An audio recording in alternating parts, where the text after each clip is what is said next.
sweeps this endgame, gets the liquidation on his help. It's so close to a move. It swaps out. So that's another KO here. And he's going to go ahead and scoop the game.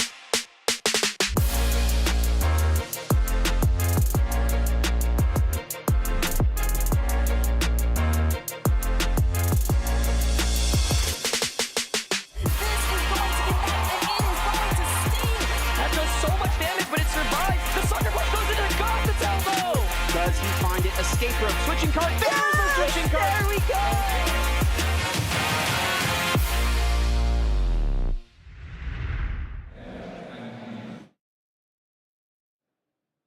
Bonjour, c'est le deuxième jour. It's day 2, everyone, here at the Lille Regional for Pokémon TCG. Yesterday, we had over 800 trainers compete through 9 rounds of Swiss, and the very best of them all made it through to day 2 here. And now we're down to 81. My name is Mike, and I'm joined by Alex, Freya, and Shay. We had an amazing day 1. I hope you guys enjoyed it too. How are you guys feeling about a bit of day 2 action? Oh, you know, day 2 is where it starts to get interesting now. All the players, you know, already cleared that first hurdle, you know, getting to that second day of competition. Now, that's where they're all hunting those big prizes, you know, those top 8 slots, top 4 final, then maybe take it all home and get that Worlds invite, baby. Let's go. Speaking of Worlds, we are only on our second stop of the season here in Lille. Already had Barcelona conclude a few weeks ago, and now, as you can see on this journey, we're on the left side. Still loads to go through, and we've got that amazing Stockholm Regional added on the right side. And of course, my hometown, London, just beforehand. Lots of exciting places to visit. Any particular places you're excited to visit, Alex? Yeah, I think there's plenty of cities there just on the schedule itself that is really wanting to highlight. Like Gdansk is going to be a fantastic place in November. But heading throughout the season, we're going back to places we know and love. You know, places like Liverpool, where we've had fantastic tournaments before.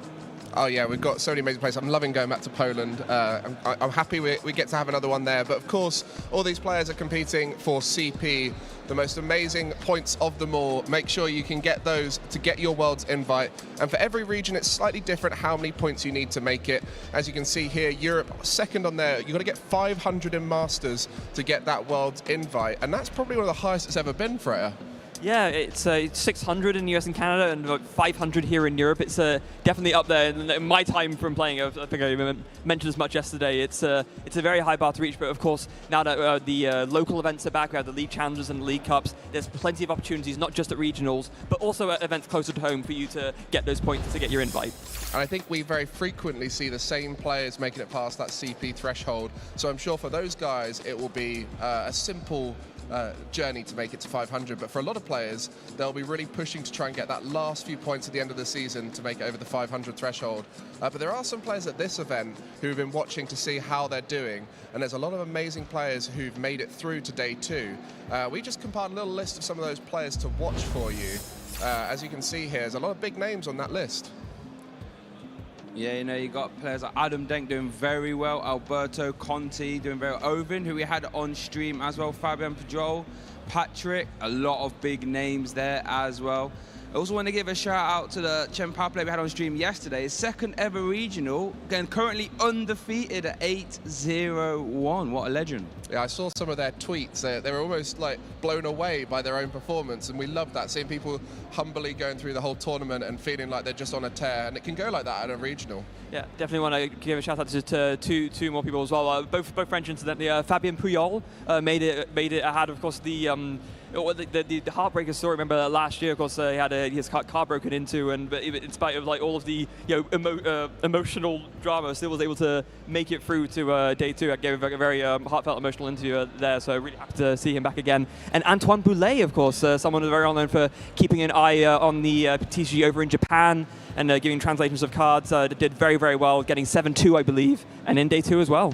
I mean, I've got to shout out. You can see on the left there's 2 players with the surname Van Menen. It's not coincidence. They are brothers, both Gabor and Dario making it through. Unfortunately, their sister just missing out at the final moment. Kaya didn't quite make it. But day 2 qualified players will be competing today to try and make it to that final. It's so important now because that Swiss is going to continue for 6 more rounds today. We had 9 rounds yesterday where the players got as good a record as possible, but they're now going to be looking to try and get as high as possible to get into that top 8.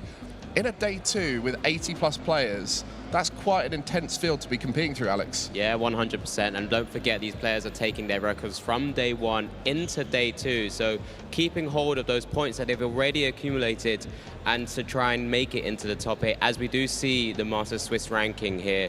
You know, Alan at 8-0-1, already in a very commanding position to try and push himself into that top 8 berth. But, you know, all of these players still have fantastic things to be playing for, lots of opportunities, plenty of rounds with 6 rounds this time in day 2. So players who are just sort of snuck in with the 19 points, plenty of opportunity to still make it. Yeah, 100%. And of course, we had an interesting meta across the board, very diverse on day 1. I think it would be interesting to revisit that and have a look at what we saw throughout the day 1 games. I think there was a lot of top decks. I think we saw a fairly equal percentage, around like 14% for some of those decks. Yeah, so I think the biggest surprise for me was seeing Lugia not really adopted by the European player base. They're only at 9%. We see Gardevoir really high there at 14, probably a little bit higher than what I would have expected. Charizard still, you know, the second highest deck at 13 also takes me by surprise there. And Chien-Pao always knocking around at 9%, always a threat, but currently 8-0-1 right now, so that could be one to watch. Okay, Freya, I'm going to test your knowledge here because we're about to have a look at the day 2 meta, so we're going to see the conversion of some of these decks. What are you feeling is going to be the higher conversion? There's no wrong answer here because it's just, you know, it might be different. Actually, there is a wrong answer, and that was my prediction, right? As far as I can tell, at least, did not have the best showing in day 1 in spite of a higher presence in day 2. And, okay, actually, no, maybe seeing the results, they're slightly wrong. 9%, but only 7 converting, considering how many were there in day 1. Yeah, perhaps not the best, but Lost Zone Box, it looks like, being the top. Why does this keep happening? At every event, we look at the meta on day 1 and day 2, and it seems like Lost Zone Box just consistently goes up in percentages across most events. And you can see there, decks like Miraidon going down, but I think we've got a highlight, Gardevoir stuck at the same percentage. So maybe that is the pick.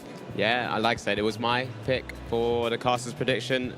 We know a lot of Europeans do enjoy playing this type of deck because of the inherent power and ability that it has. But we saw from that graphic there, just being able to maintain its position is fantastic to see. Lost Zone Box, there's so many different flavors of the deck. So it kind of just sort of comes together and is just so versatile as well. I want to have a big shout out to also Lost Box Giratina, was also shown on the graphic, a deck we saw fall away in recent sort of tournaments.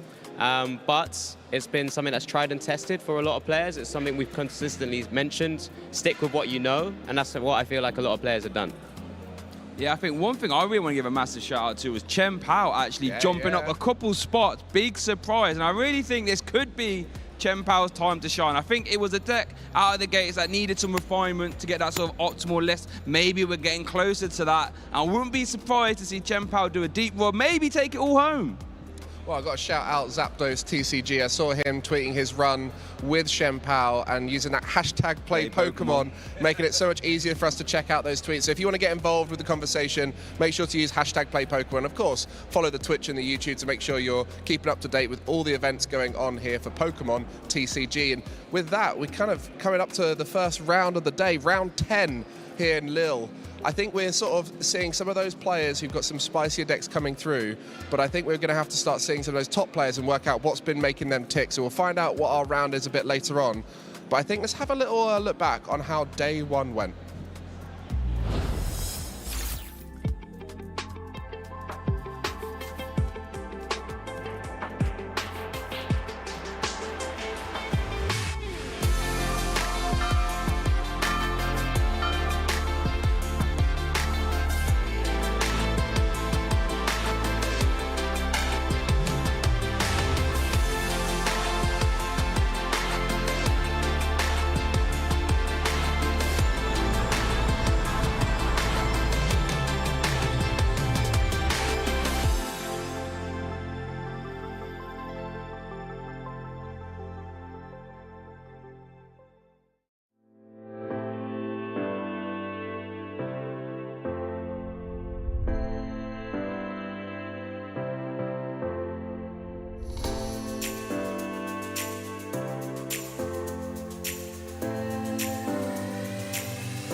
Good morning, Lille viewers. I'm Chien-Pao and joined by Freya. And guess what? We have an absolute humdinger of a matchup to wake up to and get started here. Freya, what have we got lined up?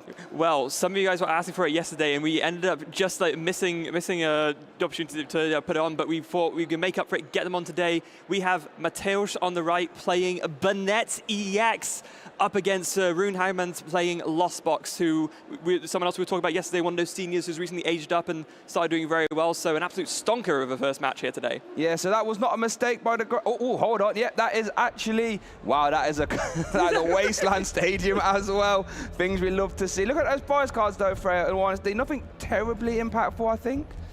No, it doesn't look like, I mean, 2 battle VIP pass, not really ideal, but as long as you find your others turn 1, it is fine. But yes, the Banette EX, the Everlasting Darkness attack, not a very frequently used metagame card, I think it's safe to say.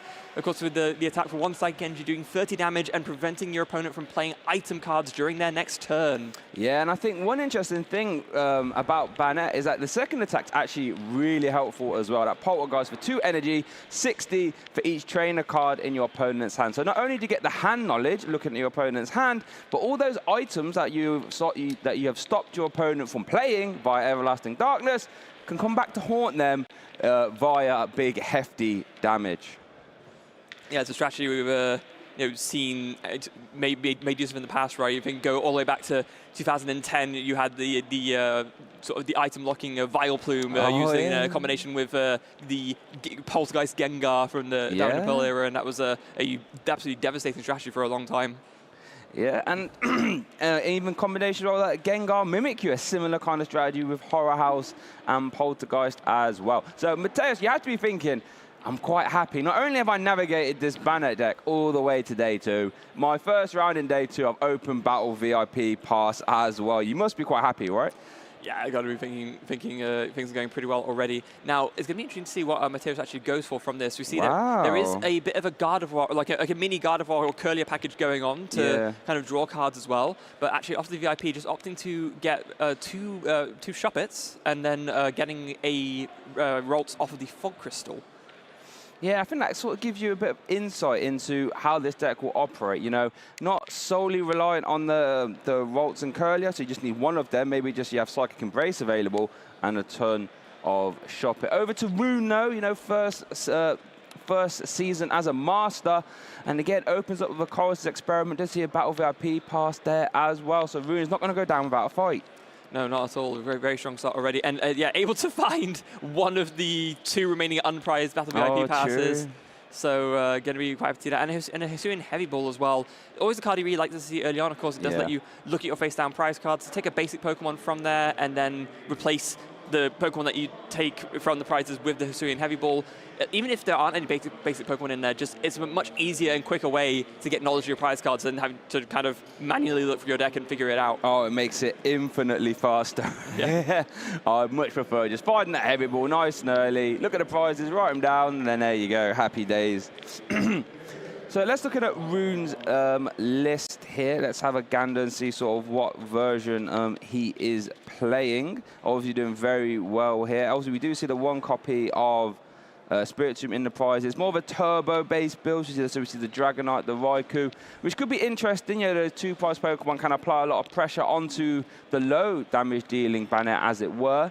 But then, do you think, if you were Rune right now, Freya, and you're looking over, you see some Shuppets, thinking, right, I'm probably going to get Trainer Lock. Would you still try and do that normal 1 prize strategy, you know, Cramorant with, you know, Sableye, or would you lean into the 2 prize attackers, do you think? I think you still...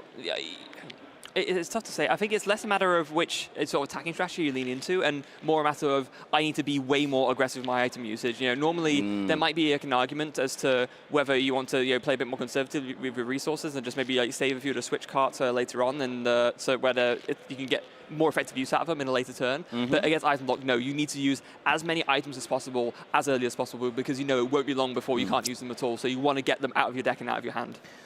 Right, I'm going to let you into a bit of insight here, viewers and Freya.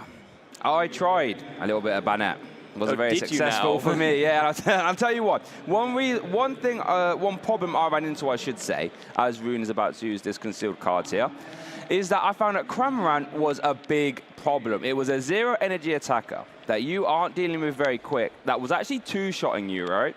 So I'm intrigued to see how Mateus looks to navigate that, or if Rune even identifies that he wants to use Cramorant. As Rune actually has a really tough decision here of this flower selecting as the Sableye or the Battle VIP pass.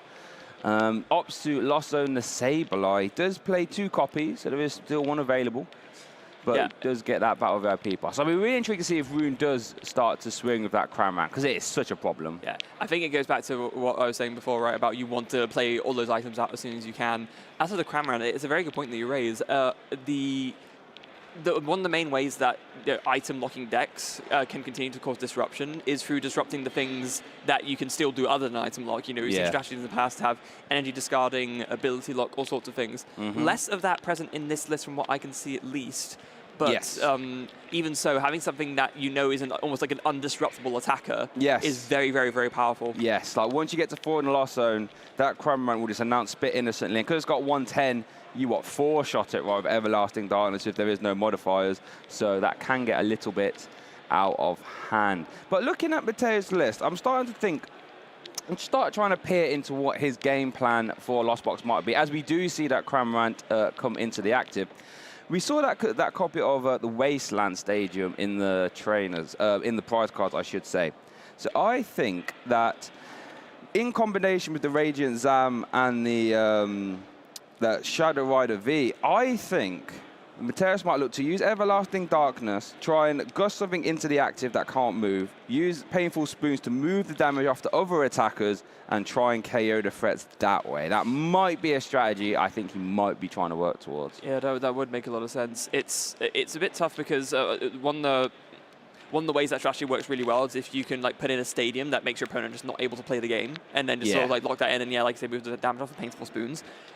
Rune's deck is not the kind of deck that can fall prey to that, and it goes back to what you were saying about Cramorant, right? Cramorant and other attackers in the deck are essentially you can't just lock them out of the game in that way with the strategies that Rune has available.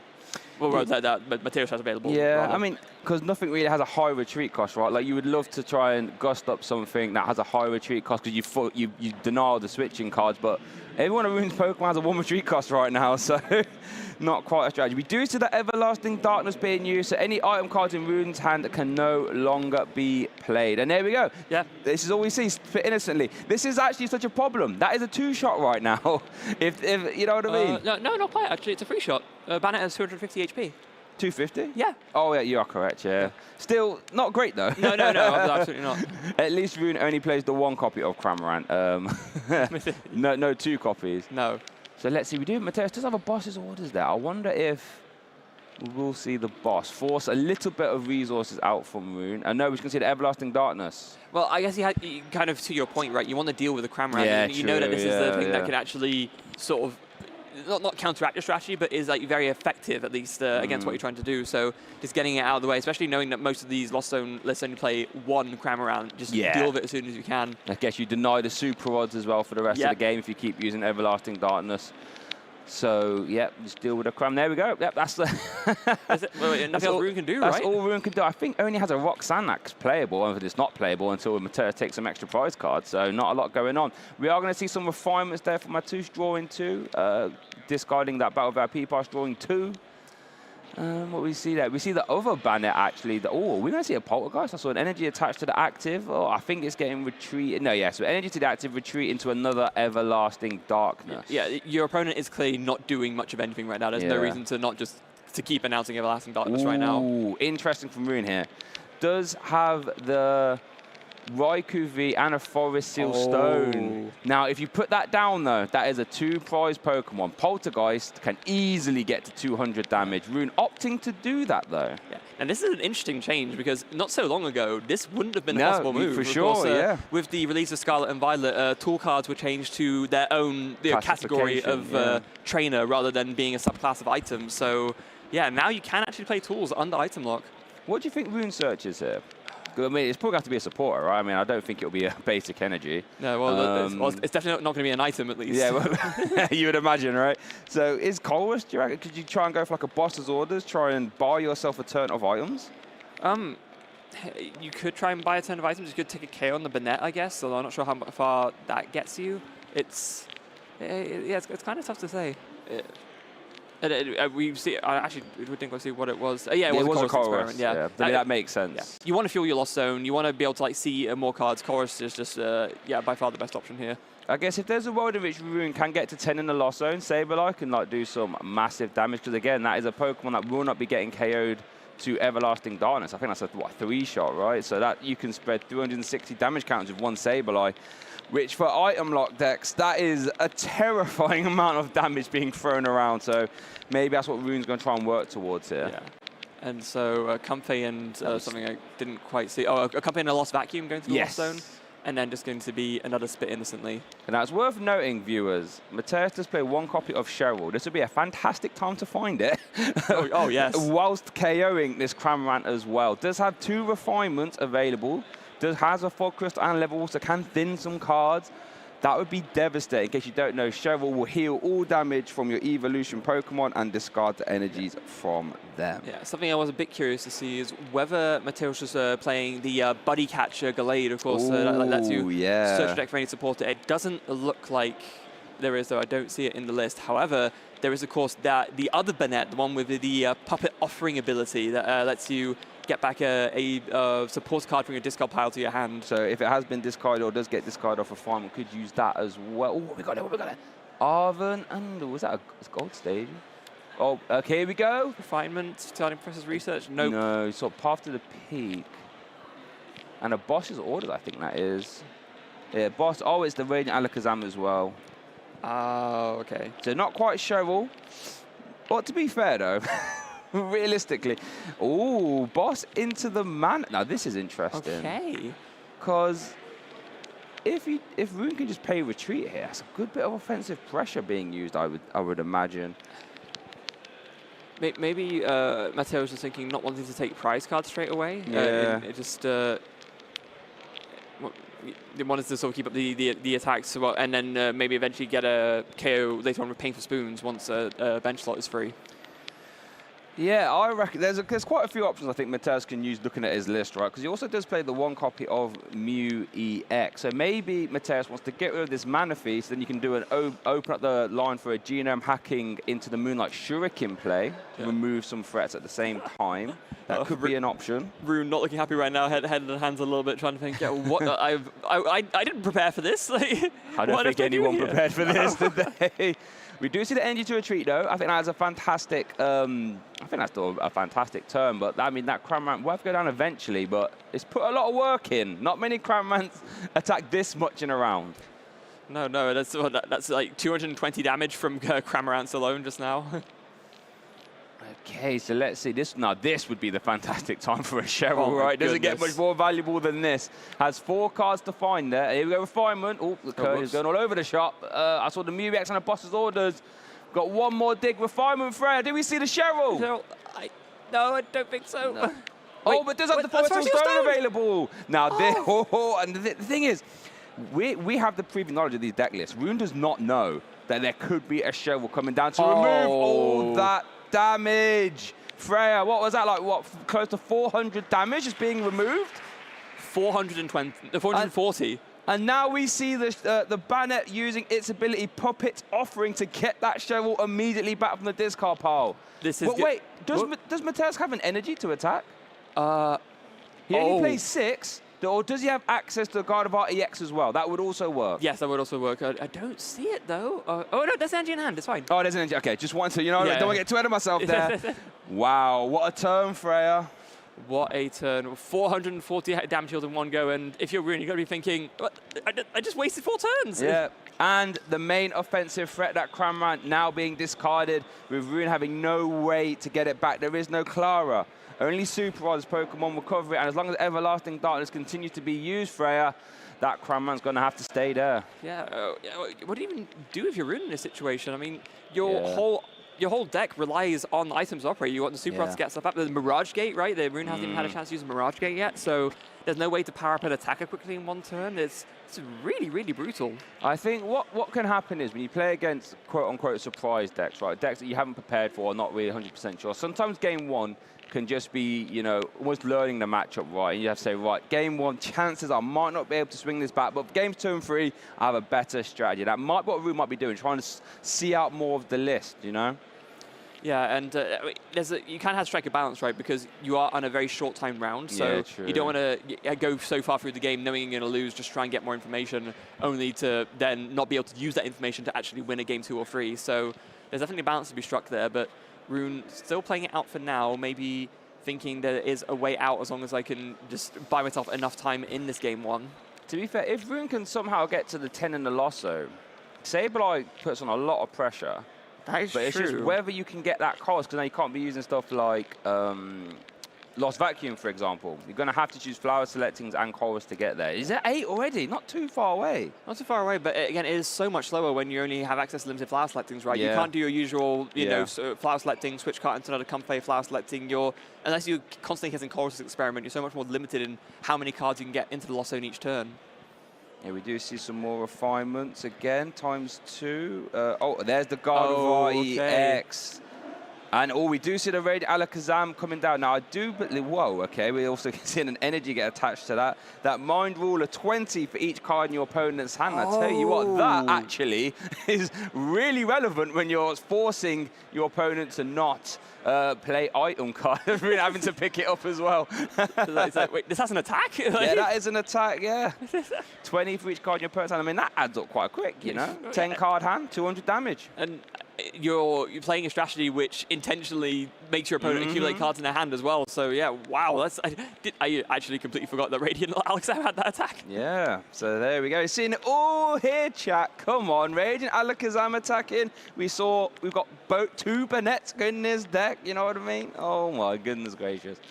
Now this could be one way Rune can buy a turn back. Can Mateus retreat this Luminaon? Yes. Because you can't Psychic Embrace to it, although I do think I see a Psychic Energy in that hand, I believe. Oh, wait. Yeah, there is. Okay. So, yeah, we'll be able to retreat this time, but this would have been like one of the few ways that Rune could find that out, of course, that, Psychic Embrace not being able to attach to non-Psychic Pokemon. But there goes Manaphy. Yep. So, Painful Spoons, going to move damage from the Comfey to the Manaphy for a KO, and I imagine after that, we're just going to see attach, retreat, and just keep attacking. Are we going to see a boss genome hack? Oh. Hold on a second. Boss is always up the Raikou. Wait, Poltergeist? Yeah, we're going to see a Poltergeist. I mean, that is most likely going to be 2 prizes, right? 60 for each trainer in Rune's hand. This might actually be like almost 1,000 damage. I'm just looking at the amount of trainers in Rune's hand. We're about to see 1,000 damage on stream, Freya. Round 1. That'll wake you up. Come on. Poltergeist, in case you don't know, 60 for each trainer in your opponent's hand, so you get the hand knowledge as well. Here we are going to see a collapse stage. That's huge as well. That Luminaon as well. Matus, come on now, man. You don't have to be that mean. Golly. I mean, it's cemented the game, right? There's now no boss stall option for Rune, so yeah, an absolutely huge put down from Mateus. They go 3, 6, 9, 12. 12.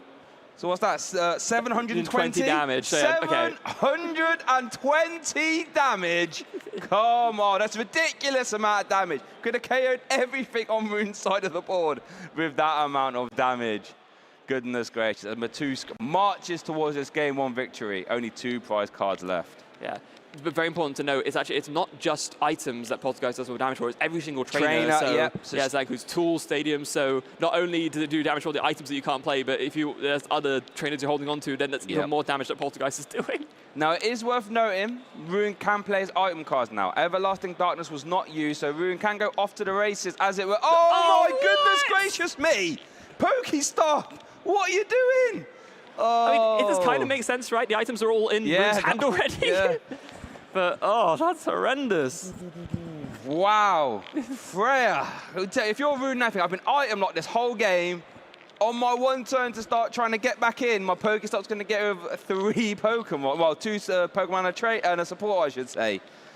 Oh, my goodness. Rune is about to get to 10 cards in the loss. Hasn't got much of a choice there, having to get rid of a water energy. Yeah, but there is a 10, right? And this goes back to what you were saying before. Now maybe there's an opportunity to do something here. Yes. If Rune can find a Sableye and a Psychic Energy and switch into it, Rune can start lost mining, and that is an attack that Mateus does have to take quite seriously. Yes, 100%. I think has Rune still got that Roxanne in hand that we saw from ages ago? Because this could be the turn to use it, right? Yeah, it's right there. It's yeah, right there. peeking. But then, do you want to play the Colress and sort of dig towards your combo piece? Now, using Dragonite, Dragon Gale is really costly. That puts 20 damage on all your Pokemon as well. So you can't really keep announcing that over and over. But 250 does one-shot a Banette. Yes, it does. That's a tricky thing because I think you want to kind of accelerate the amount of prizes you're taking, right? And I think this is fine to do as long as you can play as many item cards as you can this turn. Yeah. You're not risking the potential, just return knockout from a Poltergeist. Yeah. So we have to sort of do this little dance here of using Dragonite, but not too much to where you KO your own comp phase. But you have to use it so you can start taking some prize cards, but you don't want to have many cards in your hand out when you do it. Yes. So there's a few hurdles for Rune to jump over here. But I tell you, that's a scary Pokemon for Mateus to deal with. Make no mistake about it. There it is. Mirage Gate attaching a Lightning and a Water to that Dragonite. We saw the Water energy already in hand as well, so we know that there's enough energy going on to be able to actually use that Dragon Gale attack. And now it's going to be a matter of switch card to heal off the damage as well. That could be relevant. Less options to use with Painful Spoons. Water energy from the hand. Is Mateus going to play any more items? Yeah, Pal Pad, of course, makes sense. Makes sense. Shuffle in some supporters. You just, again, now that you've been given this opportunity, you just want to play as many items as you can, and I'm sure that Rune will do his best to do so. Maybe you can play that Vacuum as well if you want to. Yeah, you just want to get trainers out of your hand, right? Because if you are going to play that Roxanne, you are going to give yourself a new hand, and you don't want to have too many trainers in that hand. No. So, yeah, it's an interesting little, could be a catch-22 here. You play the Roxanne to reduce Mateus' hand, but then if you draw a whole lot of trainers that you can't play for whatever reason, Poltergeist could come back swinging. But then if you're Mateus, you take the risk on that Poltergeist, because if you go for the Poltergeist and it's not a KO, you've just offered up another 2 prize cards, essentially. Yeah, it is tough. Rune going for the Roxanne now, though. Ooh, okay, this could be a very big Roxanne, folks. Rune getting 6 cards, Mateus getting 2. Obviously, Mateus does have access to 1 refinement as it stands now as well. Yeah, it's going to be helpful to draw, at least draw a little bit out of this hand disruption being presented. So okay. What does Rune get off of this? Oh, that's a lot of trainers, Freya. 4, Freya. 5. Freya. 5. 5. Okay. That's still going to be a knockout. That's 300 damage. I guess 4 now though. Nesball gets paid 6, true, 12, and 80, 240. That's still a KO. Yeah. Needs to get rid of 1 more. I think. You just play Mirage Gate, right? Oh yeah, Mirage Gate. That's actually quite good as well, actually, because then if you do see Everlasting Darkness for use, at least you do have a Psychic Energy on your Sableye to get ready to swing. So Rune navigated that potential dangerous hand pretty well. And now about to see a Dragon Gale for 2 prize cards. As to be fair, Rune will be on 3 prize cards taken after this turn. Very much still in this game. Yeah, no doubt. Especially with Rune able to navigate so well with making sure that there's, not enough items in hand or not enough trainers in hand for KO. But Rune did just take 2 prizes. What were they? Oh my God. That's a whole hand. Oh my goodness. That's enough. Rune took 2 trainers of prizes. Or if Mateus just promotes the Banette and announces Poltergeist, he wins the game. Yeah, but do you take that risk if you're Mateus? Oh my God. Do you know the mind games here right now? Because I've played these sort of Poltergeisty decks before. I played a lot of Gengar Mimikyu in my day. I always used to call it Poltergeist and Prey. Sometimes you did it, sometimes you didn't. Is he going to go for it? He's going for Mateus. Okay, does have Psychic Embrace, so what was that? Okay, well, that's not particularly helpful. So we're going to refine that away, draw 2. What do we get? So Super Rod and Gardevoir EX, I believe. So nothing. Oh, we do see an Iota. No, we don't want to use that. No, definitely not. Freya, would you go for this Poltergeist right now? I think I would, to be honest. You're playing against Lost Box. You know their deck is 90% items, and that's even barely an exaggeration. As long as 4 out of the 5 are items, you do win here. So, Mateus is shaking. You can tell he knows that this is kind of where the mind games are at, right? Whoa, he's played the Iona. Oh. Wow. Interesting. I guess there's an argument. Even if the Poltergeist wasn't a KO, as long as some damage goes on the board, you can Miracle Force with the Gardevoir EX to finish it off as well. Oh, that's true, yeah. You can just play it safe and go for the 2-shot. Oh, wait, no. You can use EX. It's going to use Dragon Gale. Wow. On the Genome hack. to win the game. Goodness gracious me. Mateus putting on a show. Why take the gamble when you can guarantee it on another attacker? Yeah. Absolutely fantastic stuff. That is exactly what you want to see. Wow, super impressive win there, game one. Look at him smiling to the camera. He knows he's putting on a show. Everyone at home, come on. Genome hack for game. I think was that the first Genome hack on a European stream? I believe so, yeah. We didn't see as much of it yesterday as we thought we would. There was like a few people played Mew, but it never actually like came to the forefront to attack. Wow, I am very impressed with that performance. But let's not get ahead of ourselves here. Rune navigated himself back into that game really well. And now with the knowledge out of this matchup, I still think Rune can still have a chance to win. I feel as if Rune can really have a big pop-off turn one, start threatening Sableyes earlier, threaten that Dragonite earlier, could be a different ball game. Going first would be big because obviously of Banette being a stage 1 Pokemon, yes. Going first means you have 2 guaranteed turns of items. There's no way to get out a turn 1 Banette and get it to start attacking them. At least as far as I'm aware. There's Boost Shake, but that ends your turn, so that's not going to work. Yeah, so having 2 turns of items there could be interesting. Wow, oh, this is a good game. Oh, I'm very excited about this, you know what I mean? Well, there's just so many different avenues. Like, we never saw the Wasteland Stadium card. I can't remember the first one, unfortunately. But that could be used against Lost Box as well. It increases with basic Pokemon treat cost by 1. That could make utilizing the comp phase a little bit harder as well. So, and then there's also the Shadow Rider V, which I'm sure could get used in this matchup. The Astral Barrage, spreading 5 damage counters to 2 of your opponent's Pokemon, or 50 damage, I should say, to your opponent's Pokemon. There's many things that could be used here. I think we've only scratched the surface of this matchup. I think you might be right. I do think the Shadow Rider V is unlikely to come in, mainly because the 5-on, I think the 5-on-2 Pokemon is nice, but that may be more as like a finisher with like painful spoons. I think the more important thing is just to go Banette turn after turn and stop your opponent from playing so many items. We can just looking at the deck, right? You can do like an average count there. I mean, how many? I think I exaggerated with 90% earlier, but I think like over 50% items in Lost Box might actually not be an exaggeration. Well, I think it doesn't really play too many supporter cards, right? No. So a lot of those trainers are just going to be items. I mean, the only so you got what, 2 Forest Sealstone, 1 Boss, 1 Roxanne, and 4 Chorus. So that's all the trainers that aren't items. As we look at the prize cards, let's have a look. We see 1 Forest Sealstone, Spirit 2, not very helpful, and then the Chorus for Rune, and then for Mateus, 1 copy of... Oh, speaking of that Shadow Rider, it is currently in the active spot, and I don't think Mateus wants it there, at least for now. No, if you ever do use it, it would only ever be a B later on. Also, just did a final count on the items. 32. That's how many items. So over half the deck, then. Yeah, so over 50% of Rune's deck is items, so yeah. Oh, wow, so that makes that Poltergeist a very terrifying option. Now, it's interesting, because that Shadow Rider Calyrex V, that first attack, Shadow Mist, sometimes is incredible. For 1 energy, 10 damage.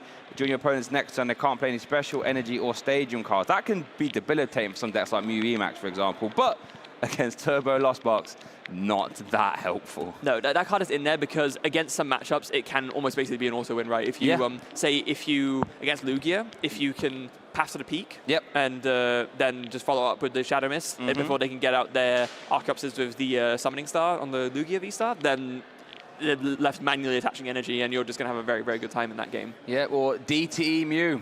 That's another one. Lock that path to the peak down. Put now Shadow Mist every turn till you win. That's literally can be terrifying. But like we did say, against Turbo Lost Box, probably not too impactful. We do see that Dragonite V in the active. Now this is interesting because at least it's in play now. So if Rune does get hit with that Everlasting Darkness, at least the Dragonite is there. If you opt to use it as a focal point, it doesn't have to utilize anything to go and find it. As Rune does play a battle with our P-Pass Rare to find the Radiant Greninja and Comfey. Yes, so off to a very, very good start already. You're going to be able to do conceal cards. Now, Rune is going to have some kind of switching item in the hand. Of course, that Dragonite does have a very beefy retreat cost of 3, so very hard to move out of the active. But we do see there the Escaper already ready to go in hand, so going to be able to start doing some flower selecting here. Oh, I think Rune really wants to get more than 1 card in the loss zone this turn, but I don't think we'll be able to. There's no other ways to find Comfey in this hand. Oh, that's devastating. This hand is not looking great, actually, thinking about it. No, it's really not. I mean, next turn it's going to have to be living on the flower selecting and concealed card. Over to Mateus, though. Let's see what he can manufacture. Ooh, moving that hand very quick, so we see a Fog Crystal and a Battle of our Peeper. Okay. So Mateus can go off to the races here as well. I'll tell you what's worth noting, potentially. Okay. Shop it for 1 energy, enveloping shadow, 10 damage, flip a coin if heads during your opponent's next turn they can't play any item cards. So that's like a baby item lock. Yeah, so I don't know if you go for it. Do still have to navigate this Shadow Rider out the active, but it's an option. If you get lucky, right? Maybe you can actually leave Rune on only 1 turn of items. And actually, if Mateos does that and gets ahead, considering what Rune's hand currently looks like, that would be pretty devastating, honestly. Yes, 100% it will. As we do see the Banette come down. Obviously, the Banette would always come down here, but it could be. But Banette's out. Yeah, of course, it's a shop it. Oh, shop it, I should say. I'm getting ahead of myself, I'm excited when I see those big, hefty poltergeist again. Like, come on, when you actually do think about it, was it 720 damage on stream, round 1 at Lille? You don't get that too often, chat. Come on. All about entertainment here. Phenomenal stuff. To me, it'll be interesting to see what actually Mateos goes for after this Battle VIP pass. There's a Fog Crystal in hand, but there's already a Psychic Energy, so I guess you probably want to get another Shop It Down, maybe another Rolls, but I think, like we saw in Game 1, Mateos tends to prioritize the Shop It's first, wanting to make sure he can keep up that stream of the everlasting darkness. Yeah, Mateos wants to turn off all the lights in this venue. He wants to keep it dark. No items being used whatsoever. I think Mateos does have the Forestal Stone in hand, right? And obviously Shadow Rider is a V Pokemon, so we could see it just going there. Depending what his hand is, might be forced to use that now, or might opt not to.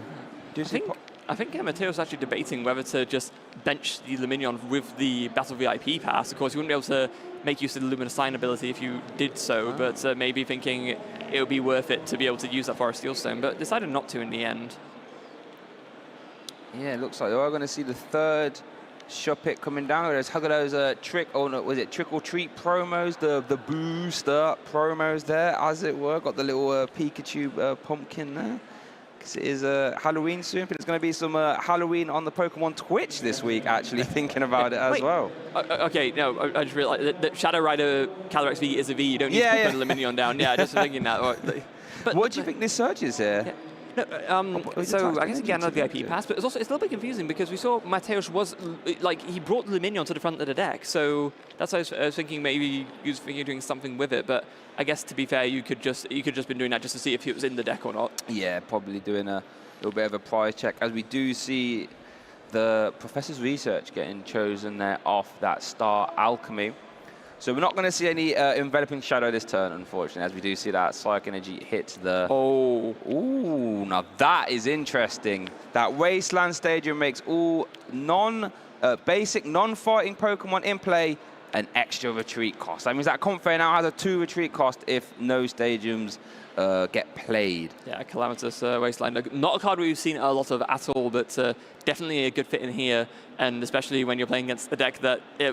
relies on mostly its items in order to switch around. Yes, and, for sure. But also with the occasional, 1 energy attach retreat and then do it again. But if the Calamitous Wasteland is in play, that's not going to be an option. Yeah. It's also worth noting that it does actually increase the Shadow Rider's retreat cost to 3 as well, because that is a basic non-fighting Pokemon as well. So, but we are probably going to see a Shadow Mist. Oh, that's actually a real interesting interaction. The Shadow Mist means that Calamitous Wasteland cannot be replaced outside of Lost Vacuum. Oh, that is true, yeah. So Lost Vacuum would work, but there will be no Pokestops coming down from Rune's side of the board. I guess that would also stop any potential Jet Energies as well, thinking about it. Yeah, because it stops Jet Energies being played. But there we go. There we go, Shadow Mist being used. Rune drew a Battle VIP pass. Would like to see that last turn. Concealed cards draws a Energy and a Roxanne. Not much help. Was there a Chorus in the hand? No, I didn't see it. There's a Flower Selecting and Raikou and another Battle VIP pass. Yeah, this hand is that's unfortunate. Really not working with Rune right now. Rune knowing he was close to the Battle VIP passes last turn, but just not quite there. Now, Rune does have the switch cards in hand, so he can maneuver his Comfort if he chooses to. Can't even use a Spit Innocently this turn, though. Only at 2 in the loss, though. That would have been the ideal scenario, I think, but not quite possible. Super Rod just going to play it whilst he can, just to shuffle into the Water Energies that were discarded earlier, but not much else to do other than that. The Flower Selecting not finding much help. No attack happening this turn. No Chorus's Experiment or anything like that. Just not much going on. This would have been a fantastic turn, just get some damage into that Shadow Rider, right? Because Rune isn't to know, but obviously there is no Shadow Rider VMAX, so any damage on that Shadow Rider would stay outside of Collapse, so you can try and clean it up with Sableye. So Mateus might be able to get some item lock going quite early again. Yeah, and Rune, or rather Mateus, does not have a lot of options for getting this Shadow Rider Calyrex out of the active. There's, I believe, one escape rope. And maybe like an Arven to like search out that escape route, but not much else other than that. Like just the amount of switching cards that Mateus plays is very low, which is probably why he wanted to not, ideally not lead the Shadow Rider Calyrex. I'm thinking you might not even be maneuvering this Shadow Rider. That's the problem. There's no energy in that hand. There's not as well. So you have the Ultra Ball to get your Banette, but you haven't got a way to get any energy right now. You've got no way of drawing cards. Well, the bench is full, so Luminaon's not an option. There is no like Pidgeot or anything like this. Does he play like an energy search or something? No, there's no energy search, so I don't think we're seeing an attack this turn outside of Shadow Mist. Well, there's the Arven in any case, so we'll be able to use that to find... Oh, Fog Crystal, of course. Fog Crystal, but then that doesn't actually maneuver the Shadow Rider out of the active. Do you maybe... I guess you just want to keep up your Stream of Energy attachments. You could also Ultra Ball for another Curlier to Refinement again, but then obviously you're giving up the Banette. So it's a little bit tough. Yeah, so not a few hurdles for Mateus to navigate there, leading the Shadow Rider being a little bit unhelpful in this scenario. Let's see. Actually just gonna attach against the active. That Astral Barrage, if Manaphy doesn't come down, I could start applying some pressure, you know. I thought Astral Barrage was damage counters. I thought it got around Manaphy. Oh, I think you might be correct, actually. You are 100% Let's have a little gander. Yeah, 5, that you are correct. Yes. I mean, to be fair, that's a lot of pressure against a Lost Box there, if Lost Box isn't really doing much in response. Yeah, which, well, clearly... Which it's not, unfortunately, for Rune. Yeah, right now, at least. Rune does get to 3 cards in the Lost Zone. We do see what the switching card heals off that damage. We're going to see a fleet-footed. Oh, no, not quite it. Oh, dear. If Rune could find a lightning energy, actually, then it would be a pretty good spot, because then you just... Oh, wait, there is lightning energy in hand. Does Rune have another bench Pokemon? No. Oh, so close. Right now, the Raikou V doing 200 damage, just 10 short of a knockout on the Shadow Rider Calyrex. No way. Oh, and that's going to have to be a 200. So close, but no cigar. Wow. I mean, to be fair, that can be cleaned up with Sableye at any time, but we do know that Mateus does play Collapse Stadium. Rune did see it last game, I should say. Wow, that Raikou almost coming in so clutch there. Wow, what a swing that would have been. That would have been insane, but for now at least it's going to be on Mateus to find some kind of counterplay that makes sense. Can go for, of course, a refinement with the one Curlier that's out, draw 2 cards. Going to want to find another energy, going to want to find more ways. Oh, there's a Banette drawn. That's pretty good, but no way to get this Shadow Rider out of the active still. There's almost like a bit of reverse synergy here, because the Wasteland is increasing the retreat cost on that Shadow Rider, so it can't retreat right now.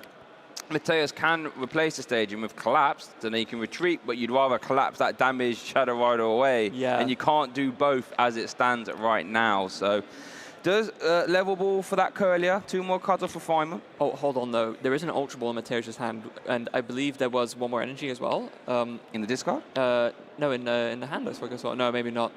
Okay, if Mateus can find another energy, you can attach manually to the Calyrex, retreat it, and then Ultra Ball for the Gardevoir EX and Psychic Embrace. Yes, but I don't think... We saw there's 2 Gardevoir EX in hand now, so if there are any energy in discard pile for whatever reason, we could see that... Oh, but wait, you can't Psychic Embrace to the... No, that's what I'm saying. You need to draw the energy in hand. First. Yeah, I see what you say. Yeah.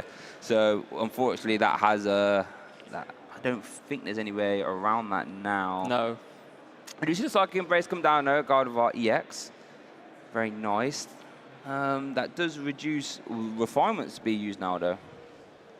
Yeah, so there's no... I don't think there's any way to make the attack happen this turn, unfortunately, as ideal as it would be. I wonder if we could see an Ultra Ball for the other Banette, the Puppet Offering, to grab that research back and play that. We haven't seen a supporter use this turn, right? I think that might be what Mateus is working out. Like, an evolve this Banette, but then you have to get rid of your painful spoons. which we know Mateus loves to use in this matchup. And you have to get rid of your Cheryl as well. The Cheryl's currently in the hand. Yeah. I think that might be a bit of a problem here. There's like too many valuable resources you have to get rid of to do that play. As we are just going to see that Shadow Mist again. That Calyrex putting in the finest of work. And let's see, we do see the switch card. That could actually remove that damage if Rune wanted. Now, I feel as if Rune's been given a little lifeline here. Let's see if he can capitalize. Starting off the turn with a fleet-footed. And there it is, finally, a Chorus's experiment. That's wow. Exactly what Rune would have wanted to see. So, going to conceal cards first, and he finds a Stable Eye and another Battle VIP pass. VIP pass, what's going on? Oh, goodness gracious me. So here we are going to see that Chorus experiment. That will take Rune to a minimum of 5 in the Lost Zone. So that means Cramorant will be live for the rest of this game. Let's see, what does Rune get there? Another Chorus, that's a good start. Yeah, definitely want to keep couple that. of Skate Rope, well, a lot of switching cards and 1 Comfort. What do you think he takes there? I think he just Lost Zone, won a piece of Escape Rope and Switch card, right? You already have a bunch of switching cards in the hand. You know that soon you won't be able to play them anyway. So, yeah, you may as well. And Chorus is important for Dig next turn. You only have 1 Comfort down, so you want a second one. So, yeah, I think just any 2 of the switching cards really. And actually opts to just get rid of both of the Escape Ropes. Interesting. This could be a very different game to game 1, right? If Rune already has a Raikou developed, if can get to Mirage Gate territory, Dragonite can become developed, and you've got Cramorant developed as well, that could spiral out of control for Mateus really fast. Yeah, it could. Lost Vacuum. That would... Oh, he hasn't got a tool to put in. No. Yeah, no, you'd have to be... you have to Lost Zone one of your opponent's tools or Stadium instead. But does opt to get rid of the boss's orders and keep the vacuum, which is an interesting choice. See, we are going to bench the Comfey. Well, I guess you can bench Comfey, switch card into it, and that would take you to the 7. That would unlock the Mirage Gates for... Oh, not maybe. Oh, no, we are going to see it get benched. Yep. And then there's going to be... And now playing the Escape Rope, okay. Rope's interesting. That does move that Shadow Rider out the active. But this is like a little... This is like an interesting decision here for Mateus. You mean you could want to put the Banette in play? Accidentally, right, I can start attacking with it now. But if you do that, that Dragonite could easily remove it. So, oh my goodness gracious. Yeah. I think as well, just playing just 1 Escape Rope makes a lot of sense, right? Because you don't want to just over-damage this Shadow Rider Calyrex to KO it. At any point later on in the game, you can just Lost Bind, put 1 damage counter on it, and it's gone. So definitely the reference to go for here. Flash selecting number 2, and then I think that was 2 Lost Vacuums. So just going to put 1 in the Lost Zone straight away. Well, he had double Mirage Gate in hand, right, I believe. So we could see the Dragonite. We see a switch card, so we could see Dragonite being used. There's 1 Lightning actually attached, so I don't think he prized 1 on. I don't remember him prizing 1 either, no, so I think this should be okay. Yeah, Mirage Gate. Ooh. It's going to be going for Water and... Oh, wait. Where's the Lightning? That must not be available. Yeah, it must be a did prize it. But there is just as good, if not even better play onto the Radiant Greninja. There's no mana feed down for Mateus, so Radiant Greninja can come in, and Moonlight Shuriken can take a double knockout. Could be a free prize Greninja here. Could KO the Shadow Rider, plus, Shop It or Curlier, any one of those. Wow. I think though the best move at this point is just to take out the Curlier and 1 of the Shuppets, right? Because you don't want to, if you put 1 of them on the Calyrex V, that's essentially 80 wasted damage, right? You want to maximize the amount that your damage counters are doing. So yeah, just take out 2 of the weaker Pokemon instead. I mean, you could, but Mateus does play Collapse, but then I guess you have to fill the bench again. Yeah. Oh, wow. Rune going for a completely different strategy there, actually. Removing the Curly. I don't mind that. That makes sense. Moves the draw option. And then 90. Oh, I guess what this does is brings the Banette into range of the Raikou. Oh, that makes sense. Good point. Yeah. Okay, so this is what I think. Rune is getting himself back in this game. Hakon has 8 in the Lost Zone, so Sableye will become a threat soon, not too far away. And I'll tell you what, Mateus still has to find an energy. Yeah, and it's been a bit of a struggle. Taking out the Curlier was very important because, of course, that's the 1 bit of draw power that Mateus actually had. And with the other Curlier having been evolved into Gardevoir EX, there's that refinement is no longer available. There's no Rolts on the bench, so you can't even evolve another one into Curlier to get refinement there. Very limited draw options now for Mateus. Like, it's worth knowing, Mateus only plays 6 copy of basic energy, and having 2 attached to that Shadow Rider is the worst place. Because you can't Psychic Embrace from when they're in play. So I think we might have to see that Puppet offering Banette this turn, I think, with one of those Ultra Balls. If you want to stay in this game, I think that's the only way, well, yeah, realistically. because it's the only way you can draw cards, right? Yeah. Yeah, your hand is energyless, and there's not really much else going for you. Yeah, you just have to like play something to draw more cards and hope you can hope you can find another energy. Hope you can, finish the game out. I don't think you have much choice. You are going to have to get rid of the Cheryl, but I think it's the only way. I mean, it is in the deck. I guess Luminaon also works. Maybe thinking I would rather get a supporter out of my deck than just get rid of the one opportunity I have to reuse something. Ooh, hold on a second. We're going to see Boss's orders the Dragonite, maybe?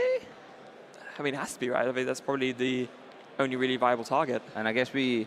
Oh, wait a minute. Now you can collapse, and then you get the energy in place. You could go for the Boss's orders, and then use enveloping shadow, everlasting darkness, I should say, on the Banette, right? I would assume collapse is still there. Yep. There we go. So now energies have been activated. Well, I say activated. They're going to be in the discard pile while we're moving that 200 damage.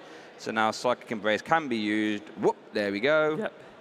And then we could. Well, we're going to say that everlasting darkness now, turning off all those item cards, including switch cards and escape ropes. Very, very smart from Mateos there. Everlasting Darkness, 30 damage onto this Dragonite with a retreat cost of 3. It's going to be enormously hard for Rune to move this out of the active, so this Corpus Experiment needs to find a bit of a miracle here. Yeah, don't need that Mana Feed, don't need that Nest Ball, get rid of both of those.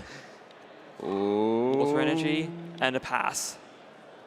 Okay, I mean, that Bennet's taking a lot of damage there. 110, even Shred could be an offensive threat right now from that Dragonite, all things considered.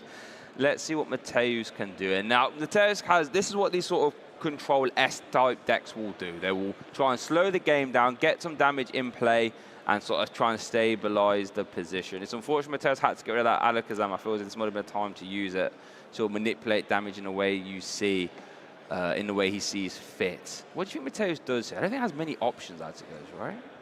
I guess the idea is you... Oh, does have the Agent Alakazam still. You build up until you're confident enough in Rune's hand amount of trainers to get a KO with Poltergeist, right? But you need to make sure that you have another Banner ready to do that before you actually go for it. So yeah, just now another Everlasting Darkness. Oh, Forest Seal Stone. Now what could this hurt? There's no way of removing this Dragonite via whatever this search is for, right? You just search for another energy. Oh, okay. Thinking about attaching it, but maybe not. Would we? The problem is there's no lightning, right? We were not sure about whether it's prized or not, but we didn't see another in the deck when we had a look, so it must either be prized or maybe it was already discarded and we missed it. But at least with this water energy, can go for the Shred. I think Shred is a lot of offensive pressure in this scenario, right? You mean you're out damaging the Everlasting Darkness, and they're only doing 30 a time, so plenty of. I mean, I think Rune is happy to play this race if you want. Yeah, 30 against 50 is, the 50 is going to win. Especially when you've seen the Collapse Stadium come down and the Cheryl gone as well. Although we could see the other Banette pop it offering to get the Cheryl back. It's in hand. I think Mateus just drew it. So we could see that this turn or not. I think checking at the Cheryl is just checking what is in the discard pile. We do see energy there. We do see Cheryl. Yeah, and we are going to see that puppet offering, I believe. Get too ahead of ourselves here. To get that supporter back, it's sort of up. It works like a VS Seeker, where you lost zone the Banette and you grab any supporter card back from your hand. Yep. Heal off all that damage, and then Psychic Embrace that one energy back, or attach from hand if you have it. And there we go, Cheryl. Yeah, Tempo. Fantastic turn, able to, like in the last game, just reset all of the damage that was done. 20 damage, of course, coming back on from the Psychic Embrace, and just going to go for the Everlasting Darkness again. Wow, and all of a sudden we're saying 50's more than 30. Well, how about if I heal off all your 50s? How about that then? and all of a sudden, Dragonite's taking 120 damage. Still has a long way to go, though, as that Banette is back up to 70 damage. Yeah. There was an Ultra Ball in Mateus' hand, was debating playing it, but decided to go for the Everlasting Darkness again. And now it's just going to be Shred. I think both players know exactly how the next 2 turns are going to play out. So they're just making sure that they're not missing anything before doing so. Everlasting Darkness again. it's the ping pong, back and forth. And it's the Shred. Look at it. Quick pace turns right here. Here we go. I think Mateus is going to have to start trying to set up something else, though. Whoop, and maybe not. So what's that? So the Dragonite actually gets KO'd next turn, right? Yeah, it does. Okay, so let's see what Mateus opts to do here. We could see a boss's orders and then the painful spoons maybe bring up something else, but then everything else sort of retreats anyway. Yeah, there's nothing good to bring up, that's the problem. No need. Mateus is debating it though. Boss. Are we going to see a boss's Poltergeist? That would be extremely cheeky if you got a KO on the Roku and left that Dragonite with like, what, low hit points when it's on. Oh, he's debating it. Which one are you going for? Okay, going for Comfrey. Okay. So I think what he might do is put the 30 into the Comfrey and then try and Painful Spoons KO the Dragonite next turn. Happen, Try and leave this in the active. That does rely on Rune not being able to move this Comfrey this turn. And it's worked! It's worked, Mateus, you cheeky, cheeky boy, you. And there we do to that Painful Spoons, and you move 20 damage from one of your opponent's Pokemon to another. And that's going to be an exact knockout on the Dragonite. Yeah, that's going to be an exact knockout on the Dragonite, and then you leave that low offensive threat Comfrey in the active. Freya, I am mightily impressed right now. I am. We have... Banette is one of those cards that when I first saw it, I think a bunch of us first saw it and we thought to ourselves, no, it just doesn't work, right? You know, the way the deck is right now, there's just no way it has like the staying power. It doesn't do enough damage. But Mateus has found a way to just, adapt the strategy, even with the lower relative damage output compared to the rest of the format, and just to make it work still. As we do see that Painful Spoons being used, it's worth noting Mateus is no stranger to the... Wait a minute, he's moving to the Raikou? Maybe he... Okay. Oh, no, I know exactly why. He's going to go for the deck out, is he? No, Mateus does not want to activate Roxanne. Okay, yeah, That's why. Yeah. I mean, he could go for the deck out as well, right? I mean, only got 2 cards left. I don't think the last box decks play Iono is if you stay away from Roxanne. Yeah, if you stay away from Roxanne, there's no item. There's no way to... Yes, as we do see Mateus going for the deck out strategy. Rune sees the writing on the wall and concedes. Mateus getting the win there on our round 1 here in Lille Day 2. Freya, what are we thinking? What a first round that was. I'm thinking I'm so glad we got that on stream. I am amazed. And as I was about to say, Mateus is no stranger to those item lock decks, right? Very successful with Vikavolt. So like you were saying, it just takes someone a little well-versed in the item lock archetype to think, okay, so I can 30 here and I've got access to Poltergeist. How else can I maneuver this deck to beat the field? Mateus doing it very well. Not only fighting himself in day 2, Freya, but round 1 victor as well. Yeah, absolutely phenomenal stuff. I was very curious to see how exactly that deck operated, right? Because, Gardevoir makes a huge difference in your versatility with Banette, because one of the problems was that, it was hard to instantly burst out Nova with a Poltergeist, for example, if you needed to do that. It was hard. There was a lot of kind of manipulation of the board state that was a little bit harder to do. But now when you have Gardevoir in there as the option, and especially when you are already a deck that slows down the game, so you don't need to be playing these rare candies or anything like that. You can just have the slower setups with the Rolters and the Curliers. Eventually you get the Gardevoir out, and then you can use that to charge up the Banettes when you please. I'm very, very impressed by just looking at the list and sort of evaluating it all, thinking, you know what, this makes a ton of sense. Yeah, we just sort of dissect one of the best players in the world and one of the best decks currently right now. And it's interesting because I think we first saw Banette, I know and I think a lot of people immediately tried it out the gates with Shadow Rider as being your way to accelerate energy. But I think Gardevoir, as we see there, is infinitely stronger in my opinion. Able to just any energy, as long as it's in the discard pile, it's effectively in play. And that lets you do all kinds of shenanigans. We saw it in game 1 being able to use that Genome hack in 1 turn. That's something to be a lot harder to do with Shadow Rider, letting you even attack with Gardevoir EX in certain examples as well. Or the Shadow Rider V attack, Astral Barrage. Gardevoir just unlocking all the possibilities whilst also giving you the draw via Curlier as well. And of course, unlike if you were running a Shadow Rider VMAX engine, you can get away with a much lower energy count if you're going it like this. And that means you have more room in your deck for your other disruption cards. Healing cards like Cheryl, we saw was so crucial there for Mateus in both games, actually.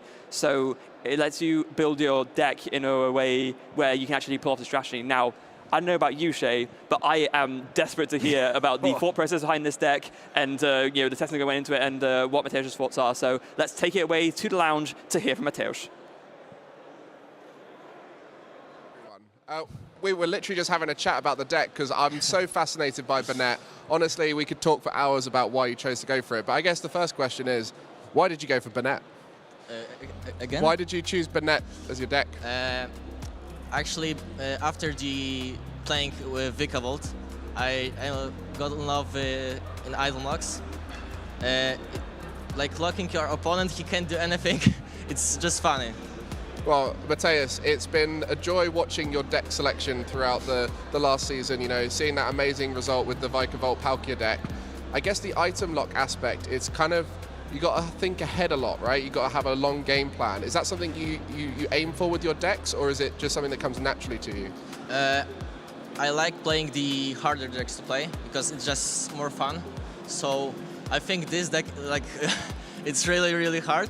So it makes it even more fun, and it makes it even better for me of the pick because then I play better. And we got to talk about that game there against Rune with the Lost Box. There was a turn there where it all changed for you in that final game when you got the other Banette. Was that the swing point for that final game where you were like, right, I've got it now? I had the Ultra Ball in hand, so I could have got it like not anytime soon because I needed to discard the cards that I needed. So it was nice. Yeah, but he couldn't attach the energy to the Dragonite and then retreat. So and he lost on the boss. I was so surprised because it's the best card on this matchup.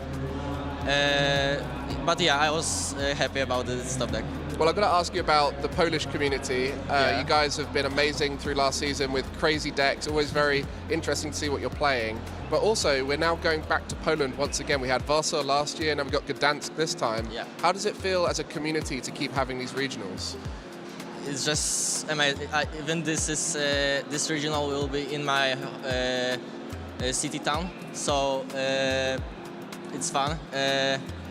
Yeah, because we don't need to travel that much, and we can go to each other's houses, so then we can have an easier party. So. Yeah, I mean, I always look forward to going to Poland. I've been there a few times since, actually. I've been to a few other cities through other events, and it's one of my favorite countries now to go to, and it's a lot because you guys have been so welcoming and so fun to watch on the stream. I guess when it comes to testing, you mentioned before we went on camera about Alex, who's one of your masterminds in the Polish community. Talk to us about the people in your community and how important they are to your success. The most important is, of course, Alex. He always... he actually said that I shouldn't play the Banette, but after playing some games, he was okay. It's fine. Maybe we'll get this somewhere. There's actually a lot of players like Dominic that helps with his channel and his Discord server. That just I think that's the main reason that why the community grow in Poland. So it's always amazing. Yeah. I think when we look at the Banette deck you mentioned, we want to find out about the matchups, because for all of us watching, we had no idea whether that was a good matchup, whether it was going to be easy, and then suddenly you start playing, you're like, wow, this is great, this deck works. So what are the kind of matchups you're hoping to get throughout the day? Actually, before tournament, I cut the Dreppy for the Dreppy lock, because I was expecting more the Lugia than the Zard and the Gardevoir. I hit in day one 4 Zards in 4 first round, 2 Gardevoirs. I beat almost all of them because I lost to the 1 Zard. So I thought that was the bad matchup, but that wasn't as bad. Lost Box, I think, is around 50-50. And Gardevoir is the worst, I think, because if someone knows how to play, then yeah. I mean, that's part of the fun of playing slightly off-meta decks, is you know how to play it, and they have no idea. I mean, in that first game, the Mew EX came out of nowhere and finished off the Dragonite. We were talking backstage about how that's great for Greninja, and then suddenly you're using it against Dragonite. I guess what's it in there for? Is it a whole load of attackers? It's just amazing card. It's free retreater, so it's like 5th Chapet for the thermal item lock. It can copy against Giratina, Moonlight Shuriken. It was the day before I had the game where I swapped the damage. We had an agreement, and he promoted the Green Ninja. He said that I think he won't take 2 prizes. And then I hop up with the Mew, and he was so surprised about it. Yeah, and that's the fun of a secret card that you can catch people off guard with. And the final question I want to ask you about is, you know, last season you're a regional winner. and that feeling was amazing for you. You got to like really be motivated and try hard for the rest of the season. How would it feel now that you get an auto qualification for Worlds? Do you think that that addition was a good addition? I think it's cool because it's really rewarding for many players. I think overall the structure of the new for the top 22 that got the buy, not the day 2, is actually really good, because it was sometimes a bit too stressful, because it was a bit too important to get this to this. Yeah, so you can relax a little bit more throughout the season. Just make sure you get that 500 threshold, and you'll be good. I mean, it's been amazing chatting to you. I'm sure you want to go and have a little break, because your Banette deck must be blowing your brain. You're playing so well, and hopefully we'll get to see you a little bit more later on. Mateus, it's been lovely chatting to you. We'll be back for some more Pokemon action with round 11 in just a moment.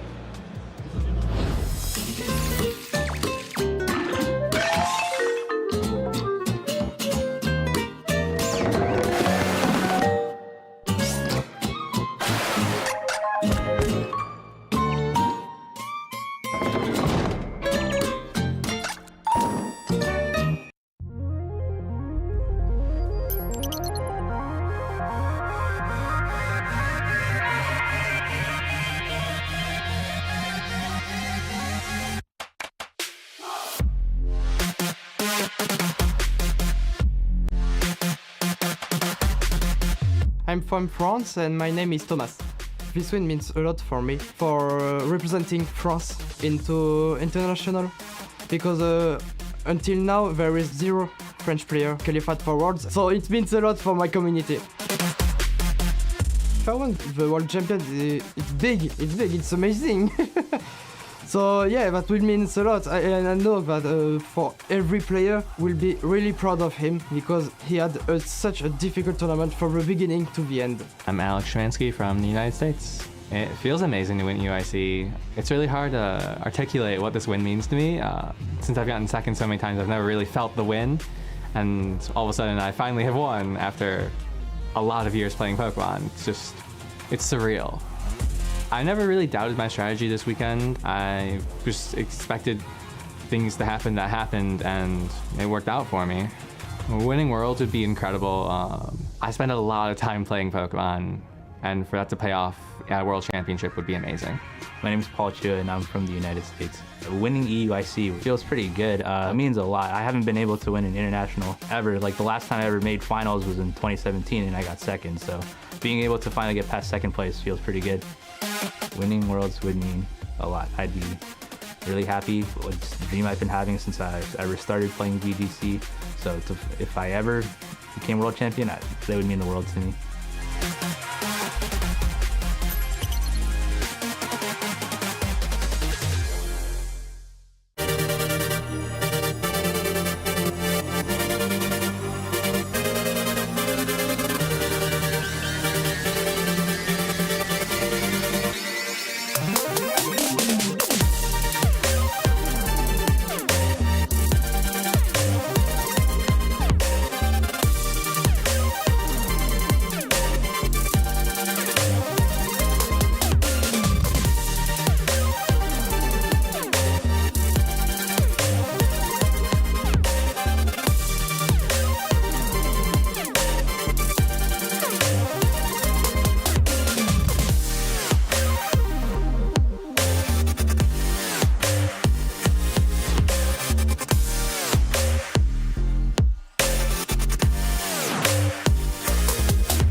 Trainers, and welcome to the Pop-Up Pokemon Center here at the European International Championships at the XL London.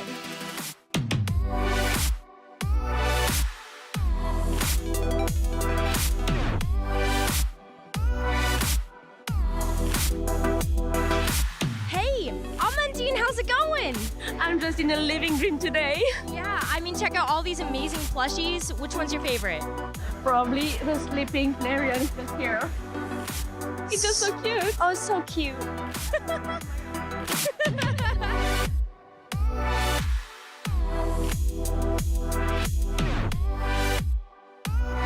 No way. All the jumbo plush? You've got to be kidding me. We've got the Psyduck, the Slowpoke. Okay, that's my favorite. The Piplup and the Lucario. I mean, what more is there to want here? Oh. Oh, hey, Rosemary. Didn't see you there. How you doing? I'm good. How are you, Spraggles? I'm doing amazing. I'm just enjoying Arcanine's beautiful hair and its volume. I mean, you definitely know. One day, I'll get there. Oh, hey, Boo, how's it going? Going pretty well. I'm looking at all these beautiful play mats. They are pretty amazing.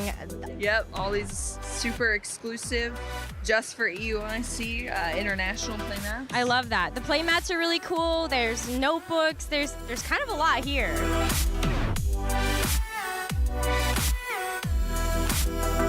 How amazing is this? This is the Pokemon Center at EUIC. I'm gonna see you guys later because I'm about to go shopping.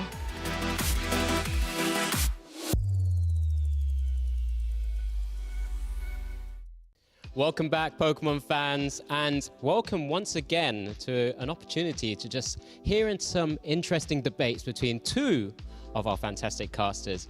I'm going to be throwing over to them the question of Mew EX versus Pidgeot EX. So I want to hear from both our casters why one over the other. Let's start with Mew.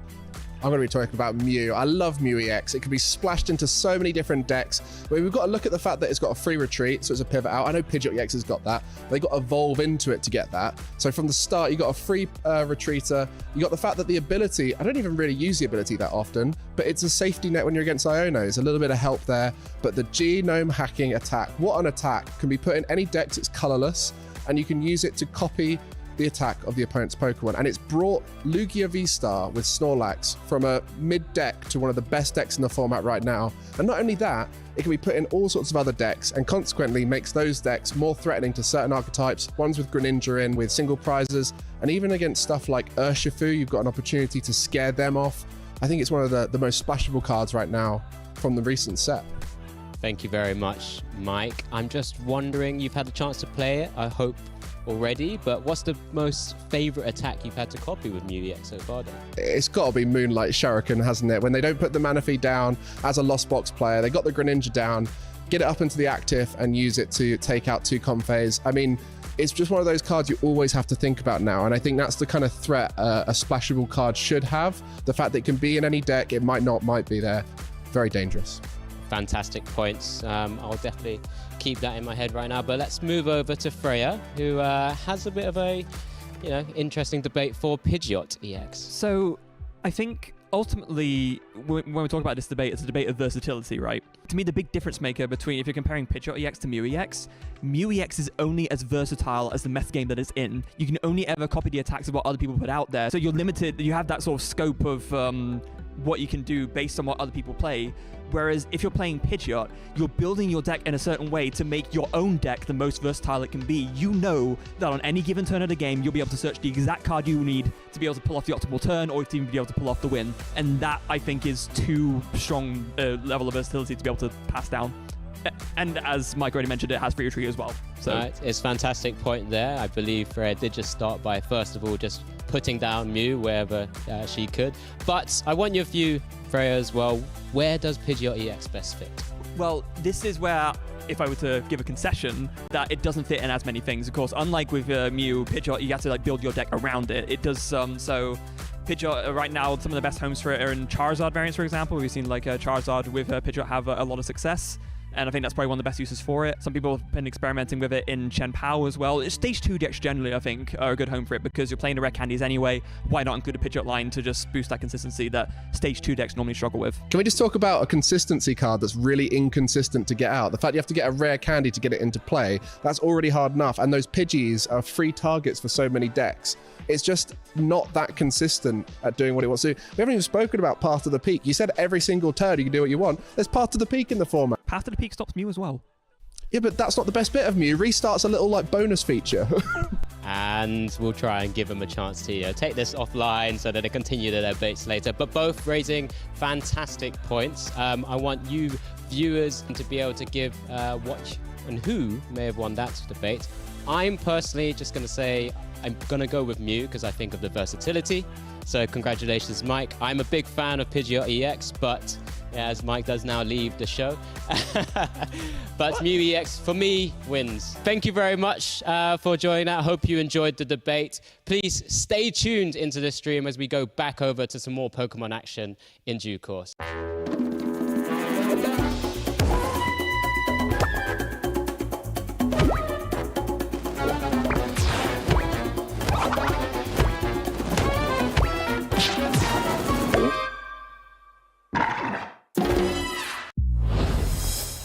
Welcome back, everyone. As I'm here, it's Alex Dow alongside Mike, just getting a little bit ready for you guys. Are you okay? I was chasing down all the Polish players to find out what spice they're playing. Yep, it was a fun. You always got to find out because they've always brought something a bit more interesting than the rest of the field. 100%. It was a fantastic interview. Always getting that little bit of insight from Mateus there.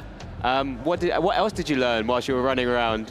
Well, let's just say there's not a lot of spice at the top of that Banette list. I hope it makes it all the way because that's going to be the one to watch for the final thing. I'm actually out of breath from running around finding them all. Yeah, no, it's great to be back again alongside you, of course. You know, we've had a fantastic round 10 in our day 2 of competition already. We will shortly be bringing you round 11 as we have another quick look at the day 2 deck analysis. A lot of interesting data there for us, Mike. I mean, we just saw Rune piloting Lost Zone Box. It's such a good deck, and played well will be rewarded. So a lot of the top players will look to play it.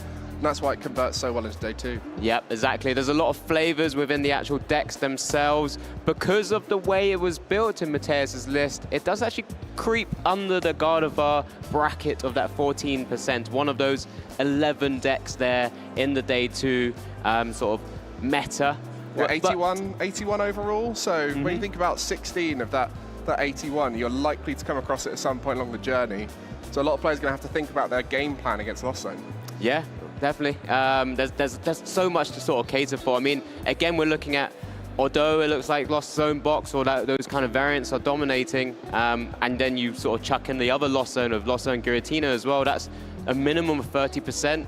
Charizard EX is another deck which may have a Lost variant to it, so maybe up to around 35% of Lost type decks that you could be facing in day 2 is a lot to consider. Yeah, you got to find a game plan to shut down that Comfey engine at the active, and way to deal with Sableye is normally a part of every one of those decks because it's so powerful, especially in that late game, clearing up all the little Pokemon about. But of course, Gardevoir, 14% in day 1, so going into day 2, also at 14%. It's obviously converted pretty well, and again, a lot of good players love Gardevoir. Yeah, exactly. It's something we've highlighted a few times. A lot of European players do tend to stick with what they know. They've played a lot of Gardevoir before, but a few different surprises like Miraidon really sort of soaring high with a fantastic finish at the end of day 1 and going into day 2. But you know, we'll try and bring as much of a bit of variation for our day 2 feature matches, just to try and keep it as interesting as possible.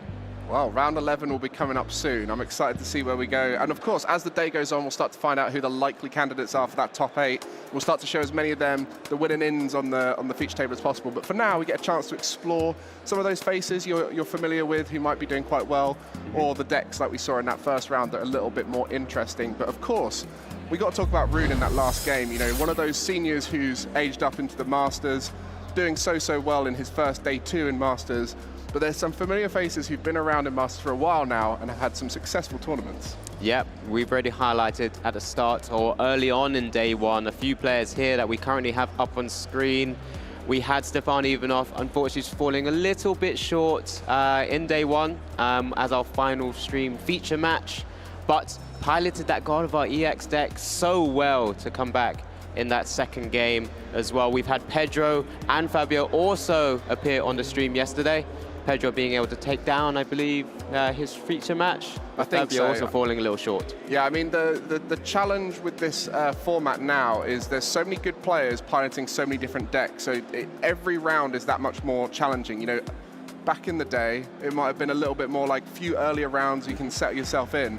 but because of how many good players now travel to all these regionals, you have very few free rounds, and you come across some of the best players like these guys in those round 2, round 3s, and really have to challenge yourself all the way through the day. Yeah, and alongside that as well, so many resources online that are available now to just kind of give so many refined lists, refined sort of plays. There's so much access to, you know, being able to play more and more online, get a lot more experience with a deck. Everyone can get to a sort of pretty good standard base level nowadays. Yeah, back in your day, you had to think up your deck list. Now everyone just copies them. Yeah, it's a different time. But you know, this is how the game evolves. This is how meta and being able to read the meta, read the games, and sort of adapt how you play is such a keen skill nowadays. It's more about that 1 or 2 cards that you've decided to add in. You know, we saw someone like Tord, who's so well known for consistency. He comes up with a very simple list, but there'll be like 1 or 2 cards in it that just completely change the deck and make it successful on a large scale. Then everyone copies it, and then suddenly everyone's got the same solid base. But then you have to come up with the next evolution, work out what the next thing is that's going to bring it to that top level. And we've seen a lot of Mew EX appearing around. It seems like that's the card that's elevating a lot of people to the top. Yeah, we saw it for the first time take down a stream feature match with that fantastic attack, Genome hacking, being able to just win that game.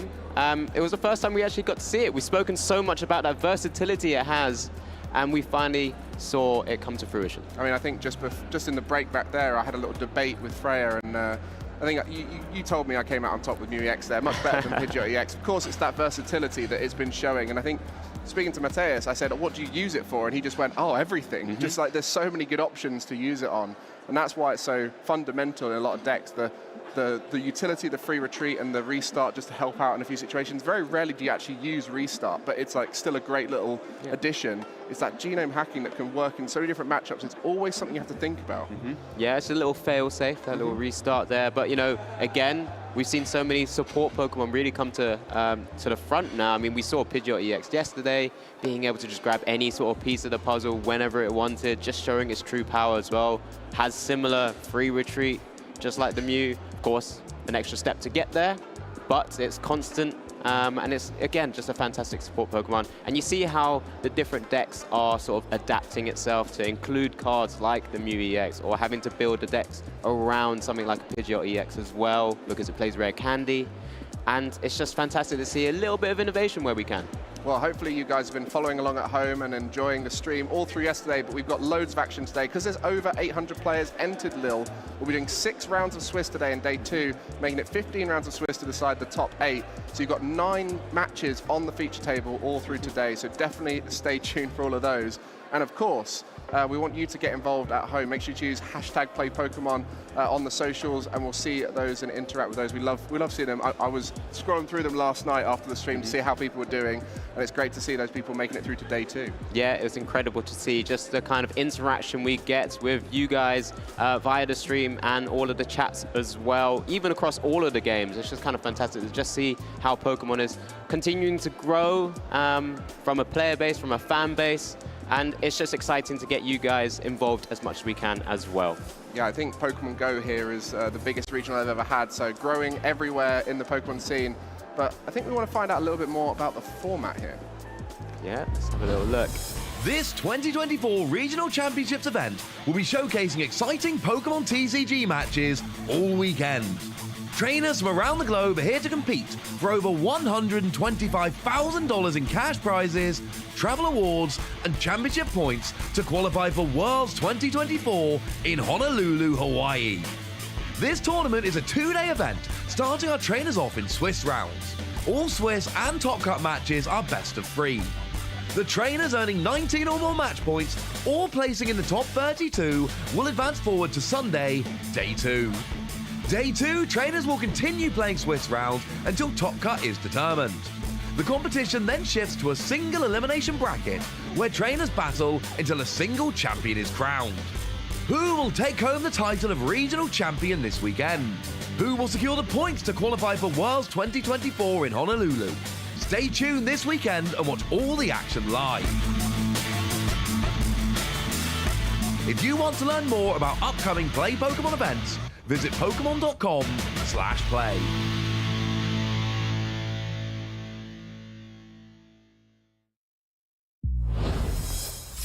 very much, Wossi. I think we have to start getting involved in playing, seeing that passion of that win. I want to feel that heart-racing moment. Perhaps I'll get that a challenge. Yeah, I mean, just want to get into the opportunity to play once again. I'm always itching to play. I'm behind this, being able to analyze so much and see so much, but, you know, we're all players. We all love to get involved. If there's any way, shape, or form, like you've already mentioned, the challenges, the cups, and then finally stuff like this, the regionals and the international championships. Different experiences, but plenty of ways to get involved. You've been doing well at cups, but regional-wise, I think we're going to see those bigger players who are doing a little bit stronger right now because you've not had a chance to have a big regional run in a while. What's it, like, 2016? All right. Just throw it back all the way, all the way. Some of the viewers might not have been alive back then. Oh, some of the juniors weren't even playing, and some players, mate. But we got a fun little matchup, as you can see below us. Alberto Conti versus Hermione. Oh my God, that's a good surname right there. Good luck for you. You want to give it a go? No, but I will tell you exactly what we're going to be featuring in this round 11. It is a lost Tina that Alberto will be piloting up against a lost Goodra. So a couple of decks there. Again, that lost engine we've spoken about, thoroughly sort of, kind of, I'd say, dominating the current meta and the current format in Lille Regionals. 100%. How do you see that going? I mean, I think a lot of it comes down to the early turns. If you get that lost zone count as high as possible, opens up all those options. And I think one thing that's really nice just seeing those two players is seeing how much diversity in the regions we have people coming from to these European events. You know, people from every different country and have these little pockets of communities. And what's always fun is seeing which decks those different communities select. And because of it, they'll all kind of work together to try and master that deck selection. So I'd be interested to see how these two match up and whether their comfort in that lost zone engine has come from their communities, you know? Yeah, I mean, just to kind of main attackers in either deck. With Tina, of course, you have access to that Star Requiem once you've hit the 10 in the lost zone. Goodra being able to use Rolling Iron and protect itself as much as possible. Opposite ends of the spectrum, aren't they? Yeah, it can't really protect itself from that just insta-KO, unfortunately, though. But can it roll enough through the game to be able to handle the rest of the attacks like the Lost Impact? It's going to be really interesting, both decks requiring to evolve up to that V-Star, of course. But yeah, we do have our players beginning to start to just shuffle up and settle down. But it's going to be an interesting matchup. In your experience, do you think the matchup favors one particular side? I think just having access to something like Star Requiem is incredibly powerful. Having to kind of potentially go through a couple of Goodras, just having that one insta-KO is massive. But the Goodra also has access to Moisture Star. It can go swings and roundabouts. I think it's maybe an edge towards Tina. I think with these matchups, where we saw it yesterday with Lost Tina versus Lost Box Charizard EX, you see that kind of waiting for that 3 prize turn where the Roxanne can start coming in, the disruption at the end of the game. Those kinds of turns are almost more important than anything else because disruption can start skewing the game back in your favor towards the end. So actually, sometimes the faster player ends up losing because they get too far ahead, Roxanne disrupted and can't come back. Yeah, it'll be really interesting which way this goes. Both players, of course, will have to have that first decision. Whoever wins the coin flip to whether to go first or second, you know, there's an opportunity for Alberto, if going second, can start charging into the Lost Zone as soon as possible with something like Abyss Seeking. With that Giratina V as well, as we do see Alberto's fantastic finishes in recent times. Yeah, I mean, regular day twos, those kinds of players, they're just opting for those day 2 plays, getting loads of points, but now they're going to be thinking about getting that big regional win to try and get that auto invite to Worlds. Yeah, Hermione as well. We did get a chance to see them in the finals at Bochum. And then, you know, consistently finishing in day 2s as well. This time, of course, piloting that Goodra. I think he may have piloted the Goodra previously in another tournament as well, so is used to playing this deck and playing that card. Is it Haitalati? Haitalati? Could be. Good effort. So let us know in chat if you know how it's pronounced, because this is one of the challenges as English speakers. We see these surnames from other countries. I wish I could just pronounce them like that. I mean, Mateus, we just had, Lashkiwish, something like that. It's hard. They're hard to pronounce when you're not used to it. So let us know in the chat if you know what's going on there. But we'll be getting into this game shortly. As you can see, all just setting up here. Should be a good match. It could go either way. A lot of these kind of matchups depend on those early turns. So definitely check out turn 1, 2, and 3 and see where it's going. Yeah, I'm keeping a keen eye on who's going to win that coin flip, just to see who will be going first and who will be going second, as we do see the presentation of his deck ready for the cut as both players progress. So much to look forward to. Such an exciting moment here. Players setting up, checking their hands. Will we have a great start from both sides? I'm looking forward to a good game. Yeah, I mean, Lost Tina was a deck that didn't feature in the top 6 decks of day 1 meta share, but has done very well to make it into the day 2 meta share. So it's converted wonderfully. I think it's 10% of day 2 even. So looking like a strong deck to be playing into the field well. I guess one of its weaker matchups, Lugia, hasn't been doing as well. So that colorless Lugia fallen off a little bit after its success last weekend. Yeah, and what's generally been considered with Lost Box Giratina type decks is the fact that it tends to take 50-50 matchups with a lot of the formats. So it comes down to being able to reward a bit of skill by playing the actual deck itself. Does have 1 or 2 unfavorable matchups, does have 1 or 2 slightly more favorable ones, but generally can sort of tussle with a lot of the meta as it currently stands. Goodra is having a bit of a resurgence. I think you might have mentioned yesterday that it's had some success on online sort of different events or sort of online play. And now we're seeing it sort of start to convert itself into sort of real life. And that was an Arceus Goodra, so completely different style. And I think it's always one of those decks that could be in the meta, but a lot of people don't have the patience for Goodra. We saw it have a bit of a resurgence last season when Stefan Ivanov popularized it again with the Lost Box Giratina. And I think it's always at its best when it's one of the least expected decks in the format, because many people don't know how to play around that rolling iron. Yeah, and here we go, the fist bump kicking us off for our round 11 of our day 2. Sorry, just got quickly caught up by that Swiss round head on there. But yep, the fist bump activating it. Nothing too crazy in the prizes that we saw. 1 Giratina V-Star, 1 Goodra V-Star.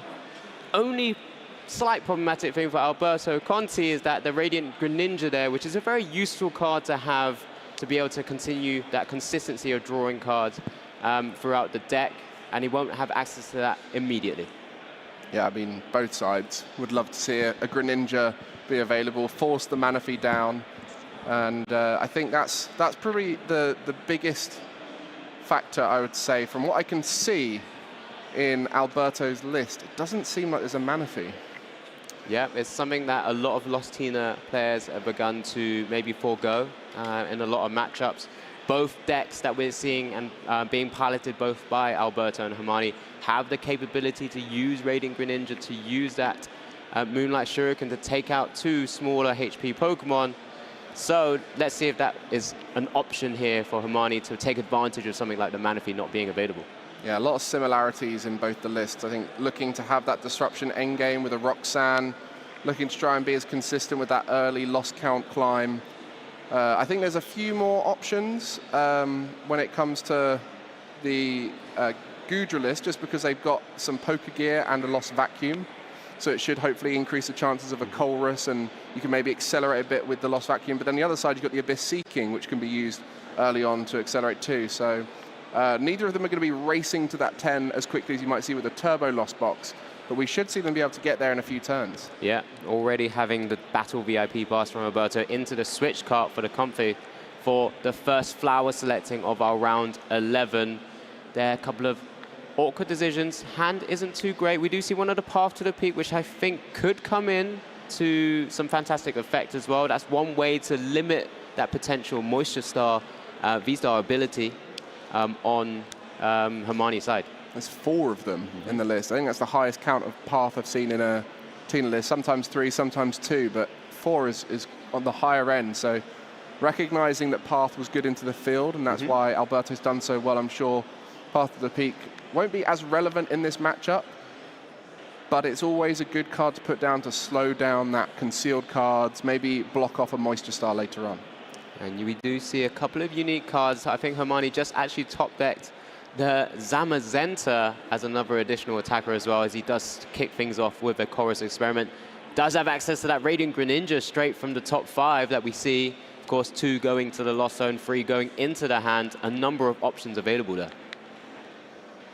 So these decisions can be key at this stage. If you put anything too important in that Lost Zone, could come back to bite you later on. Nothing in that Colress that looked too scary, but it's just resources that, should they come up later on in a flower selecting or 2, could start making the decisions tougher. But just an energy and a switch out, which there are plenty of in the deck, will start to reduce those options. But at this stage, everything else far too important. Yeah, it looked like it was the Radiant Greninja with 2 energy cards, that Psychic and the Jet, going into the hand. We do see the concealed cards here to draw 2. Doesn't yet have access to a Comfey, it looks like. Does have access to an Artisan, so we'll be able to start kicking things off via that means, potentially getting into free in the Lost Zone, maybe trying to activate that Cramorant in the active spot to spit instantly early. With these kinds of matchups, where you got the big attacker in a Lost Box, they tend to be quite finicky. They're quite slow at the start. You don't need to rush, as we mentioned before. The disruption's a big factor, especially on Alberto's list. 2 Iono, 2 Roxanne, 4 Path. It's very much leaning into that comeback potential of the deck, where the Goodra wants to get set up early and start rolling iron as soon as possible. So I think it's definitely more in Hermione's favor to try and rush here. So you're going to want to try and get a high loss count as soon as possible, get a Mirage Gate online, and activate that Goodra. Yeah, really trying to find out where those battle VIP passes, because he will need multiple Pokemon down to just kind of get going at his current moment in time, as he just double checks what has been prized. Looking over just very quickly at Alberto's board, I mean, double Comfey and double Tina already kind of just starting the right setup to kind of be able to deal with whatever Hermione could throw at him. And of course, you speak about rolling iron, but we've got escape rope boss combos that can get around that. So just because it's in the active and having that combination, oh, there's no escape ropes. That's interesting. Maybe so one of those cards he's decided to forego for the additional path counts, just activating the sort of the full 4 switch cards to try and prevent the number of turbo lost box. Yeah, you just always assume any kind of lost box would have an escape rope in it, but with that disruption package you mentioned, the Iono, Roxanne, 2 of each, and the path, you have to start making some sacrifices. So quite a low switch count number for Alberto. So I guess leaning into that Abyss Seeking a bit more. Yeah, it's a fantastic attack to kind of help you burst up towards the potential of 7, of course, and then 10 as the different sort of thresholds that you need to reach for the lost count, as we do see the Comfey come down as well. But just getting to that stage and then just playing that kind of disruption with the 4 path to the peak and the Ionos, and then once you start losing a few prizes into the Roxannes, maybe that's how Alberto Conte is currently unbeaten into this tournament. Yeah, you seldom need a escape rope boss combination. There's not many decks that's a worry, and I mean, Goodra's one of them, but you wouldn't be planning for Goodra going into a regional. So maybe this is the moment where you're thinking, oh, I wish I put an escape rope in there. There's also the jet energy counts are so key in both lists to try and increase the amount of flower selectings possible. So that's 3 in the Lost Zone, one of them being a Goodra now. Yeah, so that Goodra or the Metal Energy that was being saved.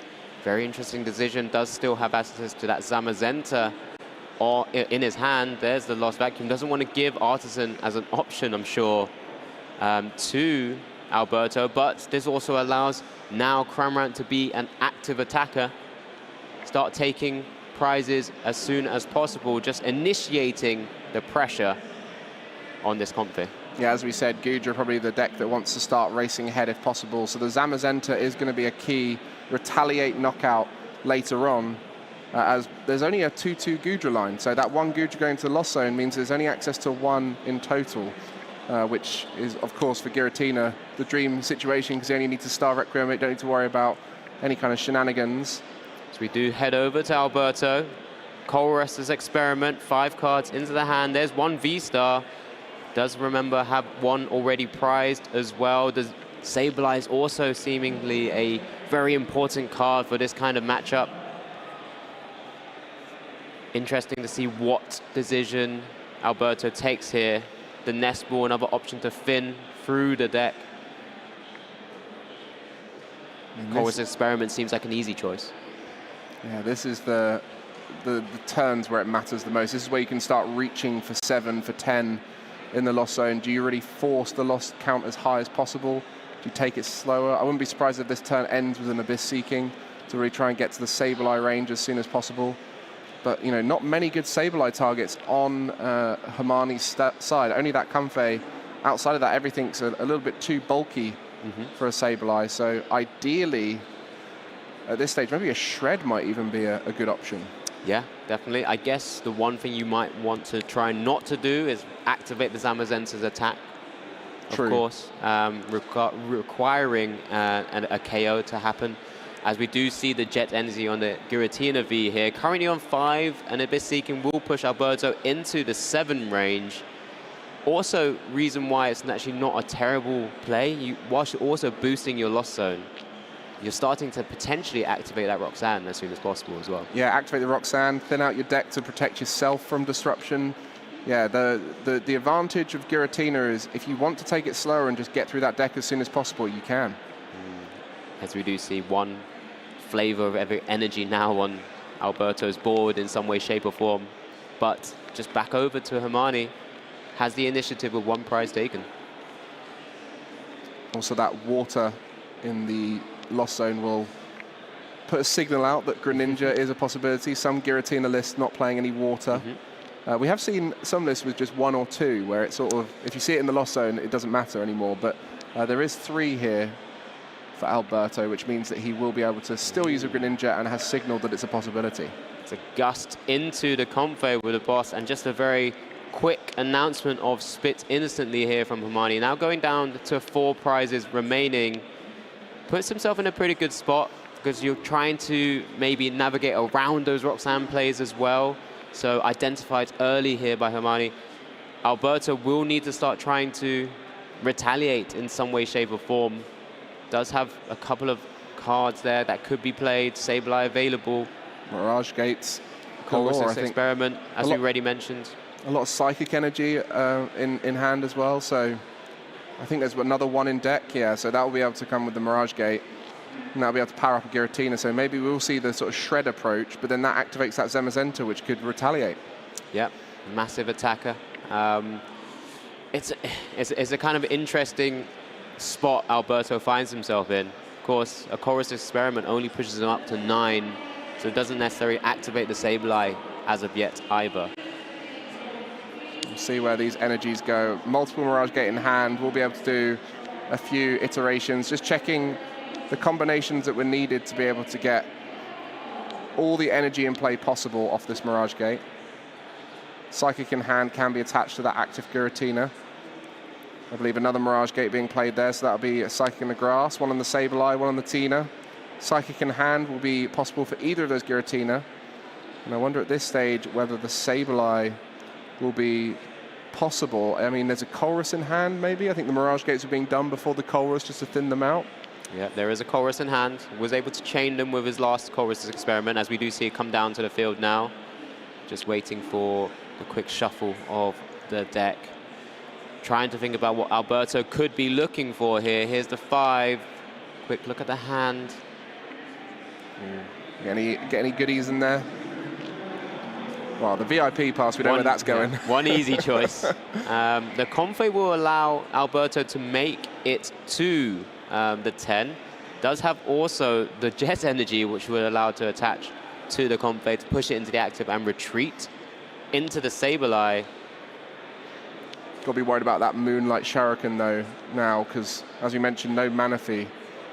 That means 2 targets for the Moonlight Shuriken. This could be a quick 2 turns if a retaliate were to happen here, and then there'd be the Moonlight Shuriken available, but this would open up the Sableye, which could take away some options. I wonder where this Sprinkle is going to go.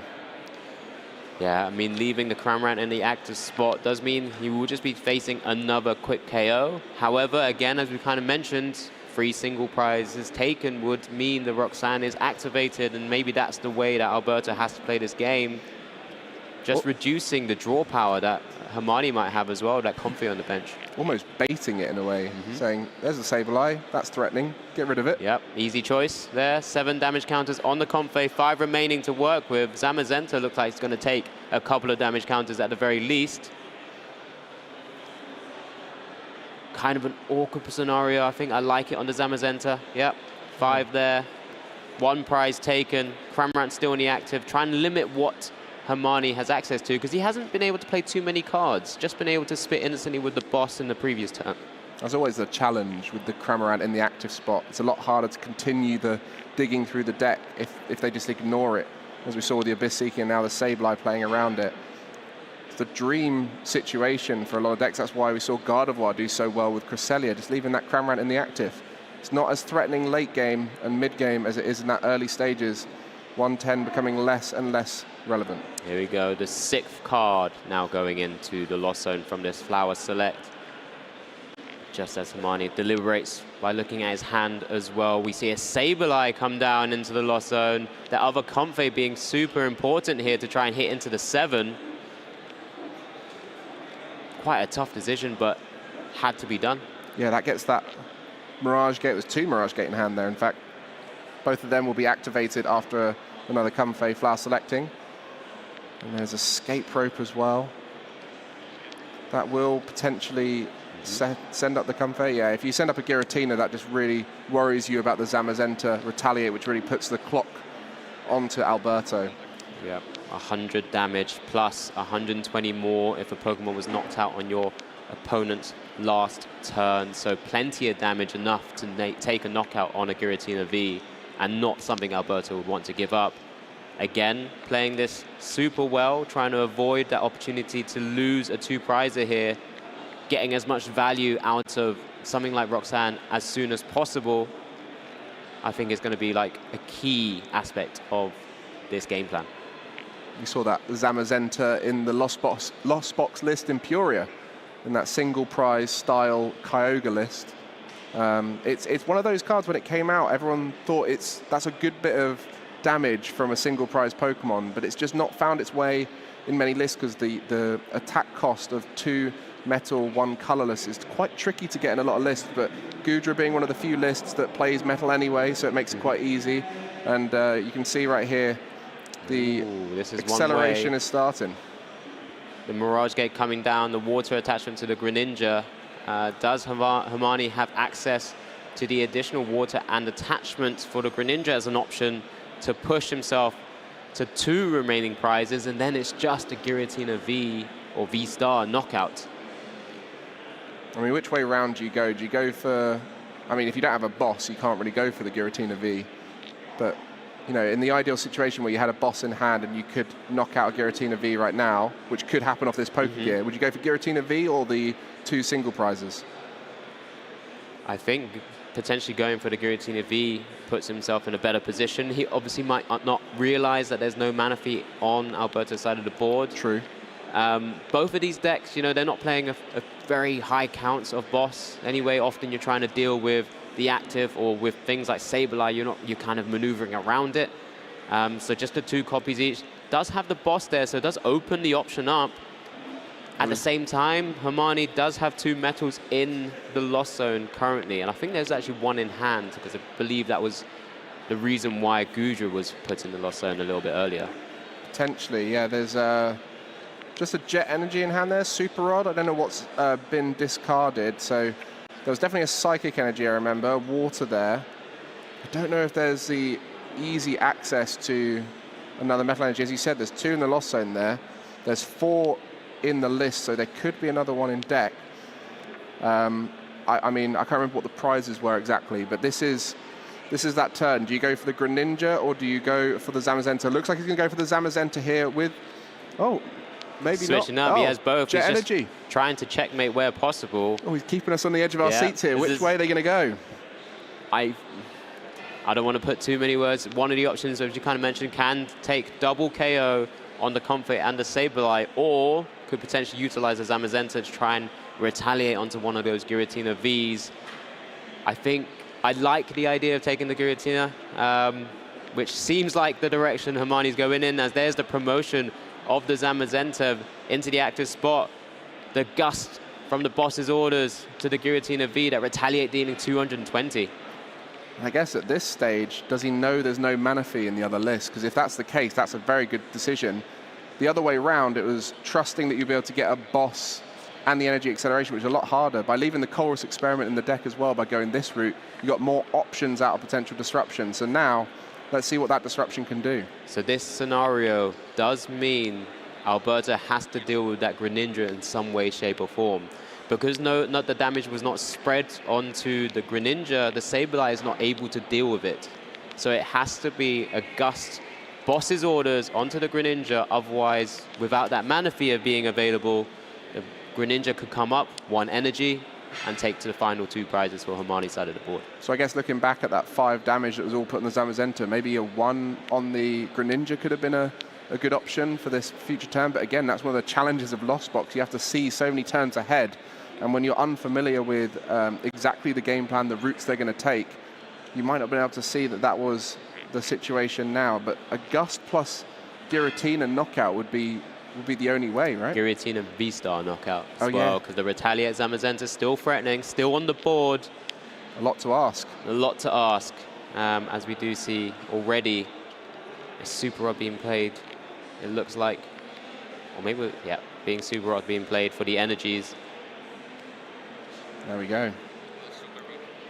And we mentioned how important it was the tempo came out from Goodra, and they've done that exactly that. I don't think they could play much faster in terms of taking prize cards at this stage. And it really is just down to whether the Giratina finds a disruption. 2 Roxanne, 2 Iono, 4 Path. They're leaning into that 3 prize taken turn. But at this stage, there is just 1 attack away from winning for Hermione on that Goodra list. The Greninja, a big threat at this stage. There's a lot to worry about. There's the V-Star, so there's no longer a retaliate option there. So it's now, what's the plan here? How are you getting rid of that Greninja? It's a tricky one because the Sableye's coming into the active spot. Half coming down, maybe just trying to limit the energy that Hermione needs to be able to use Moonlight Shuriken now as the Path Roxanne does come down. I mean, you've got 3 energy on the active Zamazenta, 2 on the Greninja. There's 3 in the Lost Zone. You know there's not many energy about, so you're just hoping that off this Roxanne, the energy isn't found. Yeah. Big play here by Alberto. Be vital to have a little look at what we can see from Hermione's side. Does Hermione find an out here? Sableye will need to knock out the Zamazenta in the active spot. Here we go. Roxanne, what do we see? I think there's an Artisan in there. So Artisan switch cart, so does have a few draws available. I mean, what's going to get knocked out here by the Sableye? That's the other question. Zamazenta has to go. 8 there, knocking out Zamazenta, 4 remaining. It's got to be 1 on the Greninja, right? At least, or, well, all 4. One of the other things, I guess, yeah, it gets to the point where this Sableye is going to be knocked out. Looks like a Flower Select there. Oh, no, sorry, draw for turn. That was into a Battle VIP pass. Path has been bumped. Still quite thin a out the thick deck. Just needs an energy from a Flower Select. And look, scrolling through that deck there was not a huge amount of energy, and that mana fee is going to be key to take away the Greninja option. Of course, we mentioned about the water energy. We have now can physically see 3 on board, so they know that that's an option. Not the easiest option at this stage, but still, they have to be concerned about that as an available out to knock out 2 Pokemon.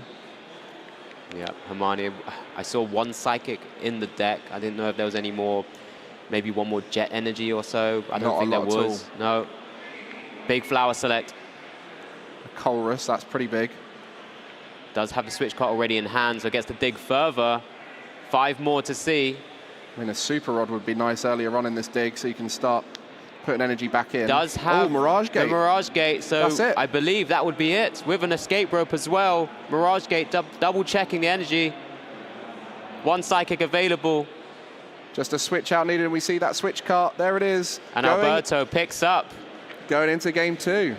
Fantastic. I mean, before we had a chance to look at the list, of course, we only really spoke about the Giratina and the Goodra. Hermione didn't even put Goodra down, went single prize route the whole way and was able to take game 1. Yeah, a smart decision there. That Zamazenta really is a check for unevolved Vs. When they're at that 220 hit points range, you're always worried about taking a knockout because that Retaliate could come through, and we saw it perfectly done with the boss's orders. Set up that one prize, take out a 2-prizer, Greninja for game. Yeah, Greninja, again, just showcasing just how good of a support Pokemon and attacker it is. You know, as a Radiant, only allowed to play 1 off in your deck, but it would be a bit overpowered if there was maybe multiple of those. But it's, again, Moonlight Shuriken, the way Alberto's built the deck, often you don't really need to use a Manaphy. You can manage your own resources and sort of board and bench, but he required that additional Comfey to come down to get to that 10 to activate that Sableye, and it just was a little bit awkward at that stage. I mean, we speak about setting up a rigid board state before disruption, and just having that Greninja with the 2 water energy on it ready for that turn where the Roxanne came through, it meant there was so little that was needed to win the game. It was just a Mirage Gate, an energy if they found one, and a switch out, and the switch outs would also help with the dig. You know, there was choruses still left in the deck, and even though it was quite a thick deck, it wasn't unlikely that we would see that end game scenario working out after the Roxanne, and because they were so far ahead, it didn't even have to be the next turn. It could be a few turns later on. Yeah, I wonder if Hermione will be able to go down the same route again, the single prize, and using Zamazenta as you mentioned, just a bit of a checkpoint for those Giratina Vs.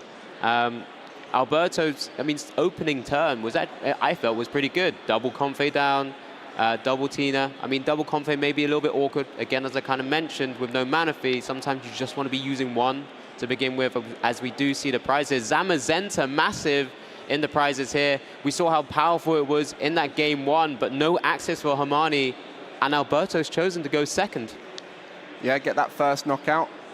There's always a chance with Lost Box. Maybe it's not even the knockout, maybe it's just the Abyss Seeking to start getting that lost count as high as possible. And I wonder how vital that Zamazenta is to the game plan. Now Goodra is almost definitely needed, and it's not ideal in the matchup, as we mentioned before. Giratina is very good at getting through Goodra, one of the best Pokemon to get through Goodra when it's got that rolling iron up. So definitely going to have to start changing the game plan now that Zamazenta is not available. Yeah, as Hermione just double checks what has been prized. We'll be just cursing a little bit, just that the Zamazenta is hidden away in those prizes. Doesn't play the Hisuian Heavy Ball, so no access to it as of yet. But go back to the original game plan. Let's see if those Goodras can get rolling. You've also got to think, when you've got something like that prize that you don't put down straight away, it comes out in the middle of the game, you might think, I'll get a few knockouts early on, see if I get it off the prizes, and if I don't get it, then it's done. But if I do find it off that early prize, then you're in a really good spot still, because you don't need it early game, so who knows? We'll see what the plan is here for Hermione. They showed exactly how to do it in that first game, and now they've got to try and replicate it game 2, but Alberto will be happy to find out no Zamazenta's there. Yeah, there'll be a stage where Alberto will just be looking over at the board. If a Goodra comes down, maybe he'll just kind of understand that maybe the Zamazenta isn't quite available. But, you know, these are the players in the game. They're in the zone. They're the ones who have to keep check of every little bit of information to give them that slight edge at every turn and every possibility. Yeah, and the added draw of the Radiant Greninja, that's always a bonus. I mean, in the last game it was prize, so that took away a lot of the draw. We spoke about how hard it is when you start putting multiple Comfey down and the Sableye down as well. Radiant Greninja is a great option to keep drawing, which is safe from the opposition's Radiant Greninja. So a key part of this deck's game plan when it's not got a Manaphy to try and dig through that deck as fast as possible. Yeah, conceal cards and then a flower selecting, giving a few different more options there. We'll have Double Chorus's Experiment in hand. We'll be able to chain them back to back unless impacted by something like the Iono in Alberto's list. But of course, Alberto will be looking to try and do a similar thing.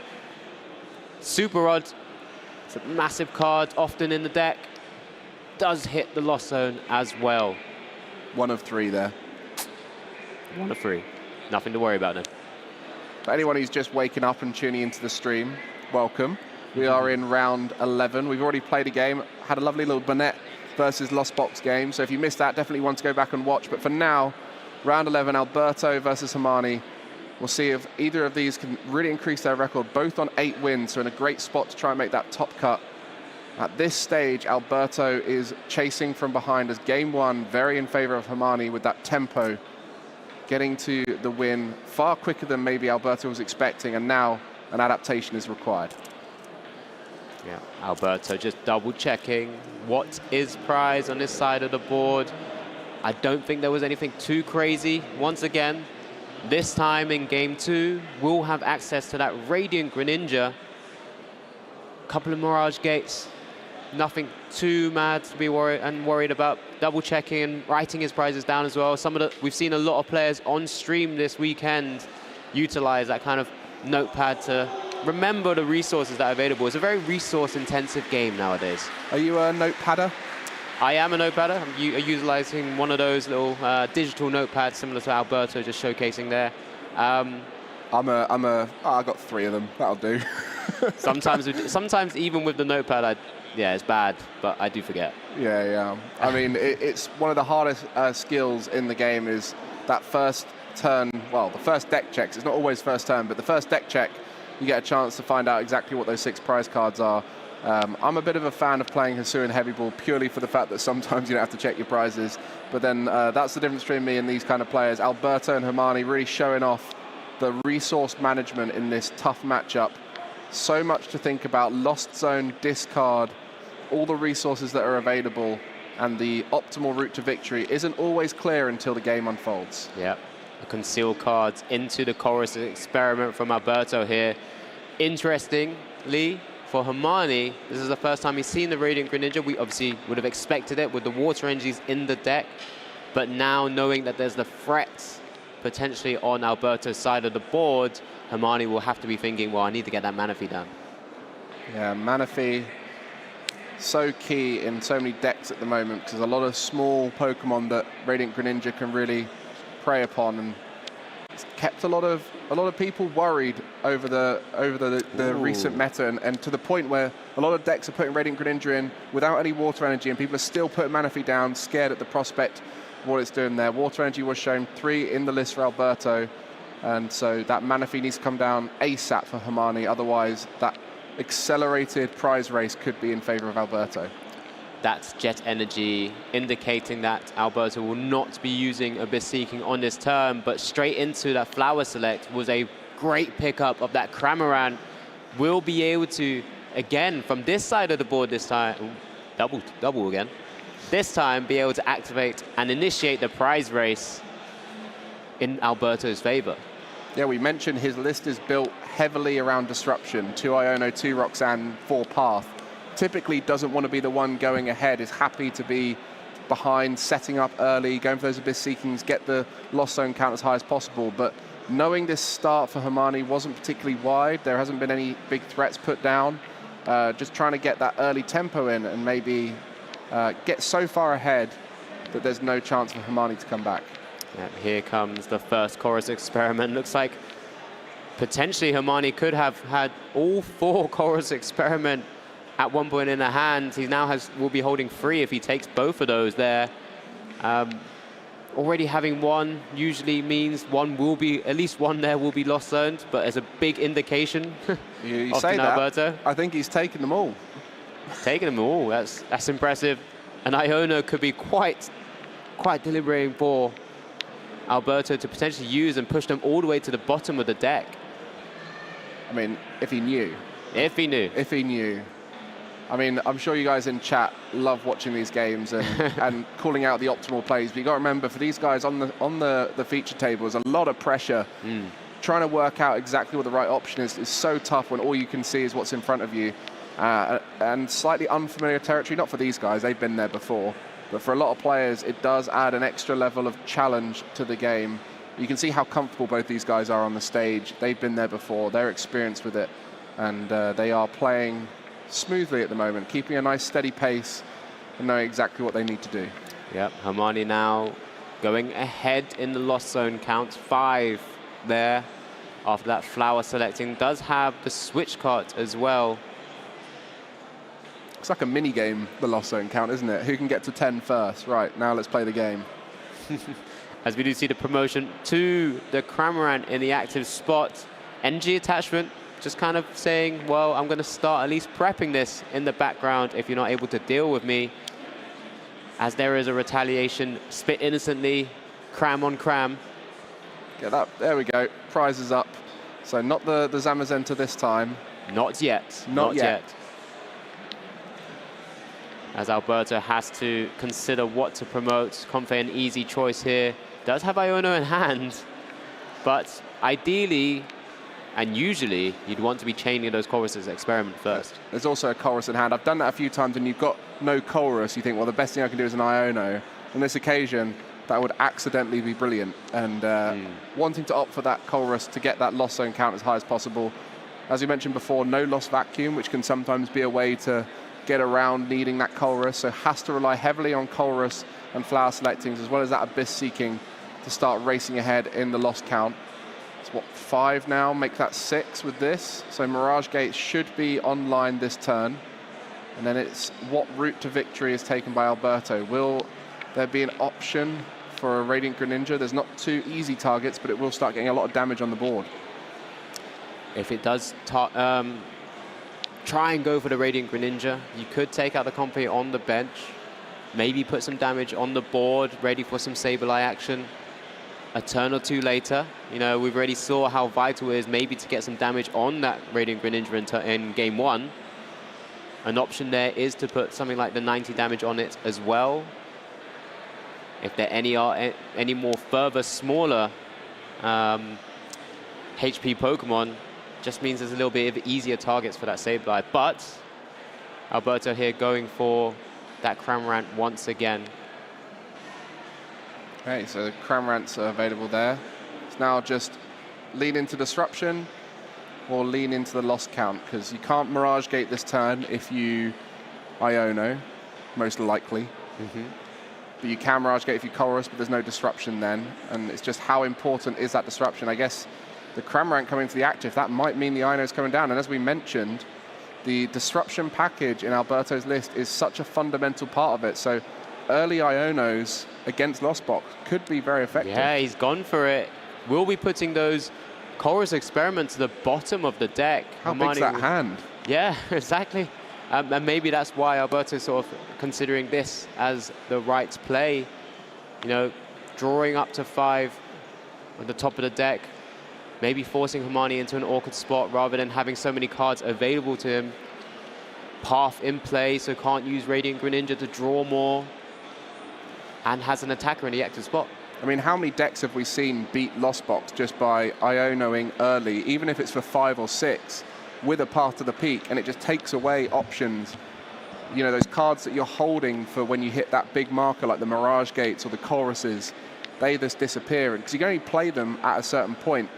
So if you Iono, you typically get rid of all those useful cards they've been holding on to, because you've got to think every single flower selecting, they're choosing the better card that they want.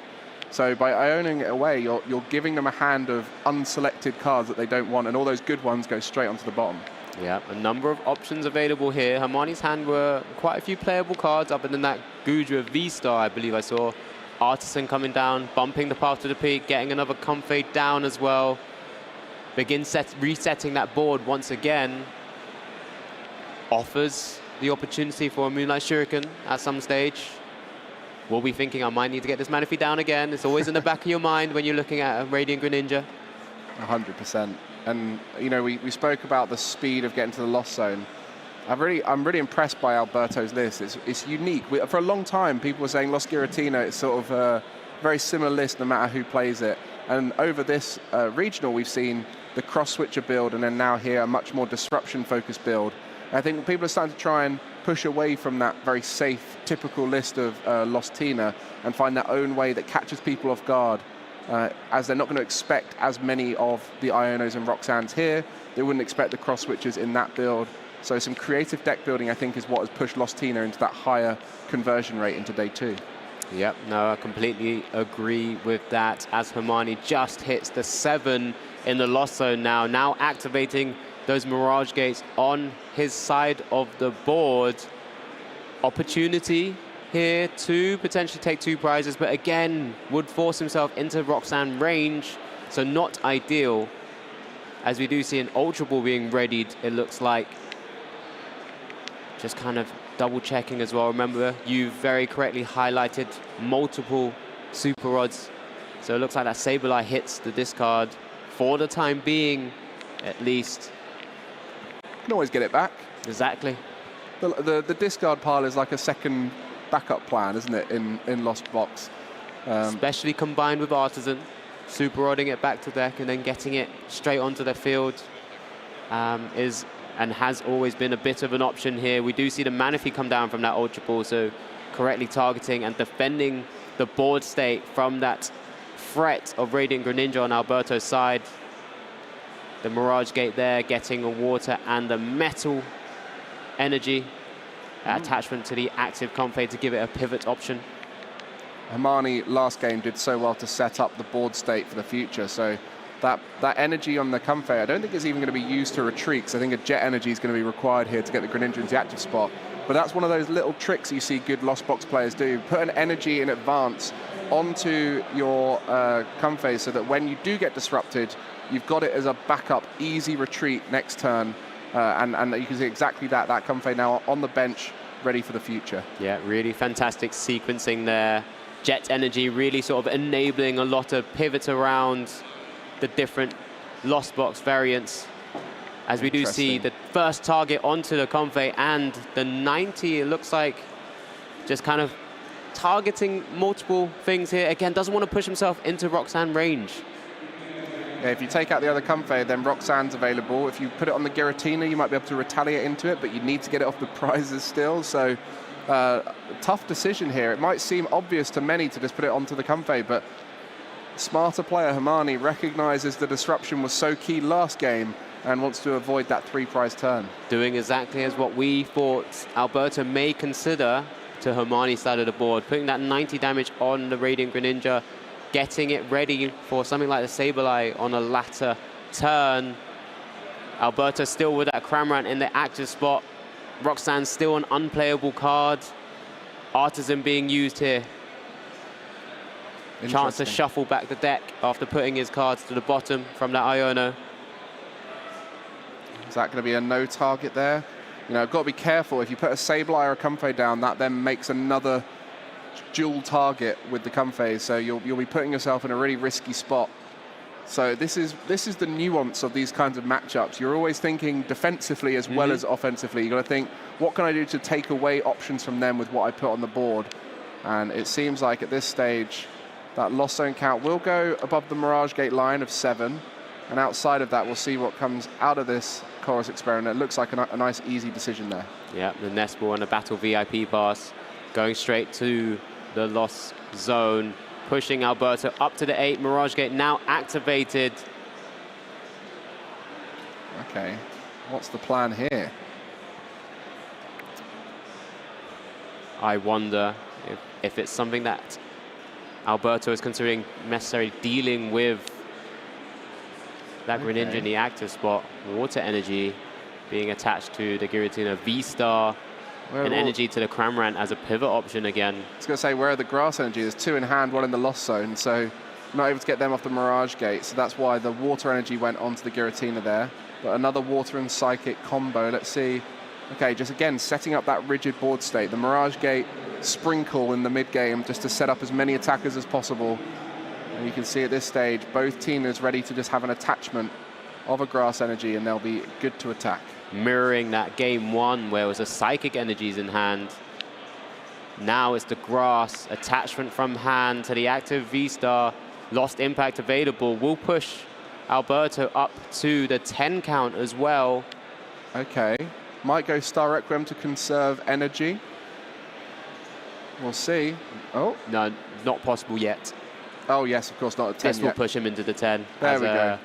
It's not ideal, a bit inefficient as an attacker in that sort of shape. Water gone as well.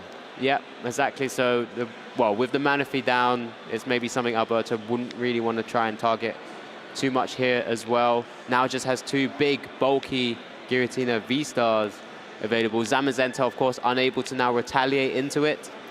Well, without just essentially being large chip damage. 220 is still a good number onto a Giratina V-Star, can set up some sprinkles and Greninja plays. But as you mentioned, yeah, the water gone, that takes away one scary option from Alberto, and that Manaphy really deterred it. So that just shows you that kind of standoff, the Manaphy versus the Greninja. Very clearly taking away Radiant Greninja's options, and also because it's so low on hit points, you also got to be worried about that being the next knockout as well. Yeah, as we do see the Artisan being used to grab that Sableye onto the board. Maybe a little bit of a sign that Zamazenta's not available, but at the same time, not quite necessary, when right now you might just want to target down some of those easier, lower HP Pokemon right now, just to get as much maximum value as possible. Oh, that's a tough one. Super Rod was lost zoned early in this game, so when you see another one, you almost have to take it, because ideally you want to have 2 per game. That's why people play the 3 to try and have that easy decision earlier on. Hasn't yet hit the magical 10 in the lost zone either.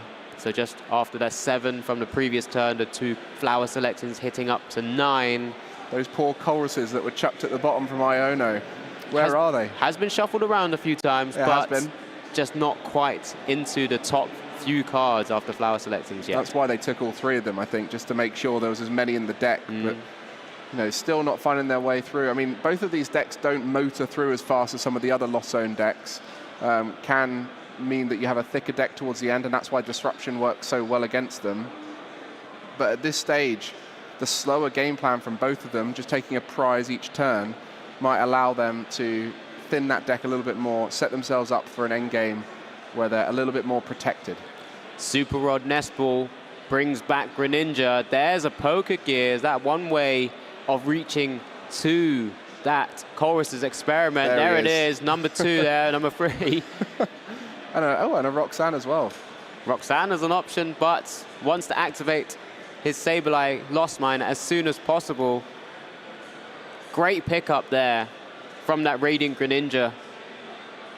You know, the ideal Roxanne is when you've just been Roxanned. So perhaps he's leaving the Roxanne in there to get the counter Roxanne. Did I say Roxanne enough there? We have to emphasize how important that card is, that's why. As we do see... There it is. See 5 cards in hand there. The final Super Rod left. Goodra once again looking like it's going to be hitting that Lost Zone.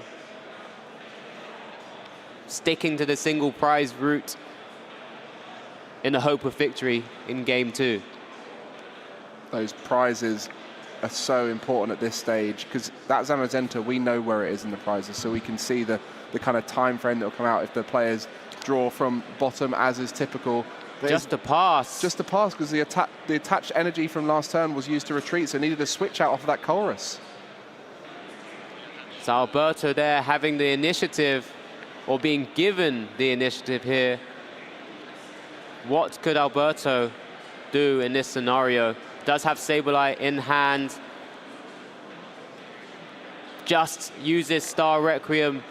Again, not the most efficient, but when you're just wanting to take prizes, massive here, down to 2 prizes left by Alberto. Hermione still requiring 4 more. Just tempo.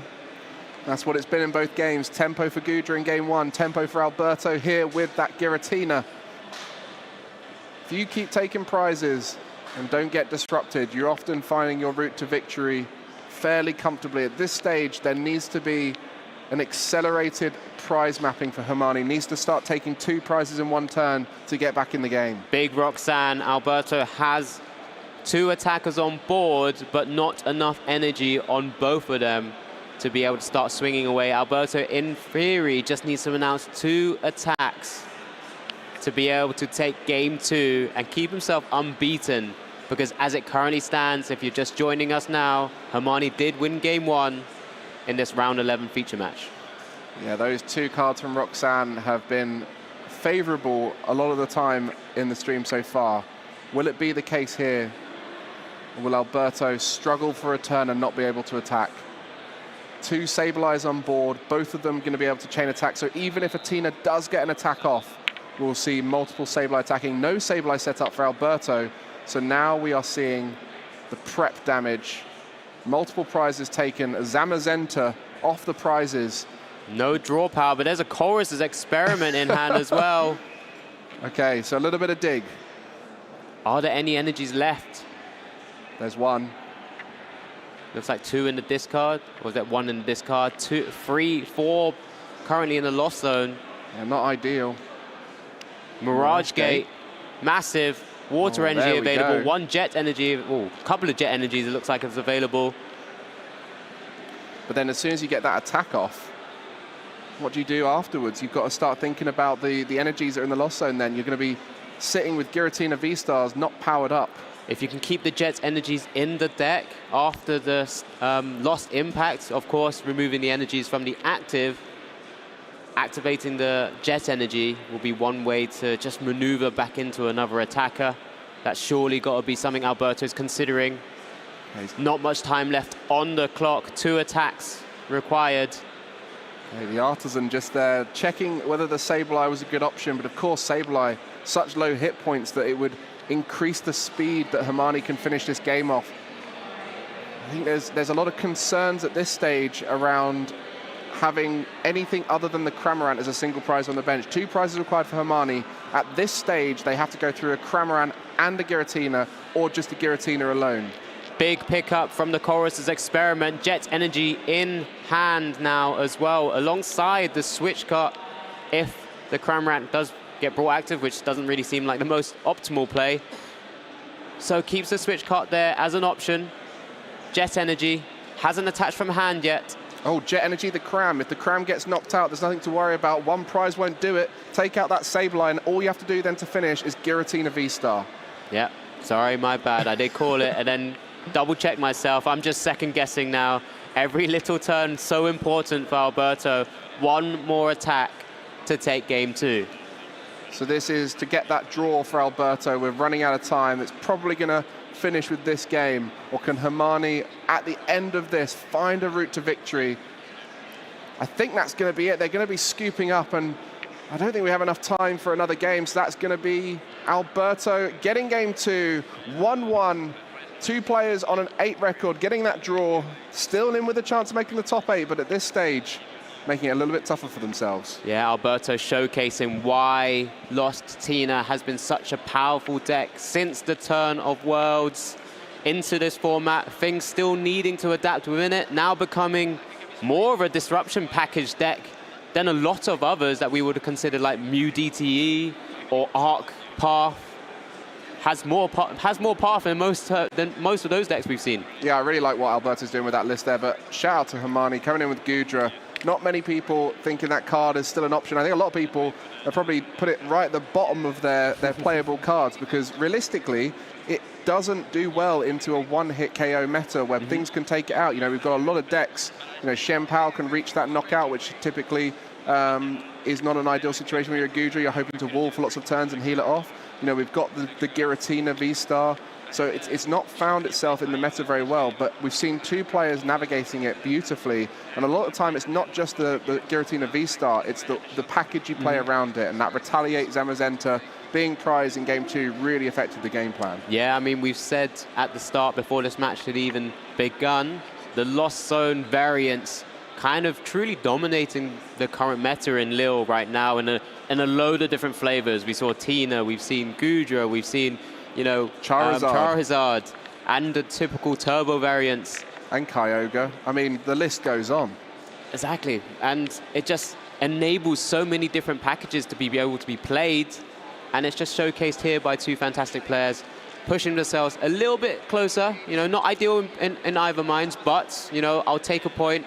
Still 4 more rounds to go, plenty to play for. I mean, those 8 wins, there'll be a lot of people who just this round will be starting to look into get into 8 wins. So they're definitely at the front of the pack.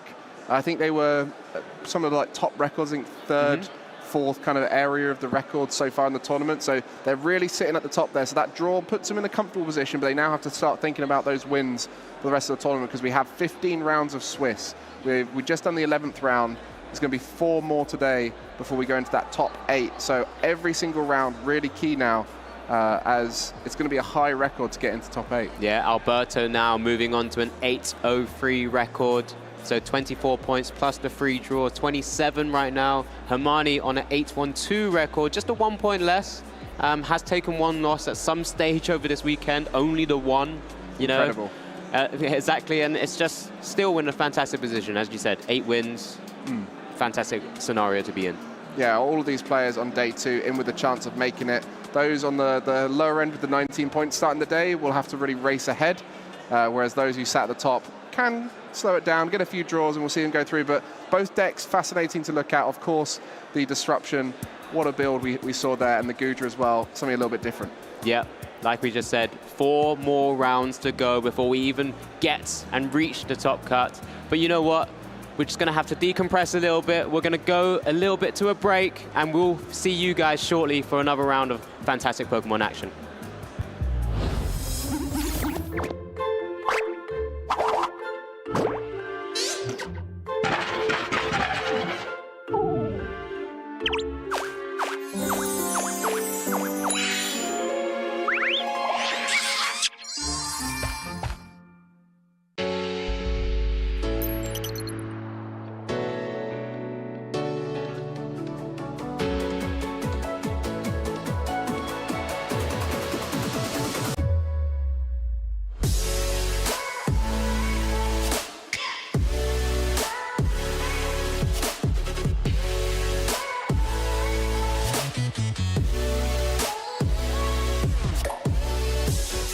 My name is Peyton Bingham, and I'm from Logan, Utah in the US. It is crazy winning Pokemon Worlds, especially here in Japan. The atmosphere, it's unlike any other tournament I've ever been to. I'm just so overwhelmed, and so Emily pushed me to keep on going, to keep competing, and I eventually was able to push and get the World Championship. I'm definitely going to be at Worlds next year. My name is Vance Kelly. I'm from Kansas City, Missouri. It still hasn't really set in that it's real. It's really exciting, and it was super cool seeing my friends in the audience, and it's been a great time. I played against people from maybe 3 or 4 different continents this weekend. It's a lot of fun, and it's really cool to kind of have something in common with people from all over the world that you can talk about and bond over. Winning Worlds still feels just absolutely unreal. It's something that I aspire to, but it's really a dream. 私の名前は木村翔平です。東京出身です。なんだろうな。まだ実感が湧いていないです。頭を使って考えることがこのゲームは大事だと思ってます。で、その練習をすることが一番大事だと私は思ってます。次の大会も参加して、もう一度2度目のワールドチャンピオンを目指して頑張ります。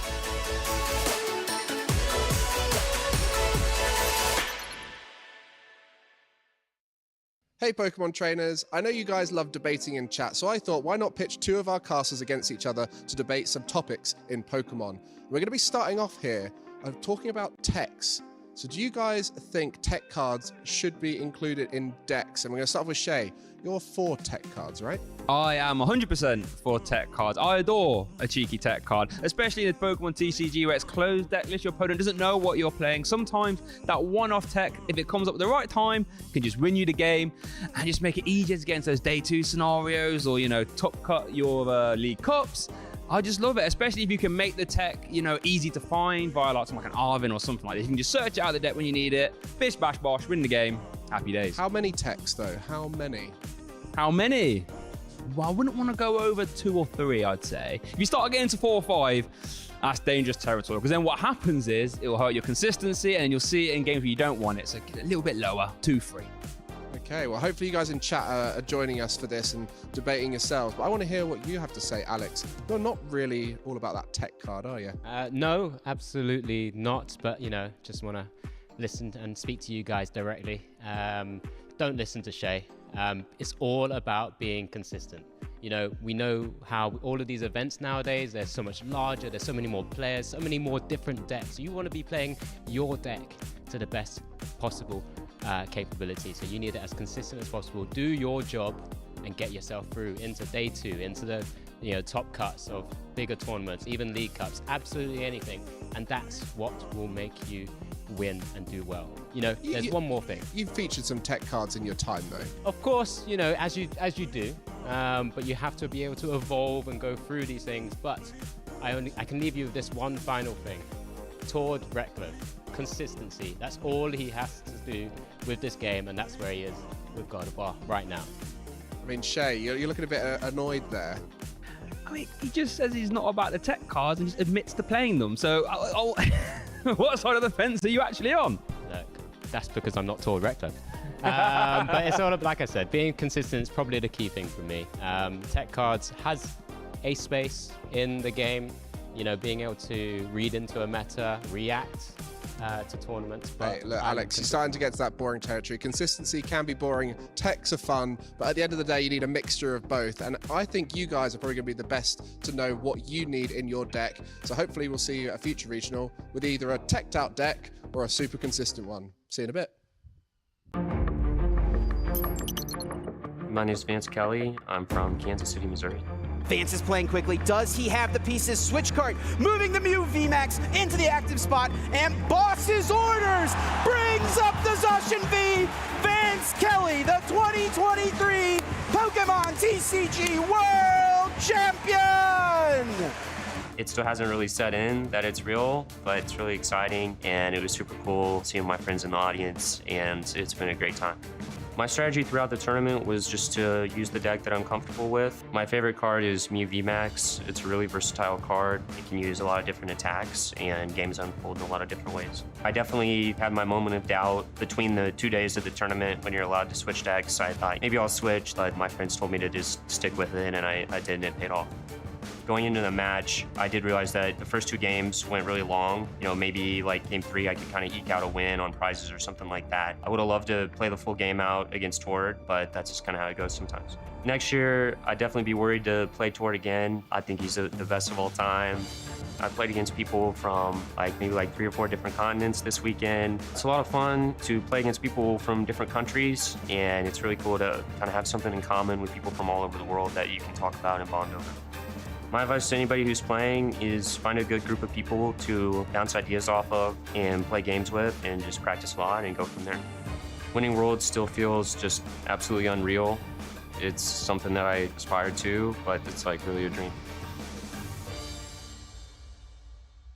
Welcome back, stream viewers. Now, I know that us TCG players all love a good hearty debate. So we're going to play some more Master of Choice, where today we are going to be debating with Alex and Freya aggressive decks versus more control style decks. So who's taking aggressive decks today? That would be me. So, at first, I would have said I felt a little bit torn because I've definitely played both styles of deck in the past, but I'm leaning on the aggressive side purely because I think for most people playing competitive TCG, aggressive decks are more likely to give you success. The control archetypes in Pokemon tend to be more limited. We tend to see them have success in the hands of people like, Sander, who has done very, very well over many tournaments with control archetypes. But there's been very few times in the history of the TCG where a control archetype has been good enough to be do well in anyone's hands. Generally speaking, the aggressive decks are the ones that are kind of easiest to get to grips with and to have success with. So with that in mind, for most people, I think an aggressive choice would be better. Okay, I like it. But since aggressive decks tend to be more common, do you think the upside of it being easier to play for people gets offset by the fact that everyone knows what these decks are trying to do? That's definitely a part of it, yes, but you can also play an aggressive deck that's less well known to sort of counteract that, right? The whole thing is, with Pokemon, there tends to be a lot more aggressive decks than control decks, so you can still play an aggressive deck that has that surprise factor as well, so you can kind of work around that potential disadvantage. Ooh, surprise aggressive decks. Now we're talking, but before I get too invested, Alex, try and convince me. Control decks. Look, there's been numerous control decks throughout the history of Pokemon TCG. And yes, as you mentioned, there are a lot of players who dedicate the time to really sort of bring those decks to really, truly perform. You've mentioned Sander already, but as someone who's dedicated and knowing all of the types of cards that are involved in a controlled deck, imagine you had all of that knowledge. You know every ins and outs of aggressive decks, of tempo decks, of control decks, and you're utilizing all of that knowledge to be the best deck in the room. And more often than not, you are. And that's why we've seen players like Sander and beyond often you know, make it through to day 2, make it through into top cuts. You know, they do have the pleasure of sometimes also being on stream, which does mean a lot of players then get to see what those little cute texts can be, but it just shows you just how truly that archetype it actually is. And just like I said, imagine just having all that wealth of knowledge going into every matchup, into a meta game, and just taking down a tournament with a deck like that. I mean, that would be very fun doing that, but I think my concern with control decks, Alex, is like I said, once the cat is out the bag and people know what these techs are, you know, the sort of effectiveness of the decks can wane a little bit. Do you think that would put people off? It can do. One of the key things that you generally have to understand when you play control decks is you do have to understand almost every deck in the format and understand your game plan against every single one. It doesn't always come off. But, you know, at the same time, because we have such a wide format now, you can only cater for so many. But with control decks, just being able to, you know, take your time with single prizes in the format, with so many different EXs and Vs that give up multiple prizes, you don't need to worry about that too much. It gives you plenty of time to execute your game plan and just kind of turn the game on its head and really take down the tournament. Wow, well, this is a hard one, viewers. Make sure you let us know in the chat what you prefer, but I think Alex already knows I'm going to give it to the aggressive decks. Control decks are fun, don't get me wrong, but I think it just takes a very big time investment, I think, to get to know them at such a high level. So congratulations, Freya. Thank you very much. I will admit to some slight hypocrisy on this because you know, all the way back in 2015, 2014, I got a lot of points to Seismitoad EX, but I guess you could say that was one of the most aggressive control decks ever, so maybe still kind of aligned. Okay, fair enough, but I do think Seismitoad was a little bit down the middle between both, so I'll let you off there. But let us know in the chat which one you prefer or who you think won the debate there. But now we're going to try and get back to the casters as soon as possible, so don't go anywhere.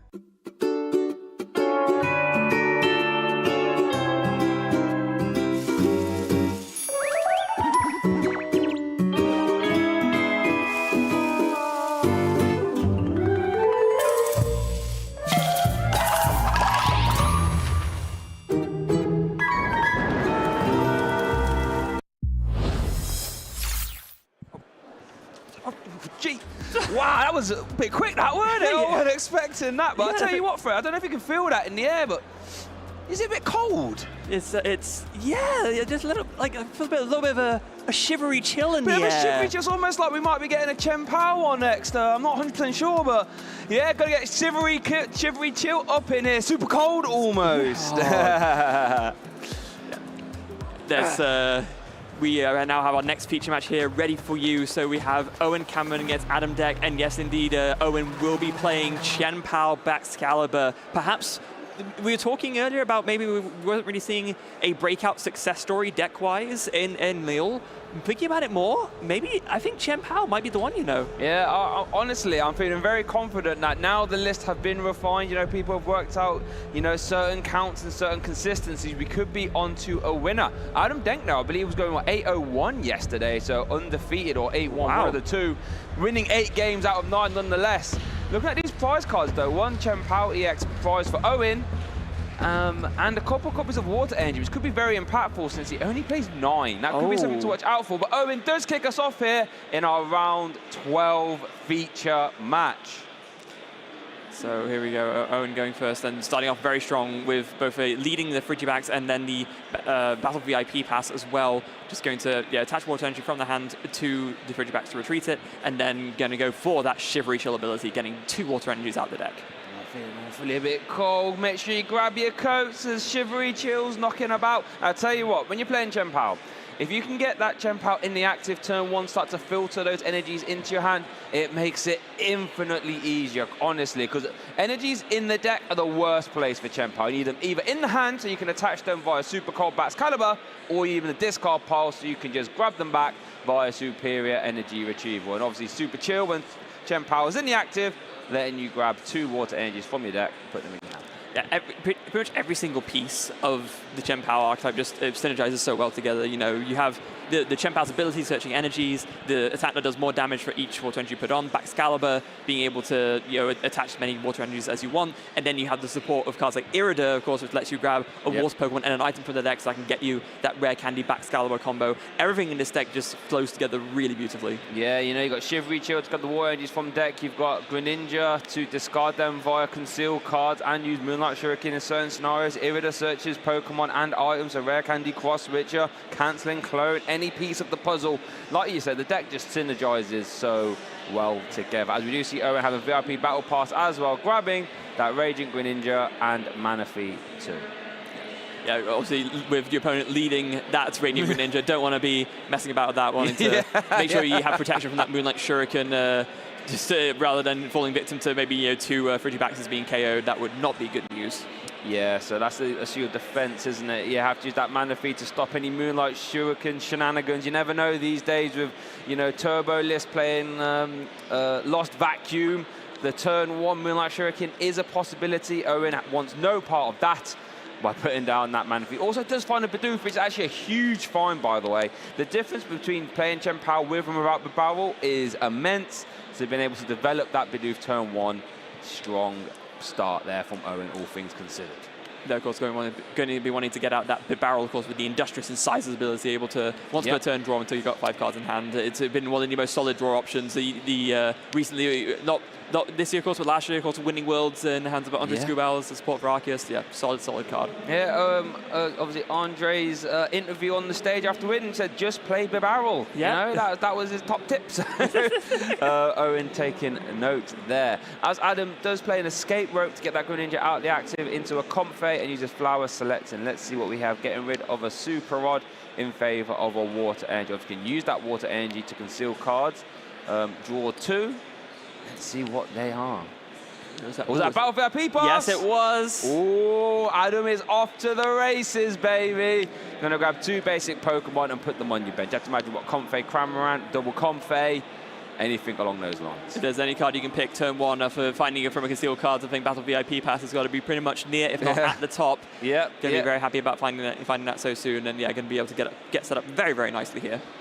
Now this is interesting. I feel as if Turbo Lost Box into Chien-Pao could just be a very aggressive race. There's 2 prizes slamming into each other. Both players will have options to attack via Moonlight Shuriken as well. So there's going to be many multi-prize turns, if I had to imagine. And I think it's going to make for a very entertaining match, Freya?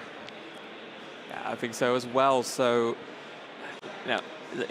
I think something that Adam's taking the time to do right now is you can see he's literally combing through and looking at every single energy in the deck. So wanting to make sure that there's exact knowledge of how many counts of what energy are available is very important, especially in these Lost Zone decks where you're playing such a big variety of energy to power up different attackers. You want to make sure you have access to the one that you want at any given time, especially when you're up against a deck like Chien-Pao, where you're going to have to use some of your 2 prizes to knock out their 2 prizes. Well, we saw in our first round today, didn't we, where Rune didn't have access to both the Lightning, so you have to really keep careful of that, because obviously Raikou and Dragonite both require 1 Lightning. Dragonite requires 2 Waters as well, not to mention Sableye requires Psychic. So when you've got 3 different types of basic energy, you have to keep tabs on all of them.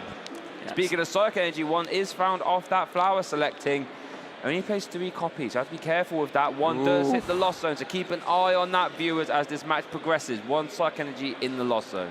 Ready, but a very important decision, though, because the other card was that Forest Seal Stone. And Adam having the Raikou in hand, of course, we're going to be picking that, and going to use that Star Alchemy straight away, search the deck for any 1 card, and it's going to be that Chorus Experiment. Yeah, it's got to be that Chorus Experiment. You have to start accelerating your way to that magical 7 cards in the Lost Zone. First of all, 7 obviously opens up Mirage Gate, letting you accelerate 2 different energies from your deck, as long as they're different colors. And once you get to that 10, Sableye starts knocking on the door of that Lost Mine, spending 12 damage counters. Yes, and that's the critical mass, right? Yeah, 10 in Lost Zone. Once you start doing Lost Mines, your opponent starts really, really feeling the pressure. Yeah.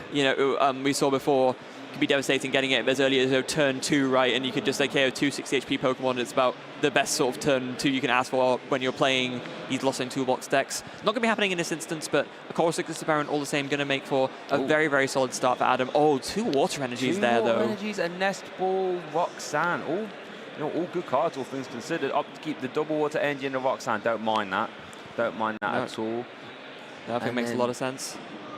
So it looks like we're probably not going to see the turn 1 Mirage Gate. I don't think the hand quite supports that. We do see an energy onto the active Comfey. And then Nestball in hand already, okay. So let's see, what could this be finding? Could we find a Cramorant even? That's what we're going to do. Find a Cramorant so you can get some damage into play via that Spit innocently. Obviously, Cramorant can attack for free with its ability Lost Provision. As long as you have 4 cards in your Lost Zone, you can you can use any attack with a 0 energy cost there. The other solid early option there, Spit innocently, 110 damage. Owen is holding a few pieces of the puzzle to do that cross-switcher cancelling clone turn. Oh my goodness gracious me. Okay, so this is the wombo combo turn we talked about before, where you can bring up the Manaphy on an opponent's side, cancelling clone it to shut off that ability that, of course, protects the bench Pokemon from being hit by damage. And then you can come in with the Radiant Greninja and do the Moonlight Shuriken. Yeah, and that is the Chien-Pao's defense against 1 prize decks, letting you sort of uptrade, taking 2 prizes with a 1 prize. And now it's not quite out of the woods yet. Does have to do some maneuvering around, as we do see the retreat of the Greninja. Now, there is 3 energy in the discard pile, but there's a superior energy retrieval, of course, as we do see that Chivalry Chill. So I think we might have to rely on some barrel draws just to guarantee, but we are awfully close, Freya. Well, the Irida's in hand, right? So yeah, we know there's going to be the rare candy Baxcalibur at the very least. Yes. Maybe what Owen could do is, before playing the Irida, go for the barrel, and then depending on whether he draws, the superior energy retrieval or the rare candy, can get the other item to complete the combo based on the Irida. So we're looking for cross switch or rare candy. Ooh, not quite. Now the awkward thing is we can't even play those cards to get to make your Babao a little bit better. Yeah, just going for the concealed cards there, unfortunately. Clogging up the hand a little bit, drawing both like another Irida, which you don't need because you already have one in hand, and then a Frigibax, which you don't really want to put down another one right now if you can avoid it. Yeah, I mean, it is the 70 HP one, so which is quite nice against Sableye. Let's see what this Irida finds then. It's going to have to be, what, rare candy and a second Chien-Pao? Oh, is the Baxcalibur already in hand? Yes, the Baxcalibur is in hand, okay, yes. Then yeah. But so then give me the rare candy and another Frigibax, okay. Is there a way for Owen to fin the hand to draw enough of superior energy to, or to be able to draw with the barrel to find superior energy retrieval, maybe? Potentially. I guess you can superior energy retrieval, discard 2, grab all the energies, attach all your energies. You can't play the cancelling clone preemptively. Oh, the superior is already in hand? Yes, that's in hand. Yeah. Right. Oh, sorry, I completely misunderstood. Okay, so he's got it all right. Unless is he missing the second cross switcher? Still needs to, yeah. That's what's missing. Okay, I'm sorry, I misunderstood earlier. Right. So we can get back those 4 energies, I should say. You can attach them now. Bench that Frigibax. Also 2.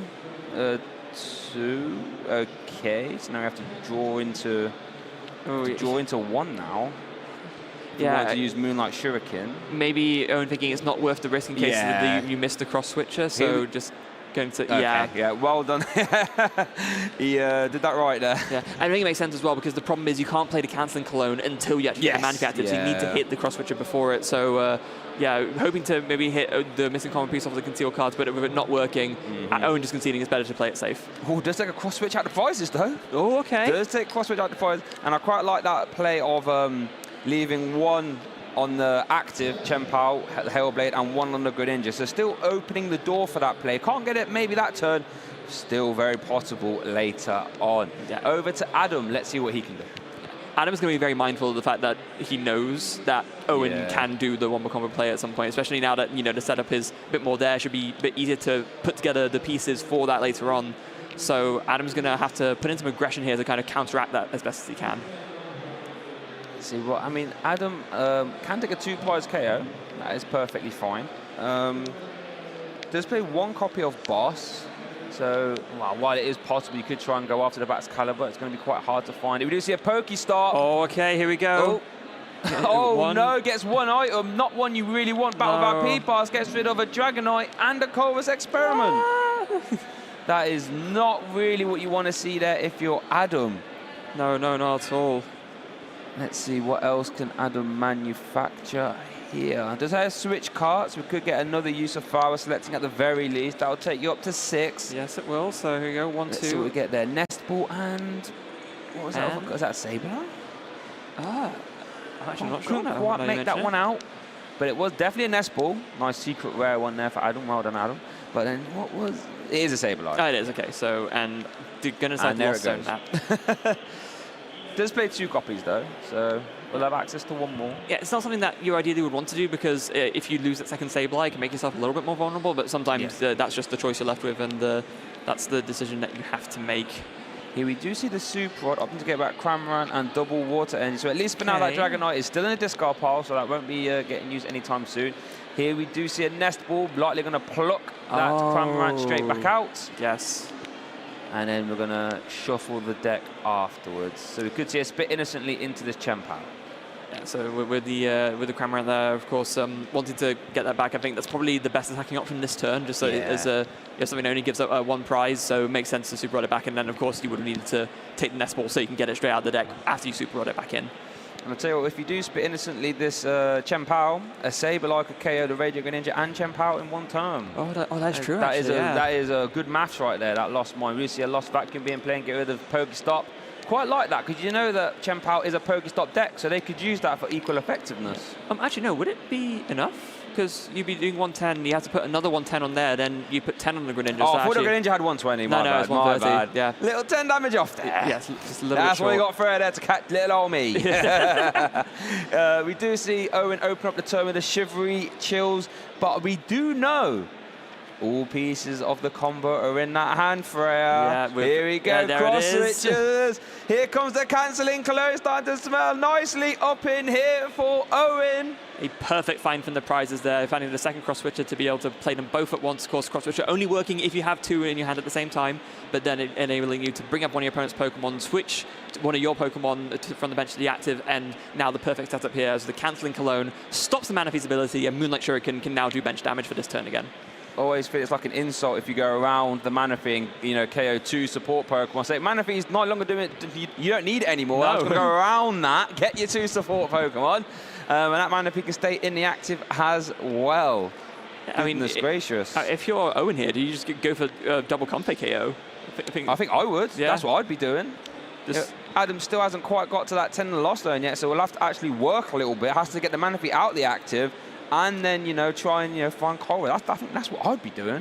It's a double whammy, right? It shuts off your opponent's consistency engine, and it also, shuts off access to their power spike. And, that's exactly what Owen has done. Yeah. Wow, Owen Cameron, Moonlight Shuriken taking 2 prize cards that turn, going down to 3 prize cards in total. And Adam's still at 6. Does open up the turn, though, with that Mirage Gate, as we do see 1 Psychic Energy on that Sableye. Still needs to get 2 in the Lost Zone, though, for that Lost Mine to activate. Yeah, what I'm thinking is probably the case here is that Adam wanted to play the Mirage Gate before Chorus's experiment. Oh no, it's a Roxanne! Roxanne! Oh! Hold on a second here then, folks. That means we're going to have to find some Comfeys and some switching cards for Adam to even use Lost Mine. I guess you could use Scratch, funnily enough, for a KO, right? That's 1 for 20. That would work. Or you could even use Aqua Splash or whatever. Wave Splash. Let's see if I got that correct. I think it's called Wave Splash. Yeah, Rain Splash. There we go. There we go. Make sure you got your umbrellas. We could be seeing a Rain Splash for KO. Come on. Manaphy getting involved. Potentially. Although it looks like I don't see any... Oh, there's a Lost Vacuum. Oh, okay. That works as well, actually. Lost Vacuum. So ignore me. We will not be seeing any... I mean, we could see a Rain Splash, but... Probably Lost Mine, a bit more advantageous. Lost Vacuum, the crucial piece to find there is that with no Comfey out, Lost Vacuum enabling the 10 to go into Lost Zone by being able to Lost Zone your own Forest Seal Stone, and it's actually just going to put everything on the barrel. Wow, okay. This makes a lot of sense. You've just Roxanne your opponent. You don't want them to be able to draw out of it, and Barrel is the thing that lets you do that, so just deal with it straight away. Yeah, no, that is a real strong turn there. What's Owen got? Does have a Superior Energy Retrieval? Has another Barrel, but no Bidoof. So we are going to see Superior Energy Retrieval. When you discard 2 cards from your hand to get back 4 basic energies. And let's see where they go. Conceal cards, first of all, draw 2. Bidoof. Oh, that's unfortunate. Bidoof. Just discarded the other Barrel. The Barrel's gone. And let's see. I mean, we could see an attack with Moonlight Shuriken, but would you be able to hit the active this turn? I'm trying to think. Is there a world in which you could attack with a Baxcalibur, Buster Tail, 130? Oof. Maybe I've got 2 Baxcaliburs out, so... Yeah, I think that's what I'm struggling with right now. There isn't anything, in theory, amazing to attack with, other than, maybe, the Baxcalibur is the best shot. Yeah, I think you're right. see a Buster Tail. Let's go. 3 for 130. Not the greatest of numbers, but what it does do is deal with the 1-prize attackers in Lost Box. And 160 HP, you can't just, tap that to get it out of the way. You're going to have to invest an actual attacker. No, I was going to say, actually, right now, that is by far the least vulnerable thing on Owen's side of the field. So, 100%. makes a lot of sense to go for the attack with the Baxcalibur there and taking a knockout on the Sableye. Oh, we're seeing it all this round, Frey. We had a potential Manaphy, we had a scratch maybe. Now we're seeing Baxcalibur getting involved. Fantastic stuff. As Adam does promote the start of the turn by promoting that Cramorant and a super odd shuffling stuff in. What do you think Adam's going to try and work towards this turn? I think it's got to be just finding a Sableye, right? I think if you can just keep loss mining, it's going to get you in a pretty good spot, and then maybe you can take a few prizes from that, and then just finish off by finishing off one last 2-prizer with one of your own 2 prizes. I think you just need to find Sableye again this turn, really.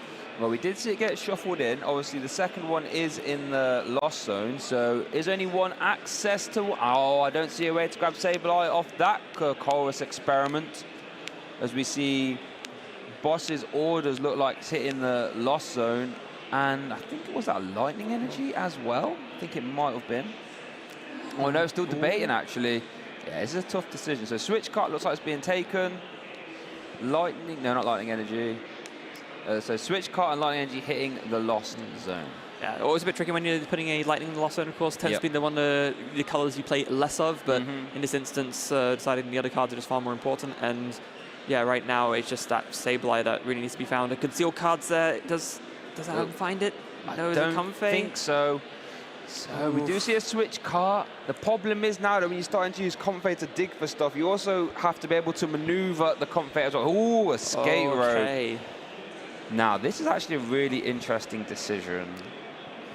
What would you... Because the Baxcalibur has a 2 retreat cost, so you can't just confidently promote that. Wow, opting to go for the Chien-Pao. So that opened up the door for Cramorant taking a 2-prize KO this turn at the very least. I would have said maybe the other option would have been to bring out the Manaphy, right? I was thinking Manaphy, yeah. But Adam disagreeing in this instance as the Echoing Horn. Wow, that's knowledge right there.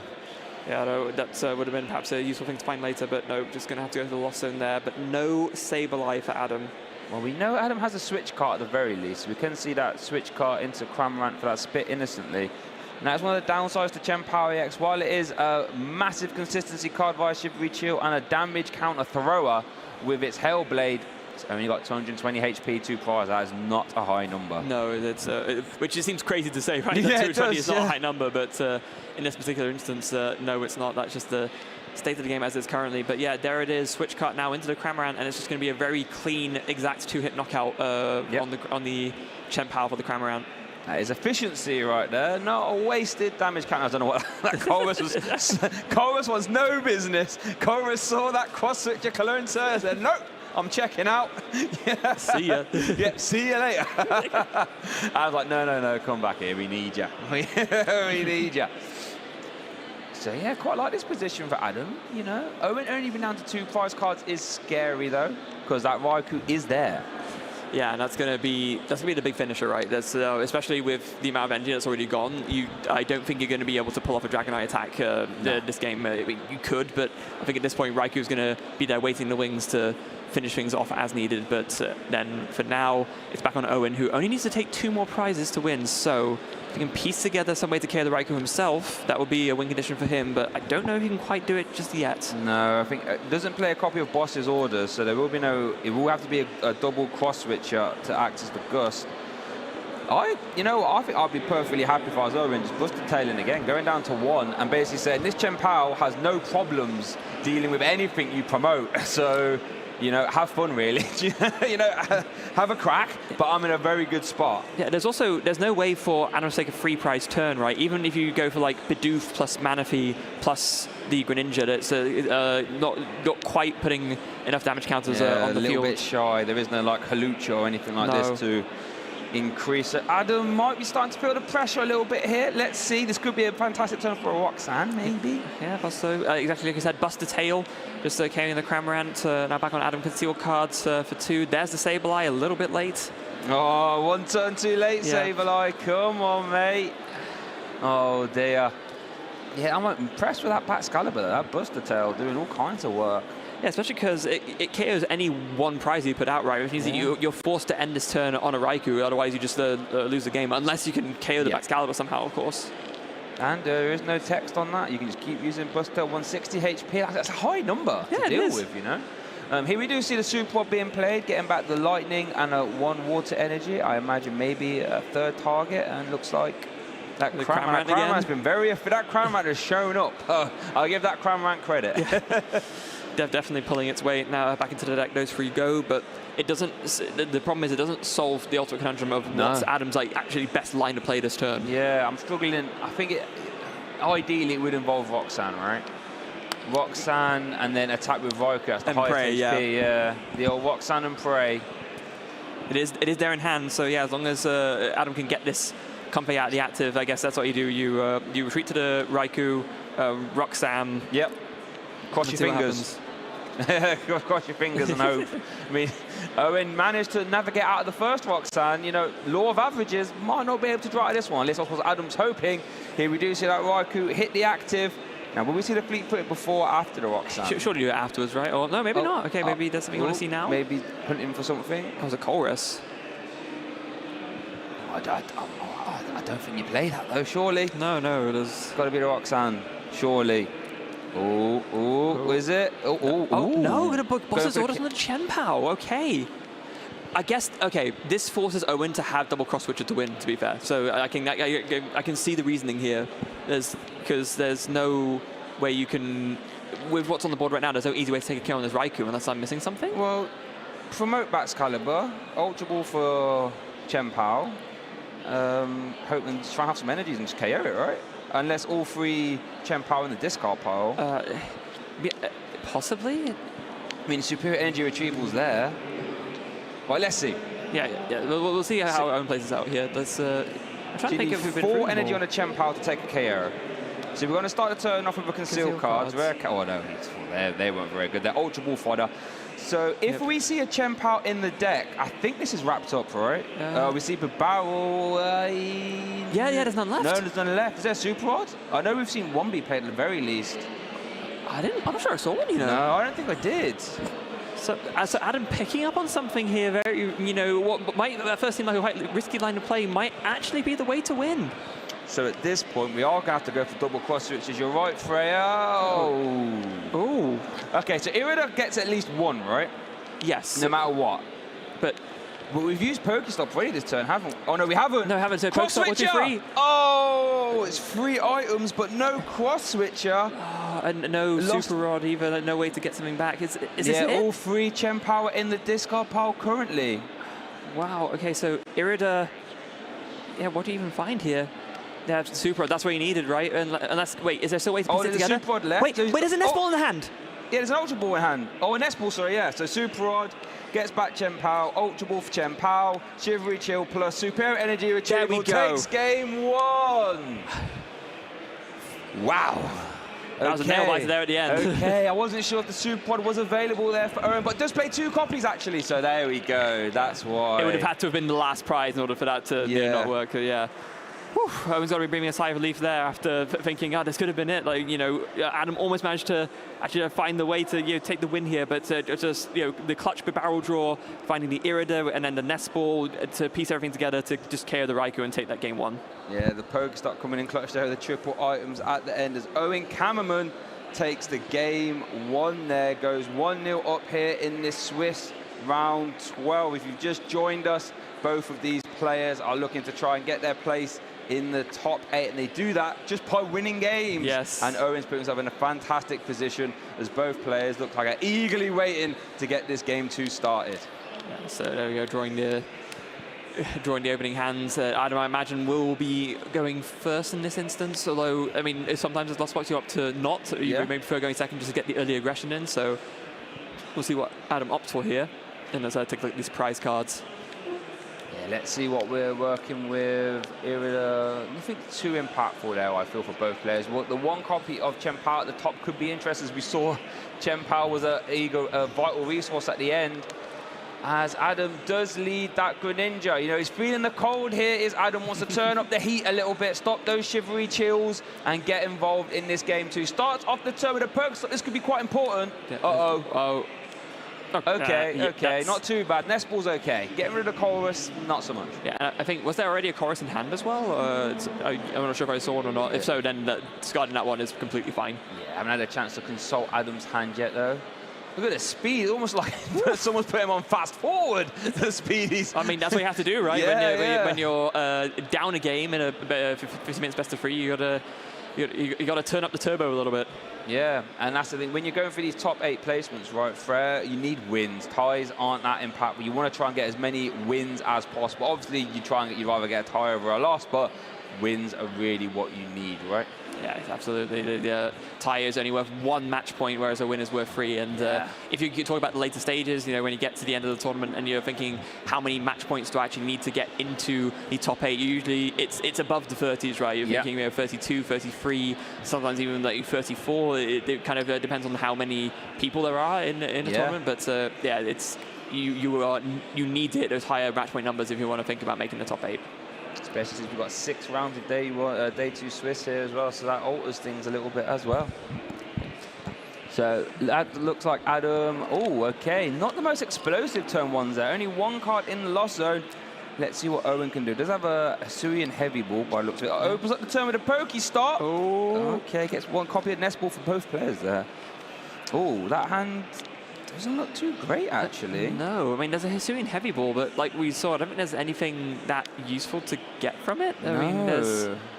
well, you get the Chien-Pao, I guess. Oh, yeah, true. Then actually, that could be quite relevant, because that could mean you can retreat into it and start doing Shivery Chills, so but actually, that's quite huge.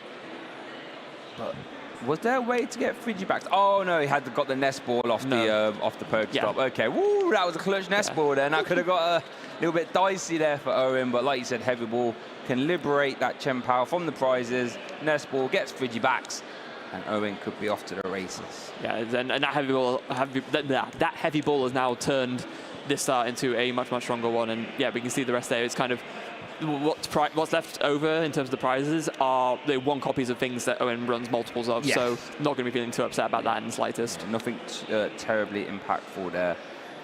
As Owen does get time to do his deck search now. Obviously, he did get to see the prizes, so won't have to prize check. As we do see Frigiback, 70 HP Frigibacks. Hit the bench. Oh, no, maybe not, actually. Going for the 60 HP Frigibacks. I think, given that your opponent only put 1 in the loss zone last turn, I don't think you're too worried about a lost mine coming in and wrecking you. So you save that 70 HP one if you need it in the later game, so you can try and stop Adam taking 2 prize cards on 2 Frigibacks at the same time. So, now, one thing that's important to note is that that Pokestop did mill the Manaphy, of course, so having that in a discard pile, going to be sending a little bit of an alarm bell at Adam's mind, thinking, I could maybe exploit this with a Greninja play this turn. Yeah, a Greninja would be rather strong, you know, it would KO the Frigibacks. Trying to see, yeah, and if you was to Moonlight Shuriken the active Bidoof, the ability doesn't work as Carefree Countenance only works if Bidoof is on the bench. Yeah, so unfortunately, there was no way for Owen to be able to retreat that Bidoof. So yeah, this is actually shaping up to be a potentially very huge turn as long as Adam can have a strong enough setup here. Ooh, this is also interesting. The Dragonite could be interesting because if you was to go Forest Seal Stone, Escape Rope, you'd probably have to promote the Chien-Pao in that scenario, and Adam would take an early 2 prize KO, potentially. That would be, I mean, that would be the way to go about it. Yeah, either way, neither play is possible unless you end up with 7 in the lost zone. So that's going to be what the focus is on. And it's not impossible to do this turn, but it's going to need a lost vacuum and some more come phase as well as a Chorus's Experiment. Yeah, so we need quite a lot. But I tell you what, if you need a lot of cards for a combo, Forest Seal Stone is a great card to have because that plucks out 1 piece. Yes, it does. So there we go, Chorus's Experiment. This is going to be the key first piece here. We do see. Ooh, not a lot to work with, though. So we see a Forest Seal Stone hit the lost zone. And I believe that was that 1 Water Energy? No, still making the decision. Oh no, has the decision been made? Yeah, we can't quite see what the card below the Forest Hill Stone was. We see a concealed cast, discard a water. Yep. And draw 2.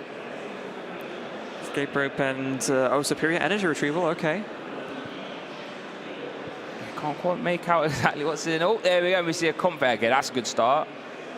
That's getting you there. We need to kind of see that, and there's an escape rope, as we do see. Yeah, it's got a bit of Chien-Pao, right? And then into the comfort for Adam Flower selecting. Now this will go up to 5. Kind of need to find a lost vacuum at some point to unlock this turn. Oh, and that's an easy decision. Yeah, Spiritomb not going to be doing much against Chien-Pao. Finds a Hisuian heavy ball.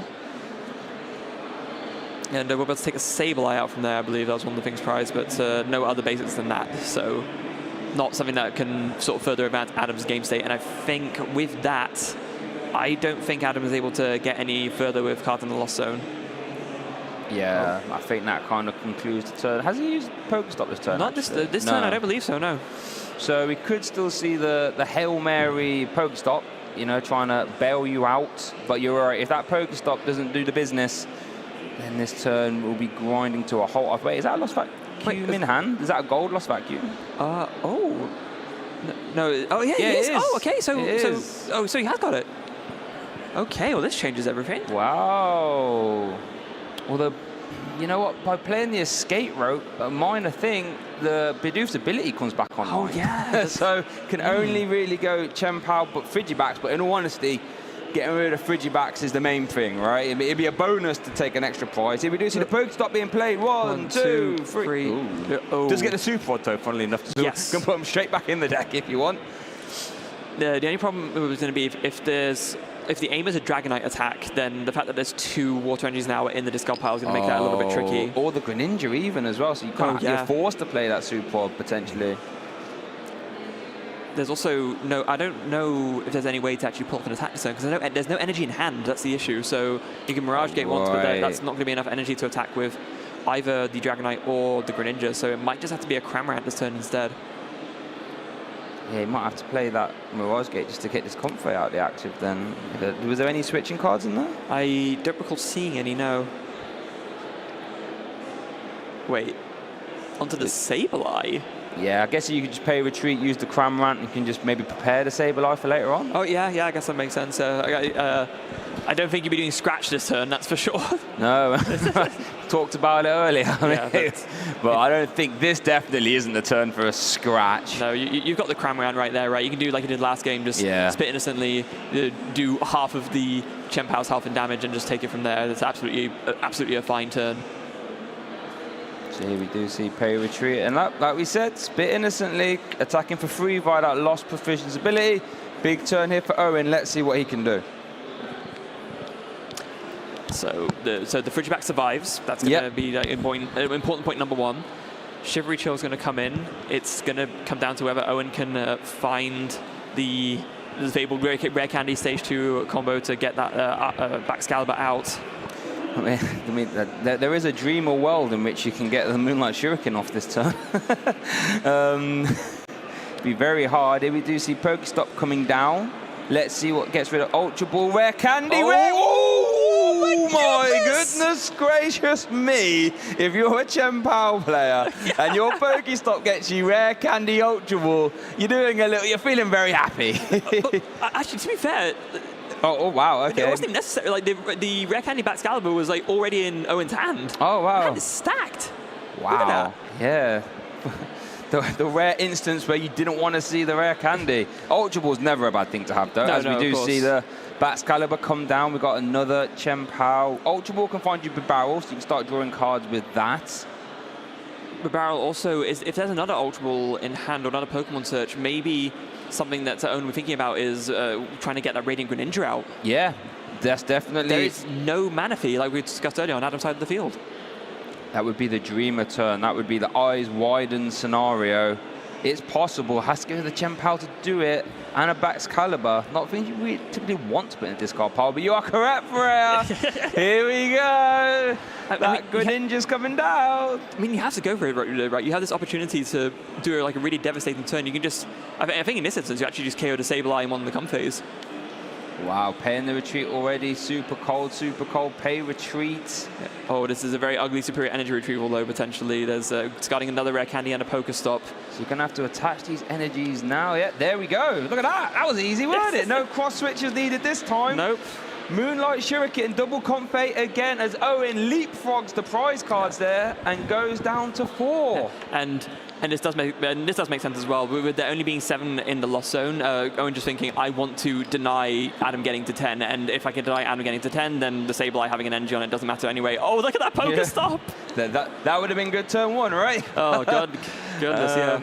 Oh my goodness. So Yeah, Adam's on 7. Wow, I told you this would be a to and fro aggressive game, didn't I? Just both players going at it. Greninja currently survives the spit innocently as well, that 130 HP. We do see the Lost Vacuum being played, going up to 9 in the Lost Zone, so Sableye's getting ready. Can Adam go for 10? Oh, no. Just the spit innocently. Now, unfortunately, Greninja can't take 2 prize cards again. Could carry the Sableye, though. That might be a good play, you know. I'm trying to think if... so, yeah, you can KO the Sableye, but then it's a matter of what would be worth it afterwards, and just in terms of putting the rest of the damage on. Also, very huge. Owen actually found the barrel this turn. Wow. Huge getting ready. Has 1 copy of Irida in the hand as well. Irida obviously find a water Pokemon and an item. As it looks like we are going to see the barrel gets to draw 3. Cross switcher. You know what that means? That means that Chien-Pao EX can start swinging. Oh no. So if you're Adam, you've got to be a little bit worried here. There's, I don't think the Pokestop's been used yet on Owen's side. No, both players playing so fast, they were forgetting to remove those coins. Here we do see the Shivery Chill getting 2 water energies. Oh my goodness, what is Owen thinking of here? We do have the Irida as well, so Irida can basically unlock any turn that Owen wants right now because he can search a water Pokemon and an item. I think what we wanted to do here is KO the Dragonite, but with a fresh Chien-Pao, so Adam can't return KO over Cramorant. Yeah, that makes sense. Go down to 2 prize cards, and you can say, you better find your Manaphy as well, because otherwise I can still go Ninja again. That's still a play. Frigibax hits the playing surface, which I don't mind. Oh, we are going to see concealed cards maybe first. Yeah, just to work with as much information as you can. Oh, there's that Chien-Pao. Oh, okay. There's that Chien-Pao that you mentioned. Owen thinking, does have the Irida as well. Oh my goodness, so many possibilities. So many possibilities. There's a lot of different sort of paths you can take with this Pokestop as well. Oh my goodness gracious me, Owen Cameraman! Wow! These Pokestops have been absolutely busted this game, I swear to goodness. I want to know what level Owen is on Pokemon Go, because clearly he knows his way around the Pokestops. You know what I mean? He's been doing really well with them. Oh my goodness. So I think whatever Owen wants to do this turn, he can do it. I think so as well, with all the nest balls and cross switches going on. Do you end up almost in decision paralysis, right? Where there's like so many things you could do. It's like, what actually is the best choice here? She's like, hold on a sec. What do I do here? The thing is, because Owen is such a high-tier, world-class player, I'm sure he knows exactly what he wants to do. If that was me, though, Freya, I'm like, oh, my goodness. Give us a sec, mate. I got too many options. So here we do see the Irida, getting a water Pokemon and an item card. So it's going to be, well, what do you even get? Obviously, a cross switcher is the item that you get. Oh no, unless has 2 in hand already. Oh, 2 in hand. Okay, had one in hand, and then the Pokestop got the other one, right? That's why I was like, whoa. It doesn't even get a Pokemon. Doesn't even get a what a statement. If you're Adam now, you're just thinking, wow, hand that good, is it? I don't even want the free items. I mean, okay, there's only 1 water Pokemon left in the deck, and that's the last Frigibax. Yeah. And I guess maybe you leave that in deck, so, you know, if you get Iono'd, at least there's a chance you draw into it, maybe. But would you want to, though? Like, you never know.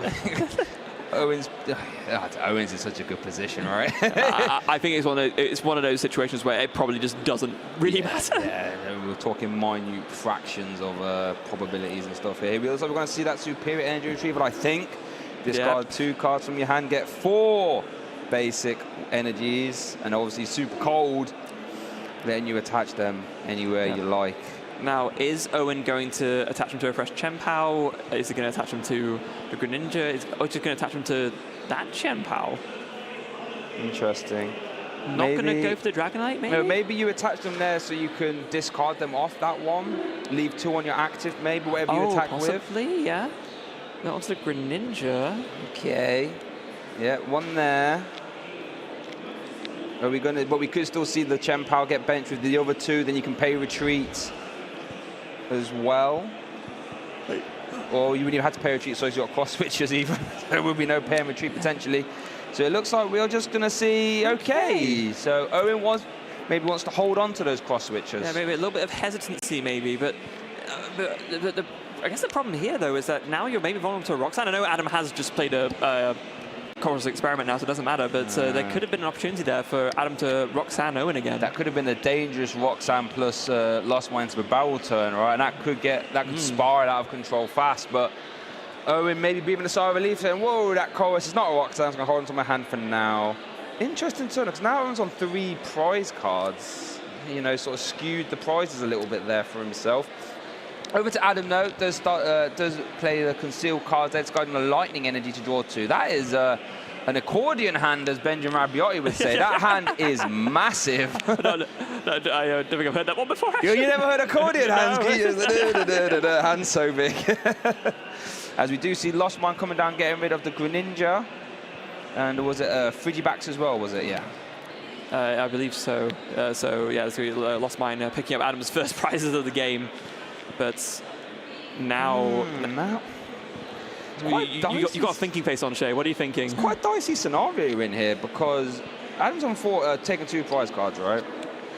Oh, Pokestop. Okay, that one's not as impressive as the last one. And that Bat's-Calibur's now in range of a Sableye. So if Adam can go Roxanne next turn, Lost Mine into the Bat's-Calibur, now you really are in like a very crucial scenario that you kind of have to draw out of. So now Owen's forced to bench that Frigibax. So maybe this turn you have to go after the Dragonite and just say, no matter what's in the active, maybe you can leave 1 energy on your Chien-Pao so you can attach 1 more and do Hellblade 120. Yeah, I think this is the exact move you make is you play out your hand as much as possible to Roxanne-proof yourself. You load up the checkmate scenario by trying to load up both your Chien-Paos as much as you can. Yeah. You go for the Dragonite and KO it. That way you've got 1 prize left and you can finish off anything next turn. I think, this is the move for this turn for sure. I think irrespective of whether you have a Bat's-Caliber or not, you can at least go for 120. So as we do see Super Cold getting chilly in here again, attaching 2 energies to the Chien-Pao on the bench, 2 energies to the active. Still has 2 more energy to attach if he desires. And he does, so 3 there. Obviously, you do need to discard 2 to KO Sableye, which is kind of annoying. You need to discard a few more if you're going after that Dragonite, though. I think that's what you have to do, right? Yeah. I think you can just cross-switcher here, KO the Dragonite, and then you just make sure there's enough energy left on board to KO anything else that comes out. Oh, still has Shivery Chill, I should say. And yeah, I think you're right. He's going to load up all the energies and say, whatever you put in the active next turn, even if I have Bat's-Caliber or not, is getting KO'd. Yeah, I think that's the move. So Shivery Chill for the last water energy in the deck. You can see Owen pointing at doing the maths there, just trying to work it all out and just trying to work out whether this cross-switcher move is the right one. Yes, he is going for it, switching to the other Chien-Pao, and I guess here you just discard all the energies off of the damaged Chien-Pao, right? Yeah, so you need to discard 4 for the KO, right? So yeah, I guess you take 3, or you definitely leave it so maybe you leave enough so they can both have 1.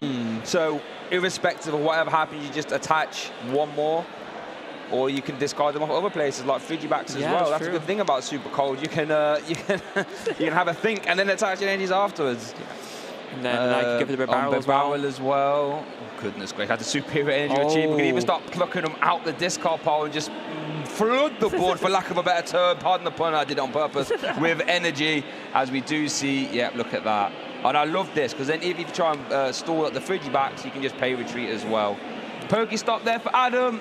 Oh! Adam Denk hasn't been there, can't be a high level on Pokemon Go, clearly. Oh my! And there's the concession from Adam. Wow! What a game from Owen Kammerman. That I think what sealed it there was just the Roxanne after milling that off of the Pokestop. That would have been the comeback card for Adam, but as soon as that was gone, there was no way. Yeah, that was an incredible game from Owen Kammerman there. We're showing a masterclass there with Chien-Pao. Like I said, when you're in the driver's seat with Chien-Pao, it can get scary because you really can access the bench, unlimited damage, attach energies. You can gust without having to play boss because you have cross switches. Wow. That was an absolutely incredible match. Really, again, showing off the power of Chien-Pao. It feels like every single time that we've seen Chien-Pao on stream, it has really, really shown its chops this weekend at least. Yeah, and just being able to have Irida to pluck out combos, superior energy retrieval, giving you access to 4 energy, Chivalry Chill, letting you grab 2 more. Just like between Chivalry Chill and superior energy retrieval, that's 6 energy, and you can just put them wherever you want. Like, it's just, wow. I am so impressed by that show. Though in this instance, is it flooding the board or is it freezing the board? Ooh, let us know down there in the chat or on the socials down there. Hashtag play Pokemon. Are you flooding the board or are you freezing the board? Got my sort of ice suit here as well, you know what I mean? I'm feeling looking like I've been hit by that Chivalry Chill as well. Commiserations to Adam, though. I feel as if played it really well. A bit unfortunate towards the end. Yeah, a little bit. And I feel like there were a couple of instances where I think, especially not finding access to the mana fee or just with that putting together the cancelling clone combo, we saw just the Radiant Greninja is such a key part of Chien-Pao's strategy against Lost Zone decks because, of course, if you're just trading 2 prizes for 1 prize, the Lost Box deck is going to run over you. But as soon as you have put that cancelling clone down and you can play around that mana fee, suddenly you're evening out a lot more. Yeah, and I think, if I was a Lost Box player playing against Chien-Pao, if they effectively pull off the cross-switch, your cancelling clone turn, I can't feel too hard done by if I lose. As we do see there, look, Bax Caliber fires that energy acceleration, that Hellblade we saw, that unlimited damage cap, you're just limited by how much energy you have in play, and Greninja can KO those benched Pokemon and does it rather effectively as well. And you see that there, we even have Lost Box down as a bad matchup for Chien-Pao, but just because it's a bad matchup doesn't mean you can't win it. No, especially when you're being piloted by one of the world's best players. And like we say there, it's traditionally a bad matchup, but you do have your answers. It's just traditionally, it's a hard answer to pull off, right? Double cross switcher and the cancelling clone. However, if you do pull that turn off, the pendulum of power swings right back into your favor, and then all of a sudden, you could be circling that game 1 win, game 2 win.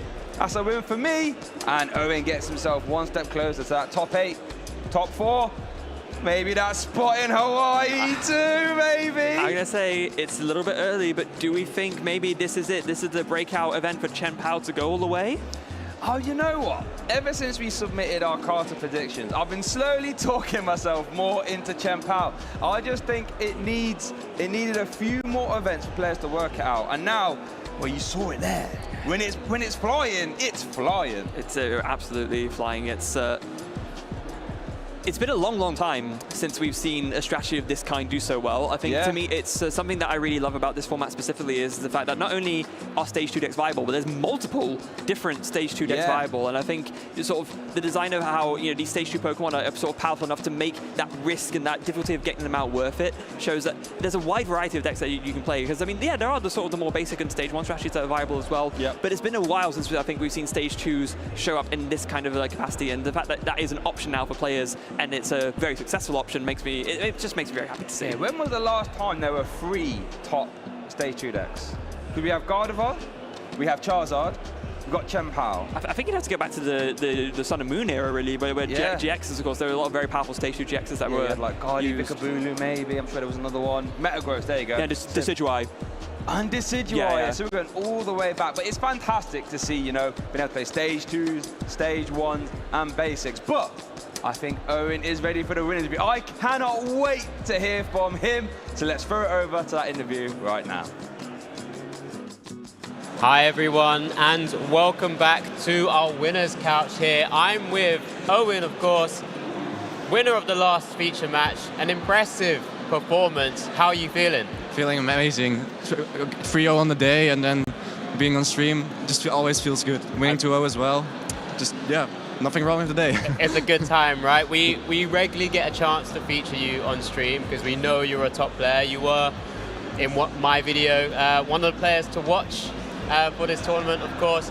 You chose to play Chien-Pao this time. Yes. Give us a bit of insight why. So 2 days ago I had like 6 decks left to choose from. So a whole range of decks, and then Chien-Pao was in that lineup a bit of the safe option. I knew a good list. It had kind of 50-50 matchups all across the board, and yeah, I just went a bit for safe in that regard. Yeah, I mean, just having 50-50s against like a pretty wide meta is fantastic to have. I mean, you went with the sort of support Pokemon in Bibarel. We actually saw some other support Pokemon yesterday with like Palkia and Pidgeot EX. Would you feel Bibarel is the best way to play the deck at the moment? I've played Palkia for a bit, but Bibarel is so needed in every matchup. Like if you get a Ionod, Roxanne, you just need it there. And then having the 2-2 line there, I play one Bibarel and the other in the Palkia list, but the 2-2 just makes it so much stronger. Yeah, that extra hand protection, as you mentioned, from things like Roxanne and Iono, super important, especially when you need to fill your hand back up for like the superior energy retrievals. But thinking back to that game 1, super important turn, but you had the big, massive combo. That's Greninja with Canceling Cologne. How often do you get it off? It's actually quite often because Pokestop finds a lot of cards in your deck, and then for some people, I might add. yes. But for you, everything. Today, yes. Yesterday, also had a bit of bad luck, but that's the card, right? But together with your Aridas, it's really quite consistent. You have a lot of draw options in Bibarel, Greninja, and you play enough outs so that it's turn 2, turn 3 is relatively possible if you don't get disrupted. Yeah, I mean, like, it's just incredible to watch, right? We're always, whenever we see Chien-Pao, it's always looking for that option to cross-switch it into the Greninja, get that Manaphy in the active spot, Canceling Cologne, and just take down 2 very sort of softer Pokemon and the deck. And it just shows its power as well, because of course you're using Chien-Pao as a big attacker. You're utilizing the other water Pokemon as well. What next? I mean, you're 9-1-2 now, yes, I believe? I think so, yeah. How many more, what are you aiming for at this stage? I mean, like you said, you're 3-0, day 2, 3 more rounds. Well, it would be very nice to make top 8 again. I've made top 8 at Lille the past 2 times. This is my tournament, usually. So I'd really like to make it 3 in a row. Yeah. That would be amazing. I think I need to go 2-1 for that, or 1 win and 2 ties, which both seem possible. I mean, based on how you're playing at the moment, obviously top tier, and with some of the variants from like the Pokestops we've kind of mentioned already in that game too, just hitting the nuts sometimes, but sometimes you need to ride that wave and that luck. But I think we'll just leave it with that because, like I said, we saw some fantastic play by yourself. I wish you the best of luck for the final few rounds, and hopefully we get to see you again in top 8. But yeah, good luck for the final few. This has been our winner from the most recent feature match. We've got plenty more Pokemon to come, 3 more rounds before Top Cut. We'll catch you shortly. Cheers, Owen. Thank you, man.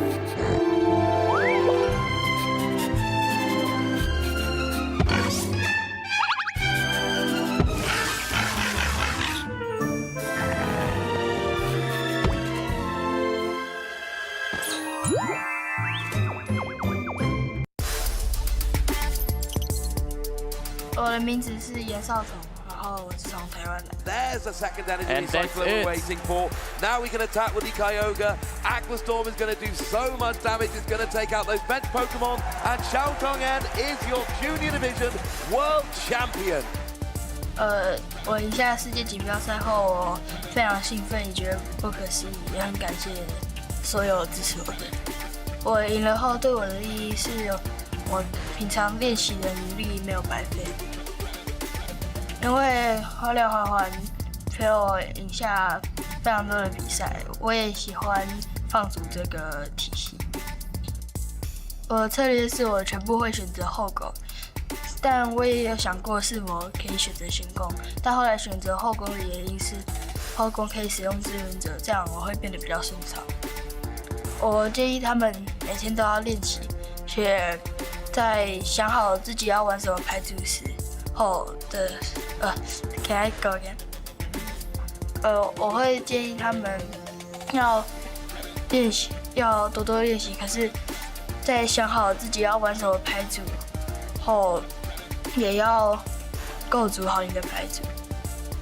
我想玩宝可梦卡牌的原因是我可以认识许多朋友，然后跟他们一起成长。我觉得我会再去下一次的世界赛，且再赢得一次冠军。 Right then, viewers, you're all in for a treat because I managed to sneak Rune away real quick. We're going to give him a quick interview. So, Rune, in case the people don't know who you are, two-time IC champion, things you love to see, and a recent master competing in the master division as your first season. Are you excited about that? I'm really excited to finally play my masters. Very exhausting, but it's really fun. Ooh, interesting, it's exhausting. What about playing in Masters makes it interesting? So it's 9 rounds, the players are better. There is a day 2 of 6 rounds sometimes, and then also a top 8, so it's a lot of rounds. It's a lot of Pokemon, right? It's been best of 3, 50 minutes, that starts to add up real quick, right? So did you prepare at all for your first Masters season? Anything different to how you prepare for a normal season? I do a lot of theory crafting before the tournaments. Because of school, I don't have a lot of time to actually play test, and I think that works out pretty well. Okay, now I've got a question for you. So, let's say in your past senior seasons where you was very successful, might I say, is there any difference in your tournament prep? Like, for example, because now you compete in Masters, does your weeks going up to a tournament change at all? And seniors, I tried to find like a spicy deck, a deck that nobody knows how to play against it, but now I'm just trying to find the most consistent deck. Oh, interesting. Why is that? It's more rounds, so your deck needs to function very well. And seniors, it's like 6, 7 rounds, so you can lose one. And people don't really know how to play against spicy decks. Okay, interesting. That's some good insights right there, you know. Love to see it. So, apart from having to play more rounds, like you said, 9 rounds and then maybe 6 rounds Swiss in day 2, what other changes have you noticed about playing in the Masters over seniors? The meta share is a lot different. Seniors try to find their own deck, like the unique decks, and Masters just stay with the consistency with the meta decks. You can look at the past tournaments, and that will be about the same meta share. Okay, interesting. Was there anything competing in Masters that caught you by surprise? I think how good they were.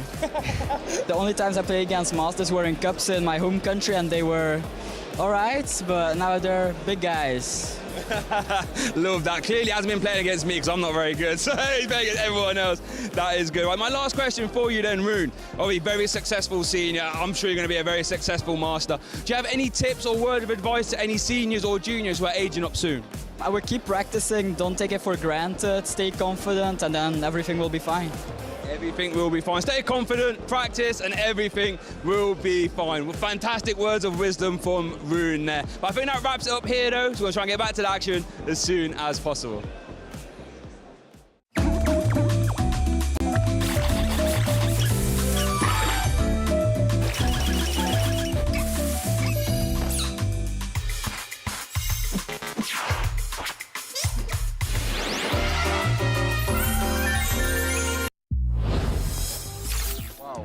What round are we on now? It's so many rounds. Was it round 13? Round 13. 12? I think we've round 13. The rounds have gone by so quickly here in Lille. We're about to go into round 13, where we're going to be seeing some of those players competing to make it into the top 8. My name's Mike. I'm here with Alex. Honestly, the day has flown by already. We've had so many great matches on the stream and some interesting decks too. No, definitely, and so much more still to come. You know, another 3 rounds of Swiss, or day 2 Swiss, you know, the top players making it through day 1 and then into the top cut. This is where we're starting to get those feelers of which players are starting to make it with the number of points required to get into the top cut. So starting to get to that crunch time now. We're also starting to see some of those familiar faces that we got to see earlier on in the Swiss who've carried on their success and will be coming back onto the stream. And that's always the case with these more popular players, the ones who are more known, the more successful players who we tend to get on early on the stream to try and show what they're playing. They often do so well at these events, and we're starting to see those big names rise to the top in the later stages of the tournament. Yeah, gaining that momentum, you know, they feature on stream or feature at the top tables regularly, and then just continuing that pace, continuing that perfect play as a top player, you know, heading into day 2 already a fantastic achievement. It's now just going that one step further and pushing themselves into those prize positions and then the top cut. Yeah, and we saw just then Chien-Pao and Lost Box, two decks that converted very well from day 1 into day 2. Lost Box, one of the most popular decks, 20% of today's meta, so we'll be seeing whether that can convert again in the future. But a deck that's not been spoken about much, Mew VMAX, we might be having a little chance to see here with Urvind, you can see just below us. Yep. Back-to-back coming onto the stream once again between the day 1s and day 2s. I mentioned yesterday that we were seeing a bit of a throwback to the World Championships. I think this one's a bit more of a truer reflection.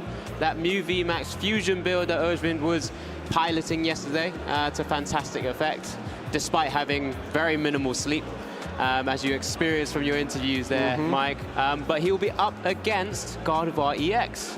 Yeah, Gardevoir EX, and also one of the brothers who we spoke a bit about yesterday, Gabor and Dario, both of them making it through to day 2. And it seems like Dario is doing a little bit stronger, where Gabor is a Mew VMAX player, so he'll be very familiar with this deck when they do their, I assume, at-home games. I don't know. I don't know. Never know. They must do. Having siblings is honestly one of the best testing partners you can ever have, and that's why we see so many siblings doing well at these tournaments. It's a shame our siblings do not play Pokemon at all. No, not in the right age or frame or mind to play the game. Have to go to our locals and find our family there. But yes, a fantastic matchup will be expected shortly. Can swing both ways, of course, as experienced throughout the last few tournaments and, of course, the World Championships. Both decks really prevalent in just being able to do its job. Yeah, I mean, Mew VMAX will often have to keep that tempo going, just early knockouts, continue out throughout the game, and maybe some disruption to be able to try and deny the game plan of the other decks, where Gardevoir EX is a little bit of a tougher matchup sometimes because it's able to set up slowly and get those big knockouts on the Mew VMAX. Yeah, just kind of having to maneuver around single prizes. This Mew VMAX build that Urvind is piloting will have to use its own sort of maybe Meloetters and Ice Cubes to try and navigate around that, to not allow these massive KOs from the Gardevoir players' side of the board, as we do see how generally the Mew VMAX will be performing. And just what we see there doesn't say that Gardevoir is a good or bad matchup. This matchup can be very even. A lot of it depends on the types of the lists, right? You know, Mew VMAX can be changed up. You can go more aggressive with the fusion build and more disruptive with the double turbo energy build. And Gardevoir, there's some various counts people go for. I mean, the Sky Sealstone at one point was in the list, and that was detrimental for me because it just meant 2 easy knockouts on a 2-prizer and then 1 Mew VMAX. We saw that a little bit early on when Gardevoir came into the meta. Sky Sealstone was very about, but not very common now, so it does make it a little bit more balanced. Yeah, it's what we see how decks have adapted and evolved into the metas. We do highlight it's got a good matchup into Mew here because it's just focusing on 2 massive knockouts, and with that fantastic ability, Psychic Embrace, being able to load something like the Zacian V to be able to take big KOs, or even sometimes the Gardevoir with that Shining Arcana ability and that Brainwave attack, which is exactly the same in terms of damage output. Of course, just a little bit short with the HP to kind of utilize Psychic Embrace a little bit, but reversal energy is in play. True, and I mean, on both sides, you've got various ways to disrupt. You know, you've got Ionos and Judges in the case of the Mew VMAX. There's also an Avery in Urvind's list, which could be quite good at disrupting that early Gardevoir wide board. So lots of things to think about, and it's one of those where the navigation through the matchup is where the experience of these 2 players will really be important as to whether they can find the correct route to victory. As you can see them setting up here, just getting ready for the first game, but Gardevoir versus Fusion Mew will be kicking us off in round 13. Yep, so much to look forward to here, and really exciting times. We're starting to see the creme de la creme of the Lille Regional Championships. That's like what you did there. That's a French saying. You throw me completely. The creme de la creme of comments about the event as well. So yeah, just getting here started up. I mean, this is one of those things as well, is the feature table is something we've spoken about a little bit, and the experience on there. You know, Urvind has already been up here yesterday, round 4 I think it was, we got to see him, maybe round 5. He's hopefully got some sleep now. Yeah. Having to drive here overnight because cancelled flight, so didn't have much sleep yesterday, which is why he went for the Mew VMAX. Do you know what deck he was going to play if he didn't switch to Mew VMAX? Enlighten me. He was going to play Gardevoir because he thought Gardevoir was the best deck, but he didn't want to play it when he was feeling tired, so he leaned into a deck that he was more familiar with, which he's now playing here, Mew VMAX. So very familiar with the opponent's deck might help him out a little bit. Yeah, definitely, and does look a little bit more sprightly than yesterday, in all honesty, which is great to see. It's someone I've had the chance to play against in previous seasons as well. But like I said, Dario on the right-hand side playing what Özvin has actually said he considers is the best deck. Well, the deck he would love to have played, but it's quite a hard deck to master. There's a lot of actions have to be played. The time management of the deck can also be quite a challenge, which is why we've seen Gardevoir struggle in the past sometimes. A lot of draws, hard to convert. And I think one thing that's really key here is Dario himself is familiar with this particular matchup because his brother is a Mew VMAX player. So I wonder if he's got a particular route there that he's planned ahead for. But Mew VMAX, not a deck you would plan ahead for coming into the tournament. Yeah, no, definitely everyone seems to try and just tech it every so often, as we do see both players now setting out their prizes. Do we see anything interesting at this stage? Some Pokemon on the right side that could be vital. The Avery is an early disruptor for Irvin, could be key. But Dario, definitely the Mew might be that card where your first search is, I'm going to go get a Mew now. And if it's not there, it can completely change your game plan. So going first here, Irvin kicking off round 13 with a Mew in the active. Yeah, definitely another card to highlight.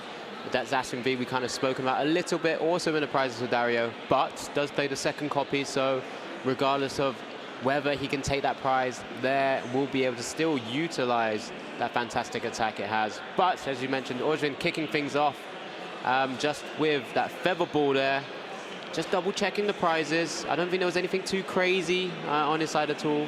So we'll be able to utilize his own game plan, maybe go through those single prizes himself and just start applying pressure as soon as possible.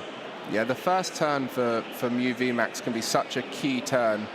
We see a lot of options in there to go wide for the Mew VMAX in the hand, but being able to get as many fusion Pokemon down to increase that Fusion Strike system's effectiveness is key. There was a Genesect in hand and a Forest Seal Stone. Ideally, you want to keep that Forest Seal Stone for the later game, where you can find exactly what you need. But right now, it might be required to get a VIP pass off that. Yeah, it's something many often has two Genesects in hand, in wow. fact, and plenty of cards to play down. So we'll be drawing up to 4. So 2 cards gained here. Does look like a Mew VMAX was drawn there. Nothing playable. So it's the option of that Forest Sealstone. There was the power tablets. You tend to want to try and keep them for the knockout and the Gardevoir EX. You know, we saw Pedro back at EUIC showing how important it was to hold all those power tablets to get that big knockout. Typically takes the 4, can take just the 3 if you've got damage modifiers, or if you're using the fusion energy, if there's damage on the Gardevoir EX. There's all sorts of iterations of it, but sometimes you need all 4. So playing them to thin in the early game can be quite risky for that reason. Ice Cube and Meloetta hitting the board now. More draw from Fusion Strike system.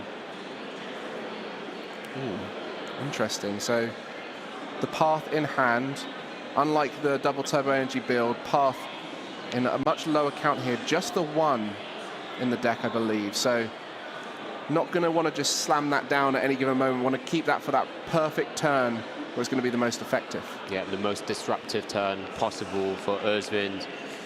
But it's just a pass over for the time being, knowing Dario will not really be able to do too much beyond start setting up their board. Dario opening with the strongest card in the deck, turn 1. That Battle VIP pass. Very good. But no Mew, so can't switch into a Mew to find more Pokemon. But if there's an energy in hand, you already can start that draw power with Radiant Greninja. I wonder with a lot of players, knowing Özvin has been on stream already once, you get a bit of insight if you do get a chance to watch back some of the stream. But does Dario know that there's an Avery hidden somewhere in there? Maybe, yeah, play around it. Sometimes that Mew, if it gets in the active spot with an Avery, it's not the most ideal card to have there. Having to sometimes give up more useful Pokemon in the mid to late game. Very true.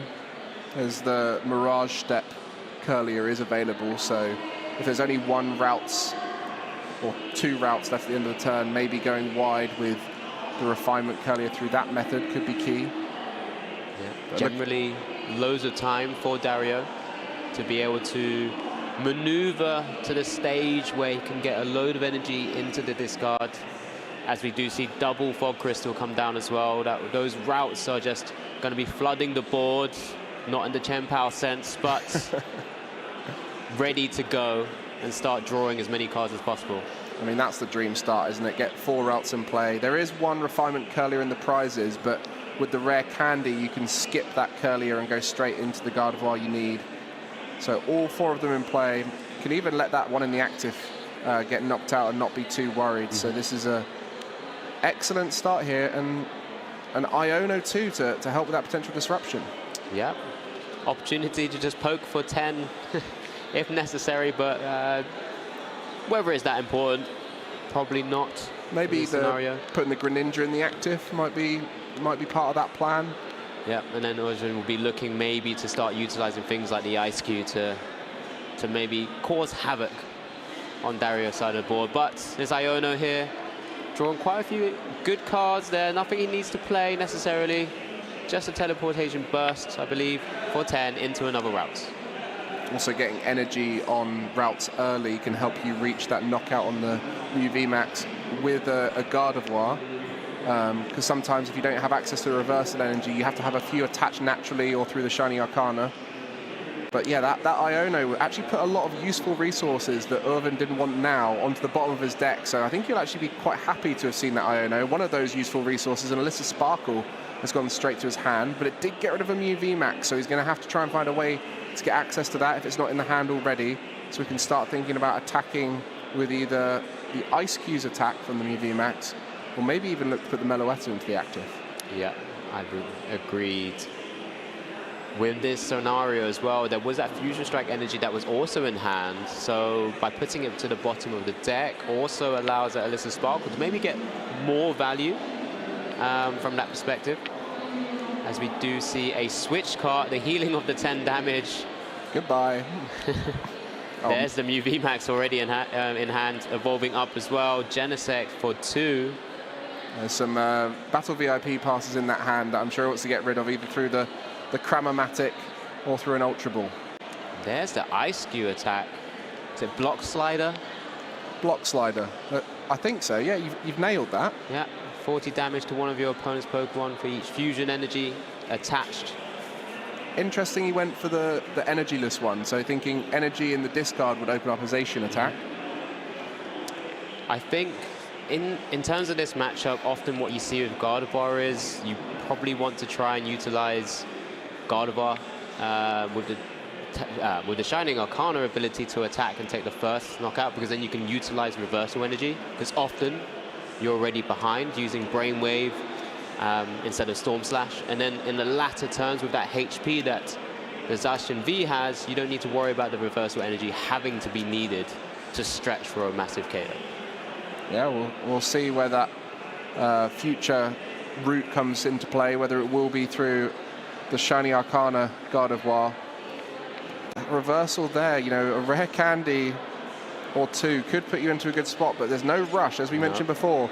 2 Mew VMAX knockouts will win you the game, so you don't need to worry about getting anything too early.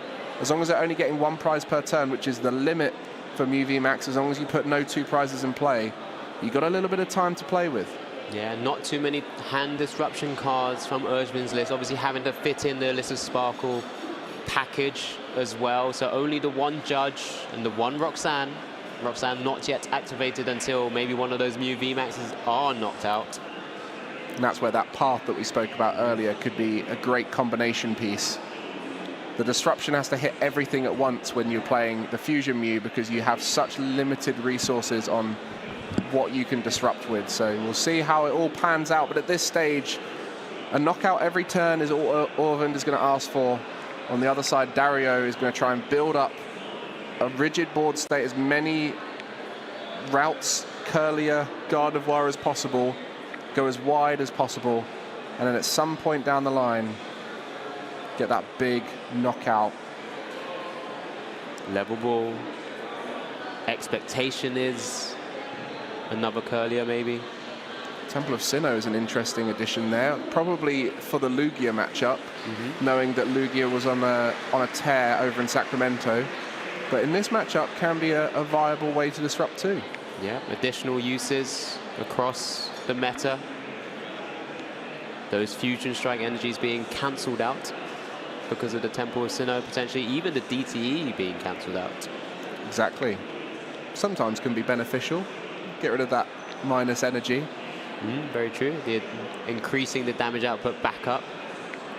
On this occasion, it will be there to slow down Urvind. Just a little read of the block face, checking in, remembering how it works. I guess with the Temple of Sinnoh, I believe it will still count because there's still fusion energy, so it will still count the damage of them, but you just won't have the rainbow energy effect. So the Temple of Sinnoh doesn't block Slider. Not completely. Not completely. But would need the water energy somewhere. There's a rare candy into a Gardevoir EX, I believe. Yeah, that's the Gardevoir X on the bench. Quite hard to knock out for a Mew VMAX deck, so it's normally quite safe, except for at that end game when you see the plethora of options. But we're going to see a Cresselia in the active hills. What's the plan? Maybe just to soften up some options there. You know, only 4 psychic Pokemon on Dario's side of the board now, so not enough to knock out the Meloetta, unless you use Cresselia's second attack. So it's going to change that route to victory. We mentioned about the 2 big knockouts on the Mew VMAX as possible. You can also just go down a 1 prize, 2 prize, 3 prize route. So in another different, interesting way to navigate the prize race.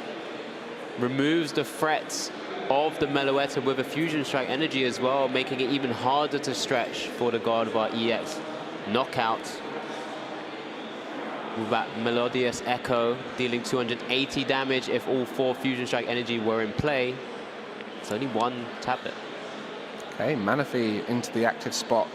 Another advantage of using the Cresselia to attack is it protects the Gardevoir lines. You want to have as many of those in play in those big turns we're going for attacks, because you don't want your 1 Gardevoir X to be knocked out and that be game done there and then. So you can see you've got a Routes ready to evolve, a Curlier ready to evolve, and the Gardevoir X in play. So attacking with non-Gardevoirs is the key here.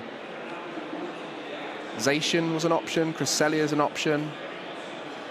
Outside of that, it's going to have to be a Gardevoir.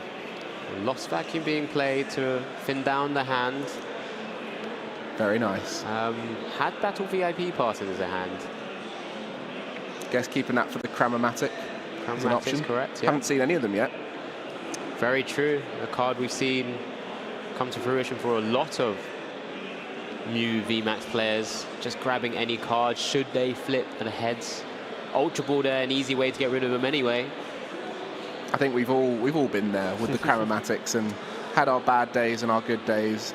I think it's one of those cards that realistically you're using it to thin your hand, and then if you get the effect, that's a great high roll. But early on, it can get you out of some sticky situations. There's one of them. Nothing to use it on, I don't think, in the hand. There's one, Ultra Ball. Let's see, will they get heads or tails? And that looks like a tails there, 3. Yeah. Unfortunately, does reduce the hand size, but doesn't allow Arjun to find the card he wants. First hand disruption card being played here by Urjvin's side of the board. They get that Fusion Strike energy attachment to Ice Q as well, sort of prepping it. Didn't play down the Lost City. No stadium's being played down yet. We saw that Temple of Sinnoh. We know there's going to be a collapse, as there typically is in the Gardevoir. Lost vacuums are the main way of bumping a stadium for Urvind. But yeah, there's 2 workers, a Temple of Sinnoh and a collapsed on the side of Dario. Forest Steelstone now coming down. Mew pivoting into the other Mew. Will we see a similar block slide attack? No, just a Max Miracle. Oh, of course, unable to block slide with Manaphy in play. Silly me. Yeah, that Manaphy was a sacrifice in the active spot. Just it was gusted up, wasn't it? Gusted up. Well, yeah, with the escape rope. Yeah. It was a little switcheroony. Cresselia now looking to, again, be an attacker that's not a Gardevoir, but ideally, off the back of that Judge, I think we want to see Dario try and push for that first knockout, because you know there is a clock. Every turn, Urvind is going to take a prize, and there will be that chance to take the Gardevoir EX out in one turn. So that's 2 prizes. So in theory, we might only see 3 more turns for Urvind here.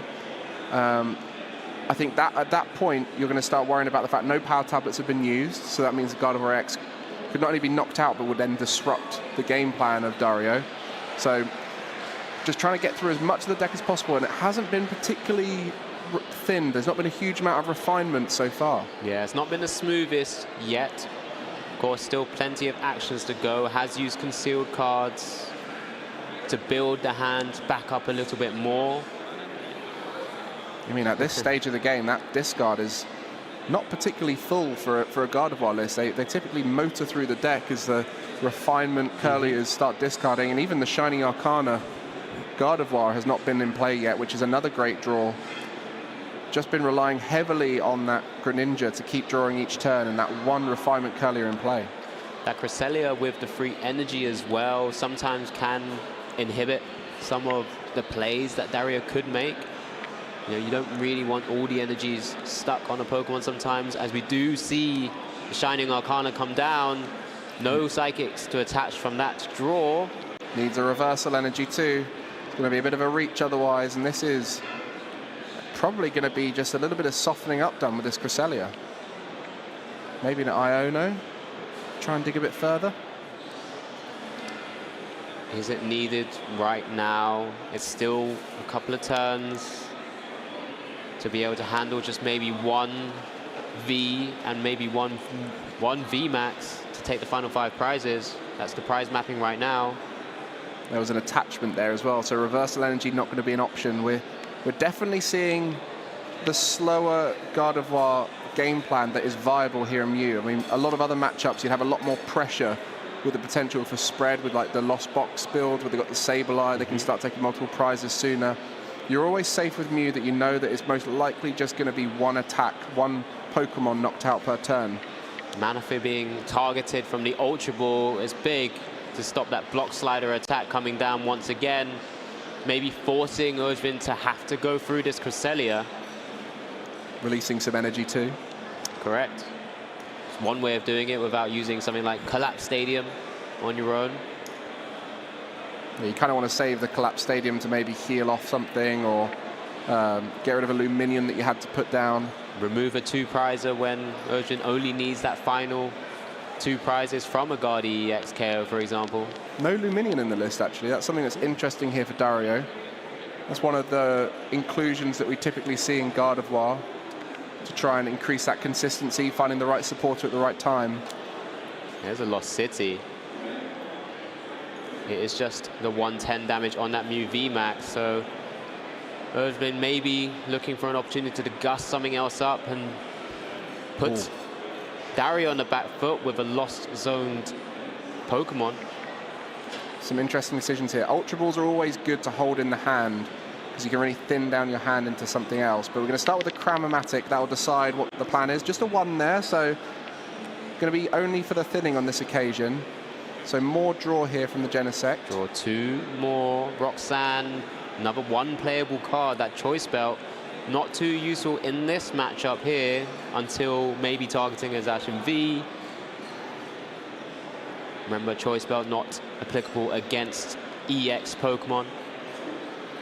We've also got to bear in mind with the board state for Urvind, Psychic Leap is not possible until a knockout happens at this stage, because both the Mews have evolved. So we're going to have to see that Mew VMAX with the 110 damage on it will stay in play. Trekking Shoes can continue digging. What are we seeing?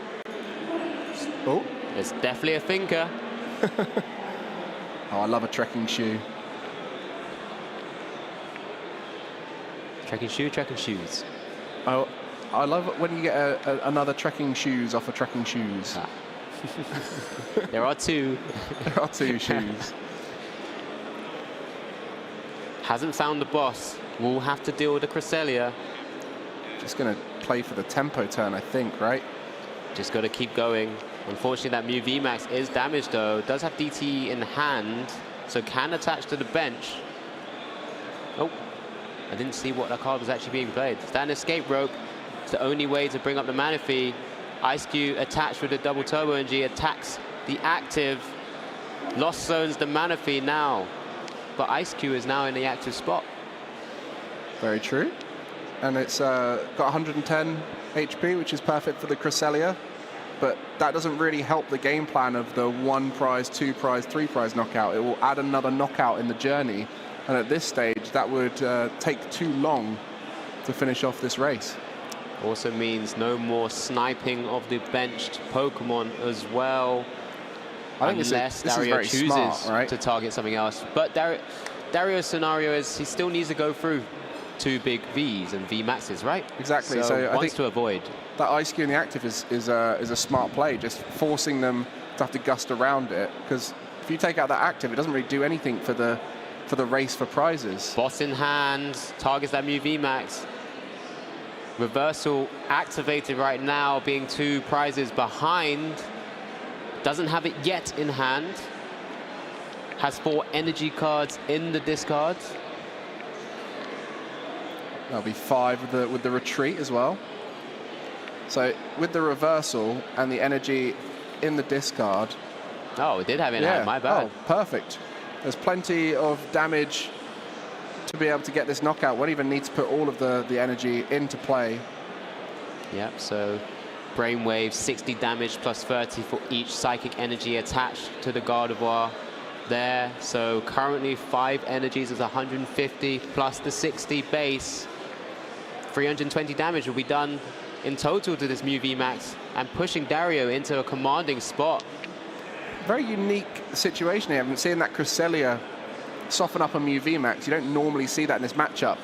But Dario seeing a different route, and now has just got to take 1 more knockout to win this game. It can be a Genesect, it could be a Mew V, it could be a Mew VMAX, whatever they want to go for. And this is where that big disruption turn needs to come through. We need to see things like Path to the Peak, Roxanne coming through. And starting off, we see the Roxanne. And I wonder how this is going to go for Dario. He's thinned a fair amount of his deck, but still plenty of dud cards in there that you won't want to see. On board, not much draw. This is going to be tough. Just a Shining Arcana right now, but it's in the active spot. Erdvin will be looking for a way to knock out that Shining Arcana Gardevoir, leaving nothing capable of drawing cards on the board, which is what you typically would see on Dario's side. And this is why you have to put a bit of disruption in the fusion build. You can't lean fully into the tempo of fusion. You do have to steal a turn back here and there. I see the Path in the hand as well. So Path will be able to go down. Massive holds on to some power tablets potentially as well. Does need an energy to attack with the Mew VMAX. So just thinning down. I think he got rid of a Feather Ball and a Boss's Orders there, knowing that there's another boss in the deck. So just really trying to get to that energy now to guarantee the attack. Yeah, 2 DTEs left in deck. 3 Fusion Strike systems available. Might have to use the power tablets to thin at some point if he's really reaching. It's that 3 cards in hand. Can't play any of them. 1 power tablet, 2 Lost Vacuum. Oh, all of the power tablets right now. That's actually a really tough draw. He's been holding on to those so he can finish on the Gardevoir EX. But if he has to hold them, he's not going to be able to get that final knockout on the Gardevoir EX. Of all cards you can draw, I think that's what you wouldn't want to see. He's contemplating quadruple power tablet with the Ice Cube maybe now to try and take it down instead. I don't think that's ever going to get close. At this stage, you've got the Boss's Orders coming through, but he's already used the Roxanne. So he's just using those. Oh, I see what you mean with the Ice Cube onto the active. Path to the Peak coming down. So he's going to have to go a slightly longer route here. But with the Ice Cube in the active, that takes away the easy knockout. A Gust is required now. Yeah, Block Slider dealing 40 for the Fusion Strategy, DT attached 20, and then adding up the 4 power tablets, an extra 120 there. More than enough to KO the Gardevoir and send it. Oh, actually, no, of course, Path to the Peak's in play. This is such a unique way this is ending here. Who'd have thought the 4 power tablets would be used to bump up a 20 damage block slider to knock out a Shining Arcana Gardevoir? We're in a unknown territory, let's put it that way. Both players having to work this out. And how has that Roxanne been for Dario? I saw an Ultra Ball, but that gets rid of the whole hand. It has to be for something useful. I think I saw a top deck of, yeah, the Battle VIP pass there. So is there a Shining Arcana? That's potentially the only way of drawing cards right now. Wow. With that Curlier sat on the bench. That is literally it. There's 2 Zacian in the deck, but needs to find a draw supporter. But what's left in the deck's not going to get you much draw. The Ionos at this stage only gives you 2 cards. If you're Dario, you could start softening up maybe the Mew VMAX, just in case that ever pops up with the Cresselia, with Moonglow Reverse as well. Currently 2 Psychic Pokemon there with damage counters on it. Maybe just has to wait an extra turn. Yeah, no, and that's where that block slider, you've set up a place where they need to gust around it. With the path in play, you're just asking too many questions. Path, limited draw. We'll see what happens off of this. Just a level ball there. Not ideal. There's a route. Gives future options if the Shining Arcana can continue to draw more. Double checks Moonglow Reverse. 40 damage. Could this be relevant to bring something like the Mew VMAX into range? Blimey. Who'd have thunk it, eh? 270 HP remaining. Honestly, this is just a fascinating place to be. And there's the boss's orders onto the routes, taking away more draw. That's more important at this stage. Also, thins the hand out a bit. Now that they've used the power tablets, the Gardevoir EX is not in range. And so we'll be copying, I assume not block side on this occasion, but the Icicle Missile to get that knockout there. To be able 100 to damage. Continue attacking, Minus using big 20. attacks if necessary. This is the turn right here. One more knockout needed for Orvind. A few draws here and there for Dario to try and find a way to get this final knockout. I didn't see the top deck because I believe the level ball was in the hand from that Shining Arcana. It was. So 2 draw off the Shining Arcana, the top deck to play with. If an energy comes through, that will give you a little bit more draw. If you can bump the stadium, Temple of Sinnoh, that will bump the stadium, so you can start using those abilities. Has that softening of the Mew VMAX put the Gardevoir on the bench in range as well? That's something to think about here. Just doesn't feel like it's enough yet. Can put a maximum of 6 psychic energies down, so only dealing 240, I believe, with 180 with a 6. Off this Shining Arcana, no energy. Ooh, Iono. Temple Sinnoh could potentially put up the Gardevoir EX as something that maybe can just attack with and tank a hit as well. We've seen the 2 bosses being used. Having to decide which route to take here. Doesn't look like there'll be a massive KO on this turn. More draw with the worker. Unless draws. An energy. Level ball again. Was he looking for a Zacian V maybe? If he can get one more energy out the deck and get it discarded maybe. I mean, he can attach it from hand, but the one in hand he might look to use the concealed cards on. Yep. We're going further. Wow, that Cresselia softening up the Mew VMAX might have been the thing that wins him this turn. So we've got the retreat. Going into the Shining Arcana. Okay. Is there enough? 1, 2, 3. There's 6 there. And attach 7 from hand, and that's 1 it. already. He does have it. That's more than enough. That's softening from the 40 with the Cresselia. Able to put it in range. And Dario is able to really come back from a bit of a sticky situation. Yeah, the Mew VMAX just in range there after the Moonglow Reverse. That was a very unique route. We've never really seen a game like that between Gardevoir and Mew. Seeing the 4 power tablets to bump up that block slider before. And then, of course, right at the end there, that final few draws with the worker. The draw 3, turns out draw 3 is great. Got rid of the Path of the Beak as well, so there was a chance, if needed, off that draw 3 to use a concealed card to dig deeper, but wasn't needed. So the attachment plus 6 from the discard plus the one that was already on it, it just shows 8 you. in total, yeah. Just shows you just how powerful Psychic Embrace and the Gardevoir deck actually is. I got a feel for Ozvin. I mean, it was very unlikely to have hit that Lost Vacuum power tablet from the Genesect Fusion Strike system to 2 up to 6. Then just left with 4 power tablets, the path he eventually wanted to play, and the Vacuum, which at the end just not playable. So no Chromatic heads as well, so a little bit unlucky.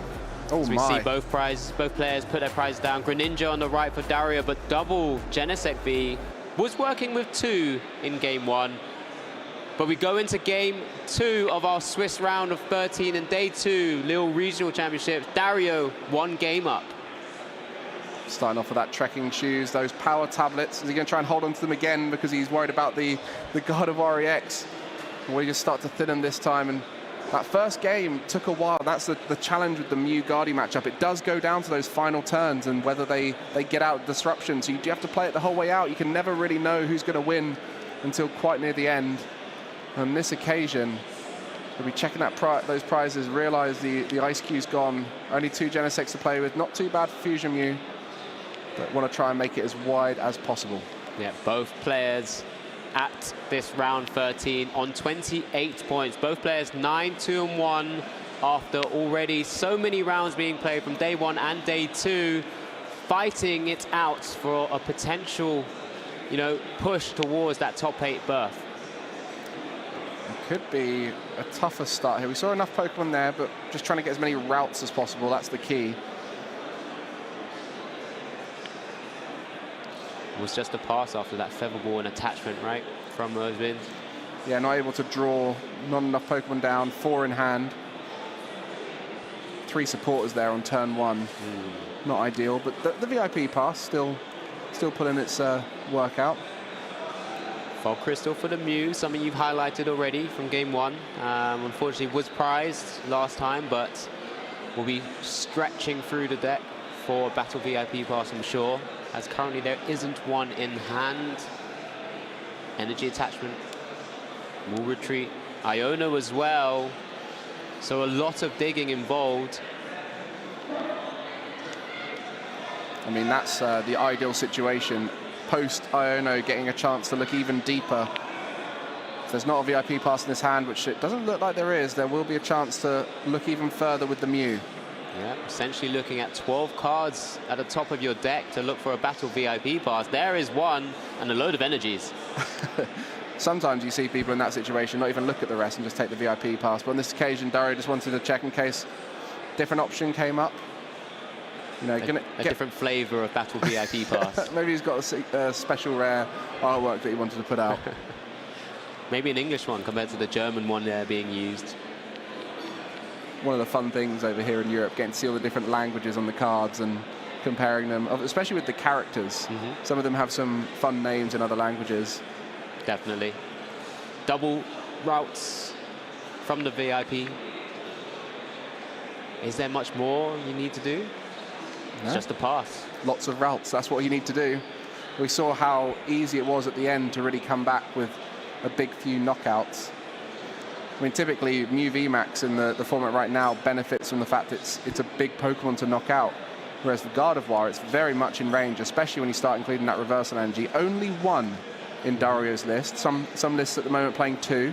Yep. So as soon as you see that gone, it's over. You can't use it again.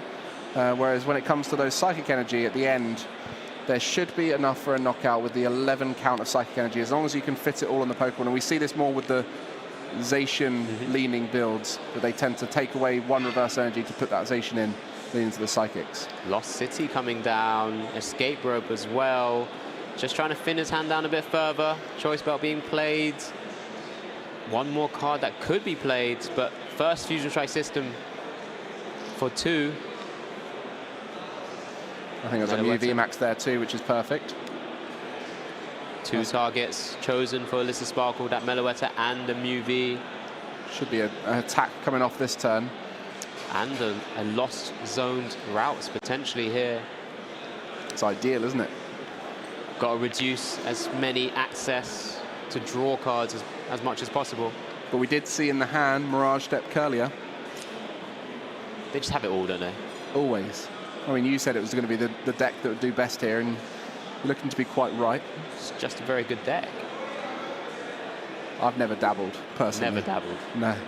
There it is. Not smart enough for that. Melodious Echo with the Lost City in play. One route's gone. Mew able to attack on the following turn as well. Didn't use Technoblast, of course.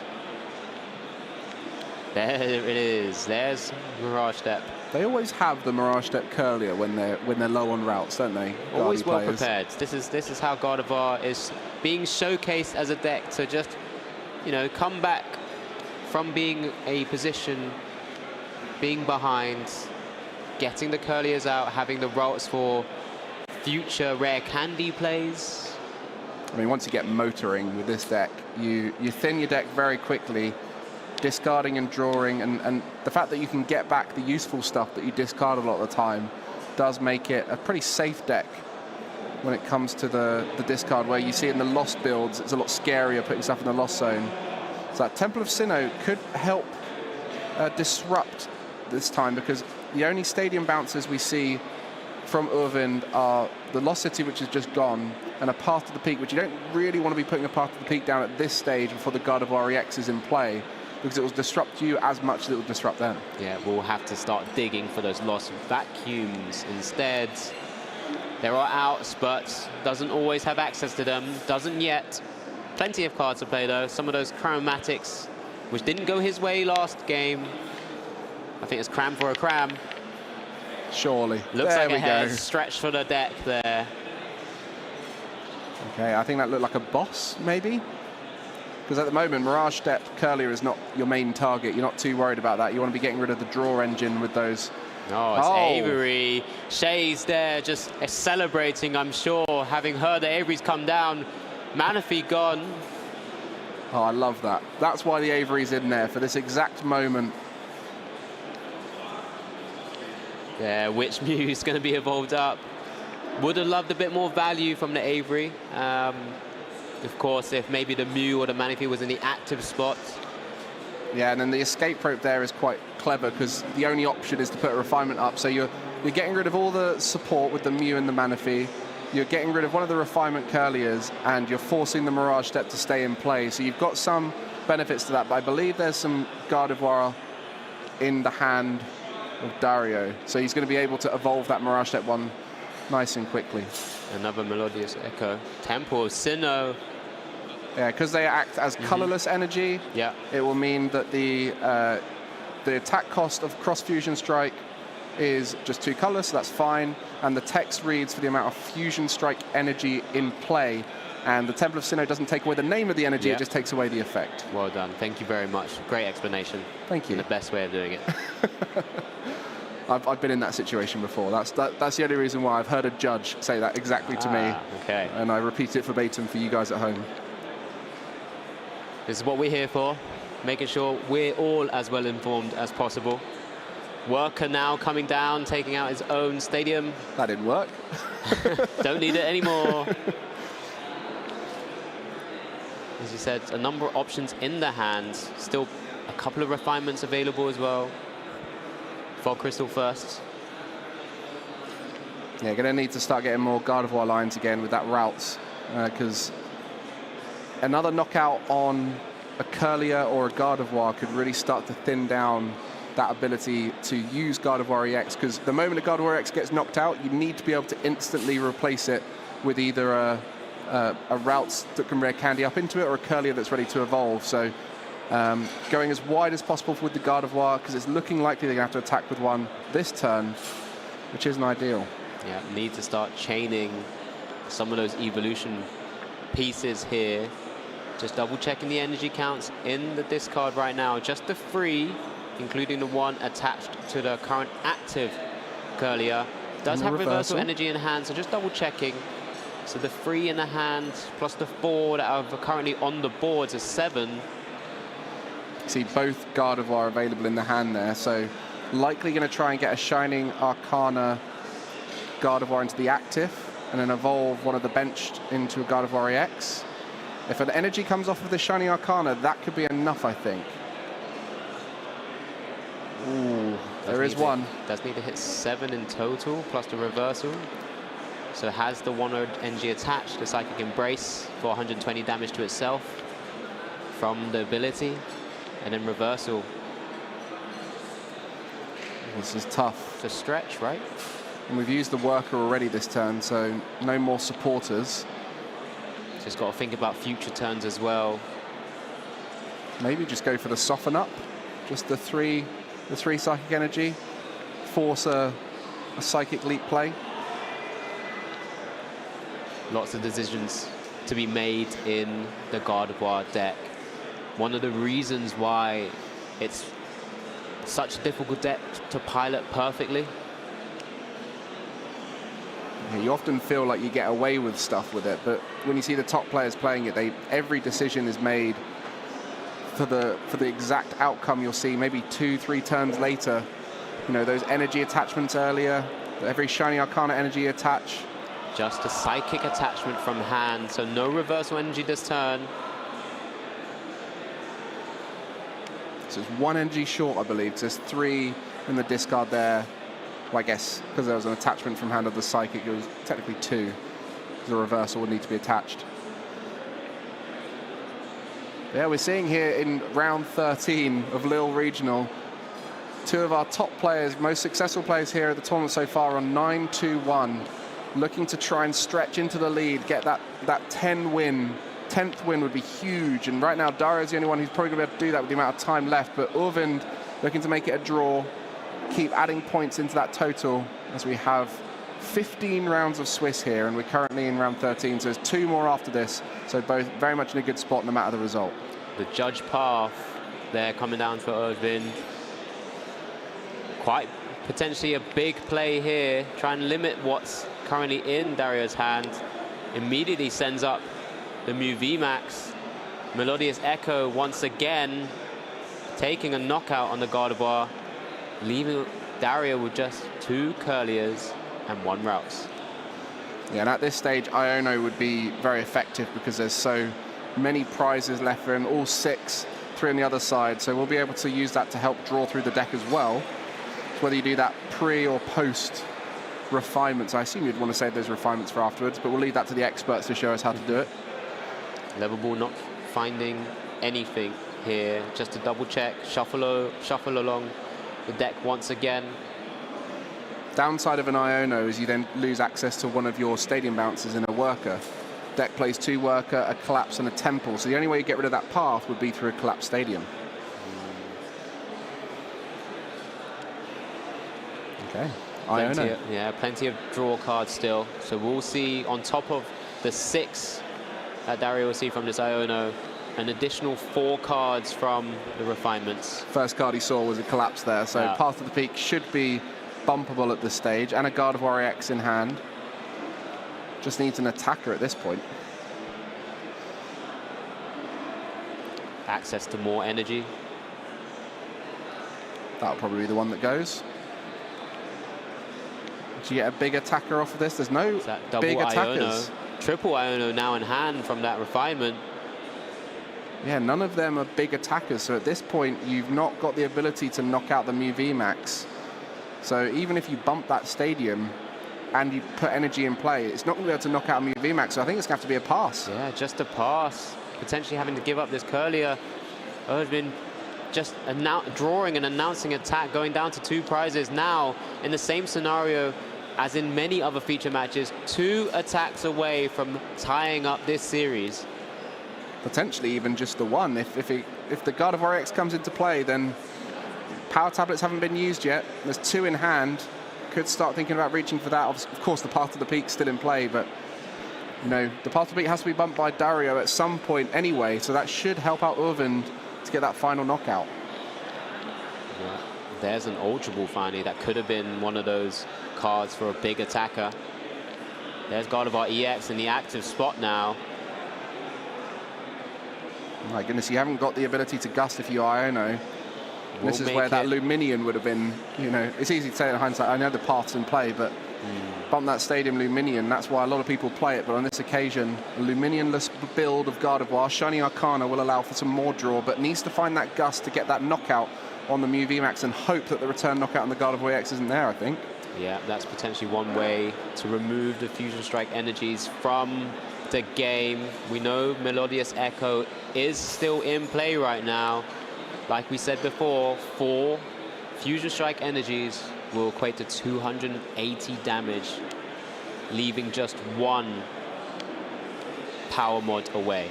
The Mew goes, leaving both Mew VMAX in play. Dario needs to knock out back-to-back Mew VMAX, and it will be the Iono here. So needing to find a Zacian off the back of this to knock out the active Mew VMAX, but then the counter knockout would come through, so has to be a reach with that Shiny Arcana. The reversal energy still in deck, right?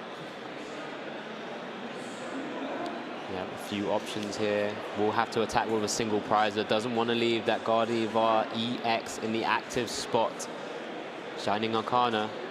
Maybe there's an option there to attach. Okay. Makes it easier to retreat. Doesn't want to put damage counters on it for a gust play. Wow, yeah, you can see in there 2 Psychic Energy and a reversal. So we mentioned before the maths that's needed for the reversal, so it'd be reversal plus 7 Psychic Energy, right? Maybe a bit more, I believe. 7 times 30 is 210, plus 60 is 270. Mew VMAX needs 310, so 2 more energies on top. Oh, I include the reversal in there somewhere. Yeah. Perhaps is it then 6 energy plus the reversal, isn't it? Yeah, there so we 9 go. total. Which would be what's needed here, but an attack with the Gardevoir EX? Just saying, if you have the power tablets, then that's game, but there's 1 already from the top deck. Just needs a Fusion Strike energy, or is it 1 more? I mean, you got there's a Fusion Strike Ultra energy. Ball as well to be Just able needs to attach. There we go. There you go. 4 Fusion Strike energy, 310 damage. Oh, actually, well, it has to go into the Meloetta, of course, because of the DTE. And there we go. That's but the that's one. it. Ojvin is able to tie up the series. I think that's exactly how he would have expected game 1 to have hopefully have gone. Yeah, that but was some awkward moments It's a meant slower that it game, didn't. wasn't it? A little bit slower. Both games have been, quite calm, and obviously in that one, Irvind was mostly just announcing attack once the tempo was up, and that's ultimately it. Mew just has to tempo it. Yeah, and just Dario wasn't able to get going as well as he did in game 1, being able to just kind of return KOs at the right time with the right Pokemon. So it does mean this series is currently tied up. We got a little bit of time, just a little bit. Just a little bit of time. See if Never that know what can works out. happen. If Dario chooses to go first, Meloetta knockout. There's that option. There's always an option. There's a few decks that can attack going second.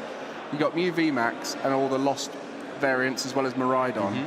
Outside of that, not many decks can. So this is definitely a favoured situation for a Mew deck because Gardevoir takes a bit more time to set up, so it's unlikely to get an early knockout.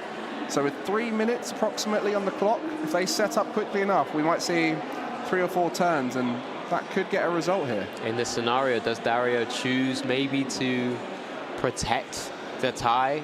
Maybe choose to go second, has access to maybe a supporter then as well to dig a bit further? I mean, this is what we've spoken about with the decks that are good at the moment that sometimes struggle. Gardevoir EX has a really good matchup spread, but then it just struggles at finishing off games because games take a lot longer for it. So you're often going to go into that game 3 and then it has to go the distance most of the time. So it really puts it on a tough clock. And so we often see a lot of good players scooping very quickly if it doesn't go well for Gardevoir EX. On this occasion, Mew, you have to go the distance, otherwise you might miss the opportunity to win. Yeah, this tie would currently take both players after round 13. If it stays like this, to a 9-2-2 record, 29 points each. But yeah, let's have a quick look at those prizes. I think there was 2 mulligans. 3 psychics on Dario's side, leaving him with 8 basic psychic energy. Okay, 2 mulligans. Who's starting and kicking things off? Dario does draw. Does have Battle VIP pass. What a We're dream. safe. What a dream. So that's going to bring out some routes. start getting as wide as possible. I think there was an Ultra Ball in hand too. So we'll see if that works out. On the other side, Irvin got 2 mulligans off the back of that. So a lot of cards in hand, which is sometimes not ideal for Mew because you want to thin that hand down as much as possible. So if you mulligan cards that aren't going to be playable, it might not work out. But I do see a Battle VIP pass in there in that hand. And as we mentioned about the power tablets before, I'm sure he's not going to worry about saving them for that final knockout here with a shorter game. No, just apply your pressure as soon as possible. Cause and wreak havoc on the Gardevoir side of the board where possible as well. There's the NG attachment retreat into the Mew, akin to game 2. Just that stretch for another Battle VIP pass maybe. It's always really good going first if you can get the Mew off, isn't it? Just a level ball. And straight for the routes that was in the top 6 as well. Just a bit more efficient, faster routes. And I think this is going to be a tough one to get a result in because both players are going to be setting up solidly. At this stage, Dario doesn't know that Irvind has cards in hand to set up nice and wide. You know, you could very well just say pass, you know, that's a real scenario. But just with the hand action there, as you just mentioned, Battle VIP pass as well. 30 seconds on the clock. I mean, there's also, you know, at this stage of the tournament, both players really want a result, but if they recognize at this stage it's unlikely to go the distance, they might call it early, which they do here, and it's going to be a draw. Irvind and Dario drawing it here on the feature table, putting them onto that 9-2-2 record. Still an amazing position to be, but on this occasion, not able to finish the game and giving them a little bit of a break going into round 14. Yeah, and I think after that kind of match where every little piece mattered, every time a draw card happened, it impacted how the game was going to flow. Like we said, that game 1 where Irvin had to ended up hitting his 4th power tablet from that Fusion Strike system. Not what you would have expected, just needed one of his 2 DTEs to start swinging away. But, you know, Dario was able to take game 1, Irvin with game 2. 29 points, still in a good position. 100%.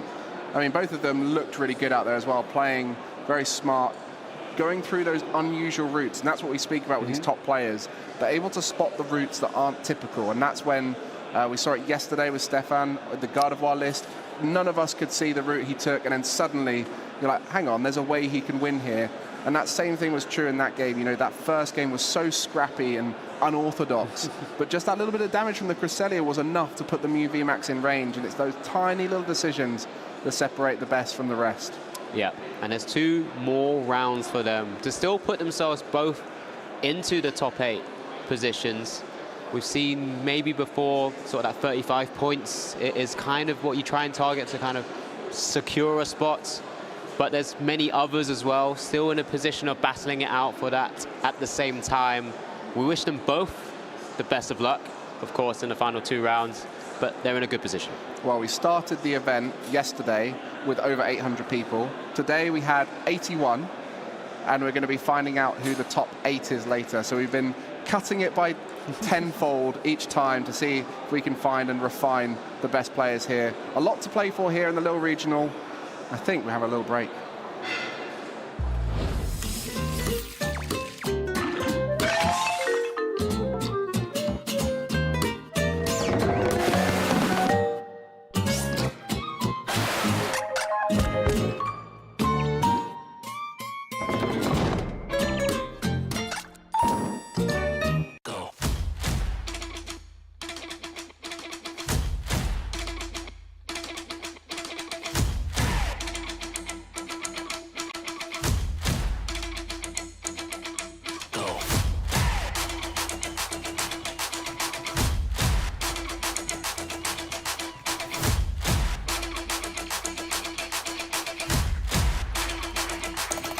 He has done it!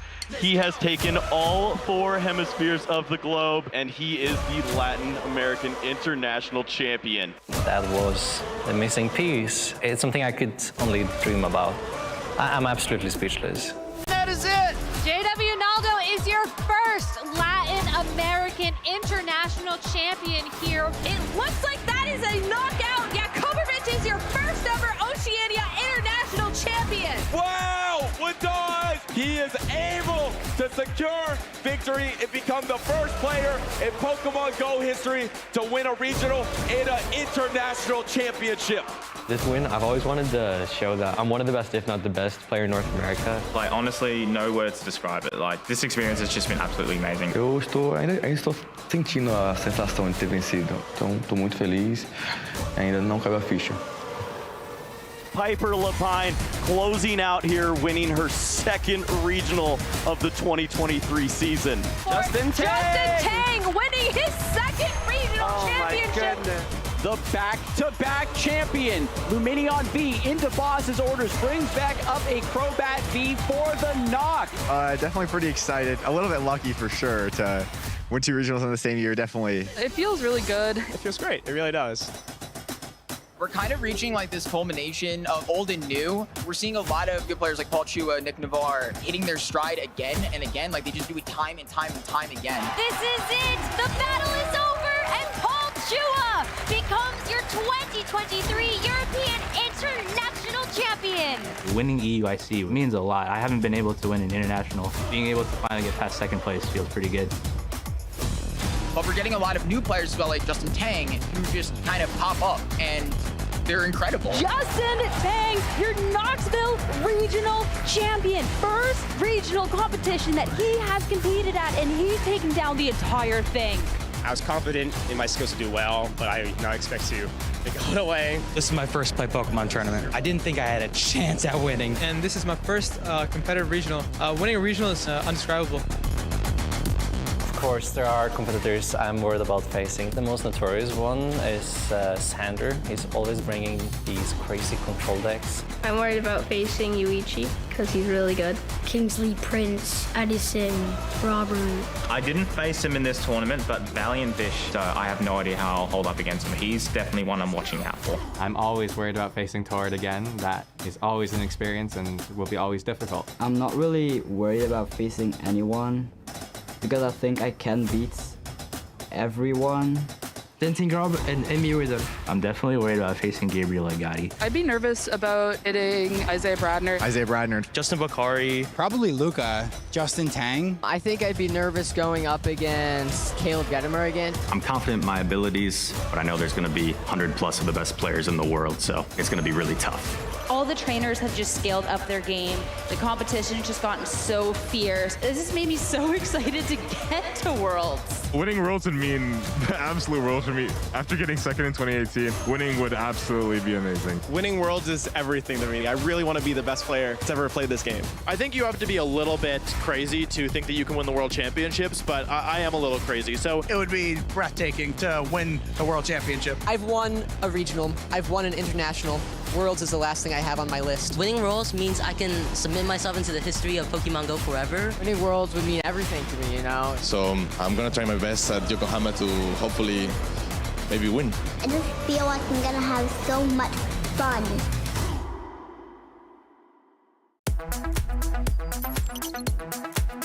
I'm Gabriel, and I'm from Brazil. Hold on, is there the pieces available? Is there a Pumpkin Pit? Pumpkin Pit can discard the stadium. There's a Luminaon V that can search out Boss's orders. Bring up the Arceus V. Gabriel Fernandez is your seniors division world champion here in Yokohama, Japan. I'm feeling good to be a world champion. It's something I'm gonna remember for a long time, for sure. It means a lot because this is like my second Worlds as a senior, so winning it just feels amazing. So my strategy this weekend was to play aggressive early on in the game, and then late game, if I was behind on prizes, I would just Yono plus Pet. And my favorite card is Weird Ear V, and it's because it can one-shot everything right now in this meta. I was feeling very confident in my strategy, so no doubt. My advice to other trainers is just practice a lot and play a lot. That's what I did on my whole vacation. My plan is to compete next season and become a world champion again. Hey Pokemon trainers, I know you guys love debating in chat, so I thought why not pitch two of our casters against each other to debate some topics in Pokemon. We're going to be starting off here talking about techs. So do you guys think tech cards should be included in decks? And we're going to start with Shay. You're for tech cards, right? I am 100% for tech cards. I adore a cheeky tech card, especially in the Pokemon TCG where it's closed deck list. Your opponent doesn't know what you're playing. Sometimes that one-off tech, if it comes up at the right time, can just win you the game and just make it easier to get into those day 2 scenarios or, you know, top cut your League Cups. I just love it, especially if you can make the tech, you know, easy to find via like something like an Arvin or something like this. You can just search it out of the deck when you need it. Bish, bash, bosh, win the game. Happy days. How many techs, though? How many? How many? Well, I wouldn't want to go over 2 or 3, I'd say. If you start getting to 4 or 5, that's dangerous territory. Because then what happens is it will hurt your consistency, and you'll see it in games where you don't want it. So get a little bit lower, 2, 3. Okay, well, hopefully you guys in chat are joining us for this and debating yourselves. But I want to hear what you have to say, Alex. You're not really all about that tech card, are you? No, absolutely not. But, you know, just want to listen and speak to you guys directly. Don't listen to Shay. It's all about being consistent. You know, we know how all of these events nowadays, they're so much larger, there's so many more players, so many more different decks. You want to be playing your deck to the best possible capability. So you need it as consistent as possible. Do your job and get yourself through into day 2, into the top cuts of bigger tournaments, even League Cups, absolutely anything. And that's what will make you win and do well. You know, there's one more thing. You've featured some tech cards in your time, though. Of course, you know, as you do, but you have to be able to evolve and go through these things. But I can leave you with this one final thing. Tord Reklev, consistency. That's all he has to do with this game, and that's where he is with Gardevoir right now. I mean, Shay, you're looking a bit annoyed there. I mean, he just says he's not about the tech cards and just admits to playing them. So, what side of the fence are you actually on? Look, that's because I'm not Tord Reklev. But it's all, like I said, being consistent is probably the key thing for me. Tech cards has a space in the game. You know, being able to read into a meta, react to tournaments. But hey, look, Alex, you're starting to get to that boring territory. Consistency can be boring. Techs are fun, but at the end of the day, you need a mixture of both. And I think you guys are probably going to be the best to know what you need in your deck. So hopefully we'll see you at a future regional with either a teched out deck or a super consistent one. See you in a bit.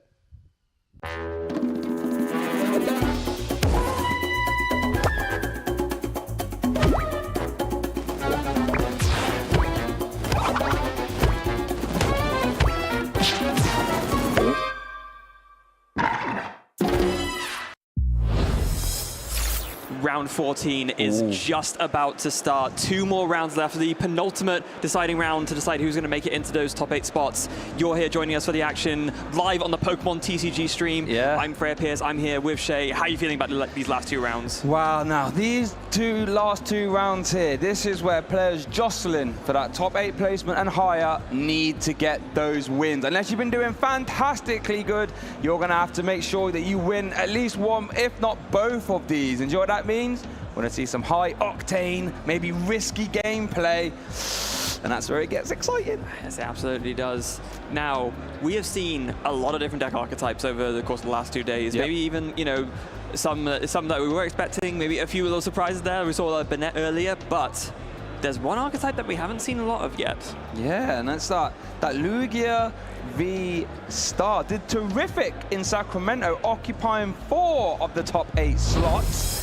And we are going to be getting it on here next. In case you don't know how Lugia works, you get that. You see that Archeops there? That lets you get 2 special energy. That is not a misprint. That is not an errata, anything like this. 2 special energies from your deck and attach them to your Pokemon. And you might think, yeah, that's a stage 2. It's hard to get in play. Not with Summoning Star, letting you get 2 from your discard pile, 2 colorless Pokemon without a rule box. Put them straight onto your bench, Freya. Yeah, Lugia, with the Summoning Star, being able to almost cheat out the Archeops, as it were, and then from then on, you are just good to go. It's a absolutely phenomenal powerhouse. Was the metagame defining when it first came out, of course. After rotation, it lost a bunch of those sort of colored special energies that enabled you to lose a bunch of different attackers. And in Sacramento, we saw it play a lot more with the colorless attackers. You know, that was the kind of build that we saw. But there is one player repping Lugia who's in contention for top 8 here in Lille. and it's not the colorless build. It's not. It's harking back to the single strike days. Single strike Lugia currently in contention for that top 8, and that's what we'll be getting on next. And I think it's a testament to how good Lugia and Archeops is. The fact that I think in the Silver Tempest format, in my opinion, that's the strongest deck I have ever seen. The power level, being able to do so many different attacks, the speed, the consistency, the fact that you've lost all the Aurora, Speed Lightning, High Dark, Heat Fire, and it's still a deck that can occupy 4 of the top 8 slots at a regional. I mean, accelerating 4 special energies per turn is not something you can really turn down, I think. Yeah, 1, 2, 3, 4. It's ridiculous. You know what I mean? 4 special energies. Normally special energies are balanced by the fact that there's very rarely any acceleration for them, because they tend to give you sort of, you know, extra effects when you attach them or when they're in play. So being able to attach 4 of them from your deck as well, from the deck. You don't even have to have them in hand or that jazz. You can just whoop from the deck. Honestly, the testament to the Lugia Archeops archetype, incredible. Yeah, absolutely phenomenal. And I am quite shocked, considering, like I said, how well it did in Sacramento, how we're not seeing as much of it here. Like, they are in day 2. You know, we did see at the start of the day of the graph, it's not like they're not around, but not really converting in the same way. I wonder if that we had Pidgeot on stream yesterday, who was playing a Turbo Lost Box, and he was playing a Spirit Tomb. And at the time when we had him on stream, he was playing against a Mew VMAX, so it looked like that Spirit Tomb was for Mew. I actually managed to catch up with him maybe after rounds 4 or 5. And I was saying to him, is that Spirit Tomb for Mew? I'm not sure if Mew is Mew worth teching for. He said, no, it's for Lugia. So I wonder if a lot of these day 2 players have been teching for Lugia, and that's what's been stopping them from creeping up high. Also, apologies, I'm misremembering. No, of course, actually, Lugia not in the top 6 of day 2 even. Wow. Yeah, so Lugia hasn't been doing terribly great here. I wonder if everyone, like I said, knee-jerk reaction into Sacramento, getting those Spirit Tombs in, you know, maybe having techs for Lugia, and then when Lugia is teched for, you know, it can struggle, because as strong as Lugia is, you do have to overcome that hurdle of getting those Archeops into play. So cards like Path to the Peak, Spirit Tomb to slow down Luminaon, can really grind Lugia to a halt. And without those Archeops, it's doing a whole lot of nothing. Yeah, it's a real big struggle. You know, it's something I thought about, just as an amusing thought, as it were. Okay. What if, at some point, someone decided to experiment with Archeops without Lugia? You just take the fossil rare candy into the Archeops. Yeah. I don't know.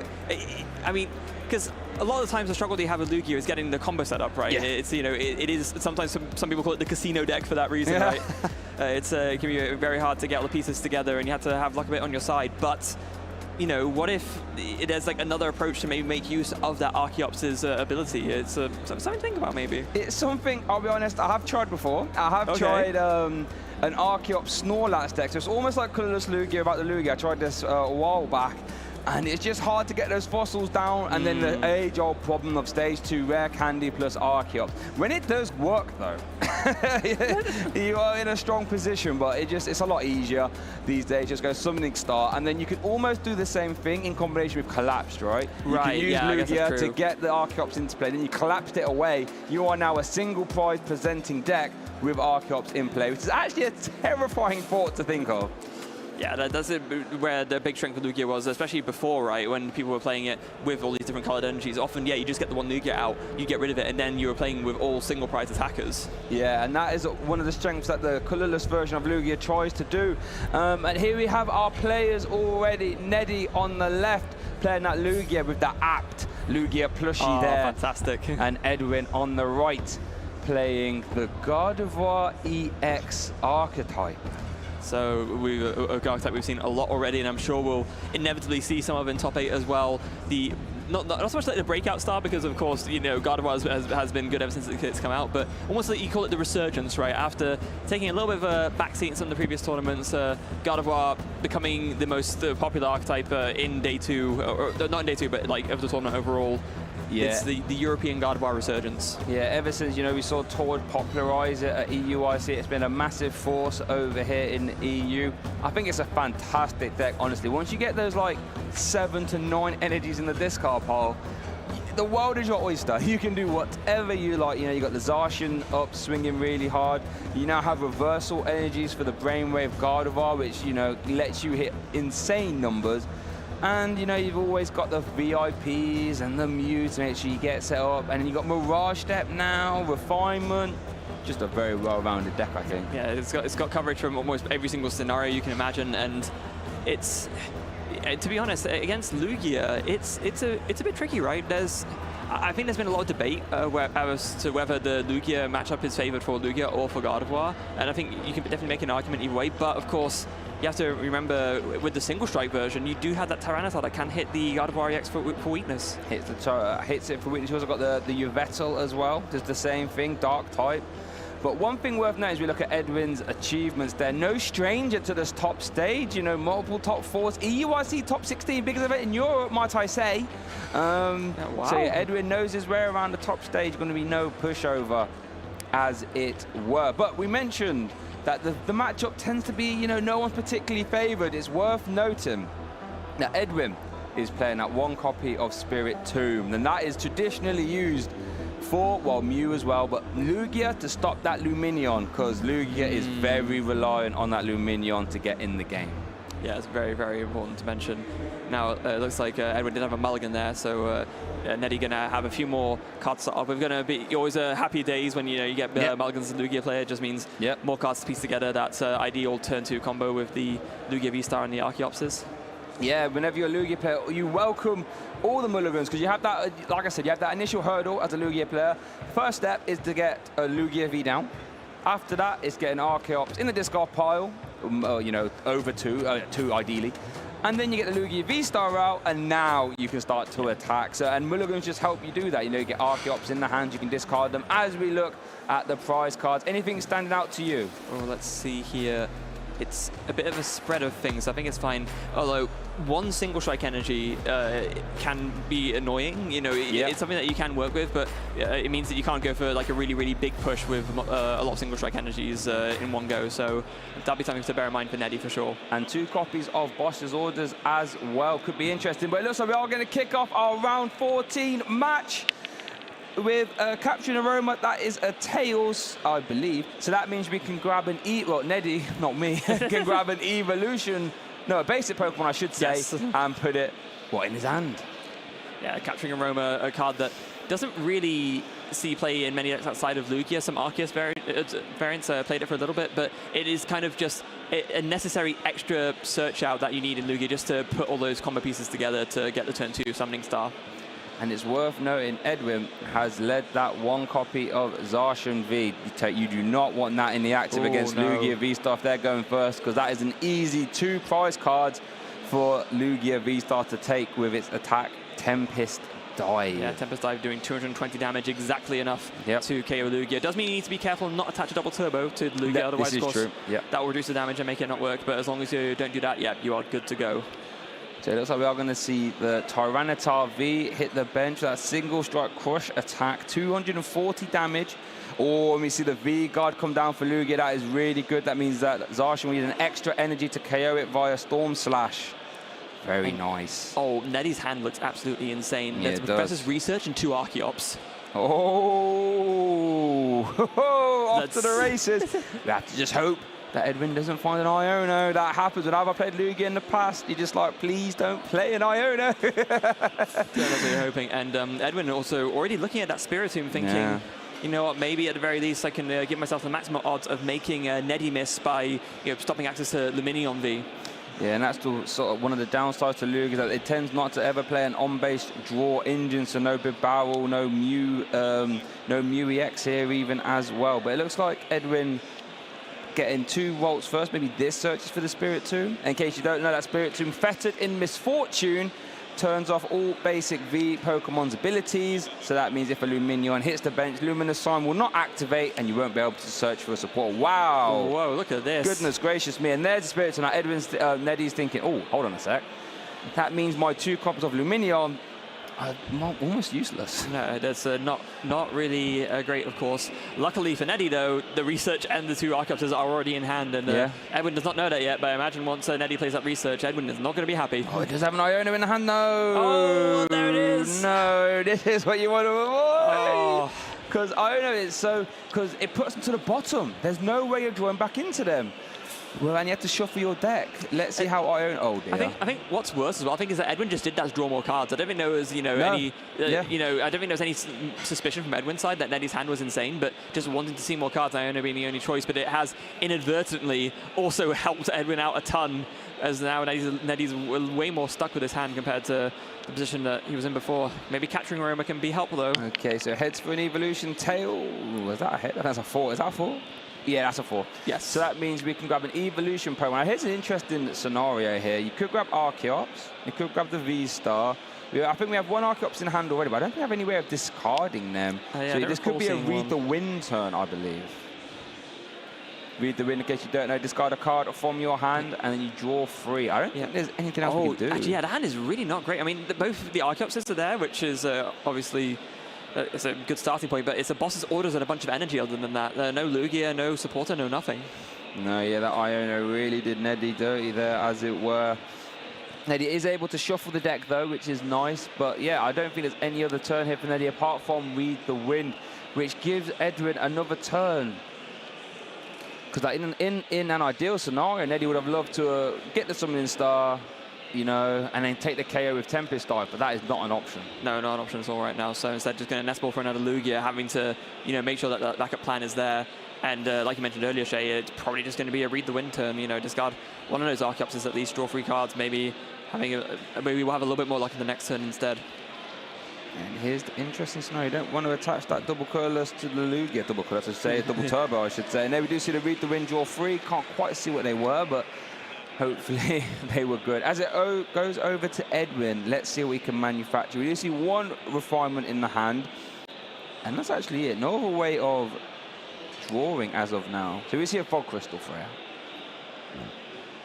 What do you reckon this search is? Basic energy or a Pokemon? So I imagine here probably going to be going for... I was going to say probably going for a basic energy, just because you want to make sure that you had the means of getting as many in the discard as possible, so you can Psychic Embrace. But it looks like Edwin's hand might not be enough to work with right now, so instead going to go for that Mew to be able to just promote it into the active, go for that Mysterious Tail and try to set up a bit further that way. Well, the Zacian is still in the active, so we would need to see probably a manual attachment to pay retreat, which we do see in hand actually. So and this is fine, it gets 2 energies in the discard pile, and there's a Curlier to boot as well, so going to be able to draw a lot here. And is it going to be another Iono?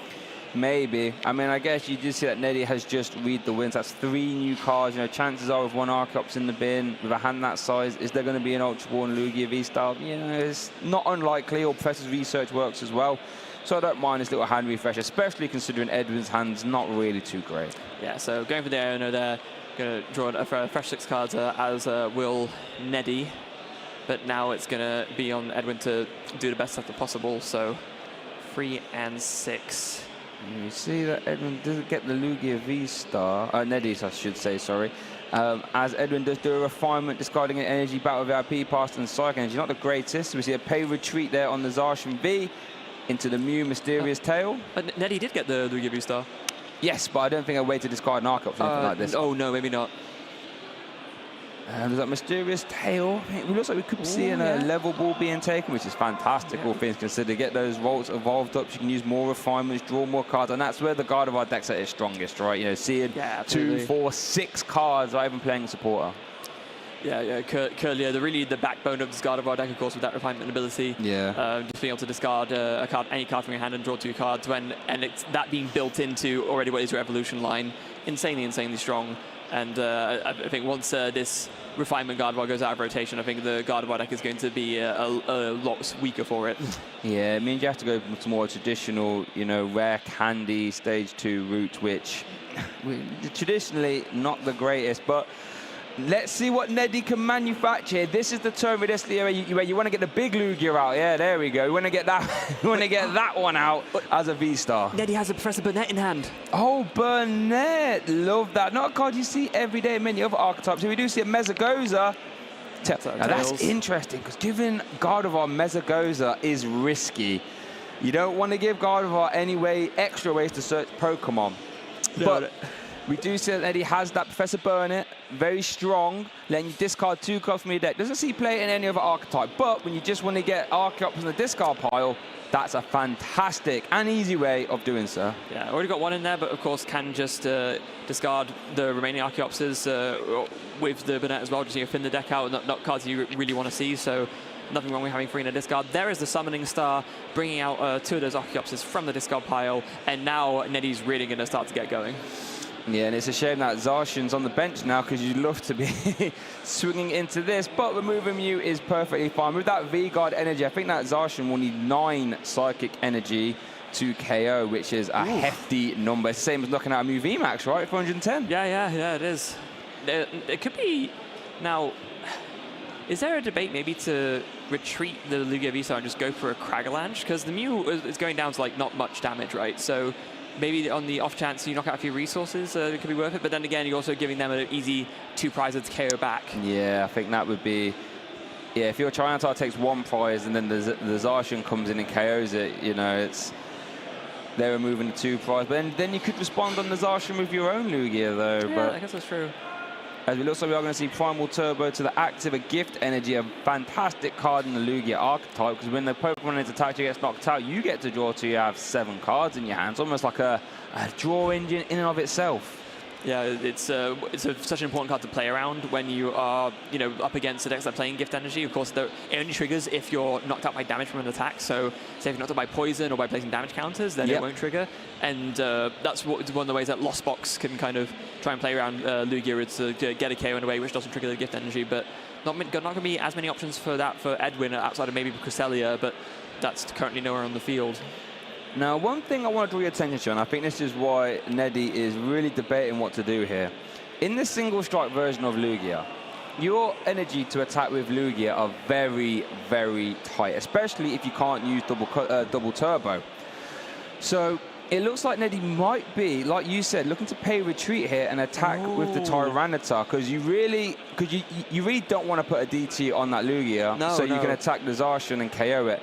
But that means you'd have to use pretty much almost all of your colorless energy, because you can't put single strike on the Lugia, so we might be seeing a Cragalanche. I think you're correct. Yeah, just to save that Lugia for later on, to be able to still take one knockout on the Zacian, absolutely. And, if you get lucky and mill a couple of really vital resources, then that's going to be a good benefit too. But then attacking with the Lugia means you could discard your Mezagoza as well, so I guess there's reasons to attack. Oh, okay, I guess we are going to see the double turbo attached, and yeah, we are going to see the Mezagoza get discarded via Tempest Dive. Well, it could have been that he decided to attach a double turbo to discard that to retreat to preserve the Gift and the V-Guard energy. That could have also been the other reason to attach a double turbo. But yeah, did decide to attack with Lugia in the end, and away goes the Mezagoza, and now it's back onto Edwin to find a response.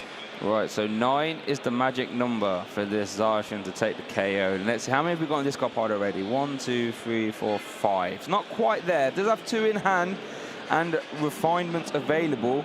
Obviously, reversal energy does work on the Brainwave Gardevoir, so maybe that could be an option. That obviously goes around the V-Guard energy as well, so maybe we could see a big Shining Arcana KO here. Oh, that would be absolutely huge, and I'm sure that's in an ideal world, that's what Edwin would like to go for. There's the Gardevoir EX, so there's one piece of the puzzle already completed. A lot of energy in the discard pile to make that play happen. But no reversal attachment though. No reversal. Okay, that's interesting. So we're going to see a boss. Into the Tyranitar. That makes sense. Yeah, go after the Tyranitar. That's the big hitter. Still worth 2 prizes. That's a lot easier of 2 prizes to take. And then you won't have to worry about Cragalanche, because it's going to be in the discard pile. Lugia decks tend not to really play any Pokemon recovery, so... No, although this list is playing 2 Tyranitar V, though, so it could get another one out to attack with later. But for now, at least, this one is Gonzo. Edwin going to be able to attack with that Storm Slash on the Zacian V, KO the Tyranitar, and take their first 2 prizes in the game. And Gardevoir doing something you don't see too often. Going second and taking the prize card advantage here. True, I really like this play, because if Neddy wants to attack with a Tyranitar again, you're going to have to force Neddy to find the Urn of Vitality, and that's just 1 extra resource. When you can't use your Luminaon, it could just be hard. Let's see what Neddy chooses to do here. We do see the Urn in hand, actually, which is that you shuffle in 2 single strike energies back into the deck, meaning they can be Primal Turbo. Yeah, probably not going to be Primal Turboing them right now, given that there's nothing that he could attach them to where it wouldn't get immediately discarded, of course. Yeah. But at the same time, I think Nettie's feeling okay right now. Obviously, taking a 2-prize or 1-prize deficit and your opponent having 2 prizes taken early on is not great. But Nettie to him out of this, he has plenty of options available to him. Even just carrying his Nation at the most basic level could be absolutely fine. If he could find the way to piece together a KO on the Gardevoir EX, that would be amazing, but I don't see that from what's in the hand currently.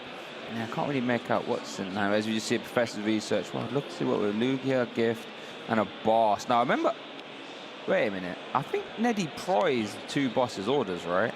Was that Nettie or was it Edwin? Maybe. I think it might have been Nettie. I'm not sure, but if actually, it was I remember you saying that. I think it was Nettie. So that means there's no access to boss's orders right now. Oh, that's big.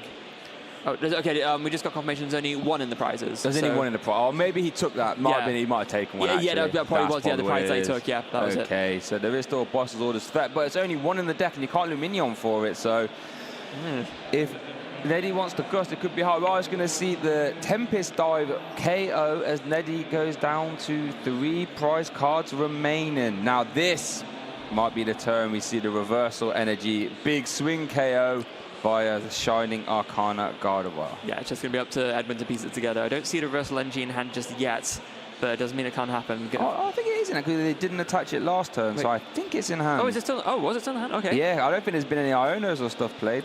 No, but isn't it there in the deck? Oh, does he play 2? He plays 2, yeah. He plays 2, yeah. There it is. Yeah. Very nice looking card, I must say, that reversal energy. I always feel very hard done by if I'm a Lugia player, though, and this play happens. It's like, that's a good turn, that. That is a scary turn. Oh my goodness. I think we've seen from some of the folks previewing Paradox Rift and going through the full set list from the Elite Trainer box, there is going to be a gold reversal energy in Paradox Rift. Ooh. The shiny hunters out there. That is a nice looking card right there.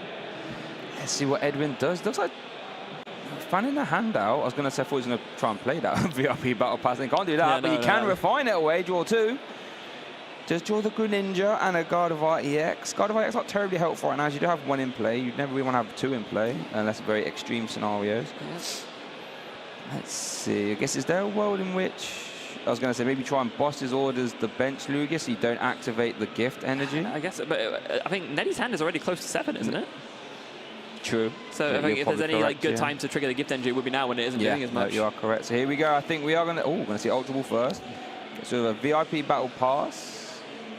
And what else we're going to see? This could be for another Curlier. Yeah. Well, a refinement Curlier, potentially. Yeah, don't necessarily need that right now. But what you do need is that shiny Arcana Gardevoir. Yeah, we need that. The same attack as the Zacian V. So it's called Brainwave 60 plus 30 for each Psychic Energy attached. Doesn't say basic, though. So that reversal, when it is attached, will count as 3 Psychic Energies if you are behind on prize cards, which Edwin currently is.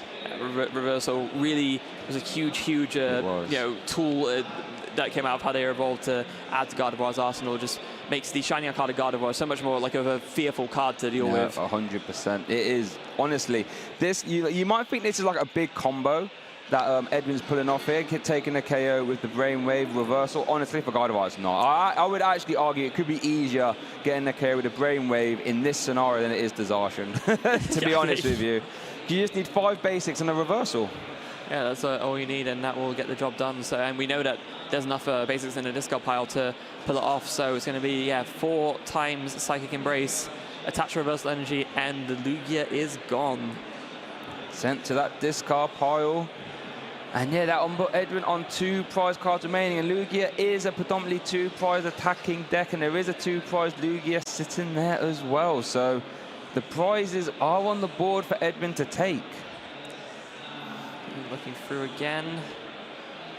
Nothing doing there. Just opting to bench the Radiant Greninja from hand. That's been absent for a while, but finally able to make its way through. There's a lot of debate going on. Oh, hold on a second. No, we're going to see just the manual attachment of the Psychic. Maybe it has enough Psychics in the discard pods where you don't need the reversal.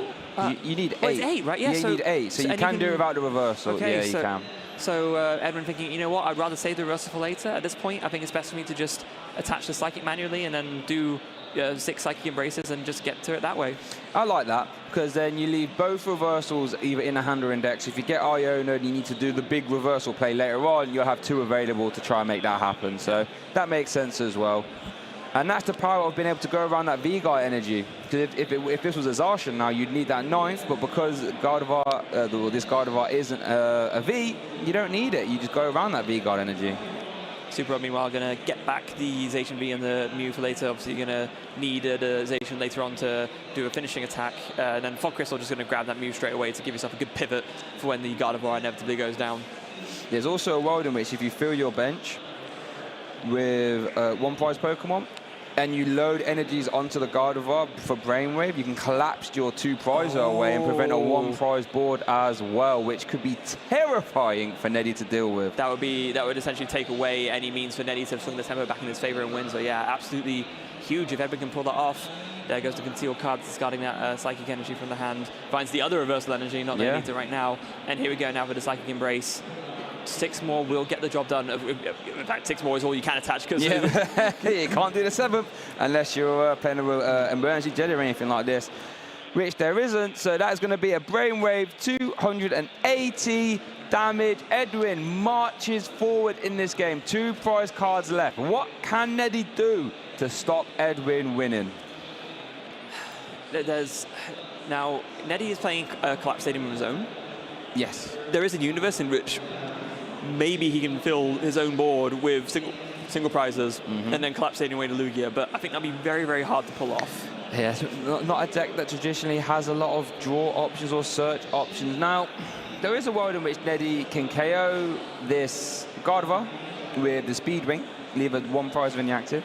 Then if Edwin can't get the Lugia next turn, you can then bench your Vettel, attach Single Strike from hand, Primal Turbo to that, Boss's Orders, the EX if it stays there, and that's how you can win. But that does rely on the Collapse Stadium not coming down. Yeah, so I think that has to be what Neddy's going for here, recognizing that, you lose the Boss's Orders, right, unless you can somehow get rid of your own Lugia, but getting rid of your own Lugia seems so unlikely at this point. So yeah, I think you just have to kind of play it as if your opponent doesn't have it. Yes. Maybe if Neddy can incorporate some kind of hand disruption there, you know, get Edwin down to a lower hand size. I don't know. Is there an Iono in the hand? I don't believe there was. I don't think there was. Only plays 2 copies. We haven't seen 1 yet.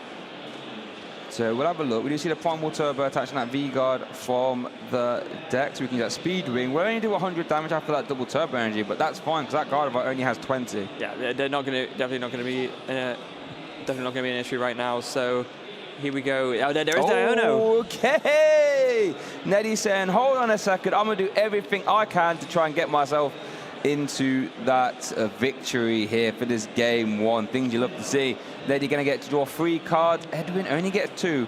And only has access to, hasn't got any refinements, actually. Only that Greninja. And there's not going to be a lot of energies left, are there? I mean, you do have the 1 more Shining Arcana, to be fair. True. That was getting you access to more cards. What does the Tyranitar follow up with later? Don't want to put that down now. No, can't use that now, that's for sure. I don't think the Urn can be played. I don't think there's any Single Strike energies in the discard pile yet, if I'm not mistaken. Well, there were, but they already got Urn back into the deck. So yeah, right now there's none. So not a lot else for Neddy to do here, apart from, okay. That is interesting. I guess you lose to a Boss's Orders regardless. Yeah, that's true, actually. Yeah, that's a fair point. So it doesn't matter too much. Well, actually, no, not as much, because you don't have, because you Iono to Edwin, so there's no reversal energy. Yeah, because if you don't put the Tyranitar down, you force the reversal, which is just 1 more piece of the puzzle, right? Yeah. So, but let's see what Edwin kicks a turn off with here. The Mysterious Tail. Look at the top 6. Oh, there's the Boss's Orders. Can't take that Mysterious Tail, though. So we're going to take that Ultra Ball instead. If only it were that simple. Yeah, it's not Stellarish Jirachi here. That would have been able to do that, but and that's not the greatest of hands there. You are going to see an Ultra Ball getting rid of another Ultra Ball and a rare candy. Let's see what this takes. Gonna go for the Well, here you go for the Zacian, right? Because that gives everyone can take care of the easiest, and then after that, I guess you just bank on your draws from the Shining Arcana and from the concealed cards. If you take the Zacian, that means you can't do the collapsed, remove all your 2 prizes, though. No, that's true. Unless Edwin doesn't put it down. but you're right. Zacian is the easiest way to take the game. Once you've got those 8 energies in the discard pile, which I'm sure there is. Oh, looks like 1 energy's getting shuffled back. The Zacian can easily KO the Tyranitar, so that's a good point actually. Yeah. As the 1 Psychic Energy does get shuffled in, and we still got the Shining Arcana. Look at the top 2. You can attach any energy you like, and if you don't, they just go in your hand. Yep, so it is both draw and potential energy acceleration. Absolutely phenomenal card. But now it's going to be the crutch that Edwin relies on to try and see if he can sneak this win. So there's Shining Arcana. Just get energy. Okay.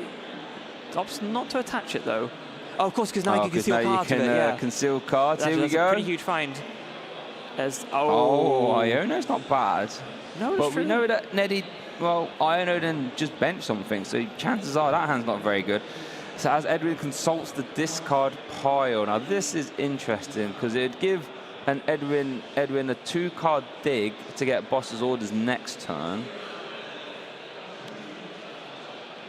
But then it also refreshes Neddy's hand as well, as we do see that Iono coming down. Oh my goodness. Let's see what these players draw. What does Edwin draw first of all? Oh, wait, was that Iono and a Tyranitar, I think, wasn't it? I didn't see what Edwin got though. Did you catch a look? No, it can't be a Tyranitar. The other one's in the discard pile. Literally keeping his cards close to his chest. A pass. Or just pass, like not even attacking the Archeops. So Neddy wins with Boss's Orders. Oh, it was a Luminaon. Oh no. So that Spiritomb fettered in misfortune. Poor Neddy. Oh my goodness, if it wasn't for that, would have been able to win this exact turn, but fettered in misfortune, turning off Luminaon, cannot use Luminios sign. No, so right now, I think the only thing you can do is, you go for both of the Primal Turbos, fin your deck as much as possible, speed wing for the knockout, and then just cross your fingers. Yeah, I think that's all you can do if you're feeling particularly risky. You could go for that Krags, try and discard the Boss's Orders, but I think that is a very risky play that I don't think we should be doing. But, you know, if you're feeling a bit risk adverse, then... No, but then the problem with that is that Edwin just brings up a Sensation or a Gardevoir. You are correct. There's a lot of engine in that discard pile. You are... Oh, we do see the Iono Wars. I mean, just trying to dig more, right? Yeah, got to work towards that Boss's Orders. So let's see, Edwin, Neddy, who's going to draw well, if anyone. 1, 2. Ultra Ball. Was that like a path to the peak? I don't think it is, though. Might have been a Mezagoza. Oh, it's a Capturing Aroma. Okay, yeah. So that is, can't see that one. Have to re-roll that. 3, so that is a basic Pokemon, so that also could have been Luminaon. Some more.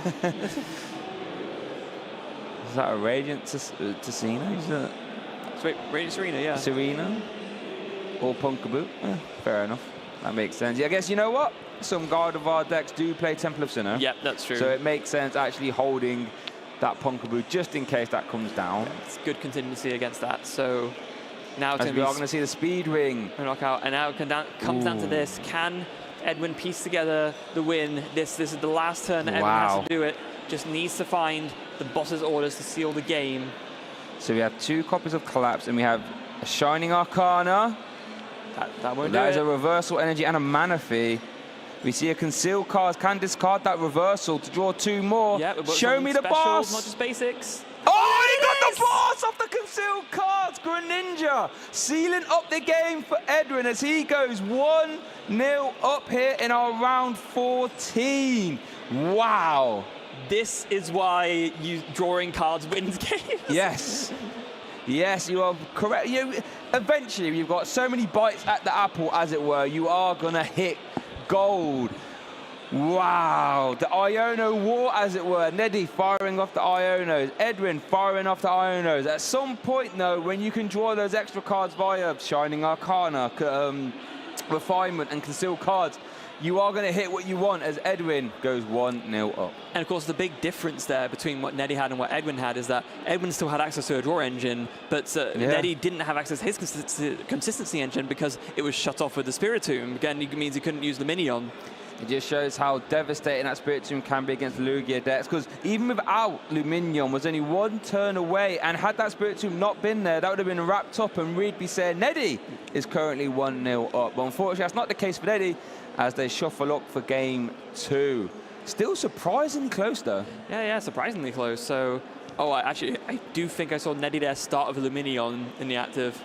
I think I caught a glimpse of it. Well, I guess if you're playing against Spiritomb, maybe try and collapse it away. Oh, yeah. No. Now that could be catastrophic. 3 of 2 Archeops in the prize cards means it's going to be quite hard to draw into your remaining 2. You're going to have to put a lot of emphasis on your Ultra Balls. Ultra Balls, and maybe find that vital Professor Banette, right? Just discard them. That would be the other way of getting it done. But you might not be able to Luminaon for it if you've led one and then the Spiritomb comes down. And you have to find your one of. That could get a little bit dicey too, Freya, so wow. Yeah, but Edwin did mulligan, so Neddy will get 1 extra card, and that's a second, oh no, it's not a second mulligan there from Edwin. Wow, single strike Lugia, still close, not quite, but the good thing is about Lugia, it does tend to play games real quick, and yeah, you are correct, that is a Luminaon in the active. And I believe that's another one in hand as well, yeah, the second one's already in hand. Does have the Ultra Ball and the Mesagoza though, so and actually 1 Archeops in the hand already. So this Mesagoza could be really important. Yeah, if this is a heads here, no. Oh, wait, was that a head? That's a 4. Yeah, it's a 4. Okay. So, well, Neddy navigating that. Way. So now you can Ultra Ball both of them and take a big sigh of relief. Like, when he worked out his prize, I think, wow, got away with that one, didn't I? you take those when you get them, and of course now going to be able to use that Ultra Ball to find the Lugia V and just start pretty much, I would say, as ideally as you possibly can. Yeah. Maybe without the Luminaon being active, to be fair, that's not really ideal, but you know. No, at least it's a 1 retreat cost though. But yeah, as a Lugia, when I play Lugia myself, all we want to do is get Archeops in the bin turn 1 and get a Lugia down. Neddy has done that fantastically. And you could argue, once you've got 2 Archeops in the discard pile, you might want the other 2 in the prizes, so at least they're not interrupting your deck consistency, right? Yeah, exactly. You don't need any more, right? So now they're kind of out of the way, and it means that you're prizing those instead of cards that might actually be useful in your deck. Yeah, so let's see. Now, Edwin does have access to that Mesagoza, does have a Battle VIP pass in the hand as well. Doesn't have a lot else though, actually. Battle VIP pass and a rare candy, 2 Gardevoir EX, and an Ultra Ball. So we're probably going to see that Iono get fired off again, which, you know, I think Neddy's hand was okay, not the greatest, not the worst. So might welcome that Iono. It's it's hard to get. I couldn't quite get an amazing idea of what the rest of Neddy's hand was like. So yeah, like you said, might be a blessing in disguise, might not. We'll have to wait and see. There is the Battle VIP pass going for the Greninja, and the Roltz Greninja coming out way earlier than last time. And after this, it's going to be. Did Edwin make use of the Mesagoza already? No. Okay. We've seen that being used. You might want to save that off the back of the Iono, maybe, so you can draw into more Pokemon, then you use that at the end to try and pluck one out, if possible. Mesagoza is one of those interesting stages, right, where you feel so hard done by. If you flip tails on your Mesagoza and your opponent flips heads, you're like, sound. I'm glad my stadium's doing you good. I don't like playing a card which says, let your opponent search your deck for a Pokemon and put it into your hand, right? It's not there's never a fun card to play. It's one of the reasons why I, as much as it is, I would say almost like a necessary evil, it's I don't enjoy playing Mesagoza whenever I play Lugia. Nope, not at all. And yet they're capturing Aroma, so it's like a similar sort of coin flippy card, right? But at least that doesn't give a benefit to your opponent. No, you are correct. No, that is... yeah, and it looks like what we're seeing here, did Edwin flip heads on the Mesagoza? I think Edwin still hasn't used it, or... I had another Battle VIP pass, sorry. I went into another Battle VIP pass. Wow, Edwin has all the search. There's a Fog Crystal as well. Still hasn't used the Mesagoza yet. Can still do that. Fog Crystal. Grab a basic Psychic Pokemon if I had to guess. Or could grab an Energy as well. There we see the Roltz. Wow, tell you what. If you're 1-0 up in a Swiss round 14, Freya, that's a good start, right? Yeah, it's a very, very good start. Also, I was starting to wonder if maybe the Edwin did flip for Mesagoza and we just missed it, because surely we would go for that first before going for the Fog Crystal, right? Yeah, that is true. In any case, yeah, that's a full bench, so yeah. I mean, I guess you could still flip for it. Let me try and find your Curly if he hasn't already. Here we go. Concealed cards. Rare Candy. Oh, that's a good card you want to have, and you're going into your second turn as a Gardevoir. Oh no, here Okay, we there do we see go. the Mesagoza. Maybe we can find an evolution off this. That's a 4. Oh, yes. And maybe this is why maybe he was saving, because now Edwin can kind of preemptively grab something to put down next turn rather than kind of wasting the Mesagoza on a basic that he can search more easily anyway. Could grab the EX, since you know you've got Rare Candy in hand. You could grab another Curlier. You could grab the Brainwave Gardevoir, since you know you've got Rare Candy. I think the safest option is probably a Refinement, as we do see that hitting the field. Very, very sensible. So already got one Curlier ready for next turn, and going to be a stream of refinements as we see so often when this Gardevoir deck hits the stream table. But after that, it is just going to be pass. All right, how has that Iono treated Neddy? We do see Mesagoza first. Just need to find a Lugia V-Star this turn. That is a 1. Oof. We do see a Capturing Aroma in the hand. Oh, wait. What's that? Oh, it's a 6. Oh, that's the 6? Yeah, okay. it's the, I believe it's a tournament center. Oh, no, it's the 2022 tournaments dice where the T is a 6. Okay, right, in that case, the emotional roller coaster for Neddy there. Now has that Lugia V-Star. Can nest ball out for a relevant attacker of his choice, and now be able to Summoning Star out those 2 Archeops and start announcing Primal Turbo. Oh, absolutely huge. Yeah, this is an absolutely phenomenal turn now for Neddy, able to get the turn 2 Summoning Star. Now, I guess, again, the debate is what do you actually attack with, right? There's a few different options you have. You put down the Tyranitar, so you can attack with that. You got another Capturing Aroma. Maybe if you grab a basic from that, you could grab another attacker. But no, looks like that's heads. So going to be forced to grab an evolution there. KOing a Rolt seems pretty good. Yeah. Well, Gardevoir is at its strongest as a deck. When it can, like, you know, use Refinements 3 times a turn, then you evolve up, and then you Shining Arcanas. Easy way to combat that is to just stop that from happening. Easy way to do that is to just KO the Rolts before they have a chance to evolve. So that's like a perfectly fine strategy to me. Yeah, we often see in like the early game that even if it's for less prizes, people might actually target down like specifically Rolters and Curliers and Boss's orders for that exact reason. You just want to stop as many evolutions coming out as you can. Yeah, because that's when it starts to snowball, right? When they can go Refinement, get rid of energy, Refinement, get rid of energy, Refinement, get rid of energy, then Rare Candy into an EX, and then Piles Engine onto a Zarsha, and all of a sudden they're taking the turn 2 KO on your V-Star. So how'd you stop that? Get rid of Rolts as soon as possible. Yeah. So there it although is. in saying that, we could be seeing a Cragalanche here. Okay. Just need an energy in hand to retreat this Luminaon. I would have to imagine, since you've attached 4 energy to your Tyranitar, you must have 1 in hand. I would have thought so, yeah. Otherwise, there's going to be a severe oversight. But I'm sure Neddy at this stage of the game won't be overlooking that. So yeah, there is. Oh, there's a double turbo in the hand ready to go. So yeah, attach that, retreat, and into the Tyranitar, and yeah, so we're going to see that Cragalanche. I mean, we could see a single strike crash, but that would be a horrible oversight if he was to use that here. Cragalanche for 3 energy, 60 damage, plus 20 for each single strike. And then discards 2 cards from the top of your opponent's deck. Not bad. Get rid of Cresselia is interesting. I don't think you use Cresselia too often against Lugia, but if they get rid of an Ultra Ball, that could be impactful.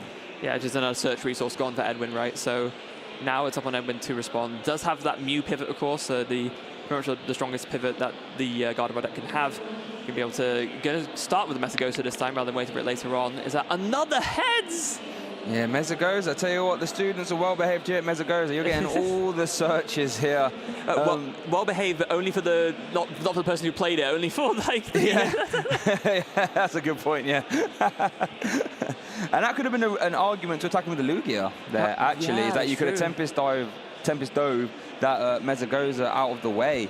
But it looks like Edwin is been able to get that other Refinement Curlier. So that's, what, 2 in the hand minimum, I think? Yeah, of course, there was one from Mesagoza last turn, too. So very, very strong here from Edwin. Let's see, that Tyranitar is a little bit suspect. Only 230 HP, 260 if you take into account the V-Guard, but we've already seen Brainwave Gardevoir is very efficient at dealing, going around those V-Guards, and that would be a terrible tragedy if that Tyranitar got KO'd this turn. Yeah, there's the worker. So there's the worker as well. So what an insult that is, that you can't use your stadium anymore. I've used it better than you, and you don't get another chance. Is this a metaphor for students entering the workplace? Yeah. Yeah, I've graduated now. Yeah. And I'm a worker, yeah. Anyway, level ball for the mana fee. Probably going to get refined away if I had to guess, right? Oh, here we see another level ball. So we are thinning. Thinning is winning, as it were. Have I not heard that one before? That was another Benjamin Rabioti phrase. That one. I've taken accordion hands and I've taken Finning is winning. Fantastic stuff. I've stolen them from my vocabulary. Yeah. If you're watching from home, Rabbi, I hope you're doing well. Yeah, love you, Rabbi. You know that one. Oh, where Candy reverse? Oh, reverse was actually. Oh, do we have access to the? Do we have access to the brainwave? Oh, I don't think we do. That Cragalanche might have come in handy. Which is just discarding the Ultra Ball. Yeah, no, Fog Crystal won't get there. No. Wait, oh. Okay, I think they were just asking whether Mew's been used yet. No, I don't believe it has. No, I don't think we've seen that. That's normally the last thing you do. Yeah. In the Gardevoir turn sequence. Do see concealed cards. I can't remember if there's one. Oh, I think they drew one. Oh, but then okay, that's no longer an option because they've chosen to evolve. They drew one off the what? Sorry, off the refinement. But wait, you can't attack with a brainwave. You need an NEX to do that, wouldn't you? To pile the energy. Yeah. Oh no, silly us. Getting ahead of ourselves. Yeah, as soon as I guess you could rare Candy into a Shiny Arcana and get lucky with that. But no, that is true. You could do that. But yeah, you would need rare Candy. So I think in this instance, Edwin just saying, you know what, I'm happy just with 3 Curlies this turn, draw a bunch, and next turn I can really go ham. Yeah, let's see what Edwin chooses. Probably going to take a little turn off here. To take a turn off. But I tell you what, you're letting that Tyranitar roll the dice a little bit if you just let that Tyranitar go unchecked. I mean, last time didn't get rid of 2 terrible resources. You're not guaranteed that again. No, you're not. And now Edwin finding, after the last refinement, finding that Zacian V. Not going to want to make use of it now, of course, but it's still a good resource to have for later. But it does look like that Neddy was able to, in a way, get away with going early and aggressive with the Tyranitar, and that Cragalanche has paid off. And is that Edwin benching the Manaphy, interestingly enough? You might see, what we do. Okay. Okay. I guess, so benching it just to collapse it away. I guess this does restrict Neddy from being able to put down another attacker, so that's actually potentially quite relevant. I guess protects you against Iono, removes 1 card that could be Iono back into the deck, at the very least. It also prevents Neddy from being able to collapse away his own Luminaon V. Yeah, it does. That Luminaon can stay right there. That's very big, because that means... Or playing another one as well, Or playing another one, yeah. Yeah, because there is no Spirit Tomb right now, so... Yeah, but that is very, very big, because that now means that Neddy does have the option to take away that easy last 2 prizes for Edwin to take. Yeah. As we've seen, Neddy already put down 1 Mesagoza, so you have to think how many other Stadium House does Neddy play that aren't called Collapse Stadium. We know there is 1 Mesagoza left, but Edwin doesn't know that. No. Lugia tends not to play that many stadiums. Do you know what Collapse also does as well, funnily enough? Stops the Punkaboo from removing the stadium as well. Oh, yes, it does.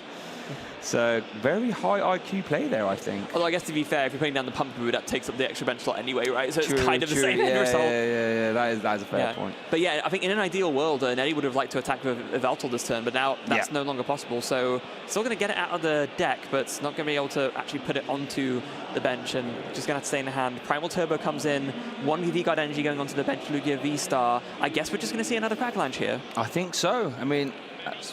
Oh, Penny! Oh, Penny! Wow, just had that one off in the hand. Really interesting card, letting you return a basic.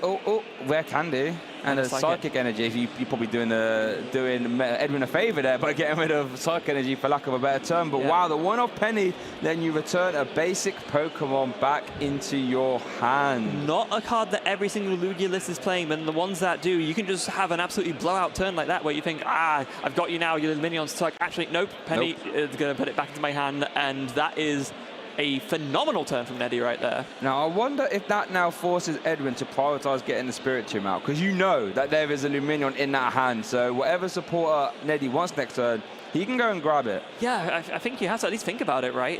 I'm not sure if it's in the hand already. No, I don't recall seeing it, no. So still somewhere in the deck. Could grab it with that Fog Crystal if he wanted to prioritize it, but he has to decide whether he actually wants to or not. I mean, you could always iron that Luminion to the bottom of the deck as well, but that could be forcing Edwin to do something he doesn't necessarily want to do. So, real interesting player there, that Penny coming in the clutch. And wow. Neddy's saying, hold on a sec. I've got a few tricks of my own. Let me show you. Does decide to use that Fog Crystal to instead just grab a basic Psychic Energy. Going to want that to go for Concealed Cards, I imagine, just to draw even more. So, thinking about it, concealed cards. 2. There's a level ball and another collapsed stadium. Collapsed stadium. Everything's collapsing around there. And Mezagoza has collapsed. The rubble. Oh. There we do see a refinement, getting a level ball and a battle VIP pass here. We're going to see an Ultra Ball being played. And what is this search? We already have a Gardevoir EX in hand, I believe. Or a Brainwave, of course. Yeah, yes. We did see the Spiritomb is still there in deck, so not... If it was a priority, I imagine everyone would have gone for it already, so I guess that's not going to be what he's going for. I actually not sure if I did see a Gardevoir EX in hand, you know. I thought I did. Maybe I'm wrong. No. Maybe I'm wrong. Trying to think. Maybe Edwin wants to encourage a Luminaon coming back down for easy prize cards, right? Possibly, yeah. Because since he's falling a little bit behind here, there it is, yeah. You're might right, want to take 2 prizes on this Tyranitar, one shot a Lugia V-Star and try and weave in a Luminaon KO. That's quite an easier prize map to do. So that might be what Edwin's thinking. As we do see that Iono come down, which will put that Luminaon, well, very close to the bottom of Neddy's deck. Yeah, so I guess that's another way of getting rid of it, right? Yeah. Just, instead of putting it out in Spiritomb, you just put the Luminaon itself to the bottom of your opponent's deck instead. And 4 cards drawn there for Neddy, and then not great. I think I saw a Stone Journey and an Urn. Look at Edwin's hand there. Boss's orders, multiple.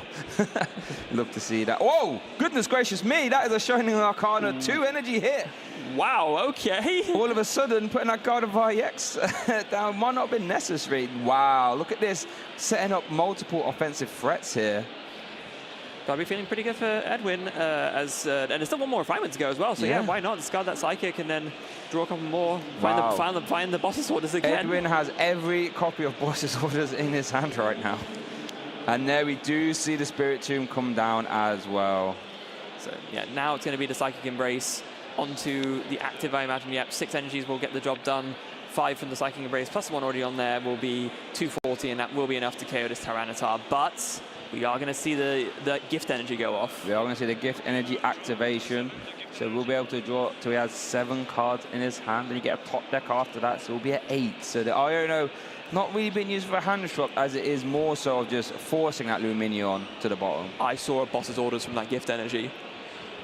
Oh, goodness. Okay. So we could see that single strike Yveltal coming down. Take 2 prize cards on the EX.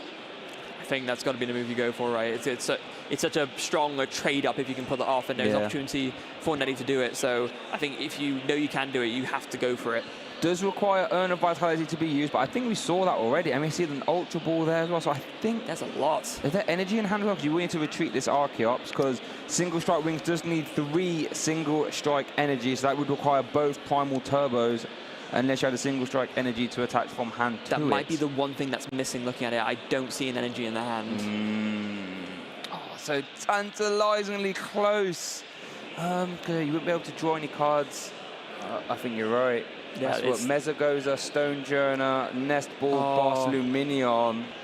So close, yet so far. The one piece missing to pull off this insane turn, just the means of retreating this Archeops. Oh, what a shame. Yeah, I hope there's anywhere around that, right? You'd imagine after the gift energy and the top deck, you'd find at least 1 energy card, but unfortunately, that's not the case for Neddy. Now I'm trying to think, what is the next thing you can do? You have to sort of carry this active, right, if you're not going to boss. Do you maybe do like you did last game? Maybe, speed wing the Gardevoir? But then seems sensible. But then you're also giving up one of your Archeopses, and that's going to be less energy attachments you can do later. So it still doesn't feel amazing. You can still Tempest Dive, but when you see a Curly on the bench with, effectively 4 energy on it, you'd have to imagine that your Lugia V-Star would not be long for this world. No. If you was to put that in the active. So it's actually a real tough decision. You could actually... Could you use the Stonejourner? I was just thinking that, yeah. You could maybe use the Stonejourner to take a KO. Just Primal Turbo wants to the active to be able to retreat it, and then Primal Turbo again to the Stonejourner. But no, looks like gonna still go for this move with the Yveltal. I mean, you could use the Dark Cutter attack, 2 for 50 to KO the active, but then you're sort of giving up your 1-5 Pokemon that can KO the Gardevoir EX. I mean, it does work, but it just seems like a bit of almost like wasting your get out of jail free card, as it were. Like if you're conceding that you're just giving up a 1 prize to KO there, 1 prize, so surely it's better to do it with the Stonejourner, right? Because that's not something that's as valuable later on. Yeah, Stonejourner does have that Lamp Pulse attack, 30 plus 30 if there is a Stadium in play. Which there currently is. Yeah. And you'd also, well, they'd also be hitting for 80 because of the single strike energy requirement for that cost as well. But so Eddie wants to use the Dark Cutter Yveltal. I mean, it does get the job done, but seems a bit costly. Yeah. Ultra Ball coming in as well, just discarding that Stonejourner and Lugia V. Oh, wanting to get that Tyranitar ready to go. Okay, this makes sense. You want to make sure that that's ready for later on, but... How many cards are in Edwin's deck? Doesn't look that big. Is there a world in which you try and go for the Cragalanche deck? Oh boy. Well, it's not going to be this turn, of course. It's not going to be this turn, but that deck doesn't look that big to me, Freya. I reckon that could be under 5 cards. I think you might be onto something, Shay, and I think if it's something that Edwin misses, maybe there's an opportunity for Neddy to exploit that. We'll have to see how this plays out. In any case, Dark Cutter is the move for this turn. KO on the Gardevoir, 1 more prize taken, over to Edwin. Does he notice this potential vulnerability? See, there's like, I almost feel as if there's some like chess moves going on here, right? Because if Edwin realizes, wait a minute, I haven't got a lot of cards left, I can't really afford to refinement more, I have to get rid of that Tyranitar. If Edwin wants to boss KO the Tyranitar, that means that Yveltal survives, you Primal Turbo, and then boss the Gardevoir next turn. Oh. You take the pressure off the Yveltal that way, right? Wow, okay. So that could be an option. And there's no Iono in hand. Oh, there we go, there's the count. 3 left in deck. Oh, goodness gracious. Now, there is a Super Rod. Okay. So that does get some back. But you can't afford to refine or Shining Arcana much, because that Tyranitar will knock on the door. You can get away with 1, right? You can get away with 1. Oof. Goodness Edwin, maybe, I think Edwin piecing it together, thinking, hold on, I've got to be a little bit careful. Got to be a little bit careful. Can't get too ahead of myself here. Don't want no Cragalanche to come in and oopsie-daisy to turn my deck, as it were. Yeah, for certain. So 6 cards in deck now after that Super Rod. No way in Edwin's hand to get cards back into the deck as well. There's no Iona or anything like that. No. There's the 1 refinement, that's allowed, that's fine, but any more than that, and oh. Okay. Hasn't found the Brainwave yet, though. No. You need to find that to attack. I mean, chances are off this Iona you will find it, but then that forces you to play an Iona. That means you can't play the boss. As we do see... Yeah, attachment. Yeah, you have to play the Iona right now. You have to now at this point. Oh, no. No, maybe you don't. What's going on? Is it just going to be... Are you going to attack with Desation? Desation, yeah, I guess so. Goes down to 1 prize card remaining, and then you can use the Brainwave afterwards to finish whatever's in the active. Right. That's why Edwin is currently 9-2-2, seeing every avenue, every sort of play, identifying the best one, and then executing that. And Edwin just went full send. Yeah. All 9 on Desation. Now that's actually interesting. I think using all the energies, that opens up the door to a boss's order on the Greninja play and saying, can you move this? Because there's quite a lot of energy in play there. I don't know if that's what you go for, but if you think about it, so there's 9 on the active, so there's 1 Psychic somewhere else and 1 reversal attached. So that could be a play for Neddy, but it's risky. It is risky. You're essentially relying on the last 2 prizes being energy cards. So yeah, I think as fun as it would be, I'm not sure if it's entirely viable right now. I think what you have to do instead is disrupt Edwin and hope that he doesn't find another boss's orders. You know, just KO Desation and hope for the best. I think that's kind of... When you will go down to 1 prize card, which KO Desation, I think you are right. It's a shame that Spiritomb is in play, because you can't Luminaon for your Iono, as it were. There we do see that last single strike energy getting attached to that Yveltal, so that means you've got single strike wings for a base damage of 110 plus 60 from all those single strike energies. Yeah, that will get the job done, but it just comes down to whether Neddy can stop Edwin from using boss's orders again to seal this out. Yeah, this is very, very close. We do need to see some form of hand disrupt there from Neddy. Haven't had a chance to consult the hand yet, but you have to hope he has it. Okay, there is something else to consider as well. Edwin needs 1 more Psychic Energy on this Desation to take knockout on the Lugia because of the V-Guard energy. So maybe Neddy thinks, you know what, maybe there's a chance that just the one Psychic is missing. Yeah. So my move is actually boss KO the Gardevoir and cross my fingers. That would be the other way to go about it. That is also an option. That is an option. So many different ways for Nate to close out this game. What is he going for? Looks like he's eyeing up that boss fair. It's either boss or Iono. Oh, there's Iono. They're both there. Oh, he has access to both. Yeah, so this is a key decision that will make or break whether he has a chance to turn this into a tie or whether it will end up being a win for Edwin. Wow. Speaking of which, time has been called now. That's very, very important to note. Okay. This is currently turn 0. We'll get confirmation, but this should be turn 0. Chances are this game will conclude because, 3 prizes versus 2 prizes. Chances are in the up-and-coming 3 turns, this game will conclude. We are going to see a boss. Wow, so we just got confirmation that it is turn 0. We see a boss order single strike wings KO on this Gardevoir. Going to play the Capturing Aroma, and all it comes down to is can Edwin access that last Psychic Energy? Because we know that the boss order is in hand already. I believe there was all 3, right? So it's... Oh, wait, no, it's guaranteed, right? Edwin can destroy his entire deck. And I don't think the last Psychic is prized. And then we're fine, yeah. So I think Neddy is hoping that the last Psychic Energy is prized. Yeah. I mean, I can't remember if it is. I don't think it is. No, I don't think it is. We'll find out soon enough, though. Neddy doesn't know that. Okay, then it goes down to 1 prize card going into turn. Okay, well, that confirms it. You wouldn't promote if you didn't have it. I think so, yeah. There's 3, 6, 9. Draw for turn.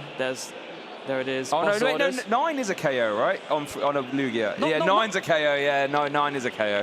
Oh, yeah, I was talking about. Yeah, sorry. There we go. Our math skills clearly not as sharp as usual, yeah, because 9 is 330, so yeah. So Neddy was just hoping that it wasn't going to be a boss's orders, but there was, as Edwin wins our round 14 match, marching on closer to that spot in top 8. And you have to be feeling quite happy there for Edwin, playing that fantastically well. That Spirit Tomb, putting in the finest of work. Yeah, I think we talked, I think, a little bit before about how, the Spirit Tomb, although, yes, it's mainly there to stop Genesect V from being able to draw all the cards and roll the Fusion Strike system, do not underestimate how powerful a tool it is against Lugia, both in stopping the Luminaon V and also, against colorless builds, stopping the Weird AV later on. It is very, very strong against Lugia builds. Oh, yeah, Weird AV as well, of course, yeah.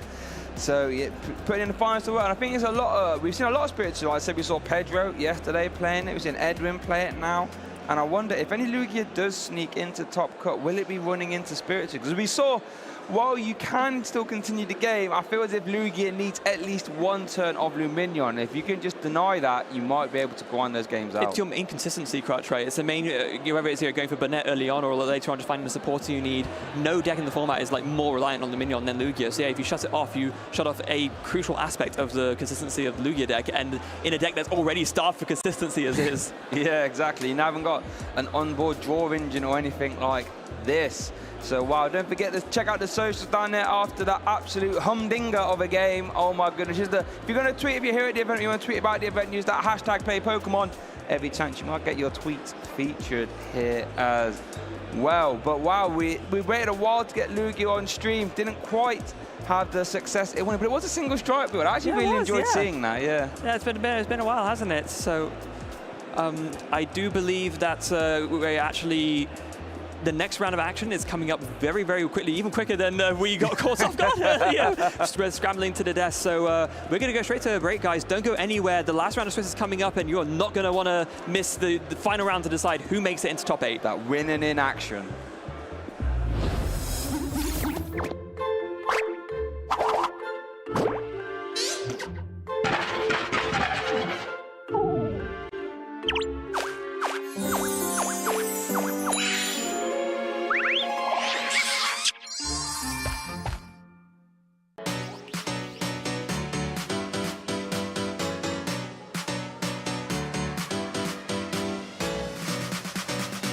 Welcome to the 2023 North America International Championship. This is my 4th time at NAIC, and I'm totally blown away by all of the new stuff that's going on here, like that setup where it's like you're in Mesagoza and you're like looking at all of the Scarlet and Violet Pokemon, and it's just really cool and really impressive, and I haven't even gotten to look at everything yet. Everyone's so welcoming. I enjoy the community, and all the battles have been so fun so far. It's always an absolutely great time. The vibes are absolutely electrifying. Just jump right in. These events are so much fun. I've been playing this game for 10 years, going to these tournaments since 2011, and it's just been such a blast. It's just such a great event, such a great community, and yeah, if you win, you win. Yeah, great. But if you lose, you're still here with so many people. It's just amazing.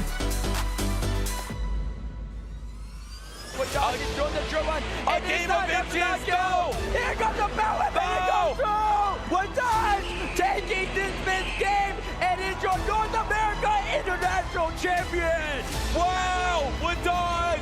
He is able to secure victory and become the first player in Pokemon Go history to win a regional and an international championship.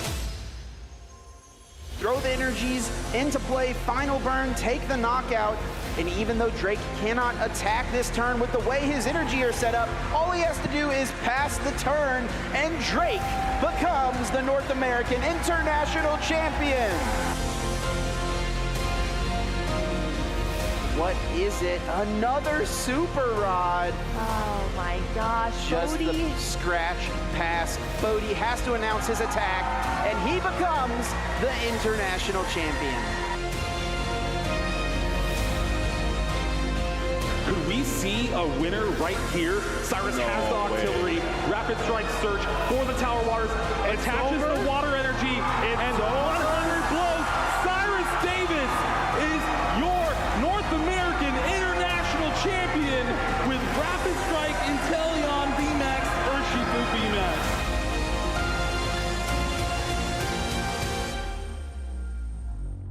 This is gonna be massive. The outrage. Dragonite outrages It's into the Flutter Mane again. Shadow Ball into the Flutter Mane is enough to knock it out. And Takumi's Flutter Mane is down, meaning Dragonite is the final Pokemon that Takumi has. What a choice on the item And that's there. gonna do it. Major congratulations to Avery, your 2023 North America International Champion. And the Gyarados left at this next turn. He is one step away, one Moonblast away from securing the knockout under the Roaring Moon and becoming your 2023 North America International Champion. The Iron Hand pretty much at 50% HP. Will the Ice Spinner follow up and knock it out? Sort of ruining Iron Hand's day. Alex has wrapped this up. Flare Blitz into the Dragon Ball, takes it down. Alex is the VGC 2023 North America International Champion in the Masters Division. I haven't won a tournament since 2016, so I feel amazing. It means the world to me to be back. When I was on stage and I won, I was just like really hyped up because it was like a super close game, and I didn't think I was going to win. So when I did, I just kind of popped off. This victory means a lot to me personally, and because it allows me to get the travel award for the World Championships, which is very exciting. Winning feels very exciting. I felt so happy. It feels really great, and I'm really happy that I finally got my trophy set. It means a lot, as this is my last year in seniors, so it feels really good to finally get it on that last opportunity. Winning this event is life-changing. It means everything to me. It means I've left a mark on the history of this game, and it means that my long time playing has all led up to something.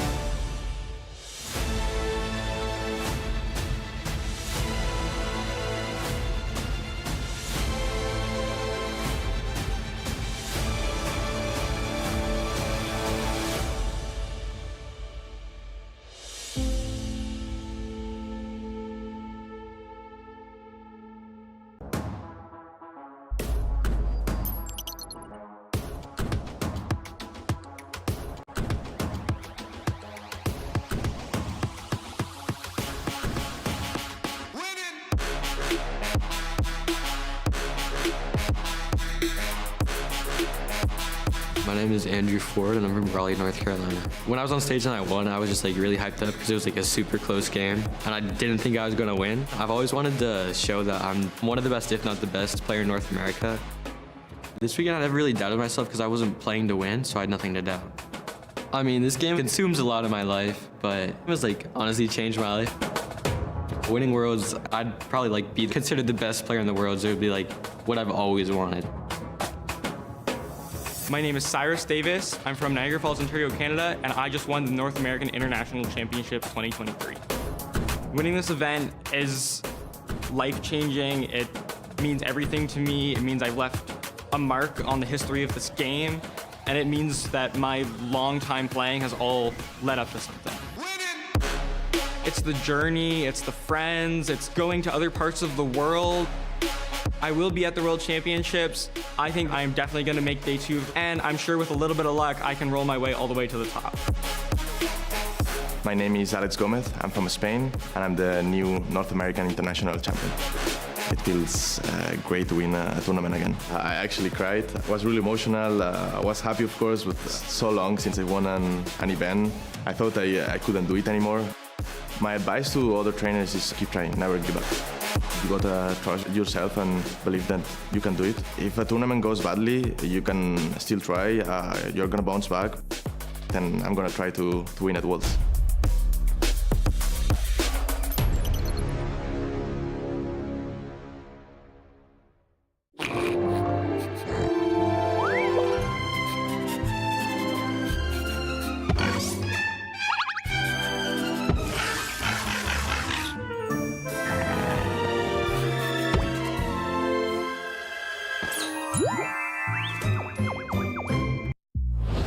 There is no time to be sleeping for Coco. It's time for winning in.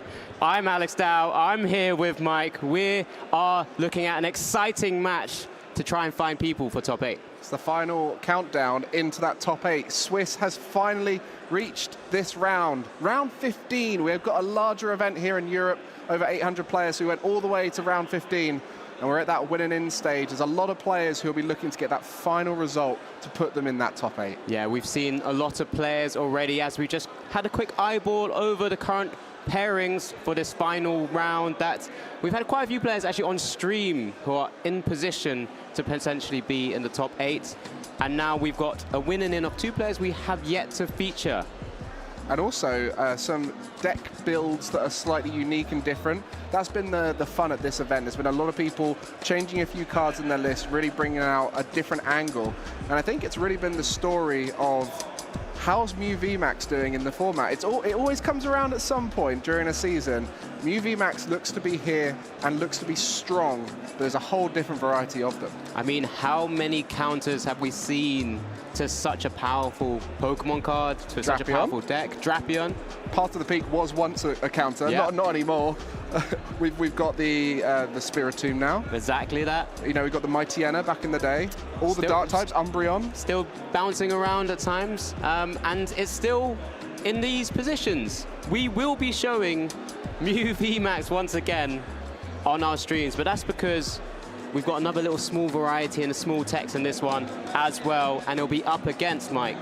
A little bit of Lost Box. But interestingly, this Lost Box does have one of those techs we were just mentioning, a Spiritomb, which actually in that last match was great into the Lugia, and I think that's probably why a lot of people were including it, not necessarily thinking about Mew VMAX, but thinking about that Lugia, the colorless Lugia doing so well in Sacramento, knowing that that would help in that matchup against Luminions and Weirdies.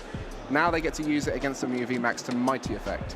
Yeah, exactly. Being able to stop the whole engine of the deck with just one card is definitely a possibility here, as Arthur Tuchscherer on the left playing and piloting that Lost Box deck with that Spiritomb deck. And on the right there, Christian Sonataro will be piloting DTE Mew, but has, like I mentioned, a few interesting tech cards there. Yeah, we'll see them come out throughout the game. I know you guys are probably wondering what these lists fully consist of, because they always have a few different cards here and there. Let's name a few Pokemon and see if you're ready for it. We've got a Ditto. Ooh, okay. Always a little bit of fun. A Canceling Cologne. Not often something you often see in a sort of turbo build of Lost Box. We've also got those Grabbers. They're always good fun. And of course, that Spiritomb we mentioned. But the one that I think we're most excited about, Luxray V. Yeah, a fantastic inclusion that we saw, I believe, in some of the tournaments across the pond over in the US and Canada. When the regionals there, I believe it was Rowan Stavenoff who piloted that. Memory. If I believe I'm correct. I mean, you might be wrong. I trust believe I'm you. correct. But yeah, it's a deck that had the Grabbers, had the Luxray V, just one of those kind of unique cards that have been included to utilize that DTE. Yeah, we'll see how that works out here, because I think it's going to be vital when your Spiritomb shutting down those Genesect. you're going to have to find a new way to victory. And if you can set up that Luxray early, maybe you can start making it uncomfortable for the opponent. Yeah, Arthur on our screen there with his accomplishments in recent times, you know, a top 32 in Lille previously, Malmo Regional top 64 again in Stuttgart. These are all day 2 finishes, and then previously has been playing for quite some time. I've known Arthur throughout the seasons before, and now piloting that Lost Box yet again. Christian now on our screen. World's top 32 in London, Warsaw Regional top 8, EUIC top 32, and then another top 4 also back in 2018.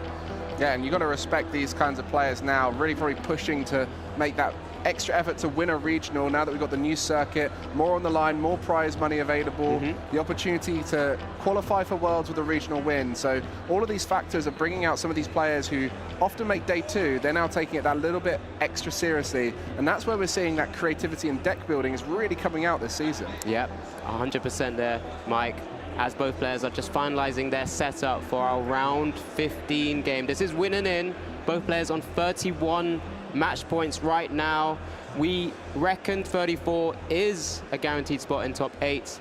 33 should be sort of the bubble, you know, nothing to be guaranteed, but this is what we reckon at the moment as we do see the prize cards coming down. My goodness, what am I looking at right there? That's we got big. 5 basics. But what is in those basics is the Spiritomb. My goodness. And we go fist bump between the 2 players. Round 15, winning in action, and Arthur will be kicking us off. That is not what you want to be seeing if you're a fan of Lost Box right now. If you're watching this thinking, I want to see this Lost Box, get rid of Mew VMAX. We've had enough of it. It's been around for far too long. And that Spiritomb being prized, I mean, it's also the Vs, so that takes away your access to Forest Sealstone, so both the Vs there. You know, there's a Hisuian Heavy Ball, but which one do you take? Yeah, honestly, depending on how that hand plays out, Arthur is working out now with that Battle VIB pass. What do I have in hand? What's actually in the deck? Uh-oh. What have I got available to myself for future turns? I mean, we see this technique quite a lot from people of how they deck check. They put the energies at the back, the Pokemon at the front. And at the moment, we're thinking, there's not many Pokemon here. Where are they? And we'll see how that works out here. But it does make the deck check a lot easier when it's either Pokemon or energy.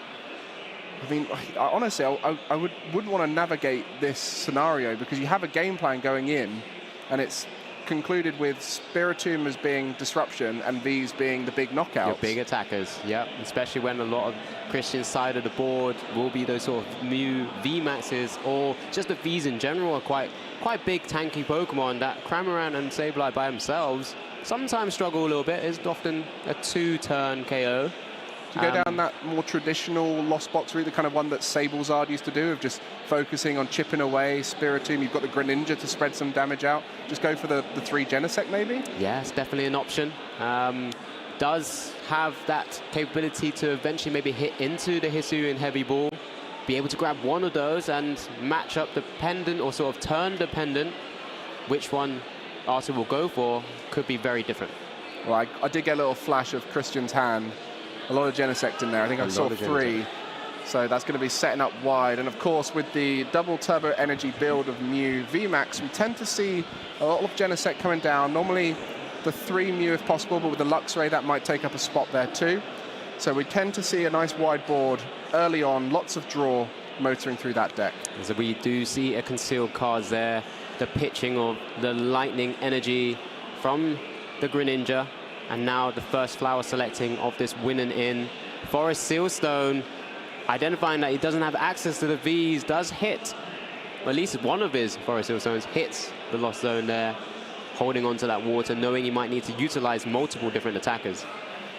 Yes, on the other side, we know that double turbo energy Mew tends to be quite disruptive. There are the 4 path there, the 3 grabbers, a nice new addition to the deck. And there's also 3 Judge, 1 Iono, so not as thick a disruption package as you might see, but plenty to be getting on with there to break down the opponent. You've also got a box of Disaster, which is probably more for the Guardy matchup. Gardevoir EX, you know, typically taking their health down quite low. Won't be too applicable here, maybe. I don't think there's many things that can one-hit knock out a Mew VMAX. No, not at all. Maybe the views, but it looks like there's an opportunity here to have a little look at those prizes as Arthur does find a Hisuian Heavy Ball, gets it played down. Which one did he miss? Was doing the notes there. Which one did he miss? It does go for the Spiritomb big, because obviously it's turn 1. Christian identifying exactly that this is going to be coming down, double checking what's in the hand. Only really has 4 draw cards outside of outside of the Genesect Vs that you've already mentioned. Yeah, I mentioned how there's 3 Genesect V. This hand would have been wonderful if there was no Spiritomb. The addition of that Spiritomb has really changed this turn, and it could completely swing the game. Does have DTE. 3 Genesect, as you mentioned, just a pass. Okay. Playing it slow, knowing that there's not going to be much hand disruption from the lost box. If you were Christian at this point, I mean, knowing that a Dragonite could have come down at any point. Yeah, it's very risky. You'd have to know the prize card, which isn't possible. So, yeah, very risky turn, not even putting down a Genesect just in case. Not wanting to sacrifice any of those at the moment, but it could be a fantastic read on Arta's side of the board as double cross switch and now are both in the lost zone. Very unique build here by Arta. As you mentioned, the Ditto in the deck as well. But cross switches, something we don't see too often nowadays in lost box variants. I mean, the transformative start on the Ditto, no longer important, but I've seen some interesting combinations at the start can allow you to get that much needed Comfey or Cramorant in that first set of attacks. But outside that first turn is just a dead card in the deck, but I'm sure just getting that Spiritomb out of the prizes honestly could be just the biggest factor here. Yep, as we do see another concealed cards for Arta. Sableye and Super Rod, so can start replenishing some of those energies at his will. Yeah, I mean, you can see how quickly this lost zone filled up. If there was access to the Dragonite, or, well, I mean, the Raikou wouldn't get the knockout. If there was access to the Dragonite, it would be possible right now. And I'm sure at this stage, and these players have played 14 rounds of Swiss, they've probably been next to each other at some point, most likely. So they'd have had a chance to see each other's decks and, you know, get a read on what they're playing up against. They might not know the individual counts of stuff or the tech cards, but they're definitely going to know the general consensus. So no Dragonite here. Yeah, those usual lightning, water energies would have been great on the Dragonite V, but it's going on to the Greninja. This turn from this Mirage Gate. I mean, you can't get rid of that Spiritomb, can you? That's there for good, most likely. If you were Christian, you were seeing Arta's turn play out, having to force the Hisuian Heavy Ball after quite a bit of digging to then place down the Spiritomb. You would have thought, well, I might have been a bit lucky here, but all of a sudden, things have turned. I mean, that's where this matchup really swings in favor of the Lost Box. I mean, it's already a reasonably good matchup. To then have that Spiritomb on top, it really elevates it to a new level. There's going to be a chance now to copy Technoblast. Technoblast for a knockout. Very simple benching of the Genesect V, attachment of the DTE, evolution up to the new VMAX. Yeah, not looking like there's much going on in that hand. It's going to be relying on the top decks here.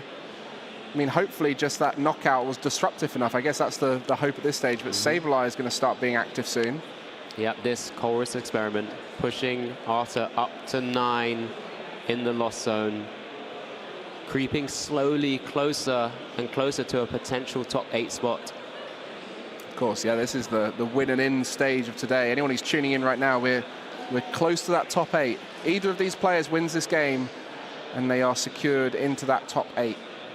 We'll be playing for the Lille Regional Championship and a spot at Worlds guaranteed. Not to mention all the other prizes in the new structure.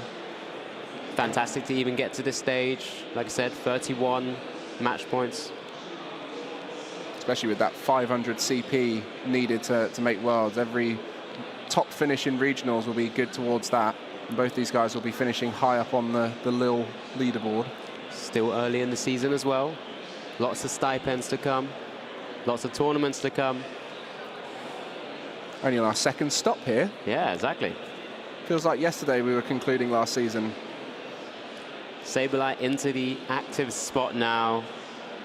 Switch cart into it. Attachment from hand. Announcement of Lost Mine. Just double checking the 10 in the lost zone. I always loved that with Lost Box. Always checking after you've put yourself in a position where you have to go for it. You have a sort of internal clock when you play a lot of Lost Box. I know you're a Lost Box player. You kind of just know what number you're at after a while, don't you? 100%. And there's just a 120 on the Genesect V. Obviously, the Mew cannot attack right now with the Techno Blast having been used in the last turn. Okay, part of the peak. I mean, you can't draw with the Genesect anyway, so that's probably worth it. But there is one card. I mean, at this point, Mew VMAX is stopped from doing its game plan of drawing through lots of cards, but there is a penny in the Mew VMAX list, so it will be able to pick up those Genesect when they've been damaged. But if you can't find it, it's not much use, and typically Mew relies heavily on drawing through their deck extremely fast. Yeah, it's just a return back onto Christian's turn after another Lost Mine. Very instant sort of pick. That Mew now on 140 damage. For a Seal Stone is good though.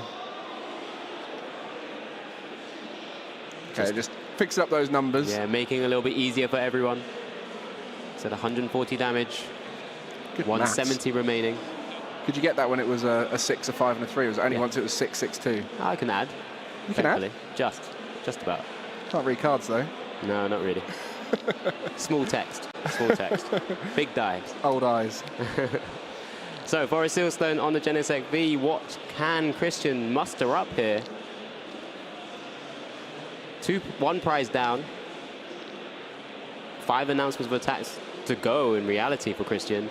I wonder if Arta got anything special out of those prizes as well, since 2 have been taken so far. It's mostly just Pokemon, isn't it? Well, good Pokemon, right? Yeah. There's another Sableye in there. Is there any Vs maybe? Because that could, you know, end the game quite quickly if you get another Genesect down. Yeah, the Forest Sealstone now will be searching for any card of choice in the deck. Just doing a deck check. This is the first time being able to go through the deck, so we'll be checking which Pokemon are in the deck, checking the energy, checking all the little tech cards that might be needed. And at this point, it could just be a fresh hand moment. Just start again, see what we can get. But if you can get that Mew down as well, it does open up the opportunity for a Psychic Leap. It's always very dangerous when you've only got one Mew in play after the Psychic Leap. So really needs to find lots more options here. Yeah, just kind of double checking what he has access to. Does target that Judge. Just being placed down for the moment. Energy attachment worth it here? It's such a small resource. You've got to keep hold of as many of them as possible, right? Exactly. Lost Vacuum. Only 2 targets, but gets rid of the Artisan there, reducing the options to get another Pokemon down. And there is the Judge. Oh, I'm glad we don't have to do this too often. Back in the day, Mew VMAX hoying a Judge down on the table and saying, see if you can get it off of 4 cards, especially for a Lost Box player after they've built up such a big hand. It's not like Iono where if there's anything good left in the deck, you know you're likely to draw into it. You're literally going to get 4 random cards off that Judge. I mean, it's been around a long time in the Pokemon TCG, and it's always found a way to be a nuisance in the format. Has a Grabber. Gets a look at the hand. That's one of the side benefits of the Grabber that people don't tend to talk about much. Is you can have a look at their hand and work out how to play around it. You may put a Pokemon there you find there in the hand and put it to the bottom of the deck. No Pokemon. Didn't work. Nope. They're all at the prizes. Well, true. Did grab the Dragonite V out of the prizes. Saw that earlier in hand. Does have Roxanne there as well. We do see the flower selecting. Is that an easy choice? I mean, in theory, I guess it was that or the Ditto, right? And Ditto's not useful now, but I guess you might be able to thin it at some point later on. A little bit easier to thin, correct? Yeah. Yes. That Hisuian Heavy Ball being eyed up. What could be remaining? Something like a Raikou, sorry. Sableye. Which one they take in? You can see them all there. Yep, Sableye. I mean, Sableye is the traditional route of Lost Box to beat Mew, so if you just keep chaining Sableye, you eventually get through enough Genesect. So why not? Yeah, and when you're not being disrupted, no Lost Cities in Christian's deck, because it is just 4 path. Here comes the Lost Mine onto the bench. That's a pass. There's no switch out, so that's going to... You see the cross switcher there. So there's a bit of a chance, but of course we saw the Mew needs to be reset because of the Technoblast secondary text that you can't attack during your next turn, so now it has to be reset. Now that Mew VMAX not going to be knocking out a Sableye, just another Comfey, but the chance to keep chaining those attacks at some point. There we go. We find another attacker, so he might be able to use something else other than that Technoblast, which is really slowing down the pace of these knockouts. Yeah, does immediately activate the Roxanne, though, having taken 3 knockouts, despite not really being able to do too much. Still forcing Arthur into kind of awkward scenarios.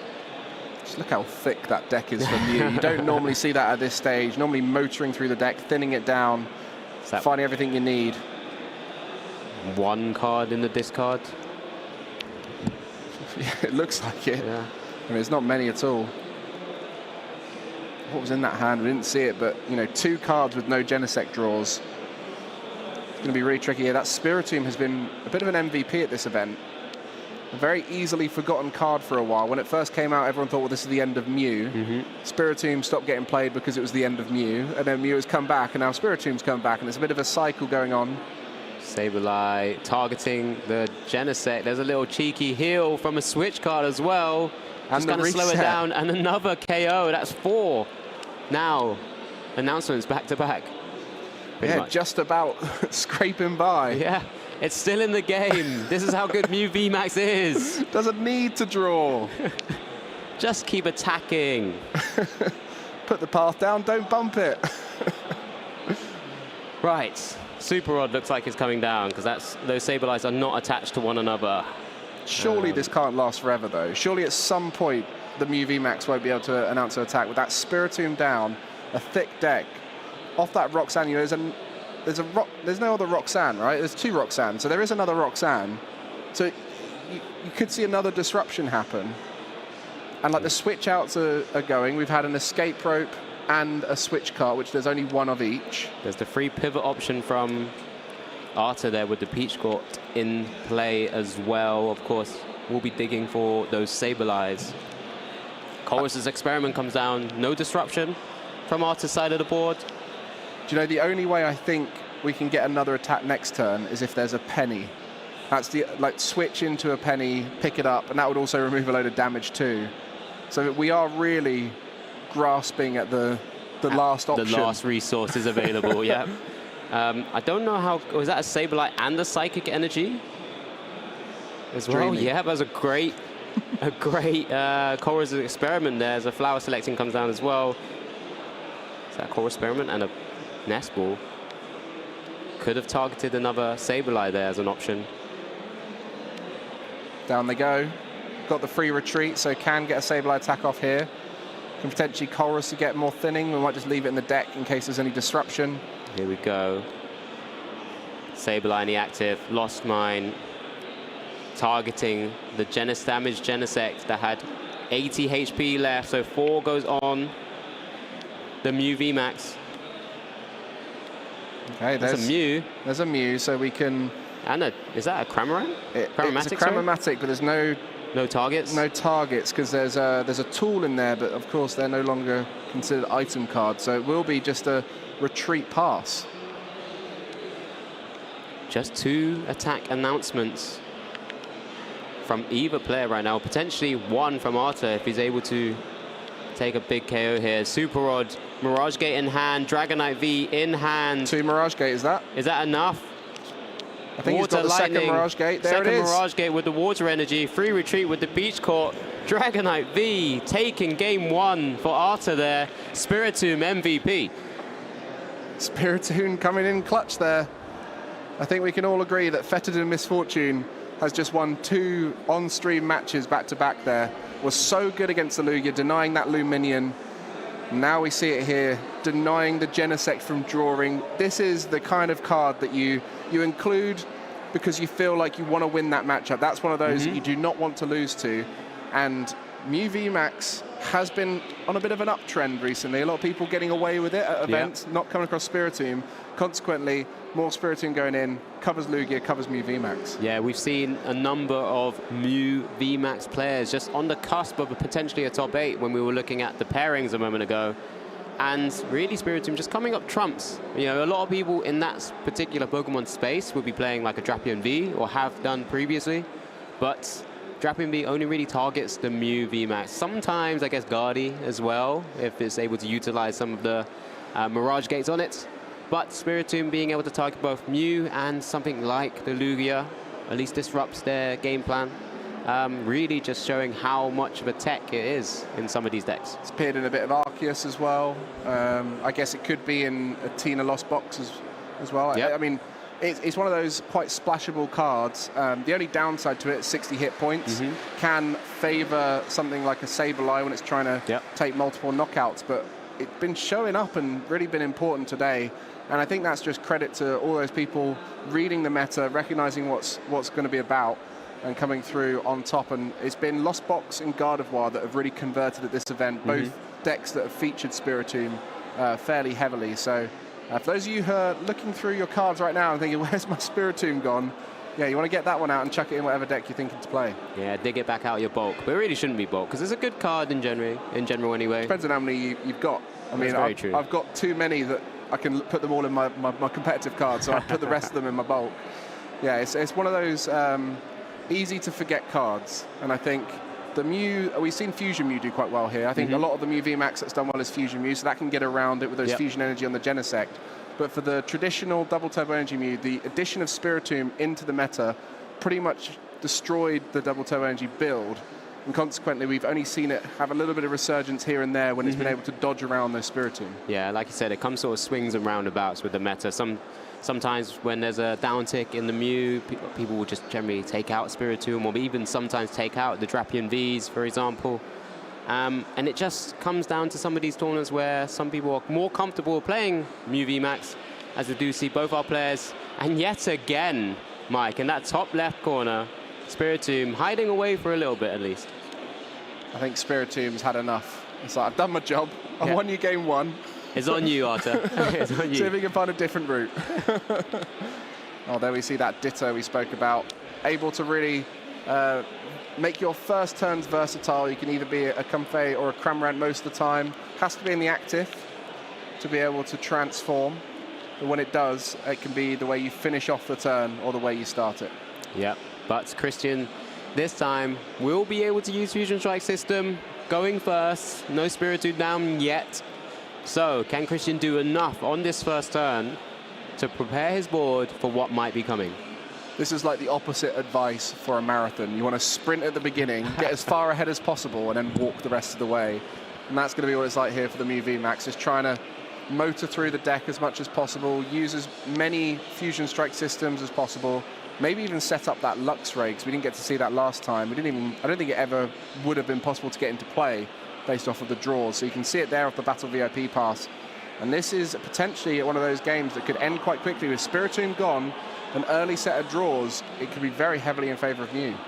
Yeah, we haven't really quite touched on the Luxray V too much here, but the 210 Lightning Pokemon with a Fang Snipe attack for DTE. 30 damage, your opponent reveals their hand, and you discard a trainer card you find there. So one card in the Tech Mew list where you can disrupt the trainer cards, and one card with the grabber where you're disrupting Pokemon. Exactly, with that Double Turbo Energy, it does go down to 10, so you can also gust things up and sort of trap them whilst taking away their switch outs. I'm not sure how effective it is, because it does delay a game, but it doesn't necessarily win you a game. So it can be disruptive, get rid of resources, delay them, but you definitely at some point have to switch back into your traditional Mew VMAX strategy and start taking the game. Yeah, it doesn't give you that option to draw more cards, of course, because it is not a Fusion Strike Pokemon with Fusion Strike system. As we do have the Battle VIP pass, I think Arthur probably again seeing once again that the Spiritomb is not available. So there's the Radiant Greninja coming down as the first target. Looks like it's eyeing up a V Pokemon. Again, maybe to utilize Forest Sealstone, maybe to grab the Hisuian Heavy Ball to get that Spiritomb down.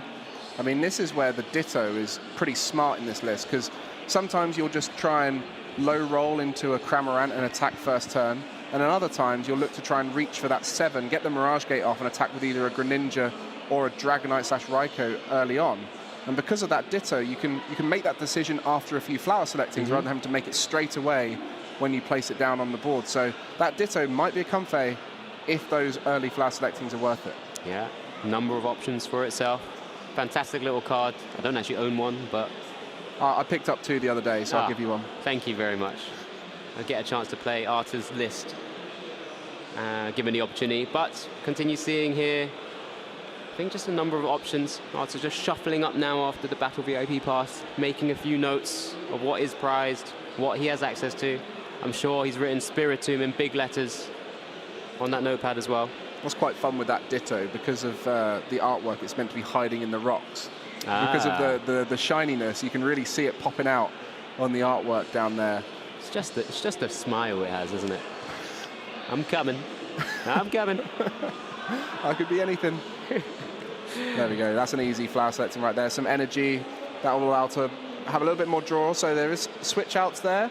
2 switch outs. I think a Chorus Experiment could really open up this turn if it comes off one of these flower selectings. Into the Ditto with the ability, transformative start.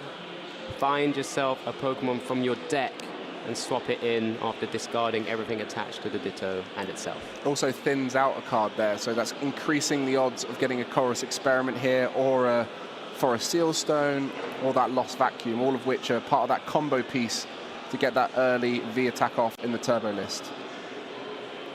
So let's see, it's conceal cards first now with the lightning energy. Artisan and a water. Something to hit with the Lost Vacuum if that kind of comes in naturally. Flower select number 2. Looks like a switch card. Maybe a Mirage Gate there, didn't quite see it. And then they've got the switch outs to be able to get the knockout here. I mean, the only thing they can't get a knockout on is the Luxray with the Raikou, unless they bench another Pokemon, which they can't do. Yeah, the opponent's only got 4 on the bench, so out of range. So that Luxray would be the optimal escape rope target to push up. Easy choice once again. No Colress though. Free in the Lost Zone, yeah, not quite there. Do you risk it fleet-footed for Colress? Probably not quite enough. You don't really want to put a V in the active spot. Wow. Christian with another chance to use Fusion Strike System. Let's go. Come on. Gets to play his deck. He gets to have fun. Gets to have fun. Yeah.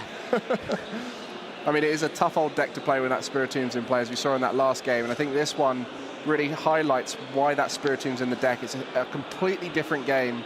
Of course, in the prizes here, these players need a result to try and get into that top 8. So neither of them will want to draw here. And this could be huge. Judge first. Remember, has a maximum of draw up to 5 cards because that Luxray V is sitting there on the bench currently. Mew VMAX in the active spots. 1 power tablet played already. Could go for a Psychic Leap and not have to worry about chaining attacks then. Yep, and without having to shuffle in necessarily as well. Does have the Grabber again. A lot of playable cards there. Get some information, it's always good. Chromatic, Grabber gone. Oh, pulled the sleeves up, expecting the heads. Right. Featherball. This is it. Thinning out that deck too. Hand now down to 1 card. Just needed to have just good cards remaining for when that Spiritomb does come down. But Christian again would have thought, well, it hasn't come down turn 1 from those Battle VIP pass. And you've been pitching them into the Lost Zone. It's prize again. 100%. And what are the chances you prize Spiritomb in 2 games? I mean, that's why you play Hisuian Heavy Ball, to help you out in that situation. Hits the energy. Now can start the prize race. Just the 1. Ultra Ball, a very good card to thin. Escape Rope. So is able to, and then because of the 2, Mew VMAX is just able to cross Fusion Strike for that Max Miracle. 110 damage, more than enough to take out a Comfey in the active spot. Chorus Experiment, was that off? Oh, after the Judge. Yeah, that was off the Judge. I mean, there's a Forest Sealstone there. So options are going to be opened up, and you've got to credit Arta right now. He's believing that this is possible, this game, without the Spiritomb. You know, you don't need the Spiritomb. There is a way around it. You know, it's a somewhat favorable matchup You know, sometimes we see the Kyogre go into the build to help in the matchup. Sometimes you see a Drapion back in the day and Spiritomb now. But you do have that ability to hit big numbers, and all you got to do is take out 3 Genesect with that Luxray V, acts like a Genesect in that game plan of just knocking out 3 2-prize Pokemon. That Mew on the bench also looking quite an easy target right now as well. Of course, true. Only needing 1 fewer bench Pokemon for Raikou to take a knockout with that Lightning Rondo. target. Yep. Greninja, more cards being seen, more consistency. This is why so many people have been able to convert into day 2 with Lost Box variants. Escape Rope. Easy choice from Christian. Another little flower selecting here. Just going to be deciding between the 2 of them. One last little check of the hand. Anything important? Has got 3 Mirage Gate in there, so... Up to 7 now as well. Yeah, lots of options available. Checking the energies. Yeah, you see that discard pile check is always done before the Super Rod. Chuck it all back in. Mirage Gate will now be able to hit all the targets needed for that Greninja attack.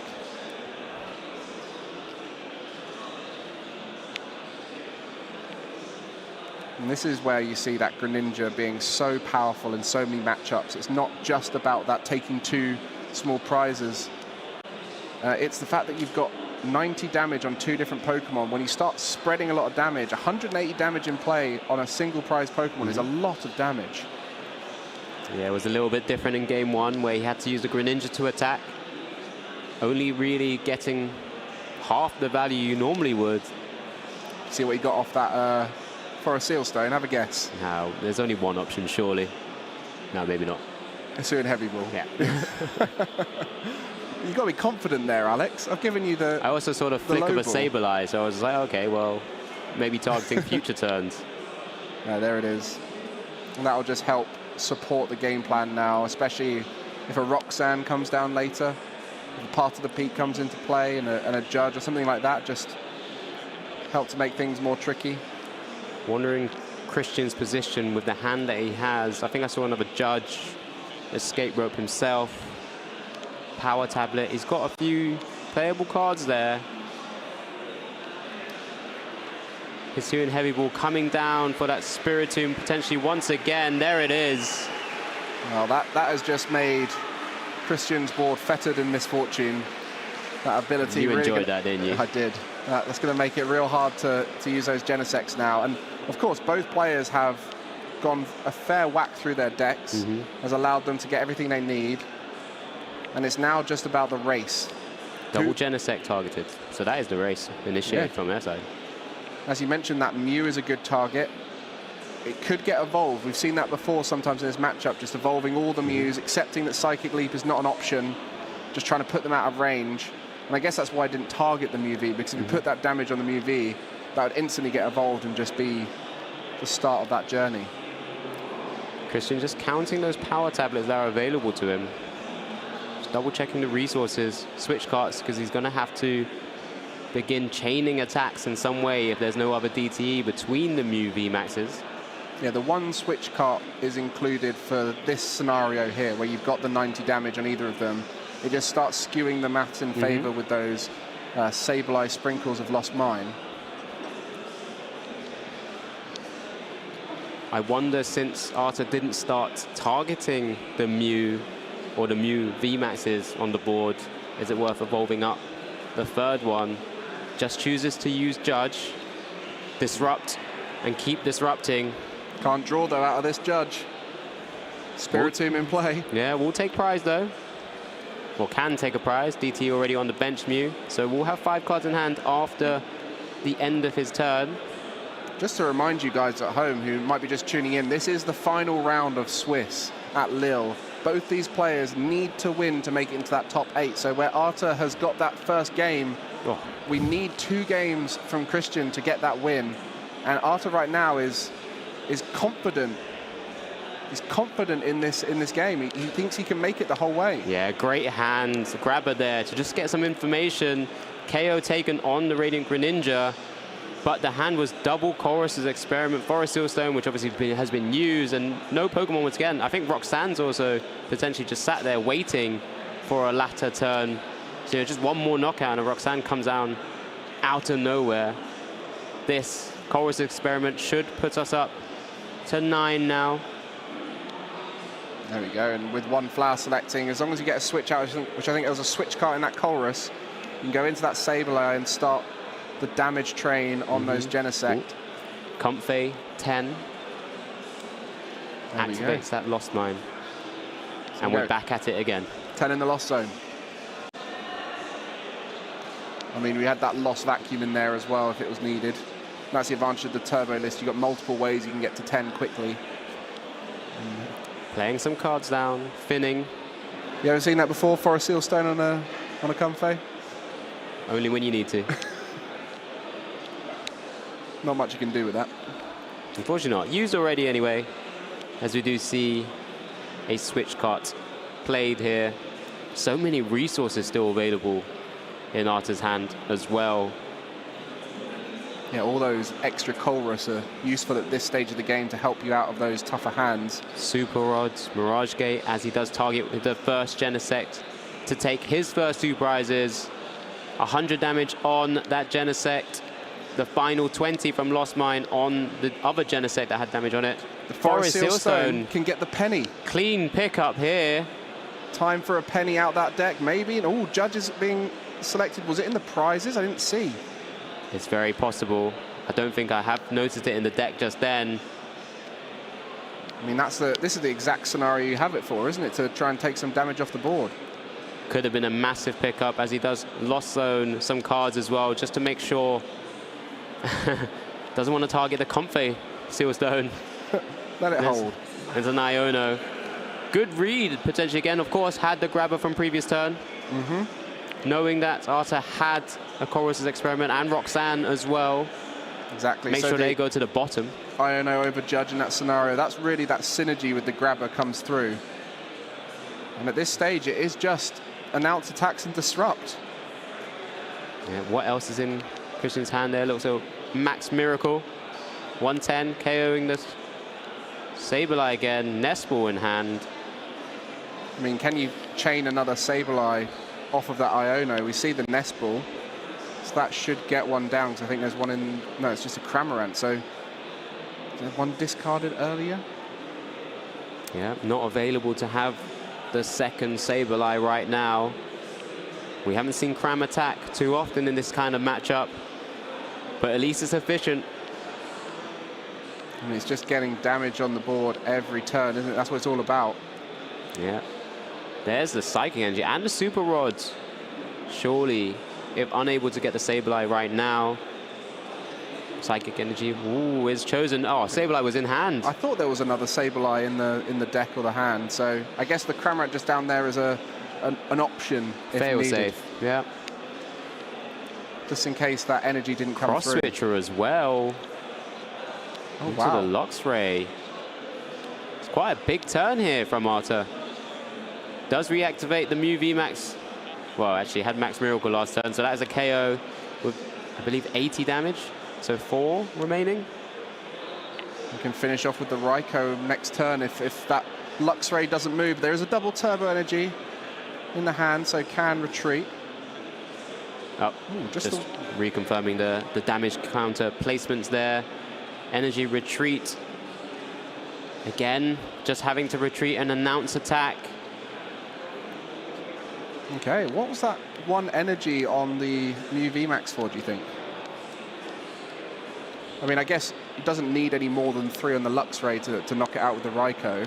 So I was just thinking I'll put the one somewhere else. Yeah, agreed. Just kind of move between what's available here. Chorus Experiment. Yeah, this is those final stages. So you see 2 prizes remaining for both players here. A knockout on either the Mew V or Luxray on the bench will do it for Arta. We saw those cross switches before, so we know there's 4. You've got to be able to try and get the other 2. It's going to be pretty tricky. I think they're both still in deck, unless there was one prize which we didn't notice. Yeah, no other Gust options other than the cross switches. You know, one of those spaces that needs to be foregone for the cross switcher space. We do see the beach court.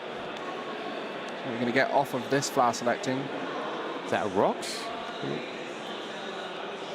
Yeah, well, this is that tense moment because can't really afford to lose a turn because every possibility that the boss's orders will come out and they'll be able to finish off the game.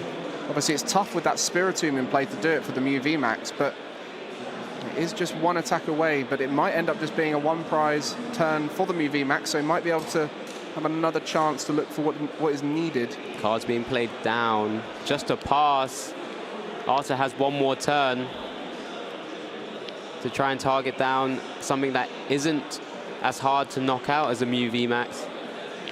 There's well, this is it. Was that the penny also just drawn as well? I think so. I mean, that was the max miracle there. So one prize remaining for Christian.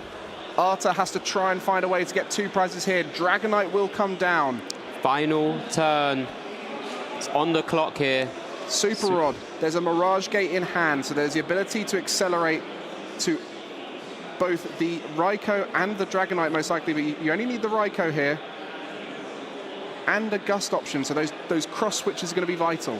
Yep, super important. Arta does have to hit those. Quite a small deck as well. Oh, you see there's a cross switcher in there. We saw it. It's a very thin deck. This Roxanne might be the one that does it. Don't need anything more than the Raikou. Yeah, I think it's safer just in case there's a awkward flower selecting. Yeah, don't want any energy here because the beach court's in play. So get as many of them out of the deck as possible. So Roxanne, two cross switches in the deck. This could be to make it into. The full hand. Takes the whole deck. He's got it then. Should guarantee it.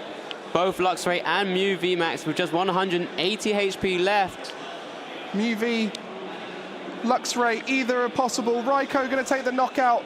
That means Arta's going to get the win, and Arta will be going through into that top 8. An amazing performance with Lost Box there. Incredible. We got to see all 4 cross switches used by Arta there in that game too, to be able to take down Mew VMAX. Yeah, the Spiritomb tried hiding in the prize cards, and both occasions, Asuan Heavy Ball fished it out and allowed it to disrupt that Mew VMAX. It was close. It was but close. When that Spiritomb's there, it's going to be far too tough. Yeah, every time it looked like Christian really was only one attack away. Despite having a Spiritomb being faced up against on the bench there with not too much he could do, was done his best. He played every card where possible. Game 1 utilized all of the switching outs to kind of keep chaining attacks. Game 2 had the multiple judges, just fell a little bit short, but shouldn't be too unhappy. 31 points, he's done super well across 2 days. Yeah. But it is Arta who will be likely to proceed to top 8. Don't want to guarantee anything, but I'm pretty sure at 34 points. Yeah, I mean, Christian not able to find the penny at the right moments as well. Another card that can help out in that matchup. To be honest, that first game, it was surprising to see that many attacks chained when it was just Technoblast after Technoblast. And that's the effect of that Spiritomb, really pushes you to top deck well. And I think this is the kind of tech card that can win you a whole event. We see Spiritomb has appeared on stream multiple times, in Lost Box, in Gardevoir. It seems to be the card that is coming out on top as the most important tech card. None of us predicted it. I said Path, similar effect, but Spiritomb was the one that did it. I think we can all safely say Spiritomb is the best tech card at this event. It's worked super well, and as we've already alluded to as well, we saw multiple, as we were going through the pairings, as we're going through their standings in previous rounds, multiple Mew VMAX were there. As we get a chance to have a quick look at the rankings, I think just at the end of round 14, so some of these may not be completely updated yet, but there was a number of players there pushing for that final spot, or multiple final spots in the top 8. Yeah, if you look at and add up some of these results, I mean, all of them are 14 rounds, so we're waiting on that final round. These are the players that could be making it into the top 8. Alberto already on 34 points. You'll be seeing them there with that amazing Lost Tina list, quite disruptive. And then right at the bottom in 16th, you've got Mateus with the Banette. Yeah, the number of players we've already seen on stream across this weekend. Adam Denk brushed off his loss to still put himself in contention with his own Turbo Lost Box deck. Ozwind in 15th with his Mew VMAX Fusion list as well. So multiple players were batting it out in this final round as the win and in for top 8. And a lot of Mew actually in that top 16 there. I see Gardevoir in there, another little Mew player. Loves to be disruptive. You know, there's lots of great players up there in that top 16 looking to try and get into that top. And I think at the moment it seems like Mew, Lost Box and Gardy are the ones that are scary right now in that top 8. Couple of small inclusion surprises as well. Goodra was still in the running there. I think Hermione was maybe 3rd or 4th on that list. That Lost Box Goodra that we saw up against, we was up against Alberto Conti, wasn't it? It was, yeah. Yep. So both players being able to continue their runs into the latter stages of day 2. I think they drew. It was a tie. Yeah, it was close. I mean, I think it was one of those where it could have gone either way in both games, but the disruption really favored one side or the other. And that's another thing. We're seeing a lot more disruption at this event. You know, out in Sacramento, there wasn't a huge amount of disruption, and Path to the Peak, Judge, Iono, Roxanne's really been MVPs over here too, alongside that Spirit team. Yeah, 100%. Well, I think you've heard enough from us so far in this winning in round 15 action of the feature match. We've got the winner lined up and ready for an interview. Let's head on over. Hello then viewers, we're now joined with Arthur. Congratulations getting yourself into top 8. First of all, Arthur, tell the people, how are you feeling right now? It's just a big blur, I don't know, just processing. My goal was to make top 8 and I made it, so. Oh wow, so you crazy. came to the event hoping to get top 8 and now you've done it? Yeah. Oh, sure. That's what we like to hear, right? So talk to us, how did you prepare for this event then? I watch a lot of live streams, mainly. I'm rooming with Benji for this tournament. I know he mostly watches live streams as well. So yeah, mainly watching live streams. I've been watching a lot of James. I've been watching Omnipoke videos and Azul. Yeah, just watching the streams, seeing what everyone's playing and just trying to adapt to that, really. Okay, I'm sure Job and I would love to be hearing that right there. So you said you've been consuming a lot of content about the Pokemon TCG. With that in mind, how did you settle on the deck that you're playing now? Well, the Cross Witcher Cologne deck, it was, I think the first person to really play was Tyler Matthews, EUIC 2023. So shout out to him. I think he made top 16.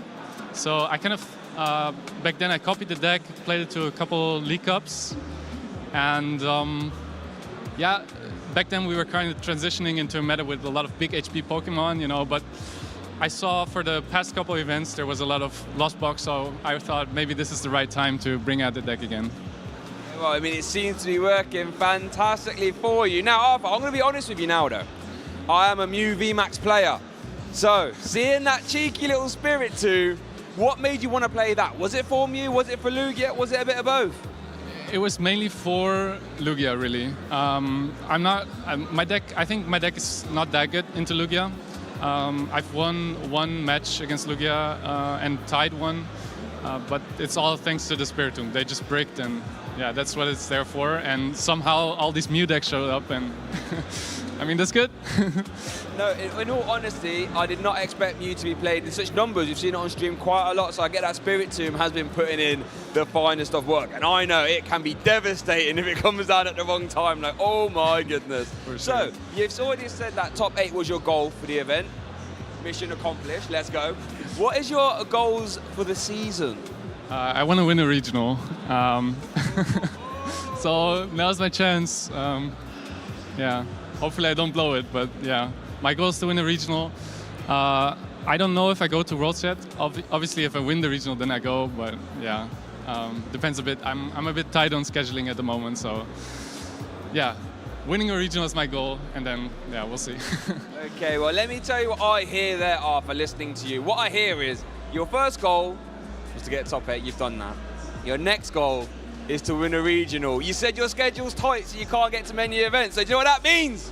That means you're going to win this one, baby. I'm sure everyone's cheering for you at home as well. It's been fantastic talking to you. I've got one more question for you, though, before I let you go. Any tips for anyone at home watching? Maybe they want to play Lost Box or get to their first regional themselves. What's your advice to them? Just go out and play, you know. Just if you watch the stream and you think, you know, oh, I want to play this Lost Box deck, or maybe you think I could play this better, or even if you want to learn the Lost Box deck, just go to a regional. You'll probably make a lot of friends, and maybe even if you don't do well, you'll have a lot of fun. And you'll learn a lot in the process. So just come to the regionals. There you go. So just get involved, have fun, good things happen. That's what I'm hearing there. Thank you so much, Arthur, for your time. It's been a pleasure. We'll be cheering for you in top 8 and beyond. But now we're going to have a slightly longer break than normal as the top cut gets prepared. So now you have time to get your snacks, get some drink, and then we'll come back as soon as possible, ready for our top cut action. Thank you so much.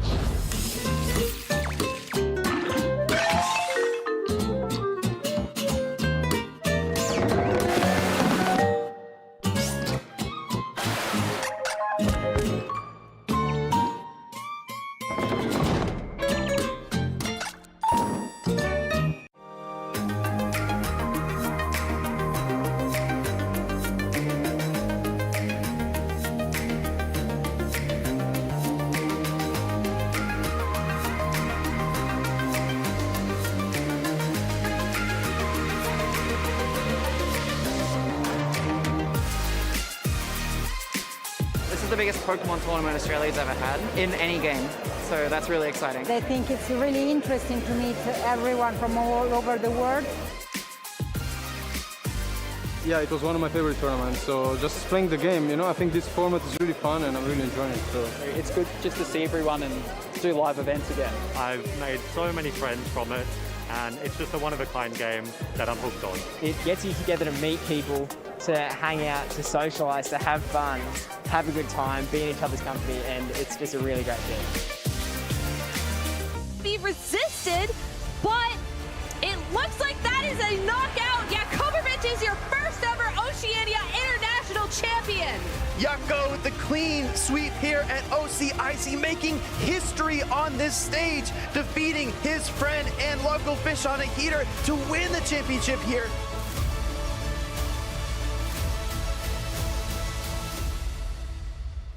Just has to pass, and Remy just announces Melodious Echo, and Remy will become the Oceania International Champion for the junior division in the trading card game.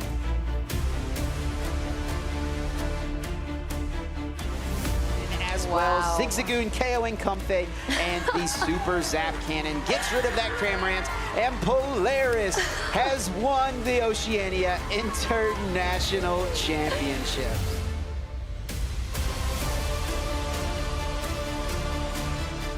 And then we see the retreat, we see the damage counter drop on the Zero Aura, and Azul Garcia Griego is your two-time international champion.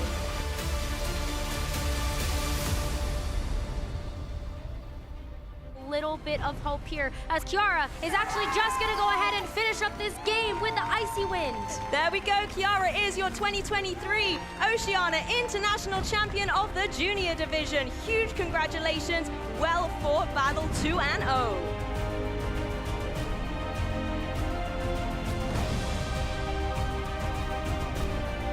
Draco Meteor going to connect onto Glamora as well. That's just going to be enough for the knockout here. And Benjamin becomes your Senior Division Oceania International Champion. Wave crash from Palafin into Corviknight. That is a knockout, and Gavin's California dreaming has become a reality here down under. Gavin Michaels is your VGC 2023 Oceania International Champion. I never expected this, so I'm still just like flabbergasted.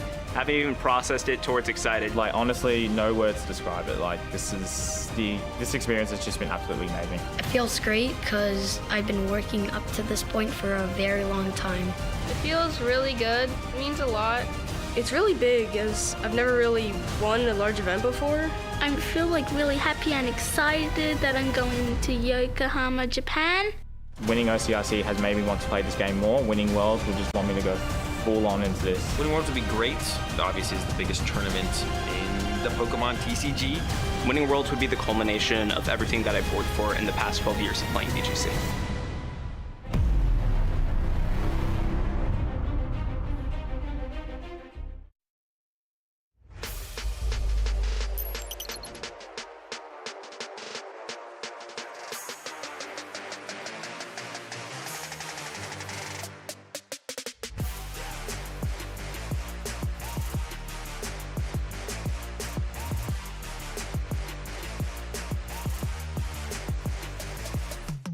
My name is Jacob. I'm from here in Melbourne. Like, honestly, no words to describe it. Like, this experience has just been absolutely amazing. I wasn't even expecting to get anywhere near this far. I had so much support along the way, and they just kept pushing me to go. So I'm just gonna do what I do and try and win. Winning Worlds, I honestly I would have no words. It would be such a great experience. My name is Azul Garcia Griego, and I'm from California.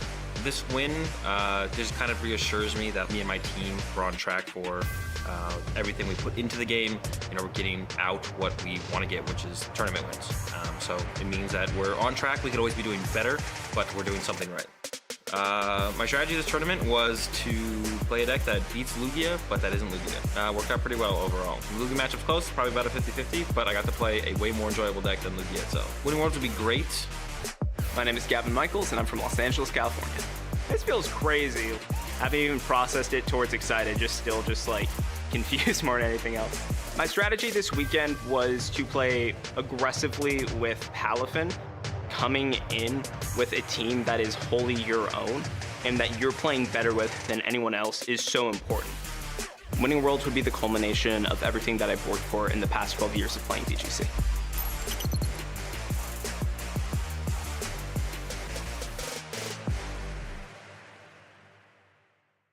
Hello and welcome to Yokohama, where we are at the Pokemon World Championships 2023. I'm Anna Prosser, and I'm standing in front of the Poke Center. I have some amazing models with me today. Please introduce yourself, sir. Hi, Spraggles, content cowboy and aspiring magician. Can you top that? Dupe Snacks, the eye on the sky on Eos Island. Now, we are going to find some clothing, some accessories. What are you looking for in there? I'm looking for Pokemon-themed things. I've heard there are some of those in there. What about you? Looking for anything in particular? Heard there was a jean jacket. I'm finna sporting that. We are super excited to do some shopping. Let's go.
Welcome viewers, you're joined by myself, Shea Burton, Alex Dow and Freya Pierce. Now, we just had an incredible regionals event, Sacramento. No one was expecting those results. So I'm here to ask you, Alex, on the back of those results, would you be changing your deck?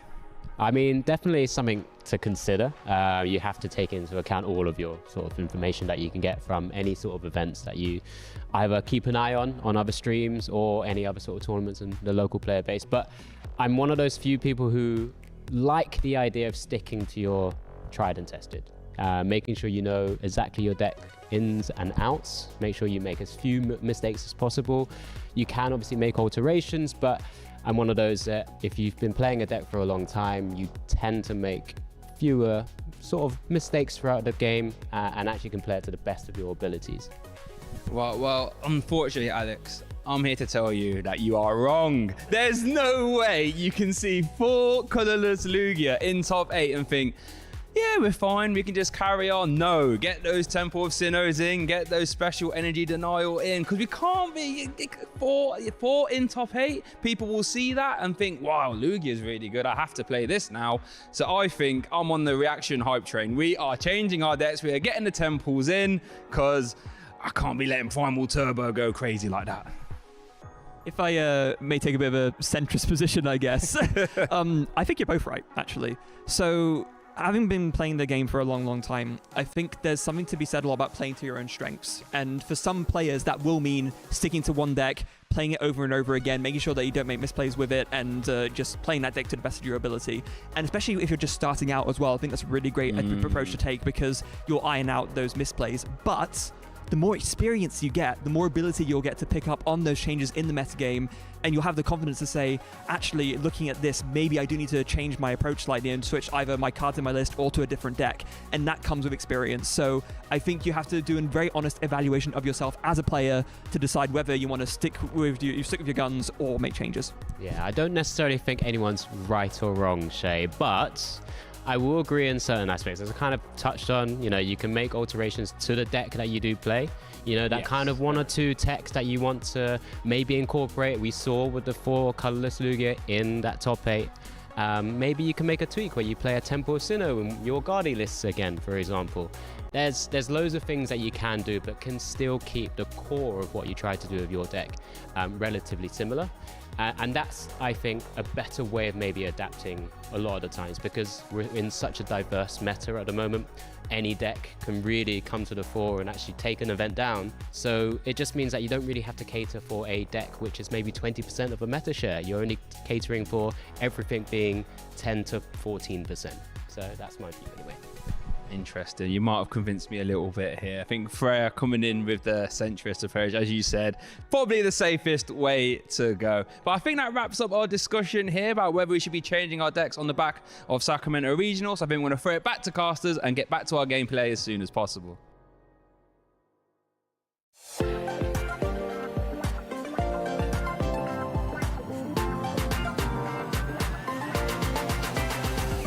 Hi there, I'm your host, Anna Prosser. We are here in Yokohama at the Pokemon World Championships 2023, and I'm at the prize wall with Travis. Travis, what's the prize wall? The prize wall is a wonderful wall of prizes we have this weekend for players participating in our side events. We've got, again, Go, TCG, and VG side events to sign up for. Players can have a great time this weekend and come redeem even more fun prizes. So tell us exactly how it works. Someone plays, then they get what, and then they... So a player will go, they'll sign up for one of our many side events. After they've completed the side event, they'll receive prize wall tickets, and once they've accumulated however many they're wanting to save up for, they can come back to the prize wall and claim one of their fun prizes. There are so many things here that I already am like, I want that, I want that. There are a few exclusive world things here, right? What are those? Just a couple things this time, but we have the World's Playmat exclusive to the Yokohama tournament, as well as a few copies of the World's Promo available for players to get as well. But a lot of fun, mainly Japanese Pokemon Center prizes this time, so that's a lot of fun for a lot of international players. Which one's your favorite? This time I'm going to go with the Butterfree Umbrella. It's so cool. It comes with a Metapod carrying case. Gotta love it. It's so cute. It made me squeal. I'm going to go squeal over some more things. Thank you so much, Travis. We'll be right back with more from the Pokemon World Championships. My name is Shay Burton, and today we're going to look at the roller coaster history of Mew v Max. And Boss's orders brings up the Zacian V, and the pattern pick coming down. Are you having me on? What is going on? Ever since Mew v Max was released in Fusion Strike, it has been a force to be reckoned with. Out of the gates, it relied on the speed that Alyssa's Sparkle gave you when used in combination with Meloetta. This gave you an unrivaled first turn pressure that no other deck in format could match. If games weren't immediately tied up in the first turn, Mew v Max would come swinging in with a beefy 310 HP, 3 retreat cost, and 2 awesome attacks to boot. Max Miracle gave you great utility by going through all effects on your opponent's Pokemon, allowing you to never have to worry about Safeguard or Duraludon VMAX Skyscraper ability ever again. But Cross Fusion Strike was the star of the show, allowing you to use any Fusion Strike Pokemon's attacks as this attack. Most often we will be copying Genesect V's Technoblast to deal a solid 210 damage, but more on that later. but it also opened the door for some sneaky Psychic Leap plays to remove damage from play and preserve your Mew V Max. Power tablets gave you extra oomph you sometimes needed to close out games, since for each one you played, your Fusion Strike Pokemon did an extra 30 damage this turn. This meant with 3 power tablets, you could KO V-Star Pokemon. Something that wasn't too hard to do, since Genesect V also let you draw up to the amount of Fusion Strike Pokemon you had in play, which was often 6. And it was this straight up damage dealing variant that got a top 8 placement at the 2022 World Championships, with Andre Chieson at the helm. However, that same day, while Andre was battling in top 8, Michael Pramrot in the London Open was tinkering with the deck. And he actually removed the Fusion Strike energies, Elisa Sparkle and Meloretta, instead opting to play maximum aggression cards like Trekking Shoes, Cross Switches and Double Turbo Energy. Kristen Chiomi took it one step further in Bilbao by adding some disruption cards like Path to the Peak and Roxanne. His theory was Mew V Max could already draw a ton of cards and be very aggressive, but how about if he was to end the turn by attacking and putting a Path to the Peak in play to effectively stop the opponent from doing anything. This was now the new way of playing Mew V Max, and it was very successful. And when Lost Origins released, this new version of Mew was by far the most popular, since it was able to navigate the first huge Mew counter we ever saw, Raytheon V. A card which would one-hit KO a Mew V Max for 0 energy. While Mew was still getting the odd result here or there, like top 4 at EUIC, it was around this time where Mew V Max started to become less of a top tier deck, since anyone could opt to play a Sky Sealstone and a Drapion V to make sure they would beat Mew V Max. Although there was one weekend where Fusion Energy Mew had a massive resurgence, winning Hartford, Malmo, and then the Lima regional events too.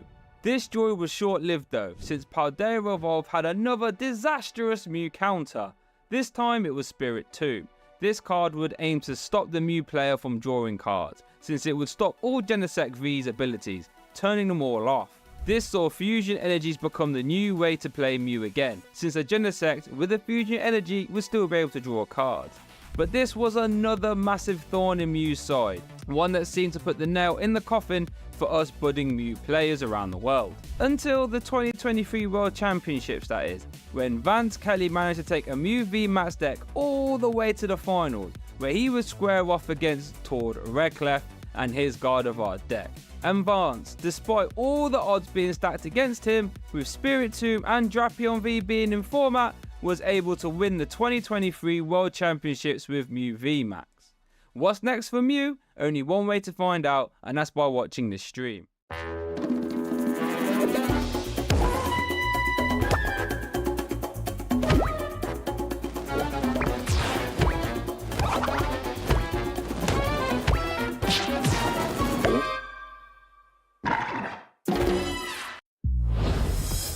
Okay, welcome back viewers, we're here now ready just before the top cut action starts. That's where the massive prizing will start to be delivered. You're joined with myself, Shay, and the lovely Freya. How are we? Feeling pretty good, very excited to see what it all comes down to. In every single tournament, we say it again, there's hundreds of players competing for the top 8 spots. We've been through all those rounds, we've whittled it down now, and it is now make or break for these last 8 players to determine who's going to be crowned the next Lille Regional Champion. And who only will be, not only will they be crowned the next Lille Champion, they will be able to duke it out at the World Championships with their auto invitation. So it's all to play for, along with all that cash money prizing too.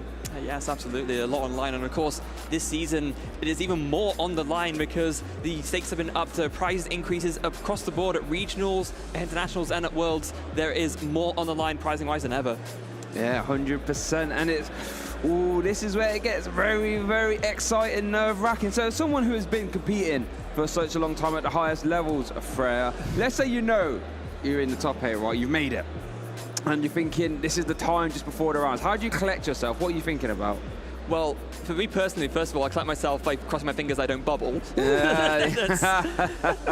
There is that. But if you actually make it, then what you have to do is just have to take it as it is on face value. You know, you made it into top 8. That is, you know, that's the first step done. And now you have to think about it this way. there are 3 more rounds of Pokemon between you and the grand prize, and it's just 3 more rounds. That's it. You've been through so many rounds already. If you look at it, the proportion of the games in the tournament, right, comparing it before to afterwards, you just have to treat them as you would any other game, because if you don't, you're going to get in your head too much, you're going to overthink, and that's when the misplays start coming in, and that's when you're going to end up struggling. Just having to compose yourself. Say, right, I've done the hard part now, to be fair. Just exactly. 3 more wins, just take it each as they come. Make sure to use those socials down there as well. Tweet, Play Pokemon, YouTube, Facebook, and Instagram. So, Freya, from what we've seen so far, on the limited knowledge we have about who's made top 8 so far, do you have any predictions, or who do you think, or what deck might do well? I honestly don't. It's very tough considering how broad the field is right now. I would really struggle. It might be in some instances where I think, oh, there's an obvious story here. There's an obvious deck choice that can make it all the way. But I think it feels like with this top 8 field, I think it really could be anyone's game. Yeah, I think it could be. I agree. I think anyone who's made it here could definitely take it all home. But I'm going to put myself out on a limb. Okay. I'm going to do it. Owen Kammerman with that Chien-Pao. I think it's time. I think Chien-Pao's time is here. The venue feels a bit cold, a bit of a shivery chill. I think it's time. Super cold bats caliber, shivery chill. I think it's Chien-Pao's time to have that statement win, cementing itself in the metagame. You know what? I'll go with you. We have talked a lot before about how we think maybe now is Chien-Pao's time to try and have that breakout result. If there ever were a time to do it, it would be now. I think so, and I think Owen's a fantastic player at the highest point of the game right now, at his prime as well. I think if anyone can, he can. I think so as well. And so we know for a fact that he's guaranteed a top 8, right? With the amount of results, the amount of points he has. So do we have an idea yet of who else has made top 8 at this point? I think Alberto Conti is a lock right now at 35 match points, as we see there at the top, going undefeated so far. Oh, wow. Hasn't lost a single. I have him on stream playing that Giratina list. I think, this is confirmed. So you have Owen Kammerman there as well. Chien-Pao, Constar, top 4 worlds, I believe, right? Oh, yeah, I believe so. He has made it in with Mew, V Max, Arthur as well. He is playing, bear with me, Lost Zone Box as well. Who else do we have there? Oh, very notable name there. Fabien Puyol, who we've not featured on stream at all yet, has actually managed to make it, from as far as I can tell here, into the top 8. Yeah, with Gardevoir by the looks of it as well. So that's something you love to see. And then Patrick, rounding off the top 8 there, Lugia. Oh, so Lugia has okay. managed to, even though not being a deck that's been well represented in day 1 and day 2, still managing to get itself into that top 8. And here we're looking at the seedings there as well. So there we have. These are your top 8 contenders. We have Alberto Conti, Patrick Bartoszewicz, Gabor Van Maiden, Arthur Trucella, Consta Kalamba, Imani here. You take the rest. I can't take it. I'm just going to be saying first name, so I don't want to embarrass anyone. So Hermani, and then Fabian versus Owen there at the bottom of the bracket. Got some very interesting matchups there, We've got some Mew VMAX. 2 Mew VMAX have made it in, actually. Is that the most represented deck? It might well be, yeah. It would seem like the top 8 is as broad in representation as the tournament has been as a whole, I guess would be a good way to say it. Yeah, I think so. So I know at the top we've definitely got a Giratina versus Lugia.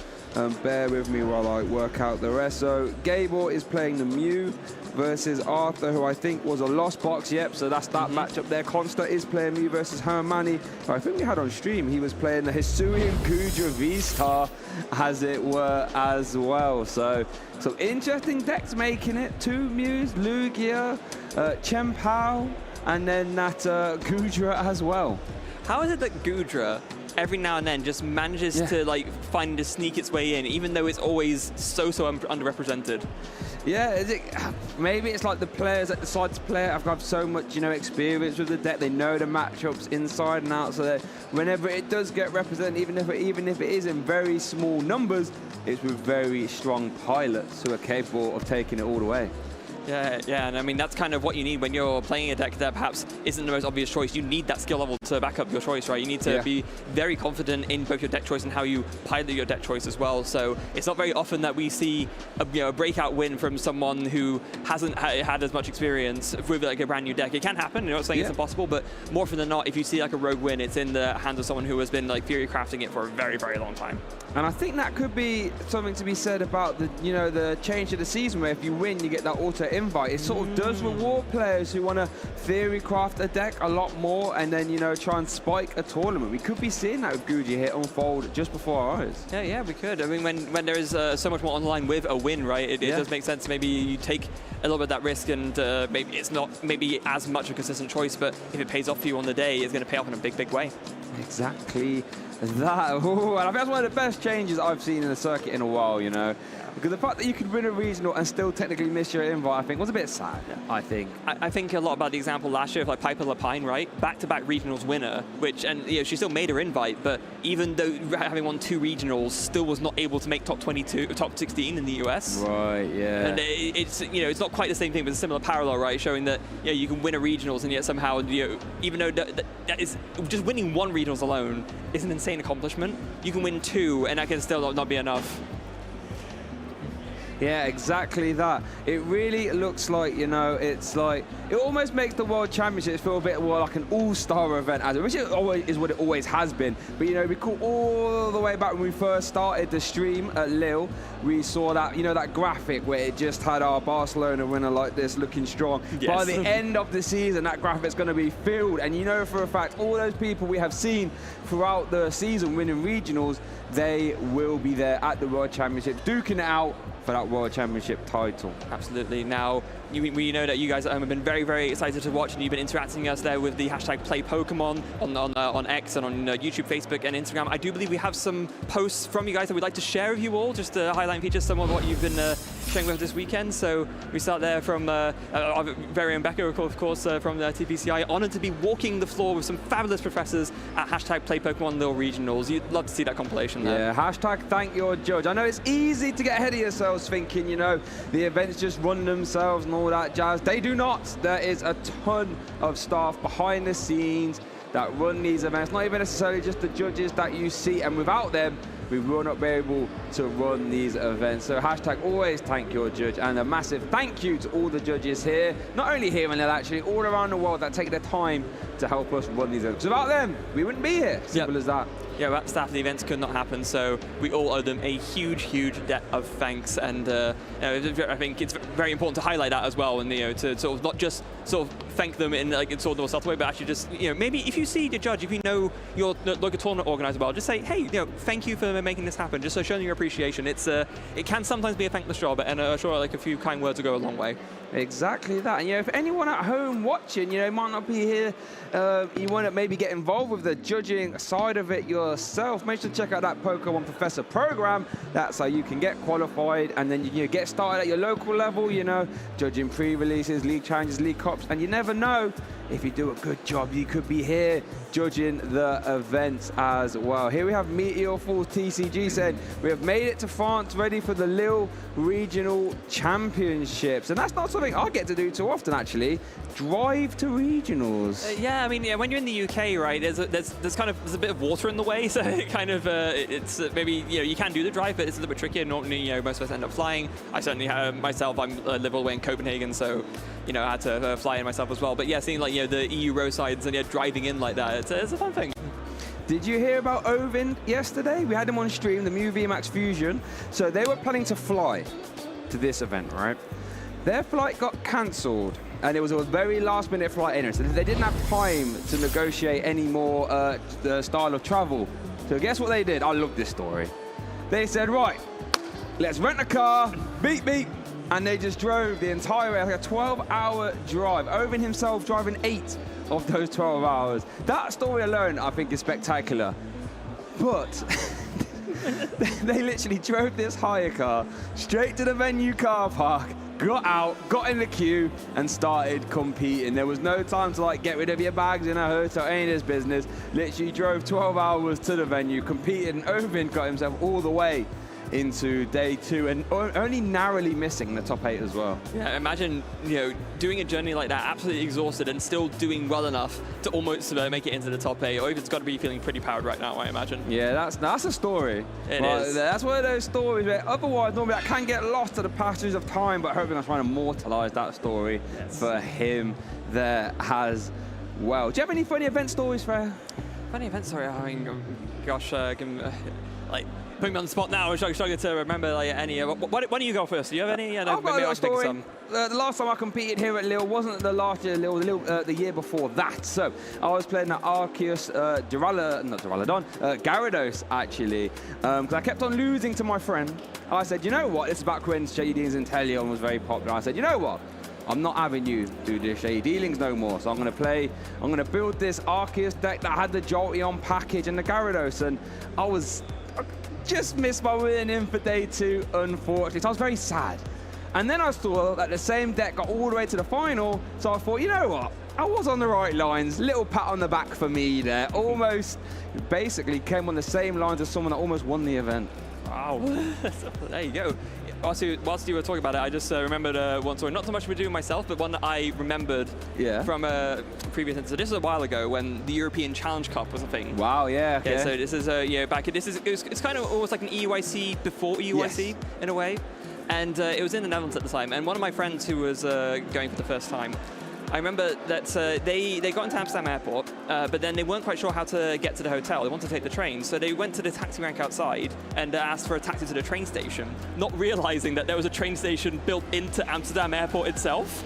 Oh. So he ended up going in. I don't even know what happened. Eventually, he showed up. I guess they realized what was going on, and just a little bit of a chaotic one. Just a good reminder when you have your travel plans, make sure you have them well in advance, and make sure you know your exact route to get there, because when you're in a new country, it can be a little bit confusing sometimes. You don't know what's available, maybe you don't know the local language, so having everything planned out in advance is definitely a top tip, I'd say, for anyone looking to get into traveling to events. Oh, 100%, and if your flight gets cancelled, just rent that car and drive drive the rest of the way, because you never know, you might find yourself in day 2 jostling for those top 8 slots there.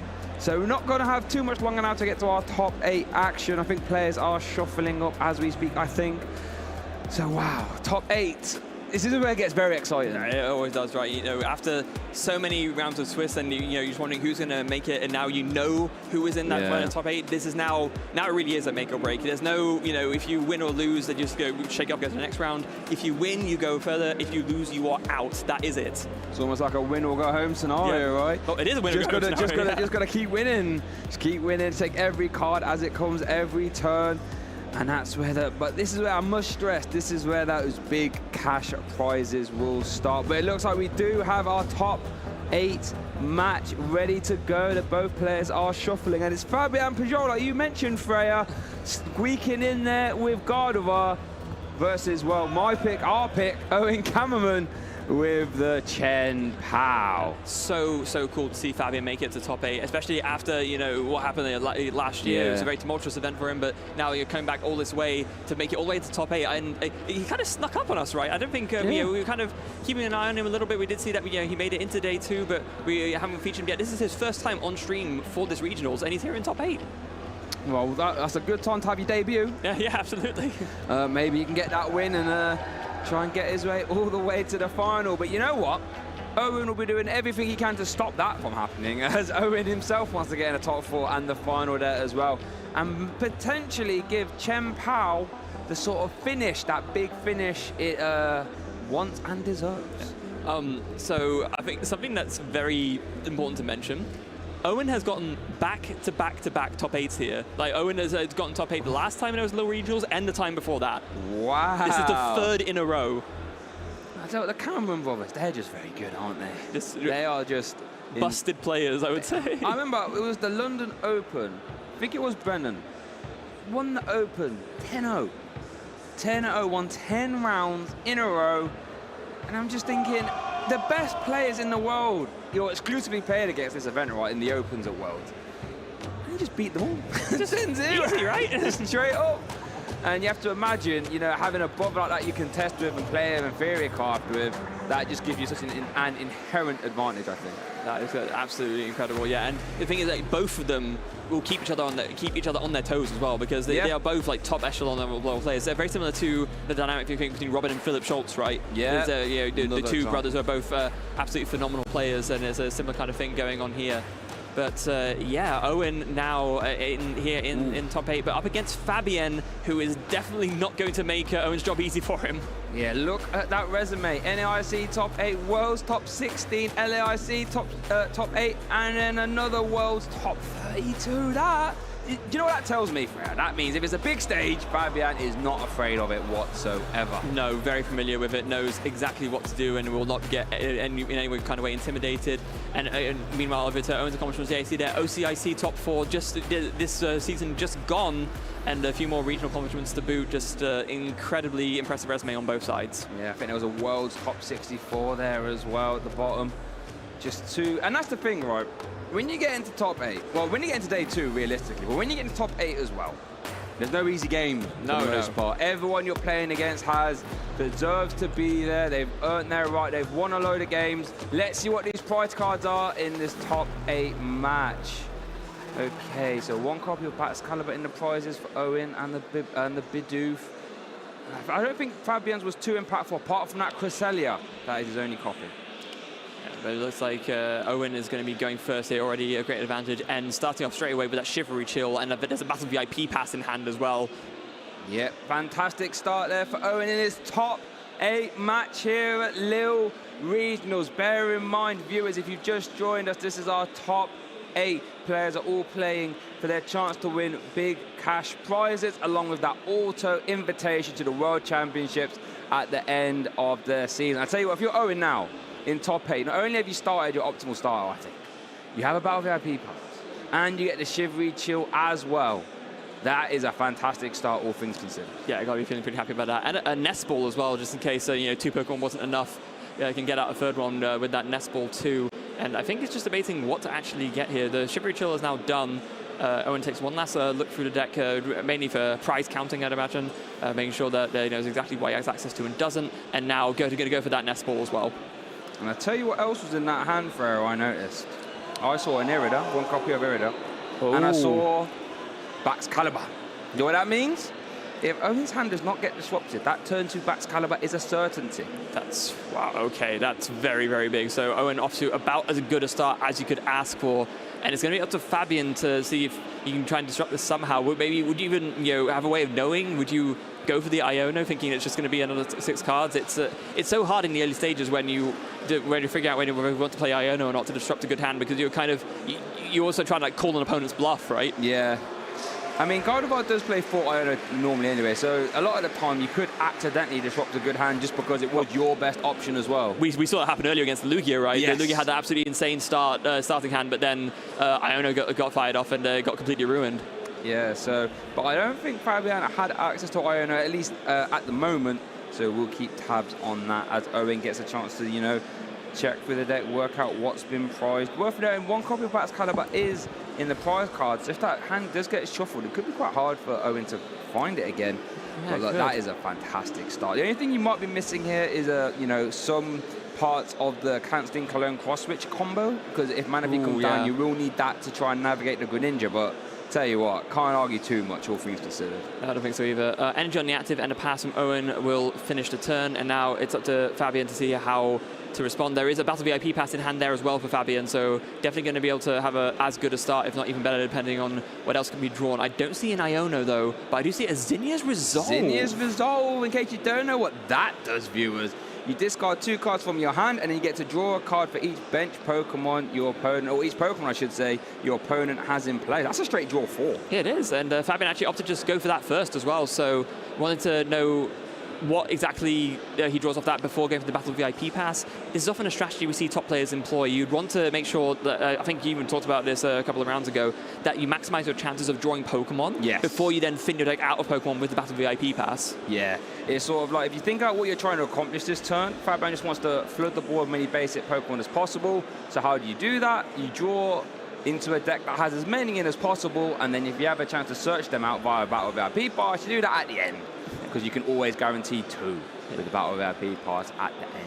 Something they call sequencing in the TCG, isn't it? Maximizing your odds of doing what you want to do. And mastering sequencing is one of the key steps on becoming an absolutely great Pokemon player, because sequencing is important in many card games, and in Pokemon especially when you're taking so many actions on your turn, the order in which you do them is absolutely crucial to making sure that you're maximizing your odds of getting the best outcome every single time. Exactly that. And I find, you know, if you get these micro decisions, if you get more of them correct than not over the course of the game, your deck will be affected in such a way where, you know, stuff like Judges and Ionos could be much easier to navigate if you filtered through the deck in the most efficient way possible. Fabian does get that mana fee down, very important. Very, very important indeed. But just going to be, after that, just going to be a pass. The mana fee going to be a bit of an obstacle for Owen, but depending on how Owen's turn goes, we could see piecing together of that insane cancelling Cologne combo to render that mana fee null and void. It's just going to be a matter of whether you can pull it together. It's a bit hard on turn 2, but it's not impossible when we've seen it before. Yeah, tell you, I'll go out as far out on a limb here, Freya, and say if we see the double cross switch of cancelling Cologne turn, we might as well be looking at game 2. I think this game would be over with only 2 copies of Ralts being down. Fabian would be so far behind. As looks like we're seeing the Artisan being used there for Owen, getting 1 card out the deck. I think this concealed card will sort of make or break this turn here for Owen. I think so as well, because this is there's a few different combo pieces you need to make this work, and maybe okay. Yeah. So there was an argument to maybe go for the concealed cards first, so that you can then decide which common pieces to pick out. But Owen decided, no, you know what? I just want to guarantee this rare candy Baxcalibur, so I'm just going to go for that. Yeah, that makes sense. There's no need. Your opponent only has 2 Ralts down, so it's not like they're going to have the most insane explosive starts next turn. So I think you're fairly safe just to take 1 KO here, nice and easy. Guarantee yourself Baxcalibur, and then over the course of the game, you try and work in that cancelling Cologne turn later on. Yeah. So. We got Ultra Ball grabbing... Wait, another Chien-Pao? No, I was going to say, yeah. Okay, so going to grab the barrel, actually. So this is going to be the dig that Owen tries to do, right? I can only guess that the rare candy... Well, the rare candy's there from the Irida. The Baxcalibur must already be in hand. Yes, it is. So, yeah, there you go. Barrel, rare candy, Baxcalibur. You can attach a bunch of energy, and then you can just go for this barrel and hope for the best. So I think that's what's going to be happening. 1... And then 3 on, 2 onto the Greninja, and then gonna do the barrel for 2 with the Industrious Incisors. Oh no way! Concealed cards to try and dig for the last little bit. Oh, could you imagine? Could you imagine? I still think you still play the cross switches here, though, so you can KO a Ralt, surely, right?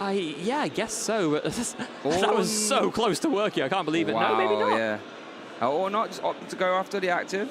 Okay. I guess, to be fair, you know, for the most part, Fabian's only going to evolve into Curlier, so you can still do that turn later on. That's a very good point, yeah. You've still got 1 turn for that maximum value. Actually, this is potentially really insane at this point, because if Fabian just evolves to 2 Curliers and doesn't end up able to find the rare candy Gardevoir, then Owen has all the pieces in hand already to do that combo play next turn. Yeah. And you know what else? If you wait a turn, then do the cancelling Cologne turn, that also plays around Mirage step, because you would have KO'd 2 Curlier instead of letting Fabian just evolve up and pluck them straight out of the deck. So that could be another wrinkle to watch out for. Speaking of Mirage step, there it is. Yeah, I guess, though, to be fair, if you KO both the Raltses this turn, then there's nothing to evolve into earlier, so that would also stop it. Whereas now Fabian can go for the Mirage step, but it does kind of... I think this is still like a fine position for Owen to be in. Unfortunately, though, it looks like Fabian is going to put down the Iono, and that's going to stop it. There's going to send those cross switches straight to the bottom of the deck. Yep, no chance of drawing back into them, as we do see 5 for Owen. Yep, well spotted. Not quite, but I did spot that there. Well done. And let's see. Whoa. There's no energy in that hand. We need an energy from Mirage Step, so we're going to have... Oh, that means we might have to level ball for the Curlier and then consider... Not concealed card, sorry. It's got refinement for the energy. Oh, that's a potentially big miss. I mean, there's still the refinement to try and find the energy, of course, but you think, you know, with that many energies left in the deck, you'd hit it off an Iono, right? But sometimes that's not how it goes. This could be disastrous. I mean, you do have a lot of outs. You have fog crystals as well as your basic energy outs as well. But if you miss them, very far behind. This is a very big refinement here in this little top 8 match. Do we see an energy of Fog Crystal? We do not! Oh my goodness, Freya, what are we looking at here? So what we're looking at is levelable for a Rolls, and just hoping that Owen can't still piece together the cancelling Cologne turn. It's not impossible, but now it's even more vital that he finds this, because there is a huge opportunity here for Owen to capitalize on this slower start from Fabian. Yeah, the door is swinging open here for Owen. Oh my goodness, off the top, Freya. Doesn't even have to go digging. Off the top, the cancelling Cologne. Now, it's not ideal finding that piece first. Of course, you can only play that right at the end. So would have rather found the cross switches first, but of course you still want to have it. So Owen will take getting that, and is going to burn through the rest of his hand to try and piece this together. So starting off with the Hisuian Heavy Ball, he's going to be able to look for his prize cards and pick out a basic from that if he wants to, or of course he can just choose not to, still gets that prize knowledge. And we do see there it's only evolutions and trainers. Oh no, there is that Bidoof actually in the It is worth noting that there is a cross switch in the prizes there, so that makes piecing this combo a little bit harder. We know that 2 cross switcher are at the bottom until that deck gets shuffled. We'll get shuffled by Shivery Chill, but that means there's only 3 Owen can work with. Yeah, that does make things a little bit trickier, and it's going to be, like you said, very important to shuffle the deck because of that, either with the Arton or with the Shivery Chill, just to make sure that those cross switchers get moved from the bottom of the deck. You are correct. Let's see. Oh, we're going to see the Artisan now. Yep. Okay, so that's going to shuffle. They're not even opting to... basically, in this stadium basically reads, shuffle my deck. That's what that means. Which makes sense. Obviously, he probably wants to bench that Bidoof. I tell you, if he gets a 2 Barrels in play of Chien-Pao, that gets very fun. Yeah, so has the Ultra Ball as well. Probably going to consider maybe getting rid of that Rare Candy. No, going to go for the Shivery Chill first. Okay, yeah, just thin the deck out of a couple of Water Energies. Want to increase those odds of hitting what you need as much as you can. And getting 2 Water Energies out of the deck does achieve exactly that. Also think Owen might want to discard one of these Water Energies with that Ultra Ball. Doesn't really want to have to Ultra Ball up a barrel, because that would make putting down the Bidoof very counterproductive. So I think we might be seeing one of them off the back of this Ultra Ball, maybe. Oh, or not. Ignore me. That is why. I mean, you do play Super Rod, right? So you do have a way of getting back. Yeah, that is true. Getting back the barrel later on. I think at this point, it's probably just like more important to get yourself with the hand as thin as possible. Oh, here we go. The turn is starting. Cancelling Clone. But onto the Curlier? No, I think it just reads your opponent's active has no ability. I think regardless of what's in the active, I think it counts for everything, right? Is that how it works? I guess we'll I'm not sure. Let's if you pull up I'll bring that up. I think that's how it works. Yeah, it's your opponent's active Pokemon, but I'm fairly sure that just affects the one that's already active. Right? If you then switch it out, it doesn't apply anymore. I'm fairly sure. Okay, well, we shall find out. I mean, irrespective of... No, this includes Pokemon that can't play during that turn. Wow, okay. Yeah. No, I think so. I think I'm right. I'm not feeling a little bit confused there. So here we are going to see a concealed card though, drawing 2. Let's see what this draws. Cross switches or Irido would be fantastic. Oh my goodness! But hang on. But we've already used the big barrel, so I think we are going to see a Hellblade. By the looks of it, there's no other way to draw cards currently. So we are just going to see a Hellblade. Hellblade is still fantastic, right? Because I removed the Mirage deck. Will force Fabian to like Super Rod plus try and find it again. Really close to that that turn there, but not quite. We do see the Super Rod, so we can shuffle back that barrel and maybe get it back later. Yeah, but decides not to for now. Just does give it a Hailblade. Still a really solid turn from Owen, of course. That leaves only 2 evolving options out for Fabian, one of which needs to come from a Rare Candy. So yeah, Owen's going to still be feeling pretty happy about this, but now it's on Fabian to mount some kind of response again, but not being given much to work with. Does find a level ball, so we'll be able to get out either another Curlier or maybe a third Roltz just to try and start assembling together these Gardevoir EX pieces and to try and get out the Shining Arcana Gardevoirs to attack. Yeah, I mean, Gardevoir normally is a combat deck, right? It doesn't really go on the offensive early. But I have to wonder, Fabian's going to have to start applying some pressure at some point. I guess one silver line of Fabian is that Chien-Pao is a lower HP, as we do see a Rare Candy Gardevoir come down. A lower HP 2 prize Pokemon with an Iono. Okay, so Fabian looking to stabilize. While Owen does have the barrels, not quite the death sentence it normally could be Iono. No, it is actually very, very solid from Fabian. Already getting the Gardevoir EX out and with the rare candy. So just needs to find the shiny Arcana Gardevoir now, evolving the active curler to be able to attack and stop, actually be putting on some return pressure. Oh, but wow. looks like Refinement finds 2 more Psychic Well, energies. we've got the Ultra Ball, so we can get them in the discard pile. Gardevoir wants those energies in the discard pile, so... I mean, there's a world in which you could take the KO on this Chien-Pao now, right? Yeah. If you use the Zacian at least. 1, 2, 3. Oh, wow! I mean, that's... wow, that is... the more I think about it, because you get the Fog Crystal to search another energy as well. I think that should be enough now, right? Yeah, there's with...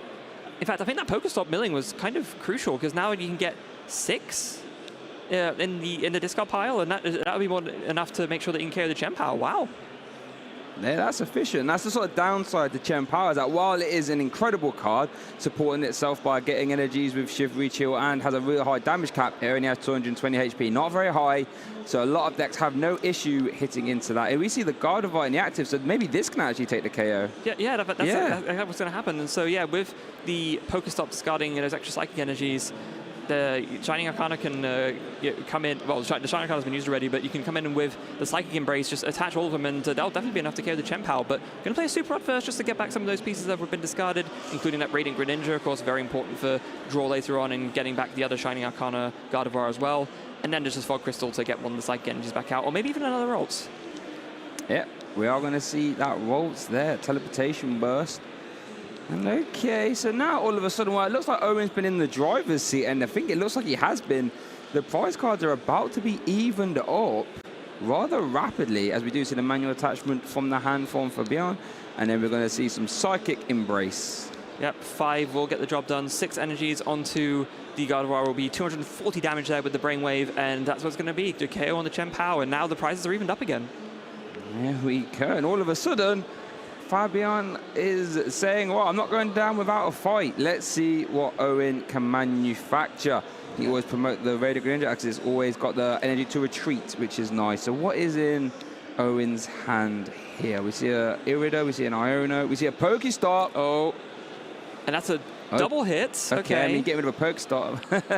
It's not bad. We'll take that. Cross switcher Irida. So that means... Oh, it's a shame we held on to that cancelling clone. Could use it this turn. Yeah. Could have pulled it off, but unfortunately not to be. So now it's a matter of how Owen best responds, because the problem is, sure, maybe you can cross-switch on the Gardevoir EX and take a KO on that. You would need a lot of energy to do it. But if you do that, then the Gardevoir just comes straight back in again and knocks you right back out, and then you're stuck in the same position. So it's a little bit tricky for Owen at this point, because if you end up KOing the Gardevoir in the active, there's only 1 prize, but you can get easily KO'd back for 2 prizes. There's not really that many great moves, I think, especially with the cancelling clone already used. Otherwise, maybe Radiant Greninja could have come in and KO'd the Gardevoir and taken out Ralts, for example. That would have been really good. Well, Owen does play 2 cancelling clones, so there is a world in which Barrel could draw into the next one. Oh. But that could be a bit dreamer. We do see that Irida being played now. This will enlighten us as to what Owen is lining up this turn. Let's have a look. We'll see, there it is. We do see it. They're going for a Superior Energy Retrieval. And just maybe failing the search on the water Pokemon by the looks of it. Or at least consulting the hand first. Superior Energy. Maybe... How much HP is the Gardevoir got? Are we going to see like a bite from the Frigibacks? Are we going to see the Moonlight Shurikens into the active? It's hard to say. Very nice discard there from the Superior Energy Retrieval, just getting 2 VIP pass. But yeah, 1 attachment onto the active, 1 onto the Bidoof, interestingly enough. And then 1 onto the Frigibacks too. Yeah, I'm not quite sure what the idea is here. There is a Chien-Pao in the hand.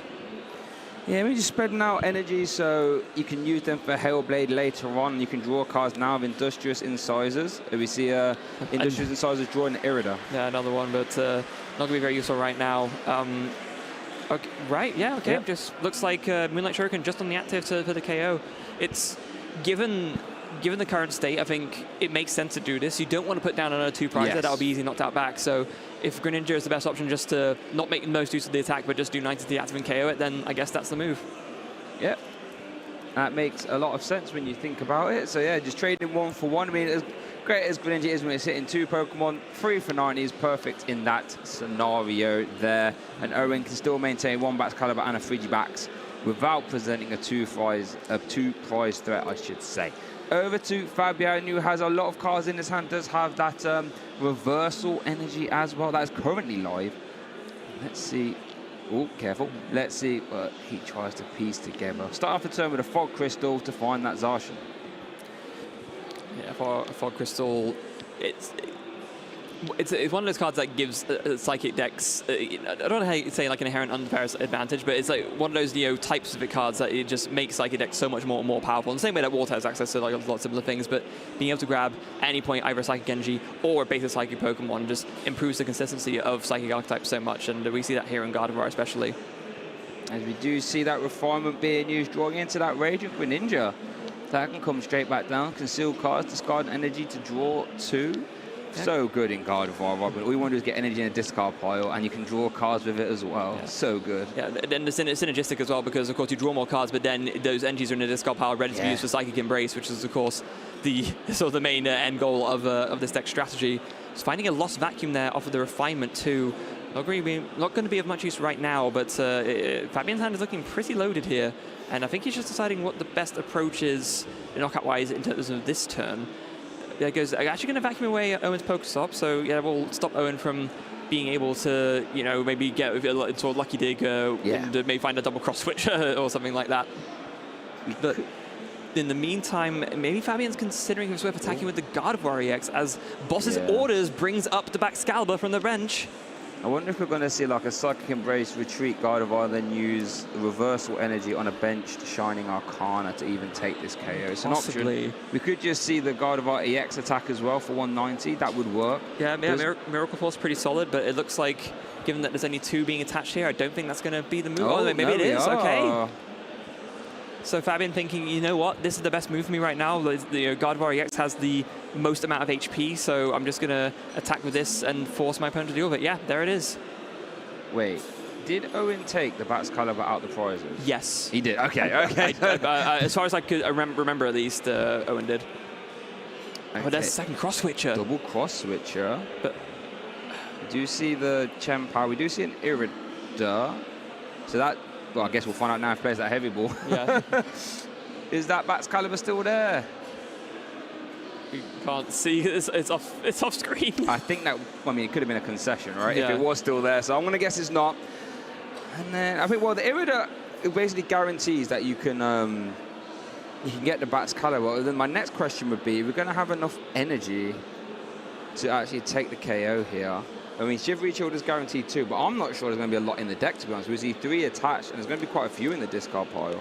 I think there might be 1 in the deck, maybe 2 at absolute maximum. There's definitely been a lot thinned out already. And actually, I think he needs to hit 5 energies off this Hail Blade, right, to take the KO. So there's quite a few. Just need to find 2 more then.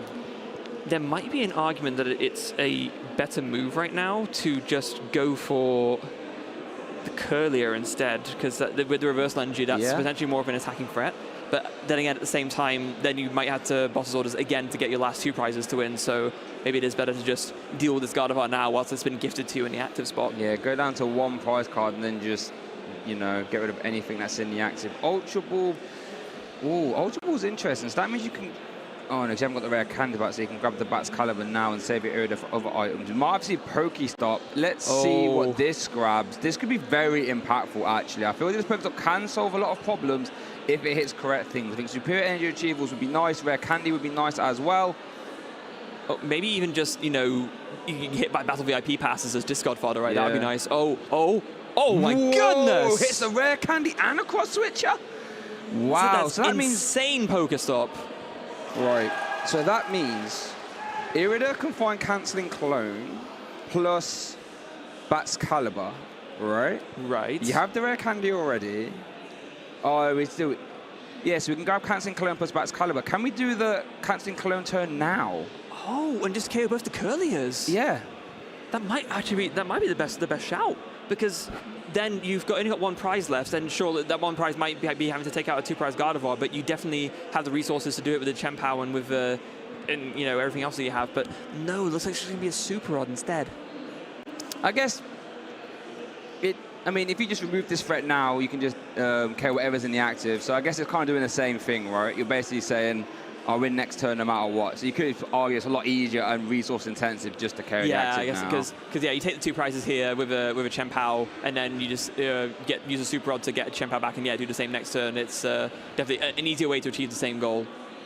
I guess one thing Owen might be thinking about as well is that might need to get another benched Frigibacks down, because if you are to discard all your energy via Hailblade and not have a Frigibacks down, Fabian can just boss that last Bat's Caliber and be like, well, this game's over then. Oh, yes, so of that's course. also something to consider as well. Yeah, a lot to think about here. Owen, I'm sure, will have gone through a lot of similar thought processes throughout the course of this tournament to get here to top 8, and he's applying that same thought process now to the best of his ability to make sure that he gives himself the best chance of securing this game. Doesn't want to make any mistakes at this point. So with a hand of a Super Rod and 3 cross switches, it's going to be Industrious Incisors for 1 on the barrel, and just another Water Energy that he then drops. Yeah, probably not the card you want to see in that scenario. We are going to see the Bidoof retreating to the Chien-Pao. It's going to take a big knockout here. Yeah, it is. Is there maybe an argument to just attach that Water Energy as well? So we are going to see the Super Rod being played. Some Water Energy and the barrel. Okay, so that's going to be good for sort of draw outs next turn. Oh, because and then Shivery you Chill to get those energies back, well, into the hand. Well, debating that actually. Maybe just going after 1. Just 1, okay. Okay. Wow, this is such a close endgame. Yeah, it is. And so we are going to see the Hellblade now, by the looks of it.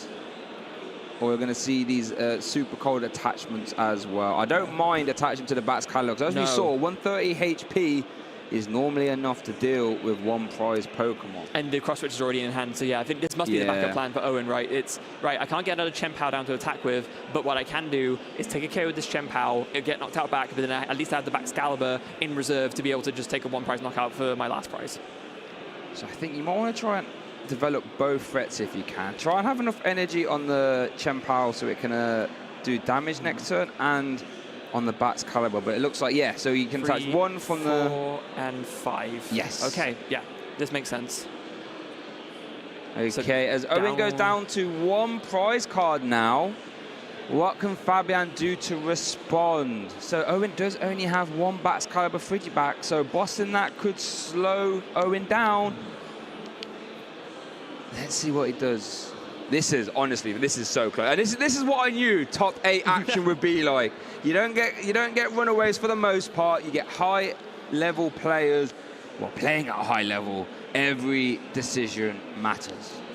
It is so tight here. It's absolutely on a knife's edge, and Fabian is gonna needs to find another Gardevoir EX at the very least in order to carry this on. Of course, if you don't find Gardevoir EX, then you can't accelerate and you can't really attack.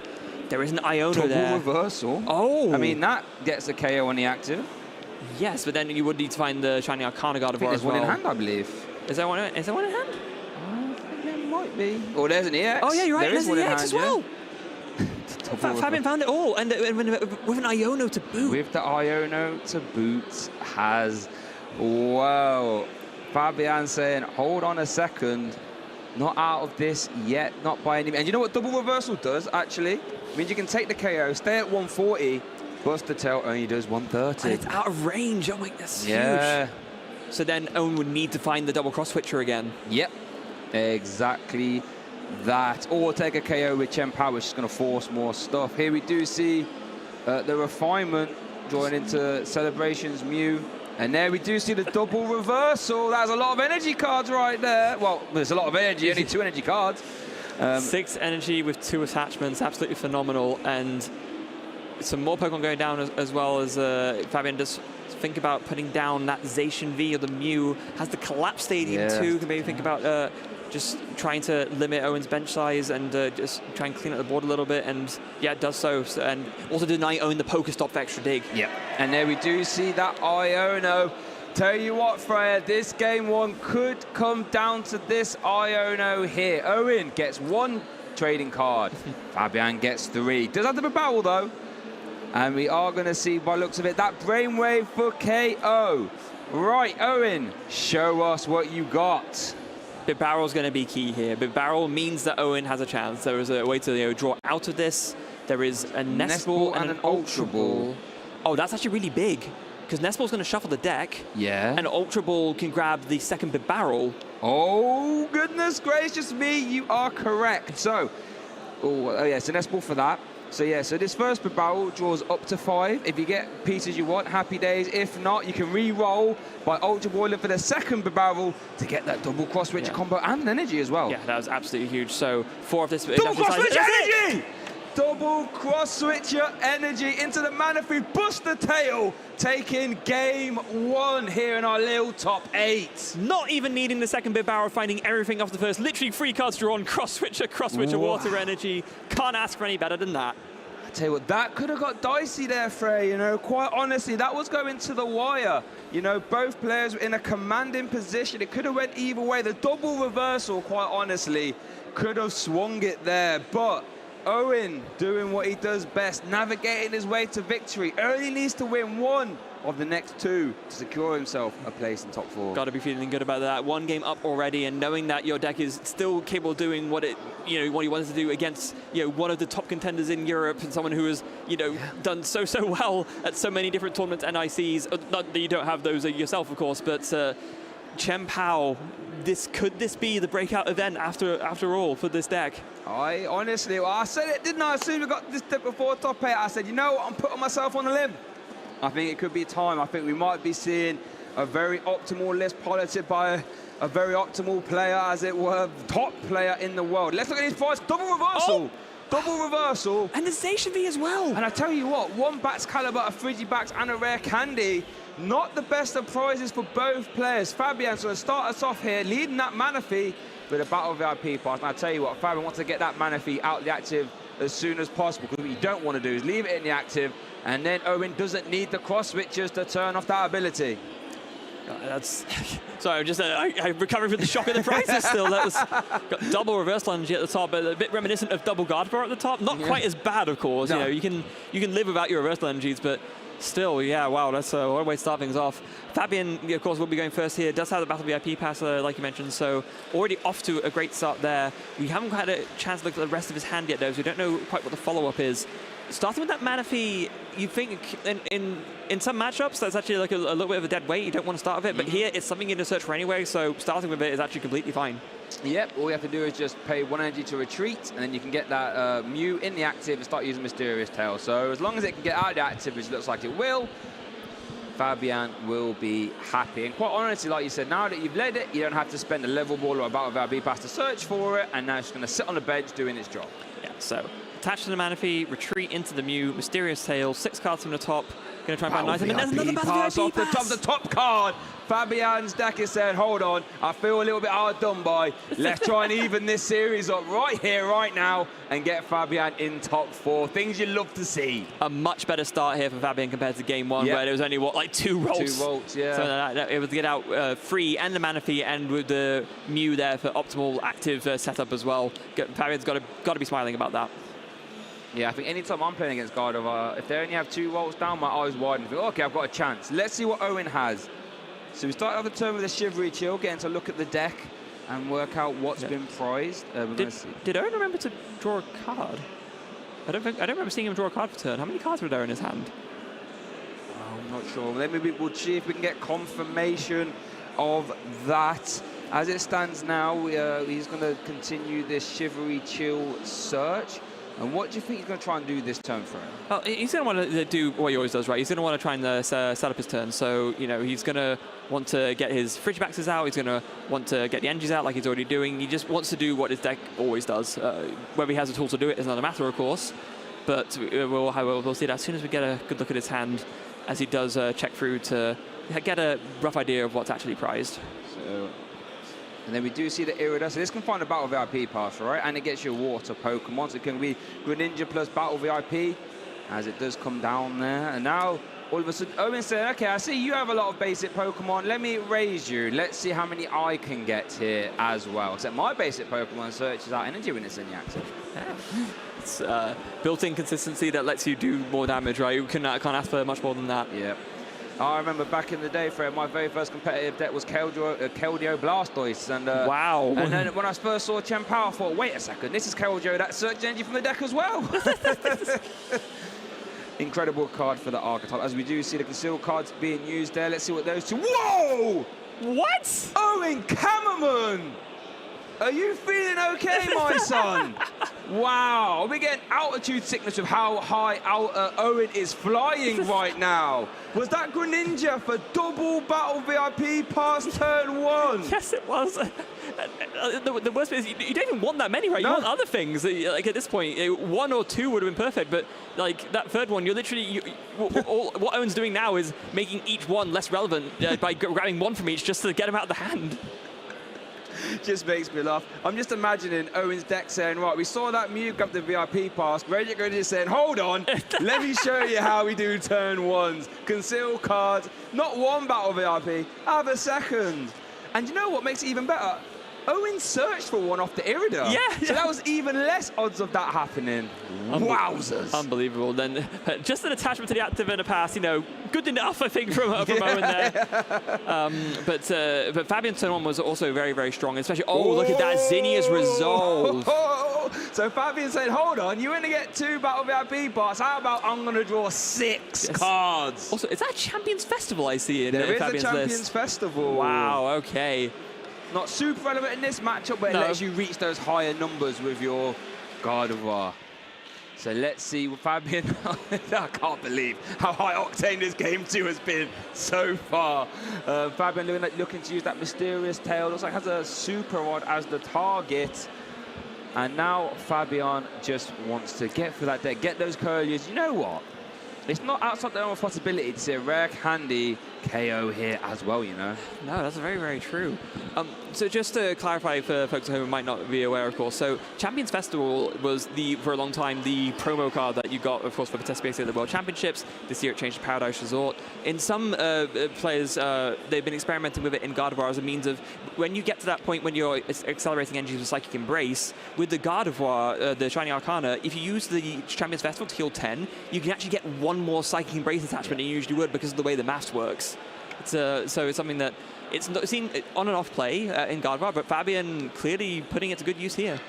And that extra energy lets you hit that higher threshold of damage, right? That 210, I believe, which is very relevant getting into Mew VMAX. As we do see Mirage Step getting involved there, we see a Rare Candy Brainwave, and we see the Artisan searching out another role. So Fabian off to the races, as it were, but I don't think we're going to see an attack. No, I don't think so either. It's just going to be, just a pass again. So Cross Switcher. Oh, okay. Oh, my goodness. We talked about it so many times.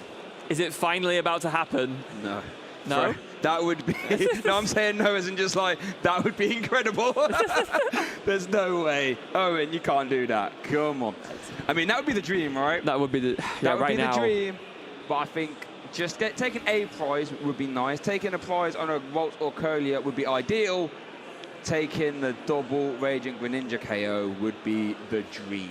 Let's see if Owen can piece it together. Oh, there's a Hisuian Heavy Ball. I don't know if that helps you get any closer. I don't think so. There's a Pokestop, though. I think this Pokestop could decide the turn. Oh, my goodness. Do we have a way of getting the Bat's Caliber in play, though? I'm not sure we do. Is there not an Irida in hand? I don't think there is. Used it last turn, I believe. No. Oh, there's a Bat's Caliber in the prize cards. There's the Bat's Caliber in the prize. It's so close, but yet so far. Freya, I don't think it's possible. Of all pieces, the Bat's Caliber is the one that eludes him. Unbelievable. So close and yet so far. Yeah, there's nothing doing there. Is able to get the Fridgebacks out the prizes, of course, but cancelling Link Cologne, Cross Switcher. There's another Water Energy is going to attach that. And just going to be the Hailblade KO on the Mew. Owen Kammerman. An entertainer, if nothing else. Oh my goodness. Let's see what Fabian can do here. Has the opportunity to actually go ahead in the prize count now, because I think anything past turn 3, you're not guaranteed to survive when Gardevoir is the deck you're playing against. We're going to start the turn with a Shining Arcana, a Level Ball, and an Ultra Ball. You have to imagine this finds a Curlier. Yeah, you got to imagine. And there is still an opportunity for Owen to have a pretty good double prize knockout turn next time, because unless Fabian is able to Rare Candy into a Gardevoir and evolve No, you have to do it twice, right? Because even if there's one Curlier out, you can still knock out the Manaphy and the Curlier, right? So as long as there's one Curlier in play, you can take 2 prize cards. Yeah. So there is the refinement. Scout a Psychic to find 2 more. Going to be wanting to find as many of those as possible. You're getting to that point when you want to make sure you've got all the energies in discard ready to Psychic Embrace and take those big knockouts, of course, with the Shiny Arcana Gardevoir. 2 more in hand. There is a rare candy in hand as well, ready to go. And a Gardevoir EX. And a Gardevoir EX and a Boss's Orders. I mean, Fabian probably just wants to carry the active, but if Fabian decides to go after anything else, that is an option. There we do see the Ultra Ball. Getting rid of the Professor's Research. Not something you actually see in every Gardevoir list. No, it's something that for a while Todd popularized playing a very high count Professor's Research, but then recently it's kind of fallen back out of favor again. It's kind of fluctuated a little bit. Of course, in a stage 2 deck, it's tricky, right? Because with Professor's Research, when you play it, you're getting rid of the hand you already have, whereas usually with stage 2 decks, you want to build up the hand so you can find that combo of the rare candy plus the stage 2. Looks like the Cresselia has been bent. That's an interesting one. Oh. Owen did put both the 60 HP Frigibacks down, as we do see the collapsed. So, you know what this means? Owen has to keep both the Frigibacks, because that Moonglow Reverse has no problems carrying a Frigibacks. So that means one of these Bidoof or the Raging Greninja will be getting sent to the discard pile. Yeah, it's got to be a Bidoof, right? Yep. So it's not ideal, but I think that's still by far the thing you'd prefer to lose. That Pokestop will have to get sent to the discard pile as well. I'm sure that will happen at some point. Yeah, and Fabian also has to discard a Pokemon. This is also very true. We're going to say, well, it's going to have to be the Rolts, isn't it? Yeah, I guess so. And the Pokestop goes as well. There we go. So, Collapse Stadium finally resolves. Gardevoir EX comes in, evolving from that Mirage Step Curlier. 1 with the Psychic Embrace. It's going to be a retreat into the Cresselia, and I guess it's going to be a KO onto the Bidoof, probably. Do you know what this means? Fabian has the boss in hand already. So, if Owen doesn't immediately get another Frigibacks down, it's very easy for Fabian to eject the Baxcalibur if it comes out next turn. So, interesting wrinkles. It places damage counters on the Cresselia. It's fine. I got a little bit worried there, but it places damage counters. But this makes a lot of sense because, taking out Frigibacks doesn't achieve much, but now with both the Bidoofs gone, you have completely taken out Owen's consistency engine. Yeah, no. Let's see what Fabian can do here. Starting off the turn with a Shivery Chill. Only has only one target for that. Okay. That Moonglow Reverse, a very good card for Gardevoir, isn't it? Letting you heal damage, accelerate energy without putting damage in play, and access to the bench as well. That's super. Getting back all the pieces and Bidoofs. All the beavers going back into the deck. It's very, very important for Owen to do that because those Bidoofs are absolutely crucial. If you don't have the barrel out, you have no protection against the late game Iono, and late game Iono is how Gardevoir seals games in the late game. So very, very important to find that. Oh, that conceal card wasn't that helpful, actually. I think we were going to see a Hellblade for 120 again. Is there no... No, there's no way to draw cards there. But wait, there's a rare candy in Baxcalibur, though. Was there a Baxcalibur? I'm fairly sure I saw one. I'm not sure there was. I don't think there was, Okay, again, could just be me imagining I think things. if you did have the Baxcalibur, you'd have the option to do the Raging Greninja attack, right? So yeah, no, I guess so. Yeah, I must be seeing things. There's just a Hailblade KO from Owen back to Fabian as he starts off with Super Rod, shuffling in a lot of Gardevoir pieces. So it's gonna, I think it's, or is it a Gardevoir and a Roltz and a Curlier, it looks like. Yeah, so now you have to imagine there for Fabian. I wonder what you try and do. Do you try and use the Moonglow Reverse again? Do you just take these 2 prize cards now? I mean, not super impactful in the sense that would skew your prize trade. You go down to 3. You want to try and even up that prize trade if possible. Here we do see a Shining Arcana, no energy. No energy, but it's another Battle VIP pass. Which can get swiftly sent to discard pile via Refinement. Yeah, a very good Refinement fodder that. So yeah, Refinement gonna discard that, draw 2 cards. And there's the Gardevoir finding it straight away again. Wow. Can go for the Shiny Arcana again if he so desires. Yeah, because it is worth noting that Gardevoir EX can actually deal with a Chien-Pao EX. It only does 190 damage. We're going to see another Volt come down as well. Yep, the Gardevoir EX not doing quite enough. So if he wants to take a knockout here, he will be forced to retreat into one of the Gardevoirs instead. But it looks like, it might be a Miracle Force? Maybe trying to use the Moonglow with Ooh, boss's orders on the Radiant Greninja. Okay. I like that. I like that a lot, actually. Yeah. You've seen your opponent use a Super Rod already. You know they might be multiples, but it's going to be hard to dig for it. And taking out the Radiant Greninja means that that threat of the Moonlight Shuriken just isn't there anymore. And now there's even less consistency options for Owen too. And Owen now has no way of drawing cards or searching cards whatsoever outside of Water Energy via Shivery, Chill. Wow, how the tables have turned. I mean, let me just... Yeah, look, Manaphy, Canceling Cologne, Rare Candy, Double Cross Switcher, Chien-Pao. That is the content of the hand, pretty much. Yeah, just missing that Baxcalibur, right? That's the he's got everything else already to go in hand, but just not the thing that actually puts the energies onto the field for you. That's kind of important. We mentioned in the last round, the Lugia decks have that hurdle of getting the Archeops out. As powerful as Chien-Pao is, it has that initial hurdle of getting your Baxcalibur out. Once you have it in play, you can do some crazy things, but until you do, you're just attaching and using Hellblade one energy at a time. Yeah, so... Refinement, he's got a Rare Candy, definitely don't need those anymore with all the Curliers out. Finding 2 more cards, can put out that Shiny Arcana Gardevoir. There's 2 of them out ready to go for even more draw and even more energy acceleration. No energy found there, but does find another boss's orders. Oh, goodness. I think at this point he's going just KOing the active. That's probably okay, right? Yeah, I think so, right? There's I don't think you get any... Oh, there is an energy off of that second Shiny Arcana. Wow.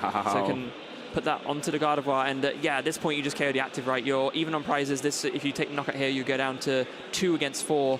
I think there's no reason to not go for it at this point. I guess you could maybe take out the Bidoof, but it's even so.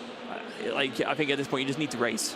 Yeah, I think so. You've done enough disruption. Now you can just say, right, I'm going to win this game as soon as possible. I think that's what I would be doing.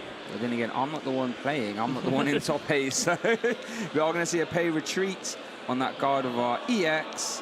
Put in the Brainwave, Shiny Arcana in the active, and then we're going to see some Psychic Embrace. 60 damage onto the Gardevoir, Brainwave for KO. Yeah, that will be enough. And now it's on Owen to try and finally piece together something to be able to respond. But he just needs Baxcalibur. There's the Ultra Ball. Goodness. The Ultra Ball potentially coming a turn or 2 late. And Bibao isn't really a get out of jail free card anymore because that hand is so big. You will not be able to utilize Industrious Incisors for good effect. Absolutely brutal finding that as late as he has, but obviously still going to go for it, right? So we go Ultra Ball, discarding the Manaphy and the Frigibacks, and I guess, yeah, maybe now you finally go for the Baxcalibur. I mean, you also kind of need the Bibarel, right? Because you like to be able to draw some cards, but also your hand is so clogged up with stuff you can't even draw with the Bibarel. So, yeah, it's not looking good for Owen here. Yeah, I'm just trying to think. I think you do have to just... I mean, you have a Chien-Pao EX in hand, so you can easily attack with it. But then, do you even want to attack with that? Because that Chien-Pao will easily get KO'd in response, and then you lose. So I think you have to take... a Buster Tail? I think you have to take the Buster Tail approach again. Yeah, it's not ideal, of course. It's especially when it was like so hard to find this one Baxcalibur in the first place. But if you attack with Chien-Pao, the game's as good as over. So I don't think you have much of a choice. So let's hope we're going to see Superior Energy Retrieval getting rid of Cancelling Clone and Cross, which are basically saying that Cancelling Clone turn will not be happening anytime soon.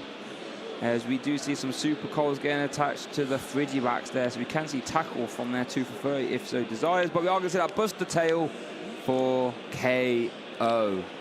Over to Fabian, who is confidently in the driver's seat right now. Yeah, there's...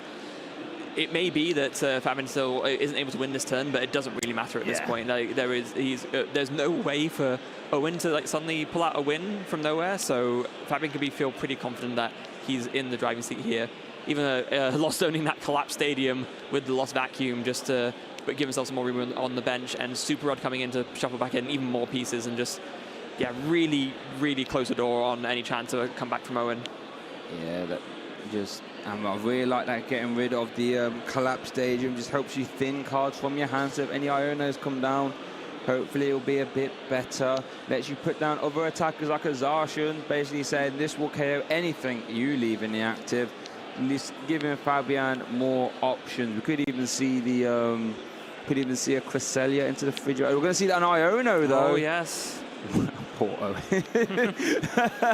Basically, well, as soon as you have some semblance of a hand, I'm going to give you a new hand of 3. Let's see what Fabian has as well. Still has access to that refinements to draw some cards.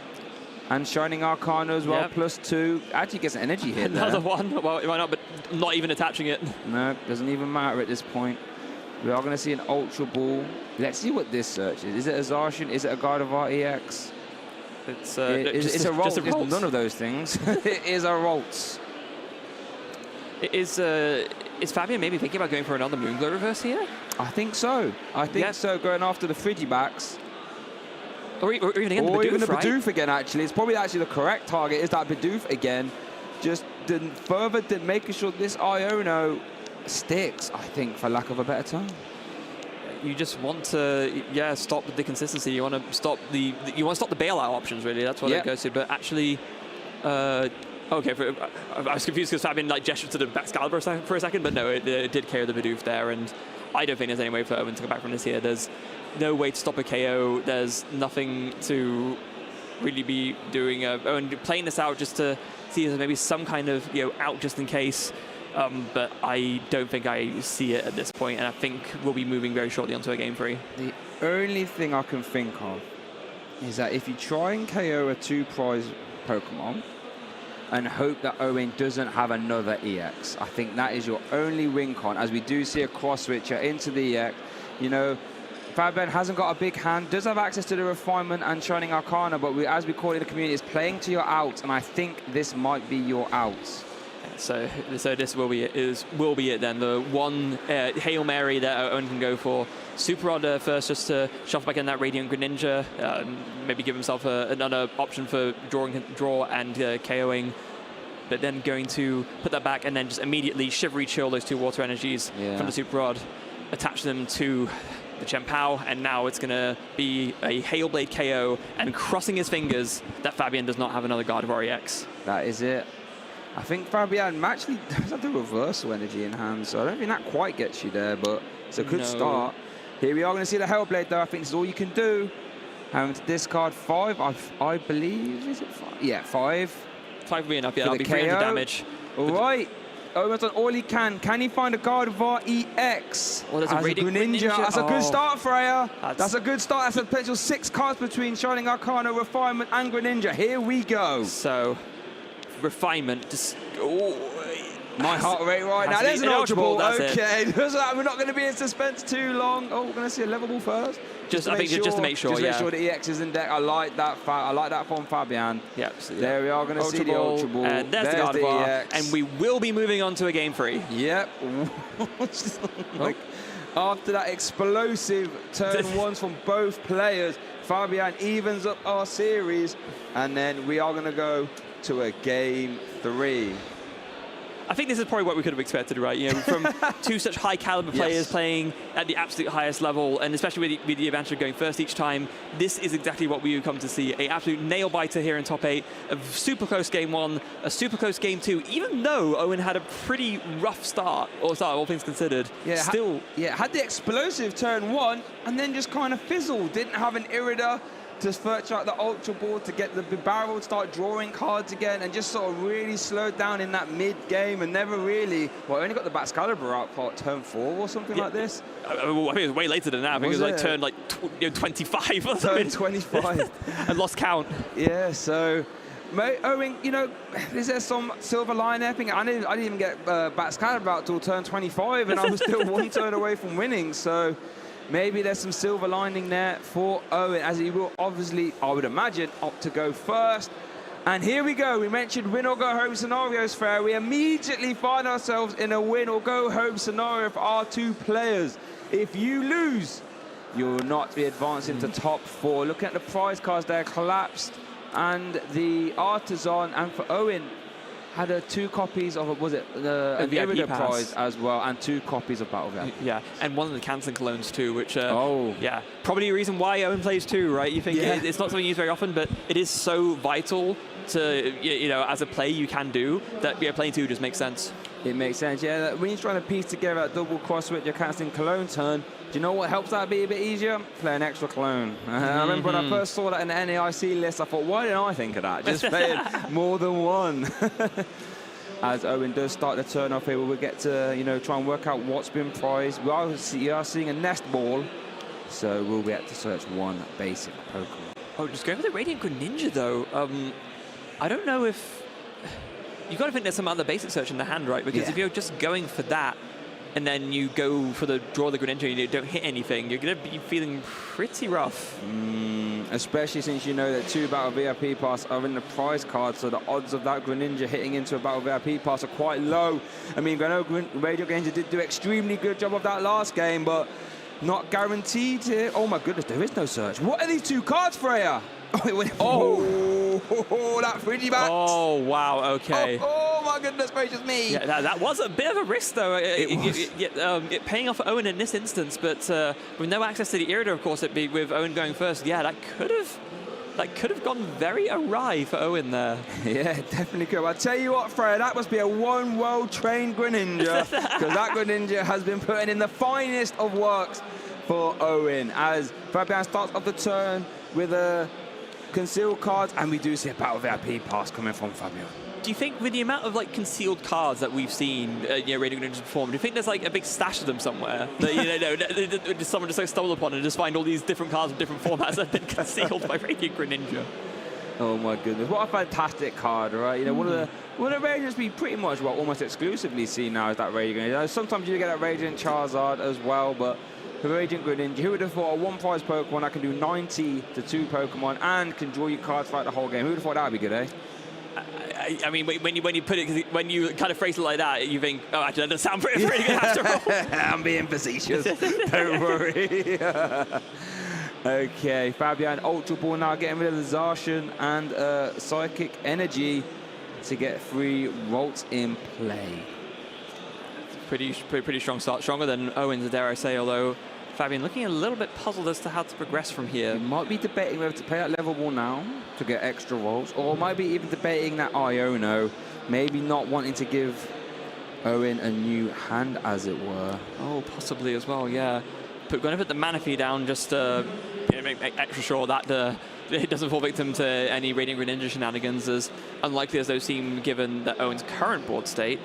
But things can devolve very quickly always, so better safe than sorry. We do see a Nestball there, out to draw for turn, I believe. Yeah, so Nestball can find the Chien-Pao. Yeah. So it's interesting what Owen wants to do here, because does have access to the the cross switcher, so he could go after a Rolts.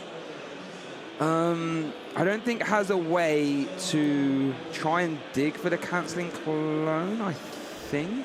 No, I don't think so either. I mean, the fact that you have the Irida means that you have the rare candy Baxcalibur. Yes, that's guaranteed. yes. So that's going to be good going. You could also, if you wanted to, go for a Baxcalibur and an Ultra Ball, grab the barrel and try and draw some cards that way. You could do that. We are going to see the Shivery Chill. We could also discard one of these energies for concealed cards as well, to see, you know, what the top cards are looking at here. Here we go. If this finds a Baxcalibur, we are... Oh my goodness, it did! Wait, okay, hold on a second now. Do we have enough to get the Radiant Greninja into the active? Oh, because Red Candy's already in hand. Yeah. I think Basic Energy might be the... It's always something, isn't it? It's always one piece of the puzzle, right? Because we had the cross switchers, so we can get the Manaphy in the active. Irida can find... The Superior Energy Retrieve. Oh, no, we need the Cancer Clone as well. We need Cancer Clone. Okay. We need it to hit. So I imagine what Owen's going to do here is going to use his Irida and grab a Superior Energy Retrieval. Or you could also grab an Ultra Ball for the Barrel. That could be the other option. You could. Tough to say, though. I'm intrigued to see... I mean, once again, Owen doesn't have to do this Cancelling Clone turn immediately. He does have another turn of maximum effectiveness. But I tell you what, viewers, when I see the double cross switcher in hand, my eyes widen. I get aggressive. I'm turning to the right. I can literally see it. I tell you what, whenever Owen's drawing cards, my eyes are so close to the screen, viewers. I want to see immediately what they are. Oh, my goodness. So it looks like we are going to see the Frigibacks and Superior Energy Retrieval. Yeah. Oh, or maybe not. Or not. I think. Okay. Ultra Ball, Also okay, makes yeah. sense. So with this, can go for the... Oh, there is a Nest Ball already in hand as well, so you could use that to fill up the bench even more, thin the deck, or you could also use that as Ultra Ball fodder. I think the thing is, even if you don't go for the Cancel Clone turn, setting up the barrel is very strong. That's going to get you draw throughout all the rest of the game, and it's going to make sure that you're Iona-proof in the late game. And I think it's a very important thing to find as early as you can, so definitely sensible to go for, regardless of how the rest of the turn progresses. Yeah, I mean, you would like to try and take a prize this turn, so it would require drawing into an energy, but you are correct. Having a barrel, guaranteed draw over the whole game will be really impactful. Speaking of impactful, we have a little bit of knowledge from some of our other top 8 games. I can confirm that Gable versus Arthur, which was Mew VMAX versus Lost Box, Gardevoir unfortunately has lost. So Arthur is progressing to top 4 there, guaranteeing 1 Lost Box in top 4. Okay, so it's we of course keep you updated on the rest of the results of the top 8 games as they progress. But right now we're focusing here on this stream game of Fabian against Owen, where it was 1 game apiece, and it really could be anyone's game. And I want to give massive shout outs to Arthur in this winner's interview, basically saying my goal was to get top 8. And so I said, what was your goal for the season? You've already done that. So my goal for the season is to win a regional. So I eyes wide and said, okay. Well, now he's in top 4, only 2 wins away, as we do see the Hellblade for KO on the Radiant Greninja. Yeah, and this is very solid, right? We've seen how vital it is for the Gardevoir decks to have the Radiant Greninja early on for that extra draw to get the energies in the discard pile. So just taking it out and taking away the option for Fabian is going to be very, very solid for Owen. Let's see what Fabian can manufacture here. Freya immediately having to respond to KOs from Owen's side of the board. Starting the turn off with a Curlier via Level Ball Search, that refinement ability, letting you discard a card from your hand and draw 2 cards. So yeah, the backbone of this Gardevoir deck. 2 Curliers coming down. Oh, and then a Cresselia and an Iono for good measure. Yeah, getting a 6 new trading cards and has 4 to see via refinement. Okay, in case you're joining us here, viewers, you've joined us at a fantastic time. This is our top 8 feature match here at Lille. The winner of this game you're watching right now will find themselves in top 4. 2 wins away from their auto invitation to the World Championships and some money too. This is absolute make or break. Level ball for the Rolts, and there's multiple refinements here going on to try and dig for the optimal setup. Thinking about what to discard of the refinement, does decide on that Psychic Energy. Finding 2 more as well with a Fog Crystal and a Psychic Energy. Go for refinement number 2, discarding another Psychic Energy, and then finds a Lost Vacuum and a Reversal Energy. That could be very important for later. Ooh, Reversal Energy. I was about to say, aren't they prized? But that was that game 2, wasn't it? Yes, it was. That was game 2. So let's see. Fog Crystal here could search for a Basic Energy, could search for a... Oh, yeah, there we go. Basic Energy. So it looks like we're not going to see any rare candy Gardevoir EX shenanigans on this turn 2. So it looks like we might just be seeing a pass at some point. Maybe a pay retreat into the Cresselia, maybe, even just to protect this Rolts. Yeah, it's not a bad idea. You much rather would, as useful as Cresselia has been throughout this match, as we've seen, you would much rather, let that take the knockout, or be knocked out, rather than one of your Rolters, because your Rolters are going to be able to actually set you up in, later on into the game. Oh, we're going to see the Mirage step, though, to get another, okay, or not to get a... Just a pay retreat, I guess, into the Cresselia. I guess a little bit of Iono proofing, maybe? Yeah, I guess so. So, yeah, I guess in that sense, just evolving into the Mirage type Curlier just for the sake of evolution, basically. Just so you can just evolve up through normal means of evolution next turn. Yeah. All right, let's see how this Iono treated Owen here. So we see a Manaphy, Superior Energy Retrieval, 2 Supers, and an Irida and a Pokestop. Shivery Chill will shuffle the deck. We know that hand before was rather good. It was, yes, and... I think from that hand you probably could have pieced together a very devastating turn, but unfortunately for Owen, with the Iono being played, Owen now going to have to repiece this. As you mentioned, very important for starters with the Shivery Chill, just to get the water energies out of the deck. You're going to need those regardless, and then to get the deck all shuffle as well to prevent those Iono-bound bottom cards from the deck. Going to have a concealed cards ready to go as well, but debating maybe it might be worth doing a Pokestop first, maybe? Maybe. Having those two super one-handed, rather annoying. Here we're going to see the concealed cards, though. Rare Candy, that's a good start, all things considered. Always fun when you're playing Chien-Pao. The amount of combo pieces you can have. If you do see a Poke stop, oh, goodness. We would have liked to have saw that big barrel, that's for sure. Yeah, that is not a great Poke stop. Considering some of the absolute stonkers that Owen has hit with Poke stops before, that is a little bit of a letdown by comparison. We do have the many super pods to hand, so we can get that barrel straight back into the deck if Owen desires. But I'll say, when you're playing Chien-Pao, the amount of, always say, cheating the combo pieces into hand, if you can have, you know, rare candies, bats, calibers, cross switchers, canceling clone in your hand, it means your Iridas are free to search for less, and it makes the stuff more likely. As we do see Ultra Ball, bats, caliber, I have to imagine that Ultra Ball will be getting the barrel. Yeah.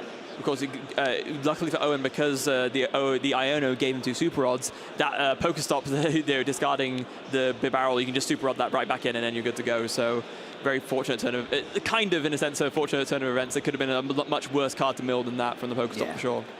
And it looks like we might be seeing a super odd to shuffle in at the barrel, then Ultra Ball to go grab it, and then you have double the barrel. So Owen saying, right, I know Refinement is pretty good. I know Shining Arcana is pretty good. But I'm going to have 2 per barrel, and let's see who can win. Yes. Ultra Ball now going to be able to discard that Battle VIP pass from the Pokestop, and then, yeah, just grabbing that per barrel straight away. So still has the potential to pull off a very crazy turn this turn. You know, with the barrel, if you can play out all the cards in your hand, it's a maximum of 10 cards drawn. You know, it's not always that it can happen, but there's every opportunity to piece it together now. So going to be very interesting to see what this Industrious Incisors finds. That's the first one, just for 2 cards. Finds a Canceling Clone and the Frigibacks, it looks like. Okay. Well, we know that Canceling Clone's one part of the combo. It is. Superior Energy Retrieval as well. Can discard the Pokestop and the Frigibacks, get back all those energy. I guess, do you commit these now and go for it? It looks like Owen's doing it. I think you're fairly safe to attach to the Greninja, because even if you miss, you can still discard them from the Greninja. Here we go. Okay. Don't go.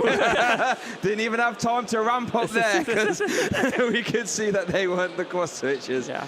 But never mind. Never mind, Still strong turn, you know. Going to take 1 extra prize card, but this is where Gardevoir's in its element. Past this turn 2 scenario, Gardevoir will start to go off to the races. You have to imagine this Chien-Pao in the active, if it stays there, won't be there long, as we do see the Hailblade KO on the active Cresselia. 120 will easily KO the Cresselia.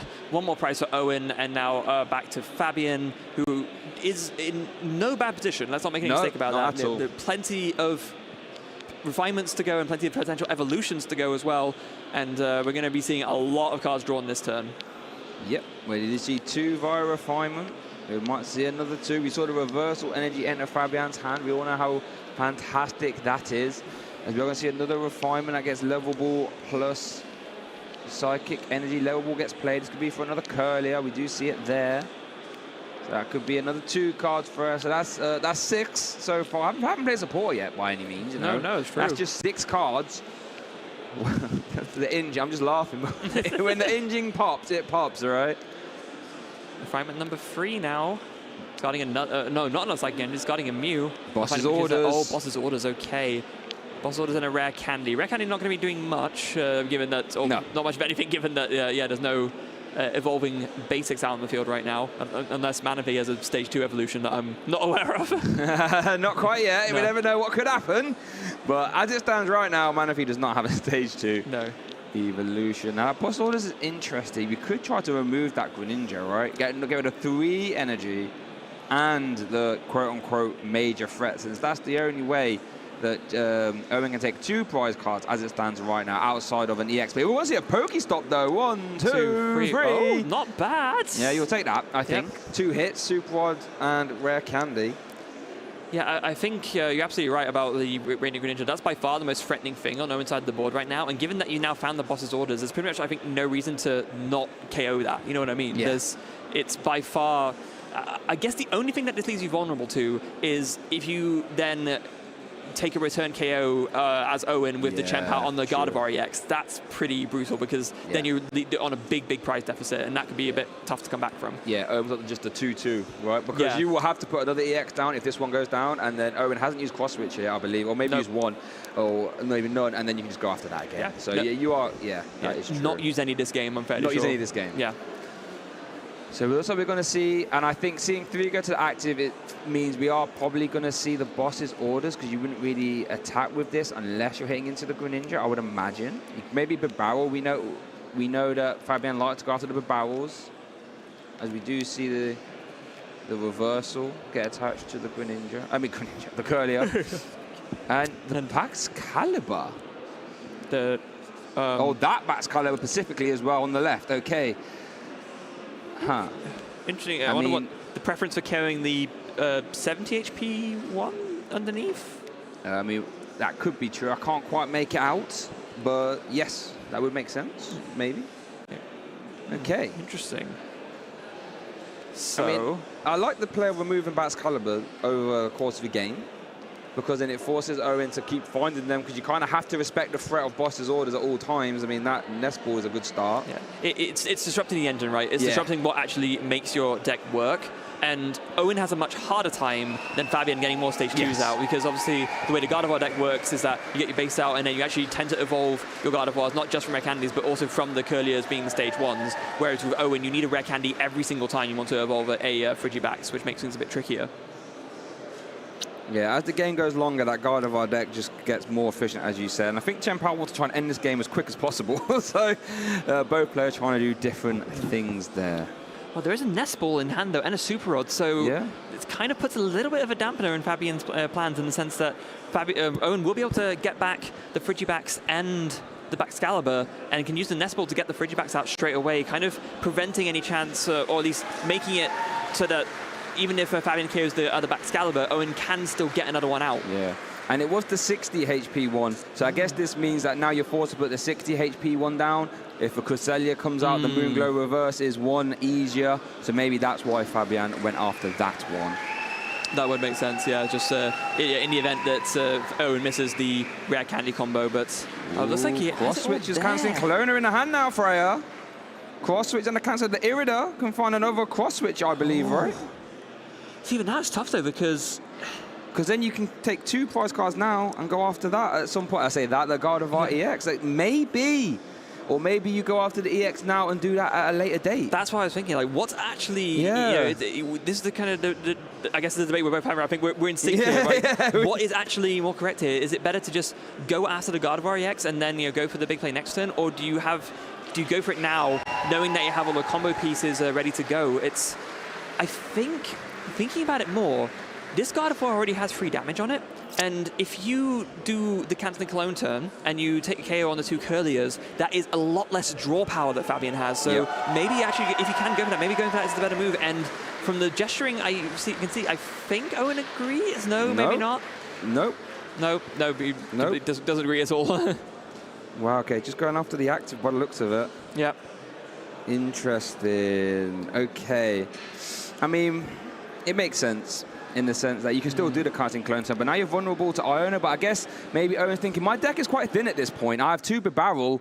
Maybe, I can expect to do this turn again. I guess maybe Owen's thinking as well, there is going to be another EX put down at some point. I can just go after that. Yeah, you do need to get another EX down in order to actually do anything. So in which case, you're kind of offered either option anyway. So yeah, maybe Owen thinking best to just KO the Gardevoir EX and at least just force Fabian to have another one. This does get punished quite hard if we see the double reversal energy, though. If we see 2 reversal energies and no EX put down, that does get punished by that. He's asking a lot for that to happen. We do see an Ultra Ball, so this will tell us what Fabian is. Okay, I think Fabian is going to be going for that double reversal. Okay. I guess actually this would be really important, because this is a way of doing this play that forces Owen to have the cancelling Cologne combo to win. Because if you're not putting down a 2 prize at this turn, then there's no easy KO, just like with another Chien-Pao's Hail Blade. Oh, Freya, I knew this would be the case in our Top Gut games. It's going to be so close, tantalizingly close. Every turn, every card every card played is just going to be, so meticulous and so well thought. And I'm just glad that I could be sharing this moment with you, Freya, and the viewers at home. Same here, and something very important to note off for the both of us. Time is running very, very short. We see there's 3 minutes left on the clock. It will be enough to finish out this game, but they're going to have to, be. I'm sure they'll be thinking about that in the back of their heads and making sure they actually have enough time to see this out. I think the reversal energy's in hand, right? I think Fabian drew into it. But there wasn't Iono, though, wasn't there? I don't think the Iono's been played yet, though, I think, because Owen's hand's still so big. So I think... Yeah, there it is. Yeah, there it is. So we could see the reversal plus Iono. Is this I'll tell you what else we could see. We could see a boss's orders onto that Bat's Caliber as well. Oh, yes, you that's could see that. So many options here. Because then that does force finding another rare candy Bat's Caliber as well as all the other stuff. As well as all the other pieces. Ultra Ball finds Gardevoir EX, okay. I think if you put Gardevoir EX down, maybe the Bat's Caliber is the way to go in regards to your boss's orders. Yeah. Maybe. But, okay, and does decide to put it down. Okay, so now it's going to be a reversal and it is an Iono. Okay. Okay. Wow, okay. That double reversal energy again, that is a thing of nightmares. Well, for Owen, if you're Fabian, that is a thing of dreams. but this is where the big difference maker is. Unlike the last time Owen got put such low hand size, thinking in game 2 specifically, this is more closer to game 1. In fact, it's better than game 1. There's 2 barrels in play. And Owen, it lucked out that he had the Ultra Ball from the Iono, so he was able to, if he needed to, find a second barrel after the first one. But in this case, not even needing that, both of the barrels are already in play. So it's going to come down to what he can find here. There's Battle VIP Pass, barrel. Double cross switcher! Oh. There's 2 cross switches in that hand, but nothing else. And if you play those cross switches preemptively, that means you're sort of going all in. Industrious Incisors isn't going to be able to draw as much now if you use it. But Freya, 2 cross switches is a fantastic start. It is. This is part of what you need to make this work. Ooh. But the only problem is, how do you actually piece this together? Because you need to play some of these cards out of your hand, otherwise the barrel's not drawing much.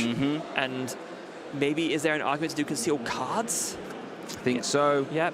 There's a Chien-Pao Superior Energy Retrieval. Does that get there? I think it does, yeah. Because you've got 2 energy here. Superior Energy Retrieval gets 4. That's 6. That is a KO. Yeah, he's got it, so you should put pieces together. Yeah. But are there enough cards to discard hand? Yeah, it's exactly enough. You can put down the Chien-Pao, you cross-switch it into it, you can do Chivalry Chill, you've got the Superior Energy Retrieval to get all the energy. That will be enough, and Owen will be taking this game. And I think Fabian recognizes that now. 4. Yeah, that's it. Hellblade 4KO. Owen Cameraman winning our top 8 feature match, securing himself a place in top 4 and doing so in fantastic fashion.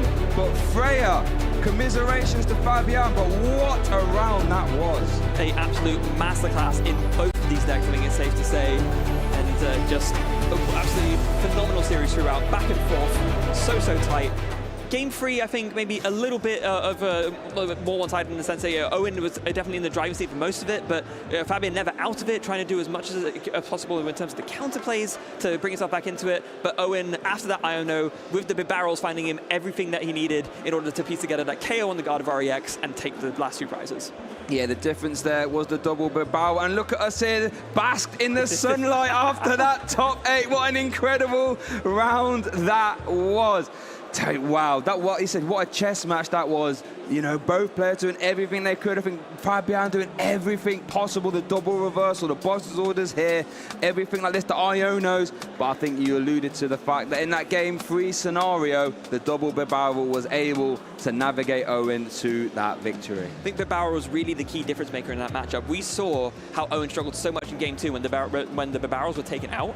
And in that game, with the third game, there was just so much more draw available because the barrels were all there and ready to go, and there was Fabian wasn't able to preemptively take them out like he was able to in game 2.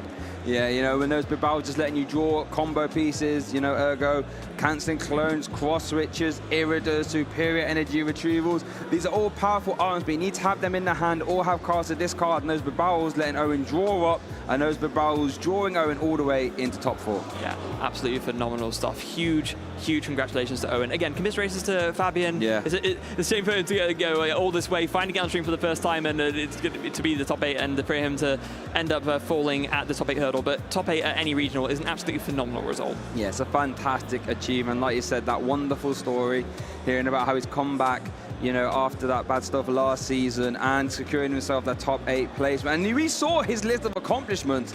It was fantastic, and he can add another top 8 to that list. Yeah. Now, I don't know about you, but I would absolutely love to hear from our top 8 feature match winner. So we're going to cut to like a short break just to get him backstage and have a chat with us. Don't go anywhere. We'll be right back with Owen. Hi, my name is Shay Burton, and I am here today to give you a quick rundown of the damage-throwing Chien-Pao EX deck. Not only is Chien-Pao its own engine, but it's also an intimidating damage thrower too. Chien-Pao has the Shivery Chill ability, which lets you search your deck for 2 water energy and put them into your hand once per turn, while Chien-Pao is in the active spot. This works perfectly with its Hellblade attack, which does 60 for each water energy you choose to discard from all your Pokemon. So with an endless damage cap, this sounds great, right? But how are we getting all these water energies into play? Well, this is where Baxcalibur steps in, with its super cold ability, which is pretty super if you ask me, which lets you attach as many water energy as you like from your hand to your Pokemon in a turn. Now we can see why Chien-Pao is so strong. You can load up all the water energy in one turn from Shivery Chill and Superior Energy Retrievals, which lets you grab 4 basic energy from the discard pile, and then you can discard them all with Hellblade, dealing massive damage. Irida helps you tick over by grabbing a water type Pokemon and an item card straight from your deck. This makes getting Rare Candy Baxcalibur combo very easy. You even have access to cross switches and cancelling clone. This is to help you drag opposing Manaphy's into the active and then turning off its ability, which will then let you use Raging Greninja's attack Moonlight Shuriken to spread 90 damage to 2 of your opponent's Pokemon, often picking up 2 prize turns by KOing 2 low HP Pokemon like Kirlia, Sableye or Comfey. And it is this versatility and high damage output that makes Chien-Pao decks very, very scary. But now I want you at home to wish good luck to all our Chien-Pao players here today as we get back to the stream. Hello everyone, we're back as a duo yet again. It's me and the winner of our top 8 feature match, Owen. How are you feeling after that? Ecstatic, really. I'm also exhausted, but really happy I'm in top 4. Exactly, yes. I mean, back to back top 8s now in Lille. Now you're, again, another top 4 from a previous Lille. Can you make it that couple of steps further and take it down? I really hope so. That is the goal. I don't know my next matchup yet, but it's all going to depend on the Pokestops and my matchup and whatever. I mean, the light was shining on you. I don't know if you felt that as it was coming in when you were, playing all those cards. It felt like a really close matchup. But when you were set up, it felt like you were quite favored and all in really good position, especially with the big barrel, which we spoke about earlier. I mean, what's your mindset going into the matchup against Gardy? I think it's quite favored, and the Gardy player needs to be extremely good to make it hard, and Fabian obviously is. Yes. So props to him. I was really scared at some points, but when once I had my setup down of like 2 Baxcalibur, 2 Bibarels, and I had a 2 prize lead, I was basically, in my mind, I was already guaranteed. Yeah, it felt very comfortable, right? Because you were so set up. It was almost trying to create that checkmate position, with the other extra attackers on the board as well. But Fabian did push you as far as possible in the matches in general, really. Game 1 was quite close. Game 2 obviously just fell a little bit short, but then Game 3 you just clutched it out. Yes. Yeah. So any matchups in the top 8 that you were hoping maybe to avoid?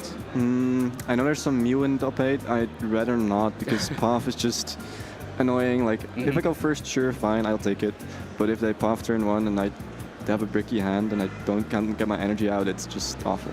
Well, I mean, at this current moment in time, we'll have to wait a little bit just to work out what the other matches and other players in top 4 are.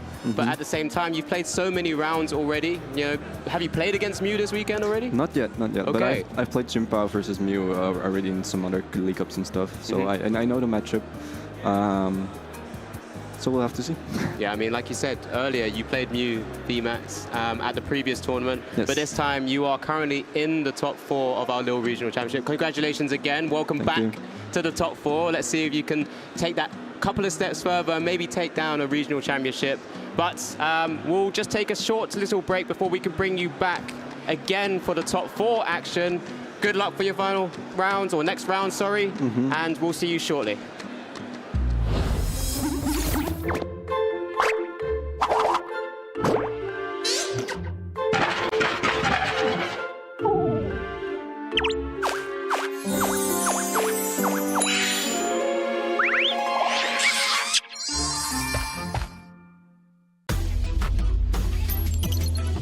My name is Andrew Estrada, and I'm from Toronto, Canada. Your Sableye able to take enough damage to clear that Miraidon EX with the Bravery Charm, and with that, Andrew Estrada punching his ticket to Honolulu.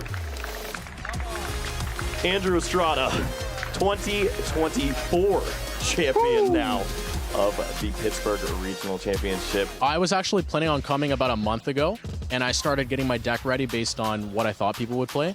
But I didn't pull the trigger until this Thursday because I kind of said, oh, Reg is capped, whatever, I'm not even going to bother, right? And then we just got in on Thursday. But it looks like we're going to Hawaii.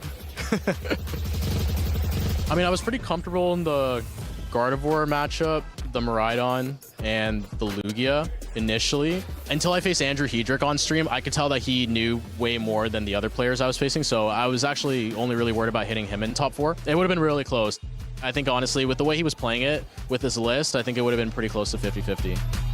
I think I have what it takes to compete at the highest level. I find that the tournaments I don't do well are the tournaments, like I said, where I don't follow my own advice. I practice maybe 2 days instead of preparing like 2 weeks before the event.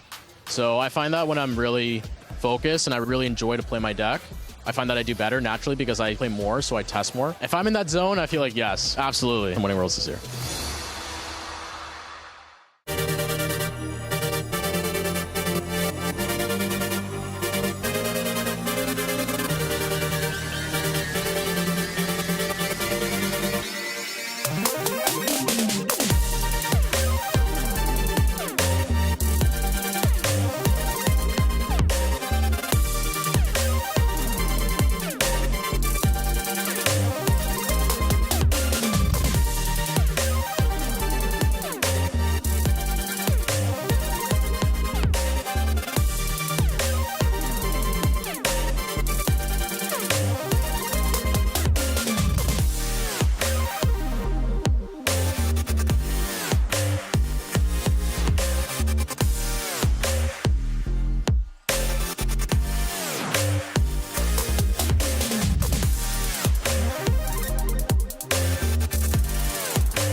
How's it going, trainers? My name's Ross, and I'm joined by the lovely Amy and the lovely Shay, and we're going to ask a very simple question. If you had to get rid of either Battle VIP Pass or Boss's Orders from the format, which one would go and which one would stay? Now, we had a bit of a heated discussion before we came on camera here, so Amy, start us off. Which one would you want to get rid of? I'd really happily get rid of Battle VIP Pass. I have a really massive love-hate relationship with the card.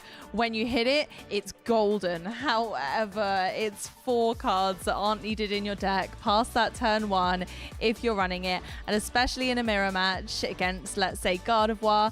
If one player gets it, the other doesn't. It just spells doom for the player that doesn't, and it feels bad.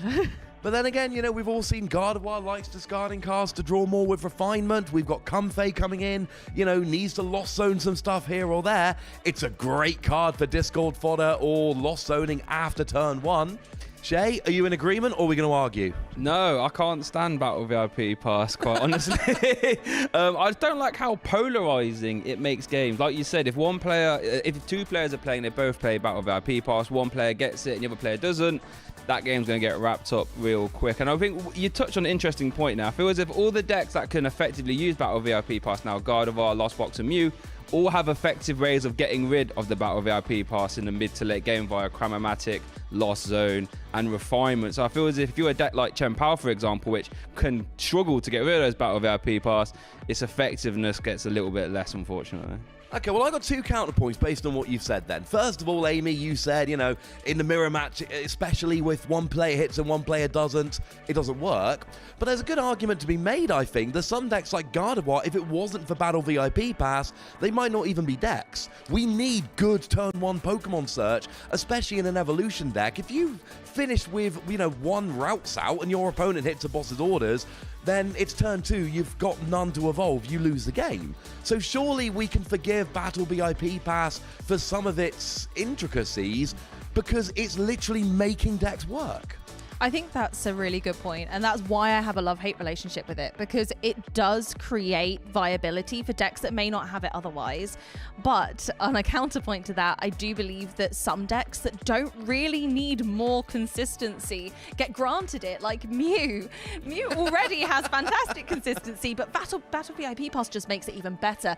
If you do not see many basic Pokemon on turn 1 and you do manage to get that for a Seal Stone, then you can just go for Battle Pass and it fixes it. And Mew already has insane draw. It's so fast. Mew takes massive turn 1s, and I think this exasperates that. So we need an errata to Battle VIP Pass that just says not you, Mew. Not you, Mew. Not yeah, you. Specifically Mew.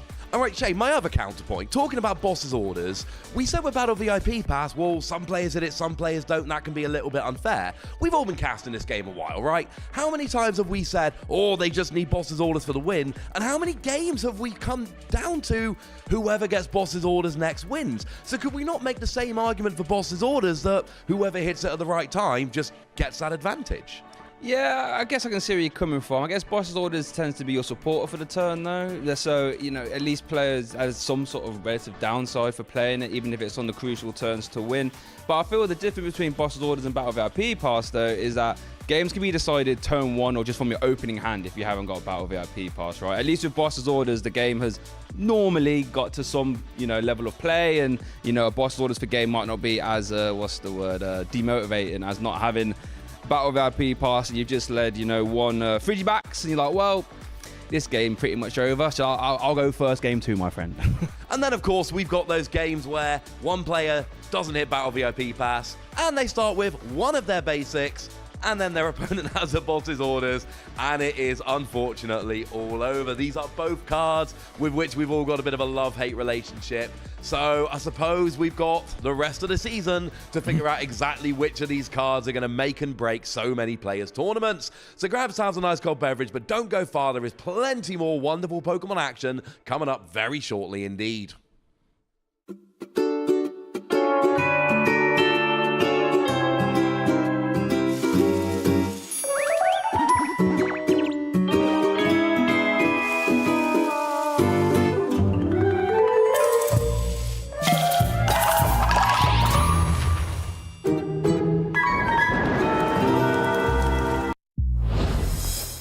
Well, I'll tell you what, we've been having a fantastic time here in Lille, and we're about to go into the semi-finals. I'm Michael, I'm here, joined with Alex. This has been one of the most exciting regionals we've had in Europe, and it's about to get even better as we go into these final 4 players competing for that Lille Regional Championship. Yeah, we're finally at that stage of top 4. Our 4 best players at this regional in Lille are competing for that opportunity to win that invite to Hawaii. I mean, we're all hoping for it. We're all fingers crossed when your friends are playing, when you're playing. Everyone who's coming along to these regionals has believed they can do it. And a few of these players are saying, no, they're aiming for those top 8s. And by the end of the season, they want that 1 win in a regional. And I think today is going to be the day for someone. But of course, we've had a very diverse meta across the whole tournament so far.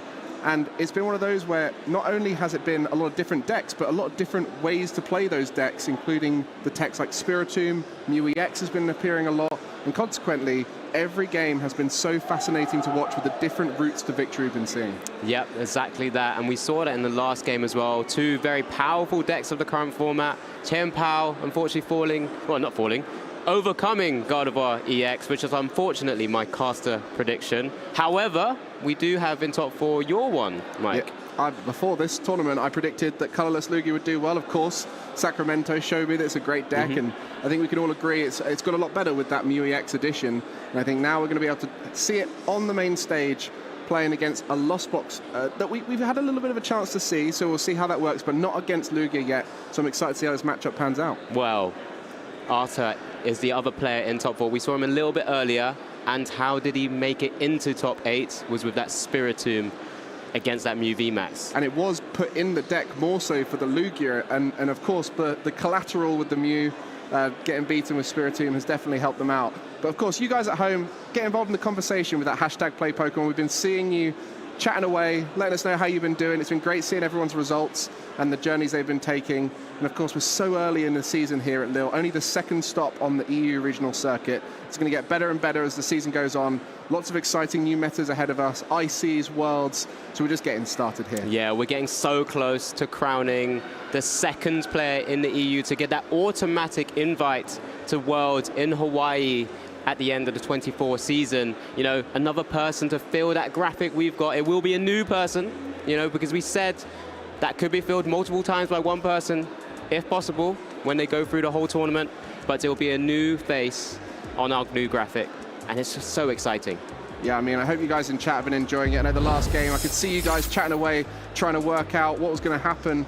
But as you mentioned, a new player is going to enter that spot there under Lille, but it's not just that, a new deck. You know, the Rapid Strike box working so well in Barcelona with the Urshifu VMAX and Teleon VMAX. Not really had much of a showing here at this event.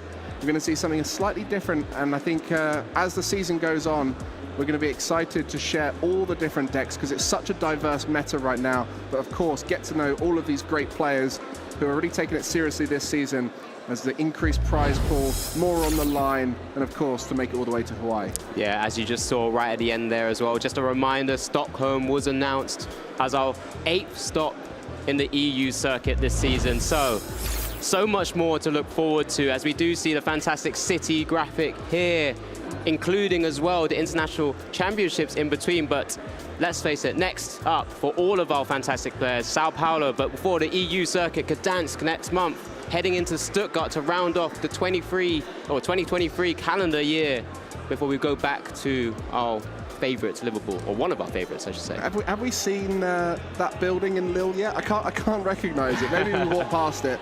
But another great thing about all of these venues, it's such amazing cities across Europe to go and explore.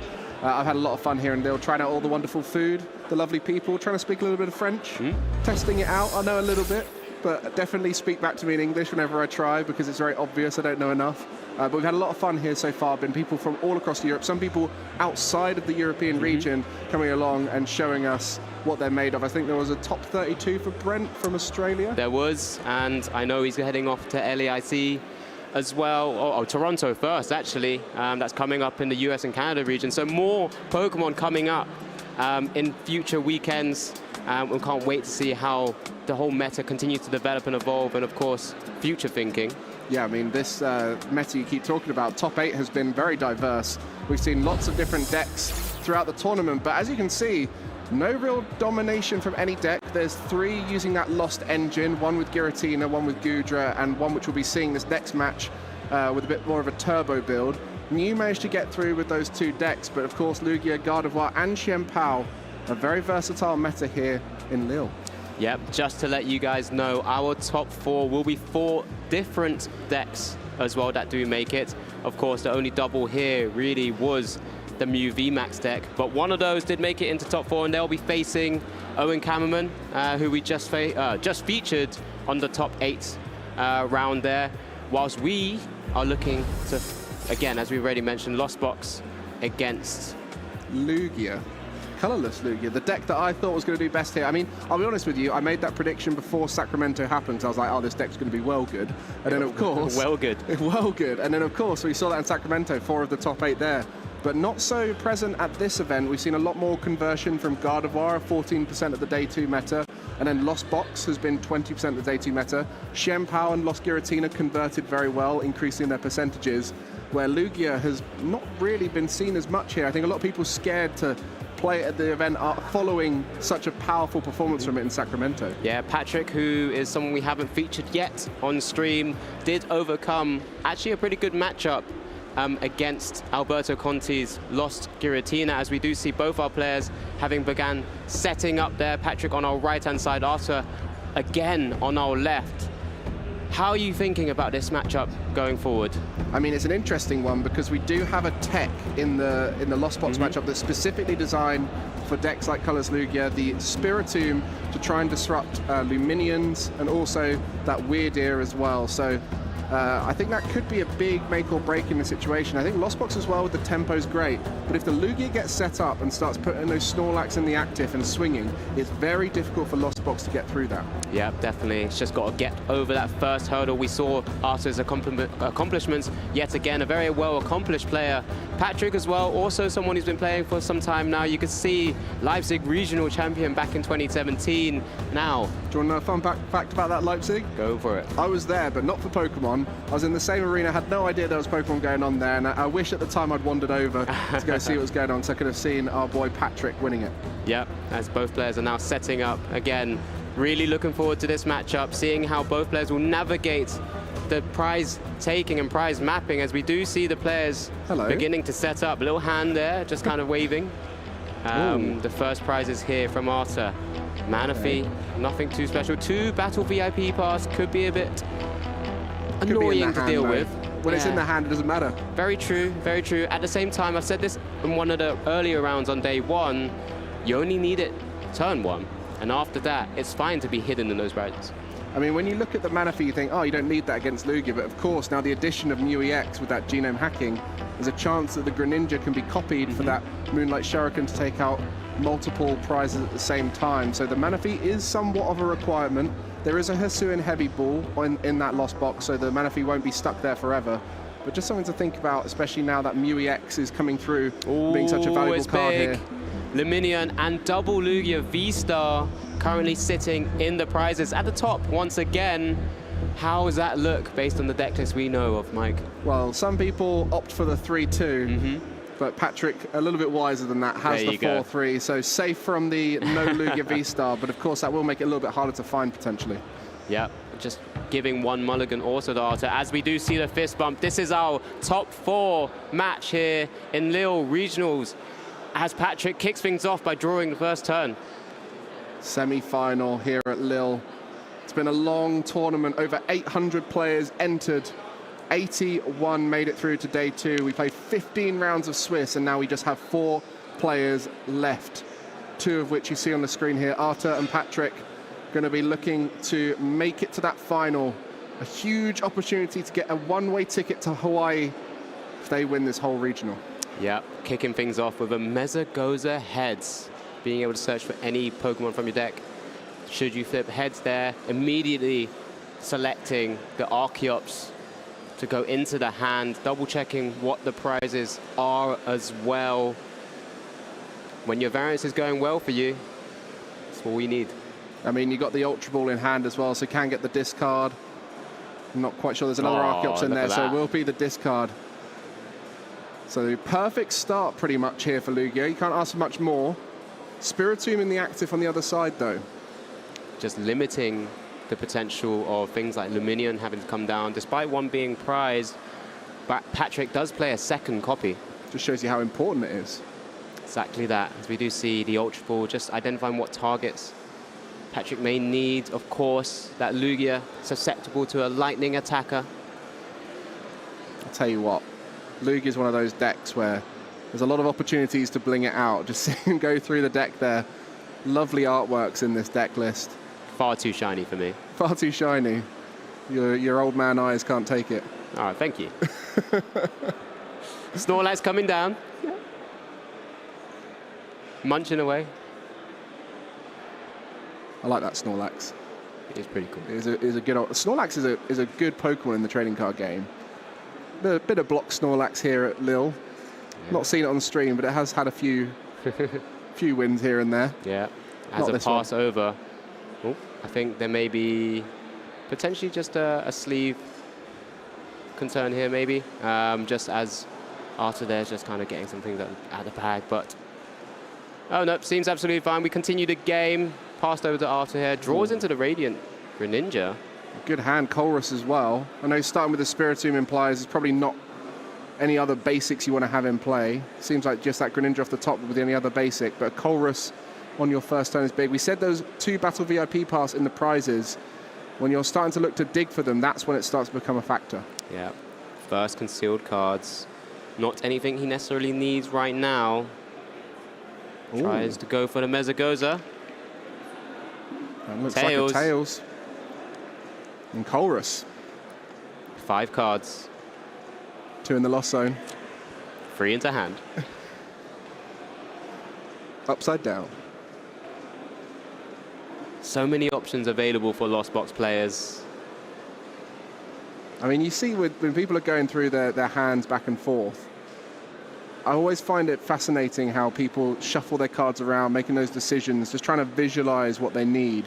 You know, some people really fanning out their hands so they can see all the cards at once. Especially with Lost Box, you can really build up a massive hand. So just even the card manipulation with the way they do it, you can see the more experienced players much more comfortable. Despite not yet getting a chance to go through the deck, does choose to Lost Zone the Hisuian Heavy Ball. Did get a Nest Ball and the Forest Sealstone as well, so can guarantee the Battle VIP pass. Also could potentially guarantee the Raikou as a really impressive attacker, of course, hitting the Lugia Vs for weakness. Yeah, this is big, because if you get that Raikou down, you then also get the Forest Seal, the Battle VIP pass. I saw a Lost Vacuum in hand. There's a Beach Court in hand as well, so we're going to be able to start getting those retreats off. So another Lost Vacuum, or maybe 3 Comfeys, that could be enough to get this Lugia knockout. And that's exactly why we see Patrick putting 2 Lugias down, just to be sure. Because if not, this game's done in the first turn. Yeah. Still a number of pieces that is required from Arthur's side. You know, he's already played the Chorus's Experiment, essentially gained a +3 to the hand. Some vital pieces we already mentioned, that Nest Ball now for the Raikou coming down. This is where we might see that Ditto come into action. Don't know if we mentioned it, but this Lost Box list from Arthur does have a Ditto in there, which is only usable in that first turn with that transformative start. Can turn into any basic Pokemon from the deck. So a great way to thin out another card, but it's also a great way to bench it and make your decision after some flower selecting, so you've already worked out what you need from that basic Pokemon. Yeah, it looks like Arthur's just double checking the cross switches, because they're super vital to make sure he can stay ahead on certain prize races, particularly trying to hit for those weakness on those Lugia Vs again. There's the Forest Sealstone attached, insta activation of Star Alchemy. I mean, when you prize some Battle VIP pass, one of the best ways to get them is search for them directly with the Forest Sealstone. So we'll get a Comfey down. I assume the Ditto is always a backup option later on. Can turn into something else. Maybe you can turn into a Cramorant at the end of the turn, or a 3rd Comfey. Yep, just opting for the double Comfey onto the board here. Needs to maneuver out, of course. So many switch outs there too. Escape rope move to the front of the hand. Surely it's the other Lugia here, or maybe the Snorlax. What do you think? Oh, it's quite tough. You never really want to ever give up the second AV, a second prize addition to a KO already, but I think Patrick just there gesturing that he switched the Lugias. Obviously the same Pokemon with the same status, they can just stay in position, but the Lost Vacuum going into the Lost Zone there. That would have put them on 7, but with no Mirage Gates, or not enough Mirage Gates, it might be tough. Yeah, just got to find that route here. It's going to be tricky. You know, you've got to get to the 7 somehow if you can. Beach Court available as well. Switching across into the other Comfey. This flower selecting, dancing is happening here. The Super Rod was one of the options. I mean, do you play it safer and slower knowing that there's 2 Lugia down, because that sort of gives you those 2 opportunities to get a Lugia V-Star later on? You know, the Raikou can get one. You know, is it better to play it safe now knowing there's 2 in play? I think it's definitely something you can consider, simply from the case of, because with 2 out on the board, those are 4 fairly easy prizes that you can take at some stage. There's the second Lost Vacuum we've seen now. Forest Sealstone being moved to the Lost Zone up to 6. That vacuum that was Lost Zoned earlier could have been the push for 7, but he's taking it a bit slower, just to pass. I wonder what the Lost Vacuum went into the Lost Zone over. I think it was a Psychic Energy, if I'm not mistaken. You know, relying heavily on the energy right now, especially when he didn't hit any Mirage Gates anyway, didn't want to push too far. 2 energy discarded with that Ultra Ball, a resource we often see mismanaged by weaker players with Lugia V-Star, but the best players piloting this deck will get that last energy into play normally at the end of the game, knowing how to manage it the whole way through. But 2 early discards could affect them down the line. Yeah, this is, other than the energy discards, has been an ideal start here from Patrick. Being able to discard those 2 Archeots very nice and early with the Ultra Balls. Now activating Primal Turbo, the crux of this deck. Busted. I mean, you're saying about the shininess earlier. That Lugia in the active looking very shiny. And the gift energy, a great addition on top. Will help draw cards back into hand after an attack. Keeps you sort of somewhat safe. Obviously, you can work around it in some ways, but gives you a little bit of a safety net when it comes to knockouts on it. Only the 1 V-Guard energy in the deck as well to try and help prevent any sort of instant retaliations. That Raikou will still be able to stretch for a knockout should Arthur be able to pick up those pieces he requires. What's that last card in hand? It's a boss onto the Raikou. Raikou V will be knocked out here. Stadium discarded. 2 prizes going to Patrick with the Lugia V-Star. And that's massive here. Super Rod in hand, so can get it back. But putting another Raikou V down once again does mean it's another susceptible 2 prizer on the board available for Patrick to target down. Well, as we do see an insta Super Rod. That is a tough one. You know, you put that Raikou down to try and get the Forest Sealstone, but because you didn't get the attack off with it, it is just vulnerable. And there's not many Pokemon in the format that you really want to see as a Lugia V-Star on the other side. And Raikou is the scariest of them all with that lightning weakness. You know, Miraidon, often a great matchup into Lugia because of that. Raikou, an often attacker in that. And on this occasion, Raikou was just sitting there waiting to be taken out. Concealed cards, more pieces of the puzzle needed from Arthur here. Flower selecting, number 1. That'll be the 7 in the Lost Zone. Water energy, and I couldn't quite see the other card. Being very conservative with the energy in general, just because they don't want to over-lose those energies into the Lost Zone. 4 Super Rods in deck. Well, not deck, but in the total deck. 1 already used, 1 Lost Zone now, so potentially still 2 available. This is going to be really tough for the Lost Zone here. It's really tight. Every decision is super critical. An escape rope now. Wow, I mean, we saw the gift energy would be needed to try and build up that hand, because the boss's orders that was played to get that final knockout was the final card in hand. So a knockout on another Pokemon would potentially leave Patrick with not much going on in hand, but then you've already got the Primal Turbo out. You've already got your engine going, so you've got everything you need to keep attacking. So it's now just up to, I guess Arthur's going to try and get rid of the Archeops maybe, go down the Greninja route and start removing them from play. Looks like that's one direction. He's taking this in. I did have a glimpse of the prize that Patrick took. Did look like it was that Luminaon there that he won't be able to use because of that Spiritomb sat on the bench, just causing mayhem for decks like Lugia and Mew VMAX right now. I mean, that's why that Spiritomb's so good.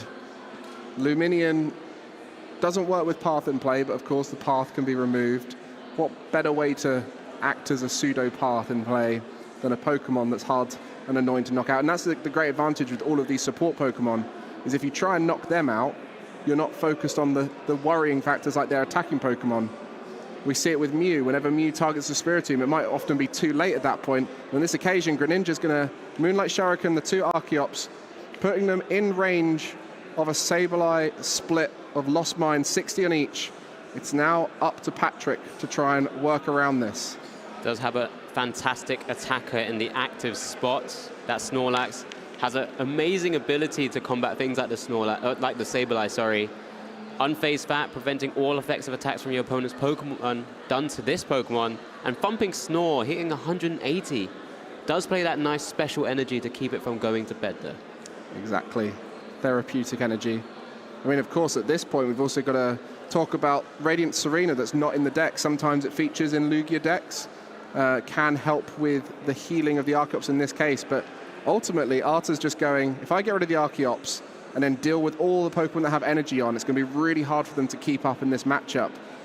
And so that's the game plan here. But I guess the Archeops can charge them up now, and if they're gone, doesn't matter. Yep, still will have 3 attackers to go, ready to sort of keep swinging away from Patrick's side of the board. This is just showcasing how powerful this deck is. 2 very strong single prize attackers. Lugia V-Star still raring to go as well. So that's 3 attackers in play, and then whilst they're in play, you can start charging up the next attacker, just manually attaching. Well, in theory, anyway. I mean, the Archeops seems like the logical target here, because I don't see any other way of slowing down this Lugia deck that's already ahead in prizes. Make that 3. 3 prizes taken, 6 left on the other side. This is Lugia just running away with it. Yeah, that Thumping Snore just taking down that Radiant Greninja with ease. Arta here will really need to try and find a way to weave in an attack. Maybe somehow, maybe trap that Lugia on the bench. It's not an attacker, it's got no energy on it. Yeah, that could be a way. I mean, the cross switches do feature in the deck. Roxanne is in Arta's deck as well, as 2 copies. So cross switcher here needs to go into the Comfey still to hit the 10. Okay, that's the plan. Does target the Lugia. Yeah, it's that sort of like secondary route to victory we sometimes see these top players find. They recognize that the main route of taking prizes back and forth isn't going to work. Lugia are a deck typically susceptible to having a high retreat cost in the active. They don't have a Jet Energy in there, so that will be able to work around it. Switchcott and Roxanne in hand. It's coming down. Ditto as well. Interesting. Just not wanting to draw into it. At this stage, Patrick needs to announce 3 attacks and take 3 KOs to win, so... I mean, there's 3 Jet Energy in the list. 1 is in play at the moment on that Lugia. So this could be a tough old finish here. If no Jet Energies are found, you know, that deck is still pretty thick. Arta finding that one potential route to victory here. If he wins this. From this position, what a showcase. He's doing his best.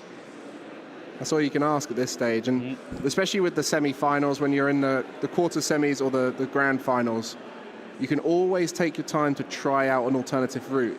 Typically when you're playing in the 50-minute time cap out in the Swiss, at this stage you might think, right, I've got a better chance of winning the next 2 games. Because you've got that little bit of extra time, you can play around, try out a new route, even maybe find out some cards from your opponent, learn the list a little bit. Yep, exactly. Plenty of time to do so. Just double checking the energy counts in his own discard. Super Rod in hand.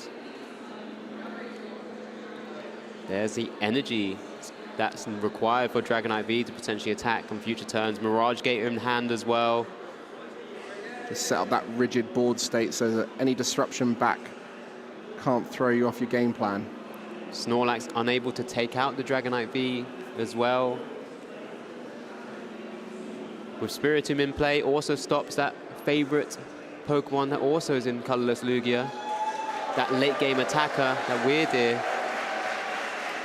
Yeah, so it's actually looking all right here for Arta. You know, you've got that that Dragonite V that can tank a hit from any of the attackers on the side of Patrick. You've got the Lugia only hitting 200, the Snorlax hitting 160. Yeah, that Dragonite could take a swing. And just looking at the hand from Patrick's side, nothing really available there. Just that Nest Ball and another Archeops. It's not looking good, bruv. Just waiting now. Here we go. That Lost Mine taking out double Archeops, taking Arta to 4 prizes remaining. And hold your breath. Top deck. Here it is. Oh, it's the Luminaon. And that's where that Spiritomb MVP can come through, denying the ability. Luminaon coming into effect. Luminous Sign, not possible with the Spiritomb in play. So, Arta's game plan right now, that Roxanne sticking, putting himself in a pretty good position. There's still a couple of top decks maybe that Patrick can still go through, but can't even use anything like Read the Wind. No, just no energy on the Lugia. And it's the finger point. Back over. Remember, Sableye cannot target the Snorlax on the bench, so... Just, I guess, setting up the 2 Lugias, maybe, just to guarantee the Dragonite knockouts. 4 prizes remaining. Was it the cross switches? There was 2 used earlier to get this Lugia into active. Was there the other 2 used beforehand? I hadn't quite seen. I don't think I saw any more hit the Lost Zone. Double Mirage Gate now in hand. It was a cross switcher maybe used early on. I can't remember. But if there is another cross switcher in play, that's the only way to Gust, right? No boss's orders in there. Outside of maybe setting up some damage across the Pokemon so Dragonite can come up as well. Lost Mine announced, it looked like, from the finger point. I mean, at this point, how long do you play this out? How long do you keep using Sableye before you bring the Dragonite in? I guess next turn you go for a knockout with Dragonite, maybe? Helping Arta there to draw it onto his turn as a pass. Actually made it look like, it made it harder, in fact. Oh, it's a Drapion off that top deck. Not helpful here for Patrick. Just a bit stuck with that 1 Lugia V in the active spot. This Sableye hanging around longer than I've ever seen a Sableye hang around before. I guess you could do 2 Sableye attacks onto the bench Lugia V-Star and then finish off the active Lugia V with the Dragonite, and then that way you guarantee 2 prize knockouts to finish the game. Yep, just trying to weave in the prize mapping now. I think removing the V-Star, as you correctly said, is probably a very good way of dealing with it. Because then the Dragonite could just kind of come up, take a KO on the Snorlax, even if it's in the active spot there.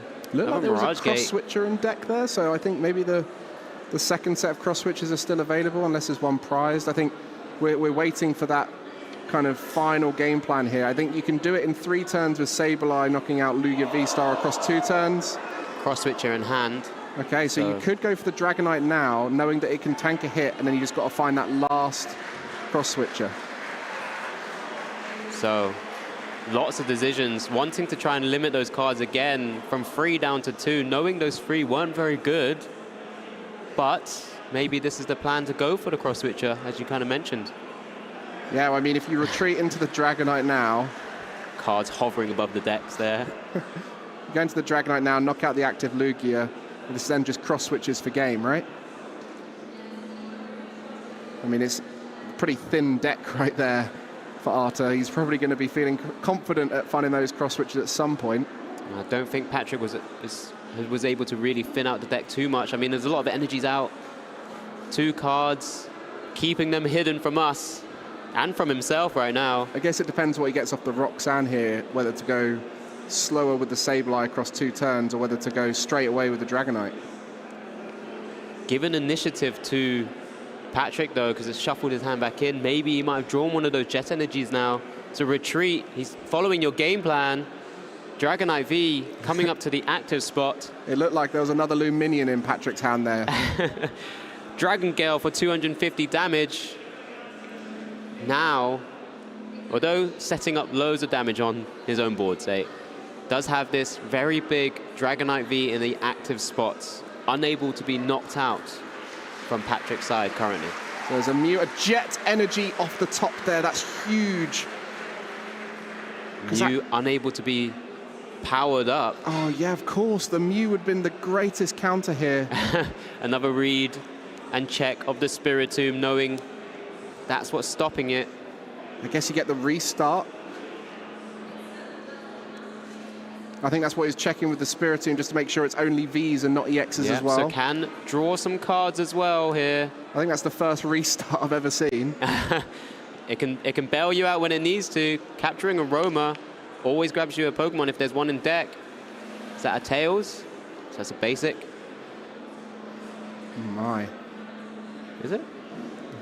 I think that's a 6 right there. So getting the Luxray out. I do apologize. Yeah, it's just the T there, representing 6, famously. I'm glad the players on the table can see it. Yeah, I think the judges have been there all day. They've been keeping everyone in check, making sure everyone's doing a good job. A really cool inclusion, of course. The Luxray now being behind in prizes does mean you can activate its ability, its Swelling Flash, so that you can bench it if you are behind. There is a reversal in hand, but at this stage you've already used the Jet Energy, so we're going to be maybe seeing a retreat into the Snorlax to try and attack for one turn. Okay. Well, I mean, that's not ideal, but I guess it's a start. So just 160 with the DTE attached. Is there the double cross switches? Colress's experiment. This is big. 5 cards. Just needs 2. That's all of them. That's got to be it. That's guaranteed. There they are. Cross switches. Just show them. Double cross switcher, Lugia V-Star being able to retreat off the Sableye, and the Dragonite V will take down game 1 for Arthur. What a game there. Coming back from what looked like an impossible position. Arthur using that Spiritomb to lock out the Luminaon, using that Dragonite to finish off what we saw in the active there. A great use of the spread to take out the Archeops. That is a wise way to play that matchup, something that you don't see very often, the Archeops being targeted, and that ended up being a great comeback. Actually incredible. That Roxanne. You sound tired. No, I'm just shocked that he was able to pull it back from this scenario. Like I know this doesn't seem like it. Like we've had Shay all day, and you guys are used to hearing him booming out loud at moments like that. But Alex is genuinely baffled right now. I'm flummoxed because the Roxanne's stuck. What a word. It's not a lie, as everyone seems to believe it is. 2 Roxanne, Spiritomb, a little bit of Dragonite in the active, and that really did work out perfectly. Yeah, Sableye sticking around for so many turns. It's just not usual for this kind of deck. Usually you get the spread damage, it gets knocked out, you have to find a way to get it back once again, but it's hung around, dropped plenty of damage with that Lost Mine, and pulled Arthur in such a commanding position there, just because Patrick just couldn't draw into anything. How about those cross switches as well? Just everything about that list that was unique came through in that matchup. The cross switches, the Spiritomb, the double Roxanne, the fact that you had that Dragonite attack at the end there. Dragonite's pretty normal. Yeah, well. But the whole deck is coming through and showing why it's been so successful and made it to this top 4. So Arthur going up 1-0 in the semi-final here. This is a great start, and you've got 2 games now to try and see if you can make it happen. It's fine. I mean, Patrick will be looking to try and go for a very similar setup again. Remember, he got double Archeops into the discard turn 1, and then turn 2 with 2 Lugia V down, was able to use that Summoning Star ability to bring them out onto the bench and just start swinging, and even got the big knockout on the Raikou as well. Yeah, that Raikou knockout, it almost felt like that was it. That was game, set and match there, but I mean, not quite set and match, but that was the game. And then, of course, the comeback was incredible. So if you didn't catch that, I'll definitely go back and watch that. If you want to see how a master of the Lost Box navigates a behind position, typically Lost Box being the deck that goes ahead early, on this occasion, started from behind and managed to pull it all the way back. And I don't know if you guys could see it there, but the players both mulligan their first hand, so they're going to be going into the next hand, seeing if they can find a basic. We'll be set up going into game 2. Yep, just a reminder for everyone or anyone who may have just joined us on the stream now. This is our top 4 match at the Lille Regional Championships. Arthur has taken game 1 for a riveting play with the Roxanne and the Sableye, Lost Mine damage, and it's on Patrick to try and bring this back level and potentially try and take game 3 as well. So we see them setting out their prize cards there. There was a mana fee that was potentially relevant in the last game with the Mew EX, but 2 double turbo energies in the prize cards. A key part of powering up both the Lugia and the Snorlax, as well as the Mew even towards the end of the game. So that could be the most relevant card in the prize card going into game 2. Gift energy just being attached to the Lugia V right now. Snorlax coming down as well. Doesn't want to just give up a Lugia V knockout to a Raikou. Advantage or initiative on Arthur here if he can get a wild KO on this Lugia V in the active spot. I mean, last game it was 1 in the lost zone away from getting that Raikou, pulling off an attack on the Lugia. Seems to be a Raikou in the hand there. Flower selecting, grabs another Comfey, has to give up a Super Rod there. 1 in the lost zone. 6 more to go to prevent it all, but it looks like an escape rope, so the Snorlax comes into the active spot. Lugia, for the moment, protected. That was a Forest Seal Stone in hand, I believe, as well, so can get what's needed to start building up that lost zone, but it looks like it's going to be a bit of a reach at this point to get 7 in the lost zone. Water energy going, that means both Dragonite V and Raikou are available. Yeah, if this Forest Seal Stone comes down in a Colress, it's going to have to be all in that Colress to make something special happen here. I guess I'd like to see the Nest Ball search, maybe for that Radiant Greninja that's been kind of already at the front of the deck, just to continue bursting through the deck with some more draw and consistency through concealed cards, as Arthur just very keenly checks the prizes first. Of course, still has access to that Spiritomb, which has basically won in 3 games on stream already. Yeah, I wonder if this Nest Ball is going to be for the Spiritomb or whether they're going to go for maybe the Ditto to continue with the flower selecting. I mean, a unique deck, that's another card we mentioned, the Ditto. It did come down last game, but in a later turn, so it wasn't able to use its effect, which is only on the first turn. So at this stage, yeah, it's between that Spiritomb and the next flower selecting, I guess, here. Can you tell me what Ditto's attack name is? Transformative Start. Oh, that's the ability. Oh, the attack name? Oh, it's not very relevant, is it? But we do have a Pokemon in the format with the attack name Splup. Splup. But I tell you what, the names recently have been fantastic. Yeah. Iron Hand's next set, that's going to be another beauty. Yeah, well, still a bit of time away yet. Spoilers. Yeah, spoilers. But it has been announced, of course. But we're back in this format still, as we do see the Nest Ball for that Radiant Greninja. Going to be drawing some more cards. It was an energy in hand, right? I believe so. Still has that Raikou and Dragonite V with the Forest Seal Stone available as well. Didn't want to give up that Dragonite. Saw how useful it was in game 1. I mean, with that escape rope putting the Snorlax in the active, it does somewhat protect the Lugia, but of course, an escape rope would also be able to get that Lugia back into the active too. Another switch out will be needed at some point here. Does play 3 copies of escape rope, so it could happen. Very possible. So off this concealed card, this could be huge. A Beach Court, which will help with the pivoting, switching. Yeah. Getting that Comfey retreating for free. And there we go, the Raikou down with the Forest Seal Stone. Is this going to be for Chorus Experiment here? Seems like an obvious choice. You do need to get to the right thresholds for the Lost Box deck to truly function. I mean, at this stage, even if you don't get the early knockout with the Raikou, just getting that lost zone count as high as possible is going to be key.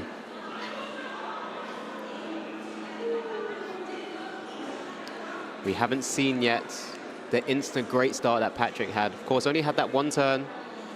Even if Arthur maybe takes out or could take out the Snorlax, you know, there's still a long way to go for Patrick to kind of bring it back.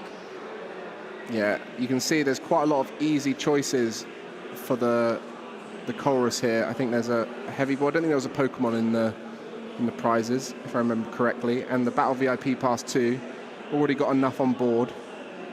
Spiritomb could be useful. There's whether another Comfey as well. So did a lot of work.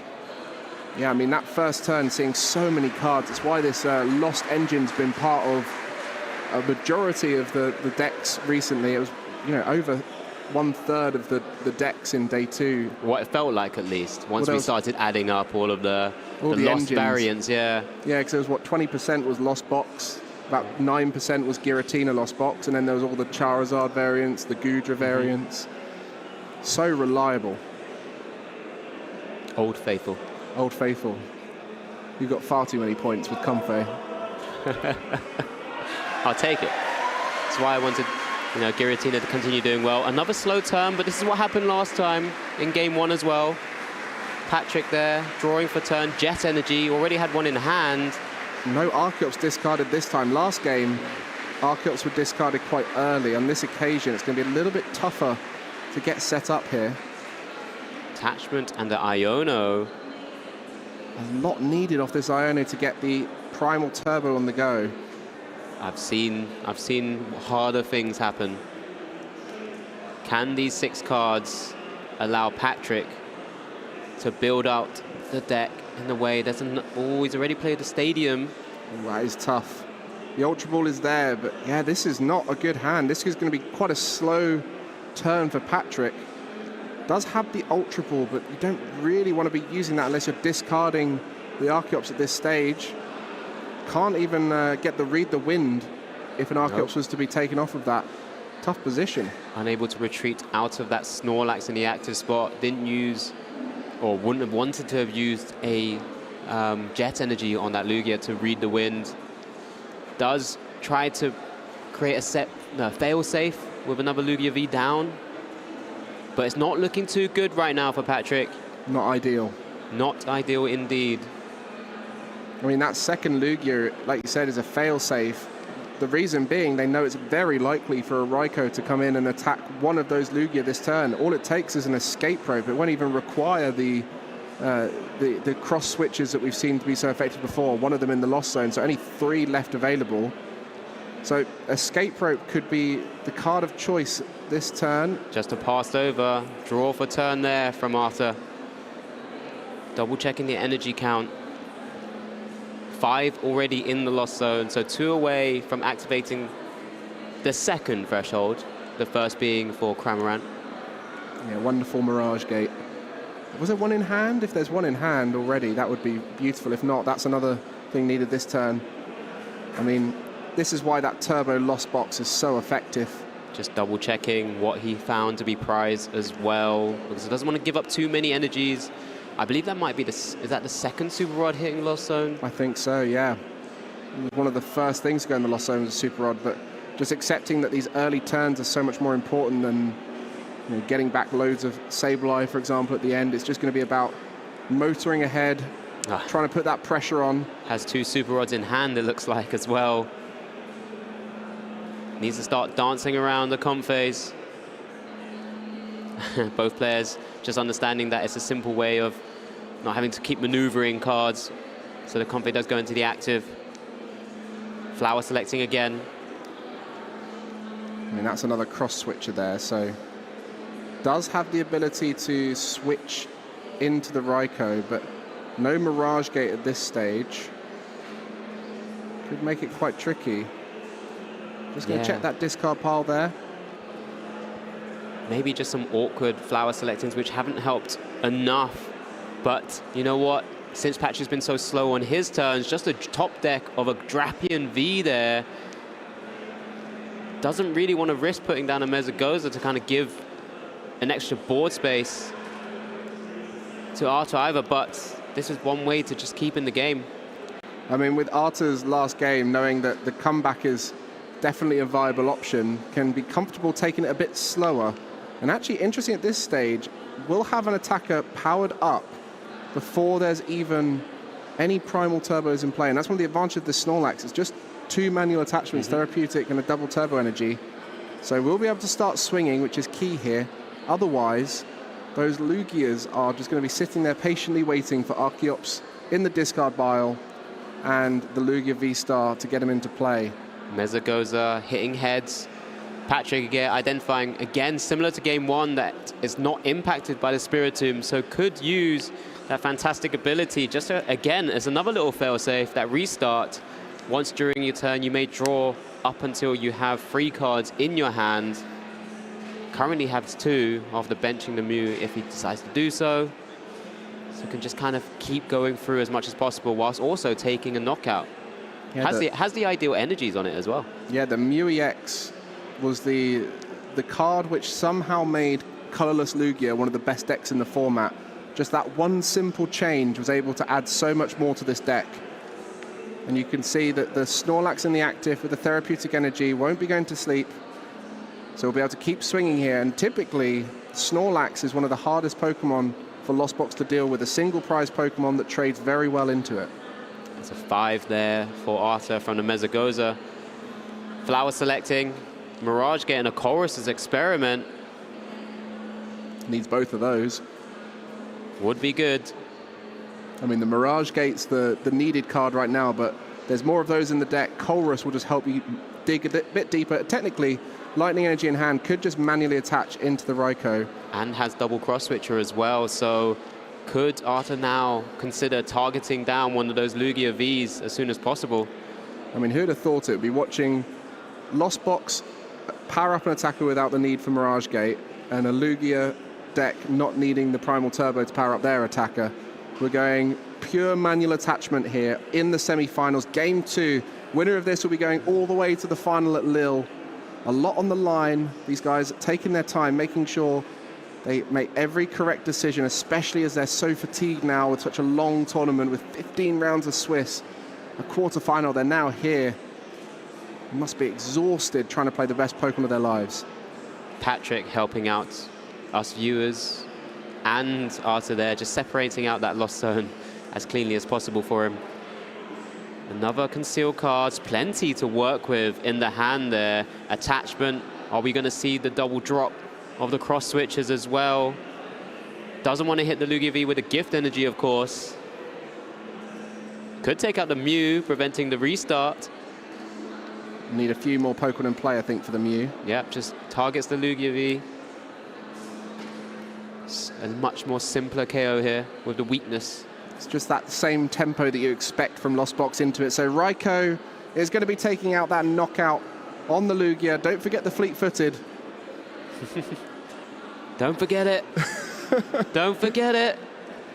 Honestly, I've forgotten it so many times. Oh, yep, there was an additional attachment by accident. That's fine. Well done, judges.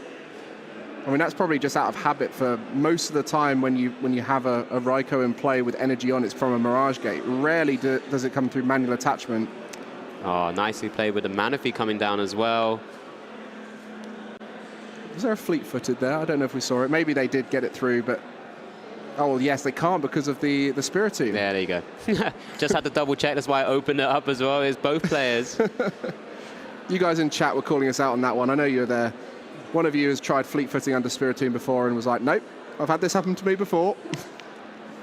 Mesagoza, no tails. Too many cards in hand to use restart. Capturing Aroma. Well, these coin flips can be brutal sometimes, and that's, I think, probably wanting an Archeops there off that capturing Aroma, so that could be tough. Another Snorlax available. I mean, this is another advantage of that Mew. Having a free retreater in Lugia is great. Just being able to put that into the active, knowing exactly what you need. Can be chosen a little bit later on in the turn. Just bringing that Weird Ear to the front. Another V that gets affected by Spiritomb. It does have a fantastic ability to use normally to kind of deal big damage. Frontier Road. Once during your turn, this Pokemon moves from your bench to the active spot. You may move any amount of energy from your other Pokemon to it. Size Shield, Bash for 3 colorless energy, 40 times the number of energy attached to this Pokemon. So, big attacker. Has put it down as well. I wonder if they've noticed. I mean, they're going to get the restart off. Restart for 1. They don't look happy with that one. It's a boss's orders. What can they do with that here? Need to get rid of that Spiritomb, really. Yeah, could target the Spiritomb. Does then activate the Weird Ear available. Does activate the Raikou V as well. True, fleet-footed back online. Yeah, it's a tough one at this stage. If you get rid of the Spiritomb, the Weird Ear is then available, but realistically, you don't need Weird Ear in this matchup that often. Yeah, who needs Archeops right now when you can still start swinging away with Thumping Snore yet again, leveling the prize race? Yeah, well, that Spiritomb find its way back out ASAP. We mentioned about the super odds earlier on. I think there's 2 have been put in the lost zone. Annoyingly, Raikou there, still available as a big attacker. Something not the easiest to deal with right now.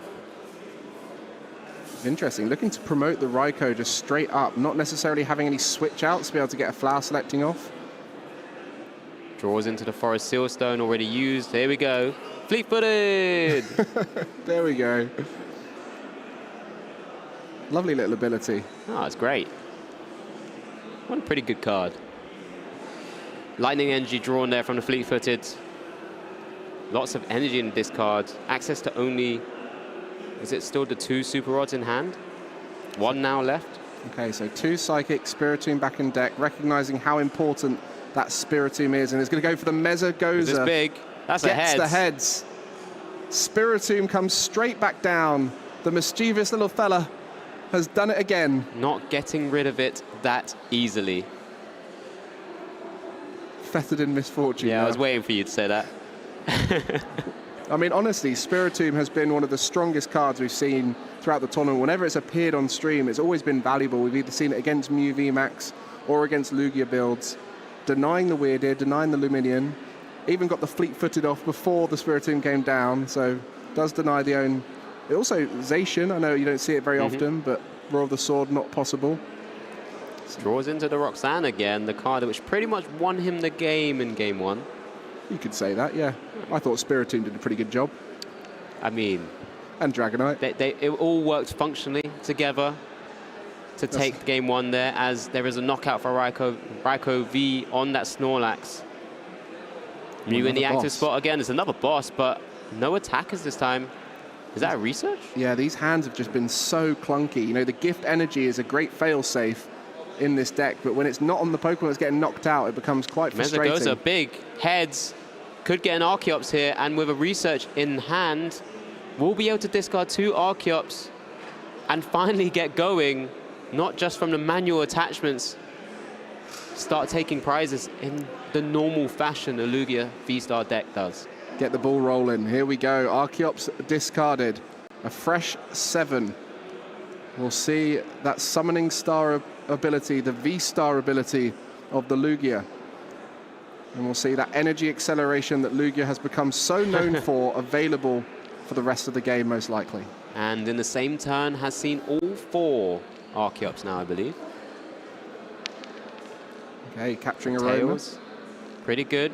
Hits a basic once again. There's not going to be much bench space after that Archeops, or the pair of Archeops come down, so no room for Luminaon at that point. There we go. Flips over the V-Star ability. Lugia V-Star. I guess, I mean, at this point as well, you've got to start thinking about Collapse Stadium being able to remove some of these Pokemon from play. There are 2 in the deck. One's been played already this this game, so just the 1 remaining. I mean, this is a very close game. Arta does have 3 prize cards remaining, but Patrick is about to take a 2-prize turn. Yep, and is there a way for Arta to return on maybe something like the Mew in the active spot? Because that will be enough to take the knockout, or could use the Lugia V-Star. Yep, just as he done in game 1. 220 damage is the original damage output with Tempest Dive. Minus the 20 from the double turbo energy attached. Perfect math to knock out the Raikou V in the active spot.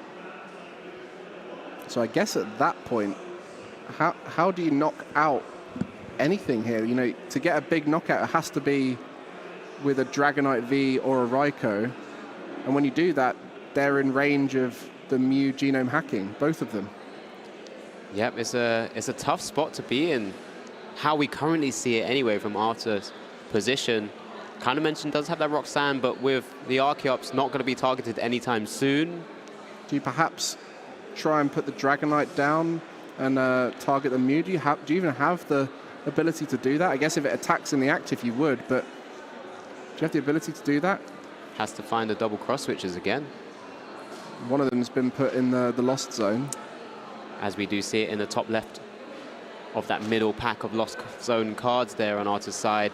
Of course, this is game 2 in a best of 3, so Arta doesn't have to win here, but you know, at this stage, this is a close one, so it could go either way. Maybe the Roxanne will come through and be the hero. Patrick kind of setting up a semi-checkmate scenario with the knockout here with Tempest Dive. Does have the free energy on the Mew EX as well. Lugia V-Star, not the easiest thing to knock out from Arthur's side. Kind of showcasing why colorless Lugia has been able to kind of progress in such a height from last week. Was it last week? Last week, where there was 4 in Sacramento. Just kind of feeding on these kind of Lost Box decks. Yeah, I mean, the last Lugia build was pretty good into Lost Box 2, but then that's where we saw the Kyogre being quite a good answer to Lugia. I think in general, Lugia's been trying to avoid all the Path to the Peak that's appeared at this event. There's been a lot of it, but in fact, the last match that this Lugia won was against a 4-path 2 Iono 2 Roxanne build. So even with the Path in play, there is a way around it. And so it just shows you the power of that Primal Turbo and the Snorlax being such an efficient attacker. A 1-prize Pokemon with that much HP, doing that much damage. Yeah, that Snorlax just powered up by 1 Primal Turbo. And it does look like a concession here. Not much Arthur can do. Patrick does take game 2 of our top 4. Plenty of time to go. And we will be looking to try and find out who will progress to the final. Such a riveting kind of back and forth. The writing was on the wall there. You could see the only way to get a knockout there was to put a V in play. And by putting the V in play, you just opened up the opportunity to get the counter knockout. The prize mapping working very well there for Lugia.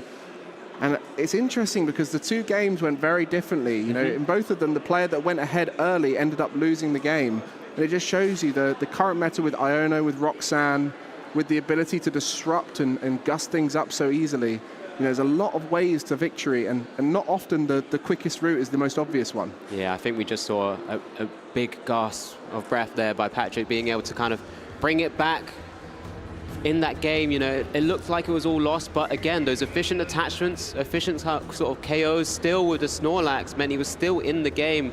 Arthur probably just thinking, well, what else could I have done to just limit what Patrick was able to do there? And it's that Mew, isn't it? The Mew EX just coming in, supporting the deck beautifully, being able to knock out the Dragonite, being able to knock out the Raikou, being able to knock out 2 Comfeys or any other small single prize Pokemon on the bench with the Greninja. I mean, could even copy, what's our Ditto's attack called? Splut. Could copy Splut for 10 damage, unlikely to do so, but... Feels very weak in that kind of option, but it's really coming in clutch with that restart ability, really kind of giving Patrick a chance just to see more cards in his deck. Yeah, as we do see both players just setting up here, both players setting out their prizes. Okay. Nothing too crazy. I guess the Banette could be tough if you're looking for it. Maybe you go for the Luminaon for the Banette, and then it turns out that's one card that's prized. But yeah, the Mew EX has really filled the gap that this deck needed. It was one that was hyped up coming into this last format, and it took 151 to come through and bring in that Mew EX to take it to the top. So we'll see what happens in this next game. And of course, both decks pretty consistent, but you know, there's always a chance they struggle at the start, and that's the worst case scenario when you go into game 3 in a high pressure match like this, a semi-final or a regional. You just want to hope that your deck plays out perfectly. Yeah, does look like an Artisan being played here by Arthur, just kind of double checking what's prized. Access to both of those Vs that were so vital in that game 1. And once again, just double checking all those energies, all the Pokemon counts. Pressure is on. Remember what's at stake in this top 4 match. A place in the final, an opportunity to win the Lille Regional Championships, an opportunity to gain an automatic invite to Worlds in Hawaii. So early in the season here, to get ahead as well will really put you in a position for that top 22. You know, every finish matters, and when there's, you know, players traveling all around the world, not just within their own region. I know a lot of European players will be traveling out to Toronto next weekend. Yep. Make sure you follow the YouTube and the Twitch so you can check out that next weekend. I mean, there's going to be players from all over the world really pushing for that top spot. Now that the prize money's gone up, everyone's taking this a little bit more seriously, and all these players want that boost early on to really feel like they're the accomplished players who are going to make it the whole way. Yeah, make sure you keep engaging with us with the hashtag PlayPokemon or in the chat as well. Let us know who you think will be able to take this set to make it to the final. Do see the Ditto coming down. Will we get to see the Ditto used nice and early? The attached retreat. Let's go, Ditto. Not going to be splupping anytime soon, but transformative start. It's a fantastic ability to kind of just thin out the deck as well. Do you reckon anyone has ever splupped? Worst case scenario, right? If it needs to happen, it needs to happen. I mean, it's a very efficient attacker. 1 colorless for 10. But this is its true power turning into one of those conveys. Honestly, I think we might see more Dittos appearing in Lost Box. We've seen it do well in a few different lists over the last few weekends. Last time it was seen in more of a Radiant Charizard build of Lost Box. Made a little bit more sense there because you really want to make sure you get those early Comfeys in play, so it almost acted like a 5th Comfey. In this case, I think that Ditto has been allowing the turbo element of the list to really come to life. If that Ditto's down and you're not sure early on which one you're going to go for, Comfey or Cramorant, maybe even one of the big attackers, the Vs, you can switch that Ditto in that turn 1. And if not, don't worry about it. It's an easy decision on a flower selecting. Second flower select there. We've seen that Cramorant hit the Lost Zone for the 2nd time now. Benching of the Sableye, and just to pass over, does start a free Retriever, which is fantastic for Patrick, but we'll need to look for that Lugia. It does have Ultra Ball in hand, that shiny Plasma Freeze Ultra Ball. Incredible old school artwork there. Oh, showing your age. No, it was very rare to get one of those. They're all shiny now. They're all really bright and gold and shiny, and we love them. And I think that's one of the things we're seeing here, that Artisan going to start off the turn with a Snorlax, one of the few cards that's viable to get out of the deck. In fact, I think it's the only card you can get out of the deck with the Artisan. Yep. No Pumpkaboo or anything like that. Be a bit worried if you try to get a Pumpkaboo out of with an Artisan. Yeah, that would be a worrying sign. Thankfully, it's not in the deck, so that mistake can't be made. But yeah, Snorlax going to be going down there. Mew in the active. There was an Iono in that starting hand, an Ultra Ball too, so the Ultra Ball will be able to get a Lugia down. And then outside of that, it's going to be Iono and see what happens. Let's see what happens. I mean, this has been a day of some crazy gameplay. It's not often you see the routes we've been seeing today. I mean, when we go through the day at the end of show, we'll be talking about some of the craziest plays. I mean, Lugia has shown up here and brought that Mew EX along, and that's not the craziest plays. Those genome hackings, we saw genome hacking earlier on to knock out a Dragonite. So it is a very versatile card, but it has been Lost Box that's been having these interesting games, interesting routes to victory. That Roxanne turn really changes up the game. It really makes you have to think about taking 3 prize cards. Yeah, we do see the main card of the deck to kind of make everything run and function together. That Lugia V coming down from the Ultra Ball. I feel like the Archeops is the unsung hero, really. Lugia's the facilitator. It's got to get there, right? No Lugia, no Archeops. That is very true. Iono being played off the therapeutic energy attached to the Snorlax here. Okay, so this is going to be tense for these guys. You know, they've been playing all day long, all of yesterday, and there's one game to decide whether they make it to that final. And they're in this position right now where can't quite get set up as much as they want to. Both players having a little bit of a slower start. It's not ideal. Nothing needs to be rushed right now, but they want to try and get as set up as possible. Yeah, I was going to say it. I think this is even tense just for us, in all honesty. Just kind of watching out how these turns are playing out. Patrick choosing not to currently yet, or not yet, to bench that Snorlax as well. Just retreats into the one with the energy attachment. Over to Arthur there. Forest Seal Stone in hand. I mean, this could be a huge turn. If we see the Raikou attack on that Lugia on the bench, all it takes, I say all it takes, all it takes. 2 cross switches, 7 in the Lost Zone, a Mirage Gate, a Raikou, and all the switch outs and flower selectings needed to get there. So Escape Rope to start things off will be the Mew into the active. Yeah, we have seen crazier things happen. A Mew, even a knockout on that would still be quite... Solid start. Yeah, quite detrimental to Patrick's game plan. We've seen how vital it's been so far. For those of you wondering, that notepad there, just used to track the prize cards. So, you know, throughout the game, in case you're wondering, it sort of just takes a little bit of that mental fatigue out of the game. You know, if you write it down, you can just forget it, and every time you need to check it, you can look at your notepad. We saw that as 2 energies were in hand, able to just remember exactly what those prize cards were. So we're now at 5 in the lost zone. So just a Colress away to get that Mirage Gate activated. I think I saw a cross switcher in the hand, so not too far away. Still a lot to do, but you know, this is getting close to that important knockout on the Lugia. What do we see here? That is the attacker, that is the cross switcher. Is there the Mirage Gate in hand? If so, we might be seeing a huge knockout here. Psychic Water. Probably just going to be the Water and the Super Rod there going. I mean, we've also got the Forest Seal Stone. I think he's got it. I think he's got the Raikou attack. All those pieces just coming together very nicely off that Iono. Is the energy in deck? I assume so. I mean, we haven't seen any lightning energy, and if it has to be any other type, it can be attached from hand. So double cross switcher, both being played, targets the Lugia V, moving to the active spot. Oh no, you can see the disdain in Patrick's toss there as he put the Lugia into the active spot. 7 in the lost zone, as we have mentioned already. Mirage Gate, double checking the energies are there. This is massive. This could literally win the game right here. Patrick knows it. You could see by the way he put that Lugia forward. The cross switches have been so key. Lightning and Water onto the Raikou. That Lugia is sitting, waiting to be knocked out. We'll see the Raikou. Lightning Rondo.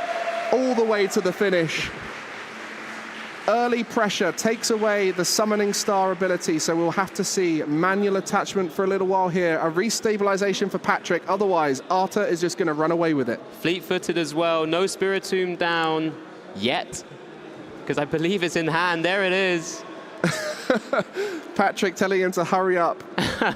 Don't make me wait for this. And the Mew's going to be going to the active, and this is going to be so hard for Patrick here. Not many options available.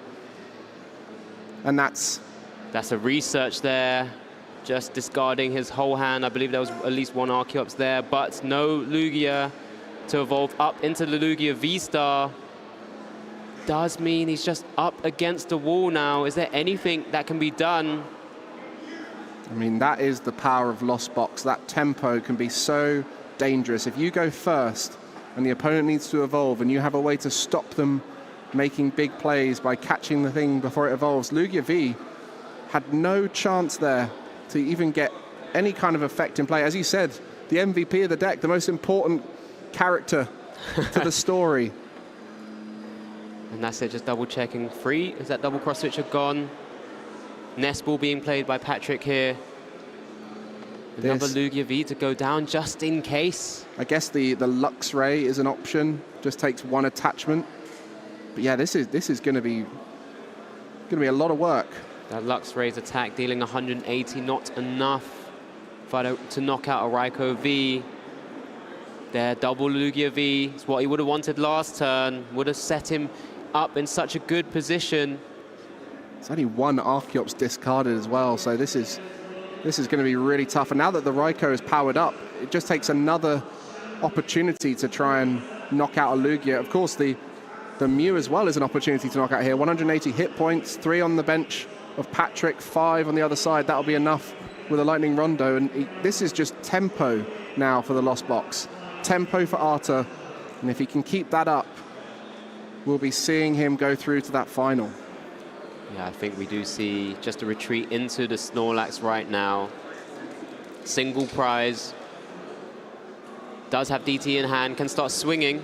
Not really enough though. It's kind of potentially considered a bit wasted damage, but you know, puts it on the clock. 160 damage there with Thumping Snore. Stays awake due to that fantastic new energy for the colorless Lugia build.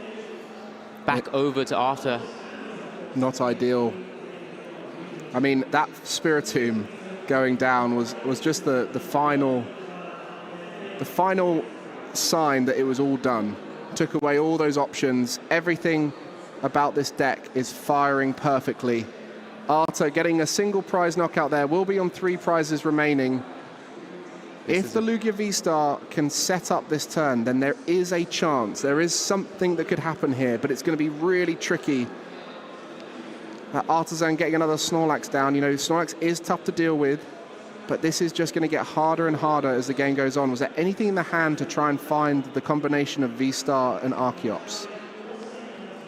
It's getting really tense once again. Patrick is still in it. 3 prizes down, but if he can deal with this big V Pokemon in the active, which is swinging for a lot of damage, he'll just be able to have and start setting up his own attackers, which typically Lost Box struggles to deal with. As we already mentioned, those Snorlax with a great ability, Unfazed Fact. Yeah, I mean, this whole weekend I've been really struggling to see the way a deck could win, and I think we saw it earlier with Stefan Ivanov.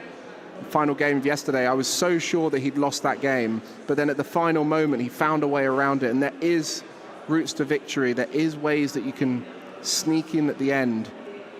Heads on Mezagoza there. Ultra Ball in hands. That another Archeops into the discard, so we will be seeing Lugia V-Star hitting the field now. Summoning Star available. Archeops available. I mean, attackers shortly to come. Is it possible? Is it possible? This would be one of the greatest comebacks in TCG history if we see a Lugia coming back from this situation, especially this season. I don't think we'll see many games tougher to come back from this season. Restart for 1. Oh, 2 actually, sorry. Because the thing is, normally when you see these big comebacks, there's a gust option available where you can lock something in the active, but Lost Box typically doesn't have anything that's going to get locked. So many switch outs. It's really hard to have those big comebacks against Lost Box, relying typically on hand disruption, which we've seen with Iono there, but is that going to be enough? No single prize attacker, it looks like. Wasn't able to draw into the Luxray, for example, to potentially use as a single prize attacker. Just has to start building the energies on his side of the board here. Again, kind of maybe over KOing that Raikou V in the active spot. Unfortunate chip damage, which wasn't really necessary from the Snorlax. Had to be done though, right? Had to be done with a single prize. That's just where we're at in this game. So, I mean, it's still a good spot. You know, you're down to 4 prize cards remaining. You've disrupted the hand of the Lost Box. There's not much on board other than that Sableye, which I guess you want to start swinging with. But realistically, for Arta, what he wants to do is reset that Raikou and start taking more knockouts. Yeah, still needs 2 more knockouts in his own route to victory. As the Lugia V-Star does come up to the active, Tempest Dive taking the knockout on the Raikou V now, bringing him back closer with 4 prizes remaining. Initiative on Arta. Can he do anything to combat this? Got to let that comeback begin here. See if it's possible. I mean, Lugia V-Star, 280 hit points is a big knockout. And even the single prizes in play, the Archeops, both of them, both pretty big to knock out. Escape rope played. Okay, just seeing what's going to be going on here. I mean, the cross switches we used up earlier, no other real gust effects. If you put the Archeops up and that gets knocked out, that could be pretty bad. But the Mew, a nice free retreater. We'll see what happens here. Another flower selecting available. Lost vacuum. Couldn't see the other card. Oh, yeah. We're trying to peep that for you. I think it was an escape rope. Once again.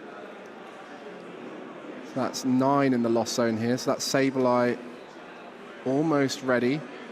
We're going back into the Lugia V-Star once again. Maybe a little bit tougher to deal with.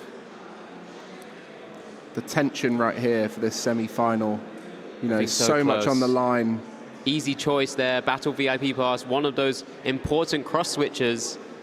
Radiant Greninja coming down. Okay, the speed of play has gone up. An obvious decision for this turn has begun. 1 water, 1 psychic left in deck. Water attached to the Greninja. Psychic attached to the Comfey to be able to retreat out of. Do you remember those super rods? You know, 2 of those in the lost zone. 2 energy as well in the lost zone. You know, resources are starting to become difficult to manage at this later stage. So it is still possible for Lugia if they get the right knockouts at the right times, put that pressure on. with a bit of disruption with that Iono, it could be a great position here. Sableye not able to take a knockout, but will be able to start that Lost Mine Sprinkle. Is going to put 6 on both the Archeops, trying to aim for that similar route before, knock out both Archeops, recognizing there's no way to get around that, no healing options, no Radiant Serena that we sometimes see in Lugia. So it will be an attempted Greninja next turn if possible. We do have an update in our other top 4 as well. Consta Kalama playing Mew VMAX has made it to the final, defeating Owen Kammerman's Chien-Pao EX 2-0. So we'll be seeing a Mew VMAX in the final. It's a tough old matchup there. Chien-Pao, it's a tough old matchup for them. Mew VMAX coming through on top, but congratulations. We have our first finalist, and I think, you know, seeing what we're seeing here, either of these decks would play very well into Mew VMAX, so I'm sure these players feeling pretty confident, either of them getting onto the final, but neither of them will be thinking about that right now. They'll just be thinking about, how do I win this? And where it looked like that Raikou knockout on the solo Lugia at the beginning of this game was the key to success. It's starting to get harder and harder to see that victory for the Lost Box, even though that was such a powerful start, disrupting the journey. It seems to have slowed down significantly here. Still requiring, if Arthur continues the single prize route, 4 knockouts here, 4 attack announcements. Does have the Luxray down on the bench now as a single prize attacker. Double Lugia V-Star on the board, trying to increase the HP there. Of course, double Archeops there, just damaged slightly from the Sableye.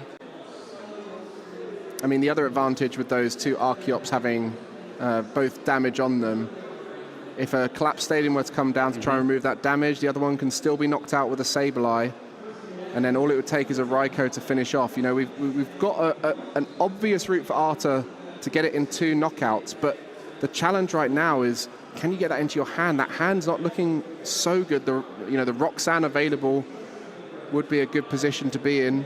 One more prize to be taken for Patrick to activate. So next turn could be a big turn with that Roxanne.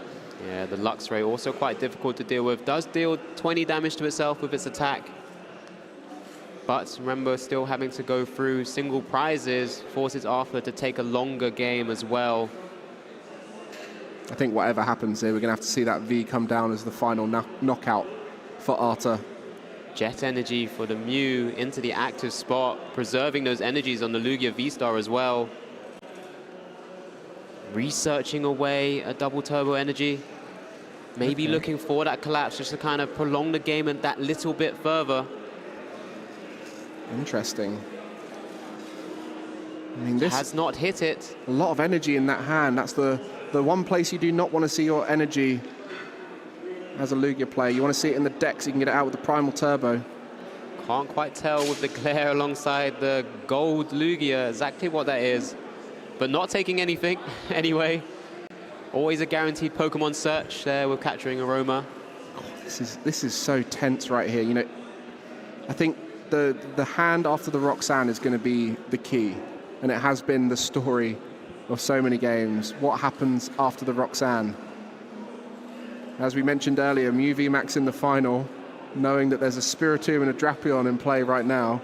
Well, that Drapion's not in play, going into the hand, but knowing that they're in both of the decks, you know, you'd be worried as the Mew VMAX player watching. Just 3 energy and a Drapion in that hand. I assume that dice roll was a heads then, because unable to take the Drapion the first time, Ultra Balled away for it into the hand. Oh my, this is the knockout that could initiate the Roxanne turn. And that's when things will all begin firing. Dice removed away from that Lugia V-Star just to make it more clarified for everyone watching and following. Chooses to go with the Luxray to attack. Wild Charge, dealing 180 damage. A fantastic inclusion as a single prize attacker with that 1 reversal energy, now not activated, of course. Great for the mirror. Excellent for the mirror. Palkia's sort of fallen off a little bit, so not so good in that situation, but I mean, Pidgeots are around. A great little card. Inclusion. I mean, the best thing about it is the fact that it's such a low energy cost. You know, it's a great comeback card. Single prize attacker. That's a similar kind of story to the Snorlax. A lot of hit points on a single prize Pokemon. doing a lot of damage too. Something just very difficult to deal with. A Roxanne immediately played by Arthur here. Oh, here we go. Remember, doesn't have any energies left in deck. Time for that edge of your seat moment after the Roxanne. What are those 2 cards? What are the 6? Tense. Time is ticking down as well. A few minutes remaining in this matchup. I mean, it feels like it's going to conclude with the prize cards remaining. It's going to be close, though. Can't see it. There's a Super Rod, but there's no way to... Double Super Rod in hand, but there's no way to load up the Greninja. It's also the Raikou as well. You want to get that back in deck at some point, but yeah, there's not good attacking options available at this stage. That flower selecting wasn't too helpful here right now. Manaphy going down to prevent the Genome hacking on the Greninja himself. I mean, with that Manaphy going down, you've bench locked yourself out of putting anything else down, so that Sableye going back in the deck won't be useful at all. Not right now, anyway. Not yet. Not yet. Could happen. Still one more Super Rod. Sure, something will get knocked out to give it space later. There we go. Just opting for the energy. You know, if an energy is drawn into as well, that gives you an opportunity to conceal cards too. So, yeah, this could be a huge turn here. If Arthur can't get an attack off the back of this Roxanne, that could put it back in favor of Patrick massively. Yeah, right now I just can't see how the attack will happen. Unless I've missed something. Chat, please let us know. I mean, I couldn't see any switch outs in the hand. We've seen a lot of switch outs throughout the game, you know, multiple escape ropes, switch carts. Yeah, this is not the end game we're expecting here. The Lugia has fought back after that early Raikou knockout on the Lugia V. And the Snorlax with the energies as well. True, you know, this is... That Snorlax knockout, in hindsight, didn't do a huge amount to the... Just a pass over 2 cards from the Roxanne. My goodness. What does Patrick have available to him? Can continue start swinging just energy cards and a nest ball. I mean, that reversal energy no longer a possibility. Can retreat using it. It still acts as a single colorless. Oh, wow, this is really turned around. Everything about this game has been unorthodox. The player who's gone ahead in the first game and the second game ended up losing. And on this occasion, Arthur went ahead this game with a very early aggressive knockout. And now we're seeing the return from Patrick. Just showing how that deck, once again, can face up against the deck it wants to typically see. It's typically got a pretty good matchup against Lost Box. Probably an unusual variant because of the cross switches and so on, being able to target down those Lugias with ease at times. But I guess with the cross switches, you really limit your gust out, so it makes it very clear the journey to victory. You know, other builds with low gust outs will use the Kyogre, and then the other builds will often have boss's orders. So at this stage, you know, the cross switches are limiting you to 2 opportunities to gust up a bench Pokemon. Do see just a hard retreat into the Lugia V-Star. Will take an additional prize by announcing Tempest Dive, putting Arthur on a clock. In reality, could still take 2 knockouts before Patrick does. I mean, we saw the Chorus Experiment in hand off the back of that Roxanne. A very good card in the next turn. But obviously, after that Roxanne wasn't possible. So that could genuinely set up the next turn of options. With that Greninja, you'd be able to knock out the Archeops as well. So that's why we see Patrick just getting those energy into play to make sure they're set up as best as possible. Is that the discard? That's the discard pile. They're definitely trying to count those energy to see what's possible, because there's 2 in hand there. Yeah, we'll see the Archeops coming through now. So let's double check what's available. Where would you put that energy? You know, there's 2 in hand, 1 in the deck. Doesn't ever want to get caught up in the same way he was in game 1 either.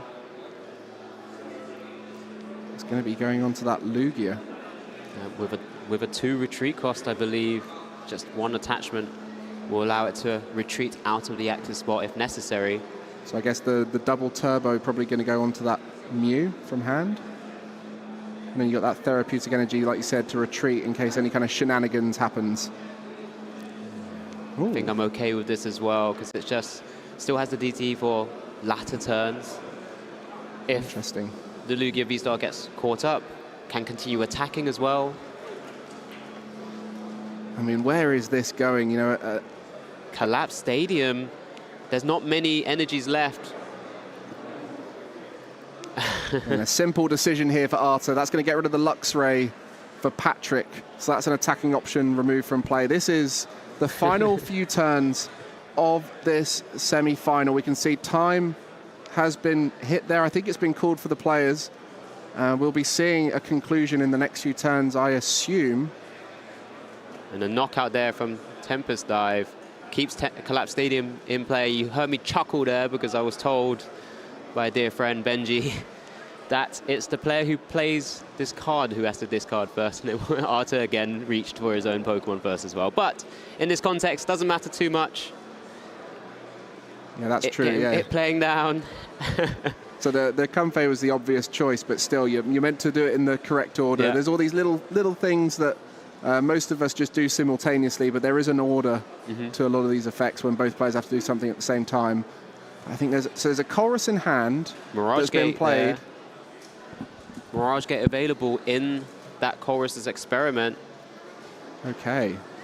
Okay, so we're going to see that Greninja attack now. I guess the question is, will the Raikou be possible to set up on the final turn? That's the next thing. Sableye. Yeah, this is tense. This is tense. For those of you in chat who are probably trying to work out how this game ends, I know you guys love working out the final few moves before they ever happen. Honestly, there's so many different ways this could have gone early on in this game, and I did not expect it to be in this position right here. So many Colrus were still available at the end there. So after that Roxanne, we saw a Colrus. We saw multiple Colrus in that Colrus experiment. So now we're going to see that Super Rod. That's going to get the Raikou back, I assume. We'll need a big attacker, but are there enough resources to be able to Mirage Gate to a Raikou again? So it looks like just the energy. Sableye going back into deck, Mirage Gate in hand. I guess the 90 split could be on the Archeops and then onto the Mew, and then you finish it off with the Sableye, right? Yeah, that's the route. That's the route. Route. You're English, mate. Mate. Say route. I can't help it. Spending too much time listening to those Americans over on the other broadcast. Yeah, they're our friends. We're all the same team in some way, shape, or form. But here comes Moonlight Shuriken. Oh, here it is. I think it is going to be that Mew. A lot less hit points. Yep, there it is. One Archeops taken out. Evens up the prize race. If time has been called, we've got an indication of die in the middle there. This is turn 2 of time. Oh, wow. Arta has a route to victory here. That Mew just looking very easy to knock out. Yeah, with the Manaphy in play, the genome hacking of the Moonlight Shuriken is not possible. Would need to find a way to gust the Sableye, but cannot. Doesn't have boss in hand. Is there a boss in deck? There is 2 in there. There is 2. If he hit boss, that would have been one way to kind of deal with that Sableye. Is this a restart for a boss's orders? It's very possible. How many cards in hand right now? Can't quite see. Of course, the Sableye and a Psychic Energy was put back in the deck off that Super Rod. Does have to bench that Drapion V. Will play the DTE as well, surely. Just to try and get as much draw as possible here. Wow, just making sure it's possible. I mean, this is just to deny the win here, because this is turn 2. Turn 2. We have one final turn after for Arta. When we call time here at the Pokemon TCG, whereas 4 turns left, the person whose current turn it is, and then 3 afterwards. So both players will get 2 remaining turns to finish off the game. If both players are on equal prizes as well, don't forget the game continues until the first prize is taken. In the knockout stages, in that top 8. But will it happen? I mean, Lugia will be taken out. Here's a big restart. 2 cards, 2 boss. No boss. Has missed it. My goodness. Again, just double checking. How many cards even remaining here? 5 cards, 2 boss. Unfortunately, has missed it. No current other way to get it. That's the hand extension, the concession there by Patrick. And that's it. We have our second finalist here in Lille. Patrick unfortunately unable to find the boss at the end there, and Arta will be going through to the final with his Lost Box list. What a performance there from Arta, all the way to the final moments, changing the route to victory. Wise throughout, Arta has earned his spot in the Lille Regional Final. Adapting at every moment that was coming his way, took the early prizes in game 3, looked on the back foot once the Archeops started coming down and raining energies, but was able to found the route to victory. Who'd have thought a Raikou V knockout on a Lugia V would end up being that close? You know, when there's a single Lugia V in play and a Turbo Lost Box is able to knock it out with a Raikou V, you rarely see the comeback. On this occasion, because it was game 3 and you have to play it out, you're going to try, and it was that Iono that came through so powerfully. Disruption, such a big part of our format right now. Iono's Roxanne's have been key across the weekend, and it will be this list here, that Lost Box with the Spiritomb, with the fun little cross-switcher shenanigans, making it through to the final. The best of the most popular deck here at Lille Regional. Yeah, keep us informed how you're feeling in the chat and on social media with the hashtag #PlayPokemon. We've seen such a great match there, really back and forth. I mean, Patrick was really a couple of cards away, maybe trying to deny that potential Sableye coming down to rain the Lost Mine on the Mew EX. So commiserations, top 4, fantastic placement regardless. I know he's actually doing pretty well points-wise anyway, so it looks like he's already on his way to that invite. Oh, fair play, Patrick. You did well. I mean, that was an incredible performance. You could see the quality of the play at this event. There's been so few misplays throughout, and the kind of quality of the direction people have been going, the route they've been taking has been amazing. So shout out to every player we've had on the broadcast so far. You've excelled our expectations with the quality of the gameplay. But unfortunately, Patrick not making the final. Arta will be there. I think we should be excited for that final, but I think we've got some little plans beforehand. What are we doing, Alex? We're just going to give a couple of minutes break first. We need players to sort of settle, We're all digest, exhausted. and ready themselves for the final. We'll have a couple of minutes break before we bring you the Lille Regionals final between Consta with that Mew VMAX and Arta with that Lost Box deck. See you shortly. Hi, I'm Shay Burton, and today we're going to look at the Lugia V-Star archetype. Lugia V-Star with its absolutely ridiculous V-Star power is still a top-tier metagame threat. Let me explain how.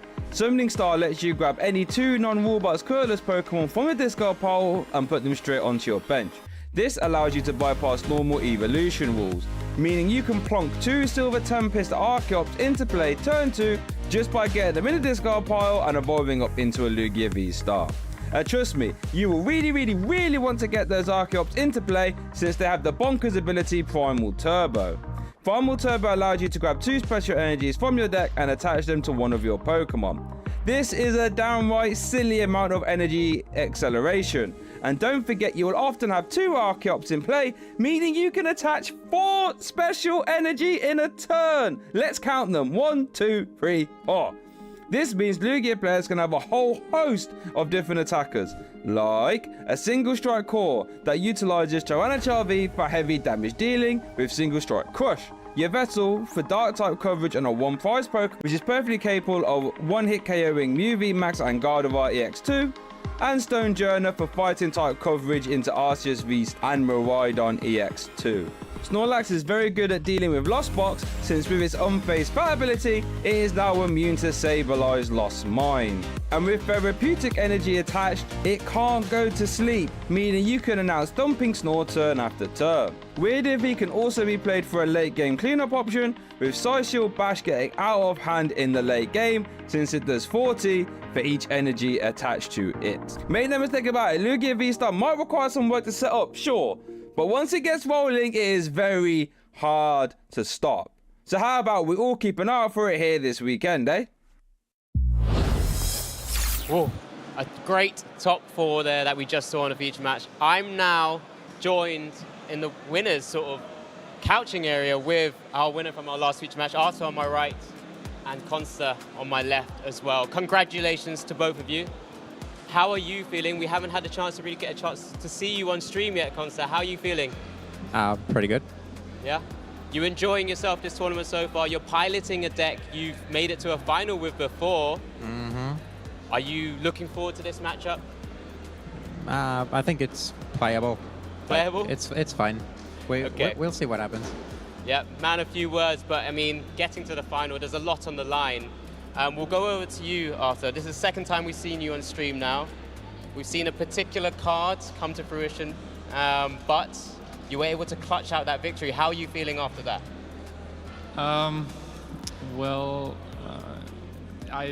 To be honest, the game was so much ups and downs. I had so many dead hands, and just drawing the right card of one flower selecting, and everything completely changed. So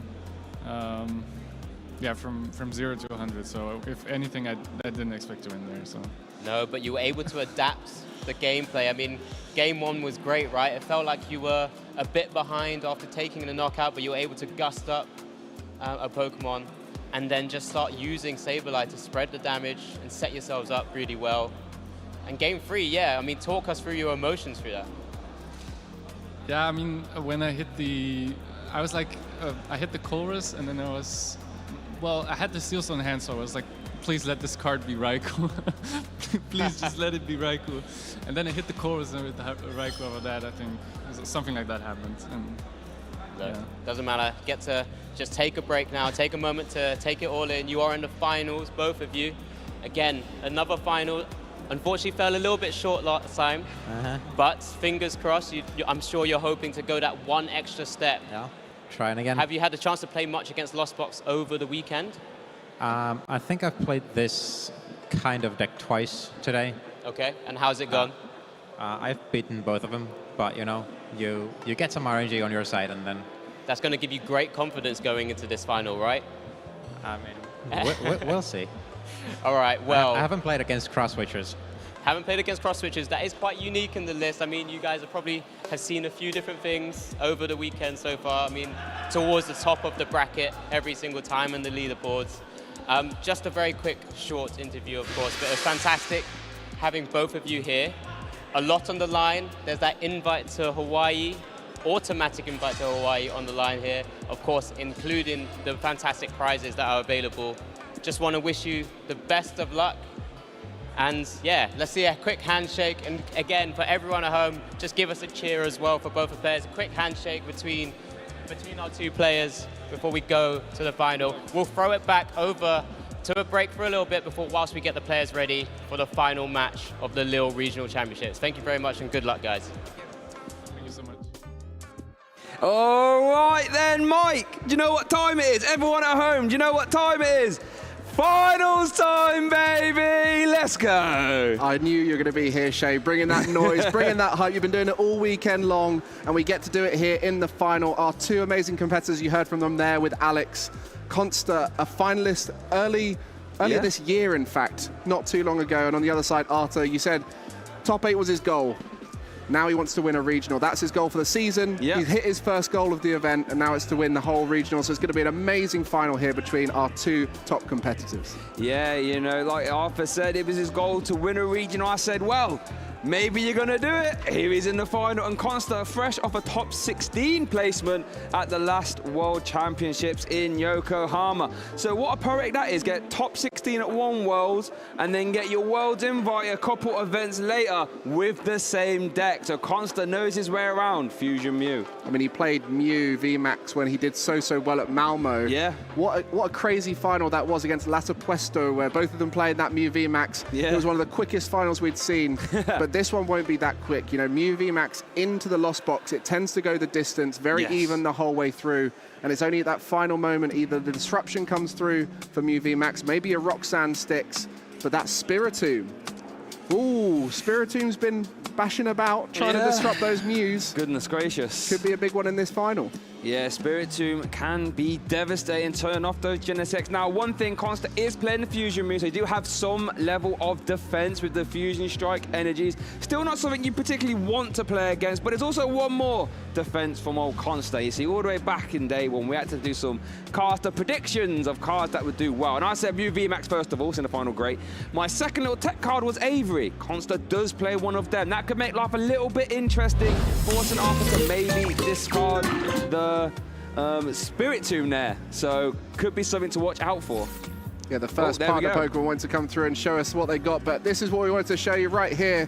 These were our predictions. I predicted Path to the Peak, so that's also in the list for Consta, but that Lugia just falling short in the last match, and it was the Raikou which Freya picked that was the reason for it, coming in, getting that big knockout. We won't talk about Alex's predictions.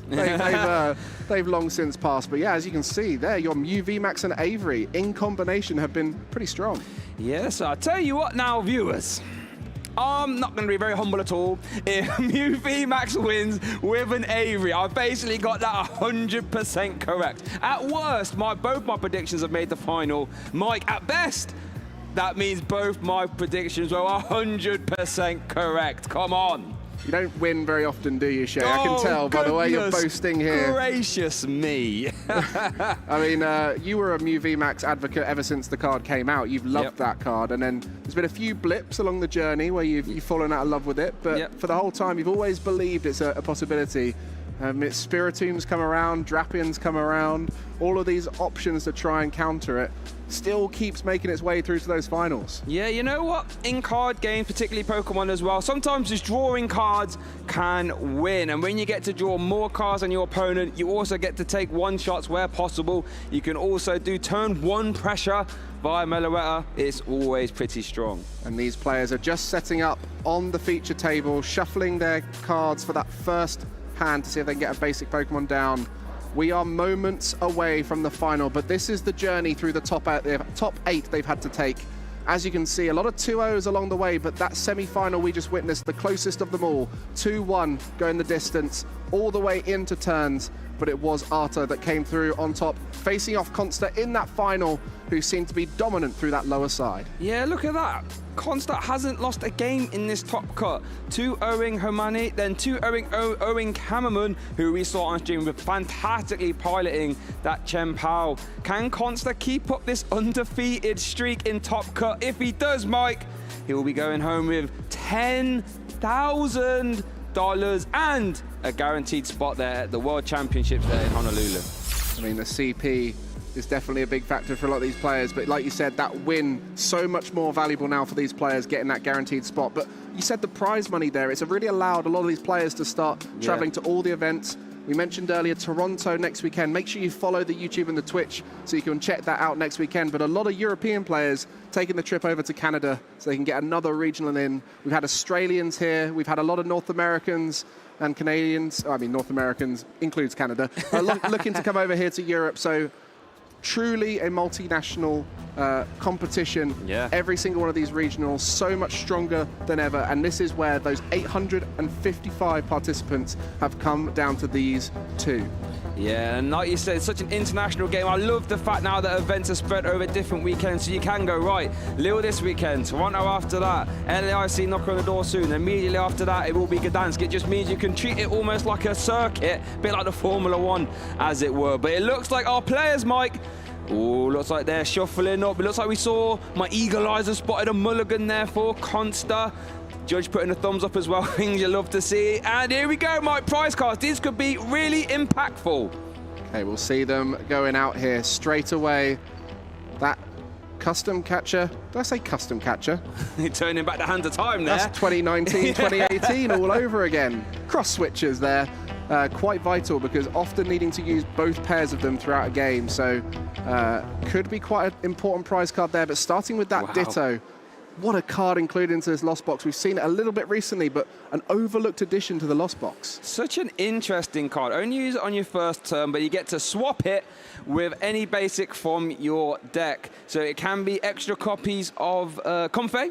It can be an extra way to find your Greninja. Could also be your V Pokemon. Basically, what I'm trying to say, it's a very versatile card. Could be any of them. And as we've mentioned throughout the tournament where we've seen the Ditto, it's not just about being able to switch into anything, but sometimes you can bench it and make a decision later in your turn as to what you want to swap in, depending on how the flower selecting's prior, concealed cards, and Cotter's experiment go. So Ditto has been a pretty important card, and it's one of those where if you don't use it, it doesn't matter. It's just a card you can easily Lost Zone away later on. Yeah, and that's one advantage having those Lost Zone engines, is that if stuff isn't particularly useful, like Battle VIP pass in later turns, for example, it's fine. You send it to the best place those cards can be, the Lost Zone, where they're not going to come back. But here we saw the Ditto coming up in the top 4 as well, and here we see it immediately gaining value here for Arthur in this finals. I mean, we've seen how powerful turn 1 effects are with Battle VIP pass, so similar kind of text. Also, that Splup attack. Yep. Our favorite named attack of the day. I'll tell you what, if we saw Splup for $10,000, I'll be a happy bird. I'll tell you that for free. So yeah, on the other side, just seeing a little bit of Constance firsthand, lots of Pokemon available, and maybe that Spiritomb could be huge on this first turn, because I think I see a lot of Genesects there, and no Alyssa Sparkle, and no Fusion Energy, so an early Spiritomb could be massive. I tell you what, wouldn't that be a statement? Ditto for Spiritomb. Oh, but we do see a Battle VIP pass. Uh-oh. That means Arthur has free reign to grab any 2 basic Pokemon, and there goes that Spiritomb. That means Constance's going to have to start jumping over hurdles immediately to start using that Fusion Strike system. Spiritomb. Oh my goodness, Arthur. Oh, sorry, Mike. That's another Battle VIP pass for Arthur. Arthur saying, right, I said it was my goal to win a regional this season. I'm going to do everything I can right now to try and make that happen. Just the first turn here, Shay. Yeah, I know. And I'm already that excited. Oh my goodness, Mike. So we see the Comfey and the Active, not even used the flower selecting yet. A good bit of thinning as well with those Battle VIP pass. Yeah. The Ditto also thinning out a card. So everything right now looking in favor of Arthur for the perfect start, especially if Consta can't get out of that Spiritomb lock, the Fettered in Misfortune ability, denying all Pokemon V in plays abilities. I'll tell you what, that's one of the most aptly named abilities of all time, that is, because when you're on the receiving end of that, you feel like you are fettered in misfortune. Make no mistake about it. I've been on the receiving end of that, Mike, a few times, unfortunately. I mean, it's also been affecting the Raikou, fleet-footed. Can't use it on your own side. Fantastic. Yeah, that's a good point, actually. Well, I'd say it's worth it, though. If you can pull it off and slow down your opponent in the final, it's worth it. Now, the only thing I'd like to see from Arthur now, does Arthur have the facility to start getting a lot of cards in the Lost Zone? We see one already. We're going to see the skate ropes. Here comes a second. Will we see a concealed cards as well? I mean, at this stage, when you have a handful of Battle VIP pass, it's often too clunky then for the rest of it. So you've got to find enough switch outs, and it seems to be a fair few in there. The Lost Vacuum as well, nothing to target with it at this stage. But yeah, the hand not looking too good outside of that. But you know, all you need to do is set up, get the Spiritomb down, get a few in the Lost Zone, and we might see an early knockout next turn already. Right, over to Consta now then, his first turn. Let's see what he can do. We do see the Forest Seal Stone, so we could see bench Genesect, Forest Seal Stone for an Elisa potentially. Or Elsa Spark, get some fusion energies in play, then you can start to, you know, get to work with those Genesect EXs. Genesect EX, I should say. So as Consta has, looks like is using the Forest Seal Stone there, apologies. And let's see what he can manufacture. In his own little price check here as well. So this is Consta's first time checking the deck. Let's see what he looks at and what he maneuvers around. I mean, the Alyssa Sparkle early on to protect those Genesect from the Spiritomb. That's what we were speaking about earlier, how the Fusion build has a little bit of a nicer time in this matchup just because of the Fusion energy blocking Spiritomb's ability. Yeah. It's kind of confusing. The Fusion energy blocked the Spiritomb ability, which blocks the ability of Genesect. So it doesn't quite work out the way I described it there, but you get the idea. The Fusion energy protects those Genesect so they can Fusion Strike system and keep that draw engine going. And often that's the way to play this matchup, just spread those Fusion energy out across all of the Genesect. I mean, it is very advantageous. What it does do, though, I mean, in an ideal world, you don't want those Fusion energies on your Genesect, but if it lets you continue the game, you don't really have a lot of choice. As Constantine looks like he's noting down the prize cards. A fantastic skill, I think, knowing what's in your prize cards. Both notepad users in the final here. Perhaps that's the key. Yeah. Oh, here we go. Something I like to try and do as well, might I say. You're a notepad user? I'm a notepad. Well, when I play me, you kind of have to, right? Got to know those tablets and those fusion energies where they are. We do see the turn 1 Alessa's Sparkle, so that means Consta will be able to use Fusion Strike system. As you saw him gesture towards the 2 Genesect. We'll be just putting them there to allow the draw engine to get going. Hopefully can thin the hand down enough to start drawing. You know, Ultra Balls are often the best friend early on for a Mew VMAX deck. And when you're against Lost Box, you know that whatever you draw into is likely going to stay in your hand until the end game when disruption starts to become a factor. Probably both these players very familiar with each other's lists because they've been, throughout this whole journey, you know, they've probably been sat next to each other throughout the hall, so they've had a good glimpse of it. So let's see, we see double turbo energy attached to active as well. So we're going to see a Fusion Strike system. This one's going to be for 2. 1, 2. Anything good there? What were they? I thought it was another Genesect, I feel, and the Forest Seal. Well, I tell you what, that's some efficiency right there. Get them out the hand nice and early. All the Forest Seal stones appearing early there. Yeah, there's like Constance having to work his way through the trees. He's in that forest, all those stones. And the Genesect not wanting to be played down, because if you put that Genesect down, you really bench lock yourself out of your options. You've got Meloetta as an option. You've got that Block Slide Ice Cue that you want to be putting down. Speaking of Iscu, just hit the hand there as well. See, there was a world where Consta could have been on the offensive, and Alessa Sparkle to the, well, to an Iscu to block Slider the Spirit Tomb. As it stands now, Consta's just going to retreat the Mew to safety and pass with the Iscu in the active. Yeah, you mentioned it there. The Mew VMAX deck can be more aggressive, playing into that Alessa Sparkle for a turn 2 attack. But realistically, you want to play a bit more defensive in this matchup, just because that fusion energy, if it's used for attacking, as soon as those Pokemon get knocked out, you're left stranded, no draw power. So this is more of a setup for the future. Yeah. And as it stands now for Arthur, I haven't seen a Colress experiment yet. We do see one flower selecting, hasn't found the Colress. It looks like we might be seeing a Radiant Greninja conceal cards.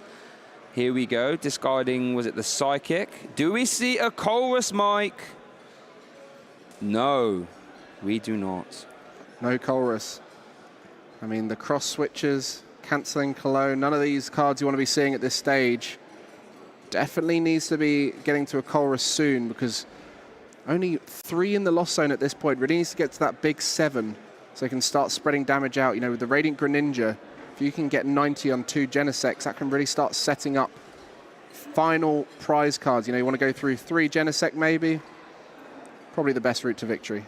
Yeah, that definitely works. You know, you could even, well, you can't do it now, but tagging 2 Mew Vs with 90s when they evolve. Oh, but we do see the Lost Vacuum to get to 4 in the Lost Zone, so we will see a Spit innocently into that Iscu for Arthur to take the first prize card in this final. And that changes the prize map. That's 1 prize taken. Now we'll have to take either 3 2 prizes or a 2 prizer and a 3 prizer. As you mentioned, the 90 damage from the Genesect can be a way to set up on a Mew VMAX. So there's definitely some things to think about there. And this is where the navigation through the whole battle here, you can't just exceed the final route at the beginning here. It's going to be back and forth throughout. Disruption. We see a judge now. Yeah. It's going to take a long time. Interesting. Consta had an Ultra Ball, so could have Ultra Ball for the Mew VMAX there and then played Judge, but opting to, I don't know what the other cards were in the hand, but opting to say, right, these cards are valuable, I want to play the Judge, and I hope or expect to draw into a Mew VMAX off this Judge. Lost City might come into play later on. That's a big card to get rid of important attackers. There's nothing more satisfying, Mike, I'll be honest, in the Pokemon TCG than sending a Spirit Tomb as a Mew player to the Lost Zone. So right, there you go. Go on, try and get that one back. You can't. Let's see what Consta draws here. We see an Ultra Ball and a Fusion Energy. So we could go to 3 Genesects here that can all use Fusion Strike system.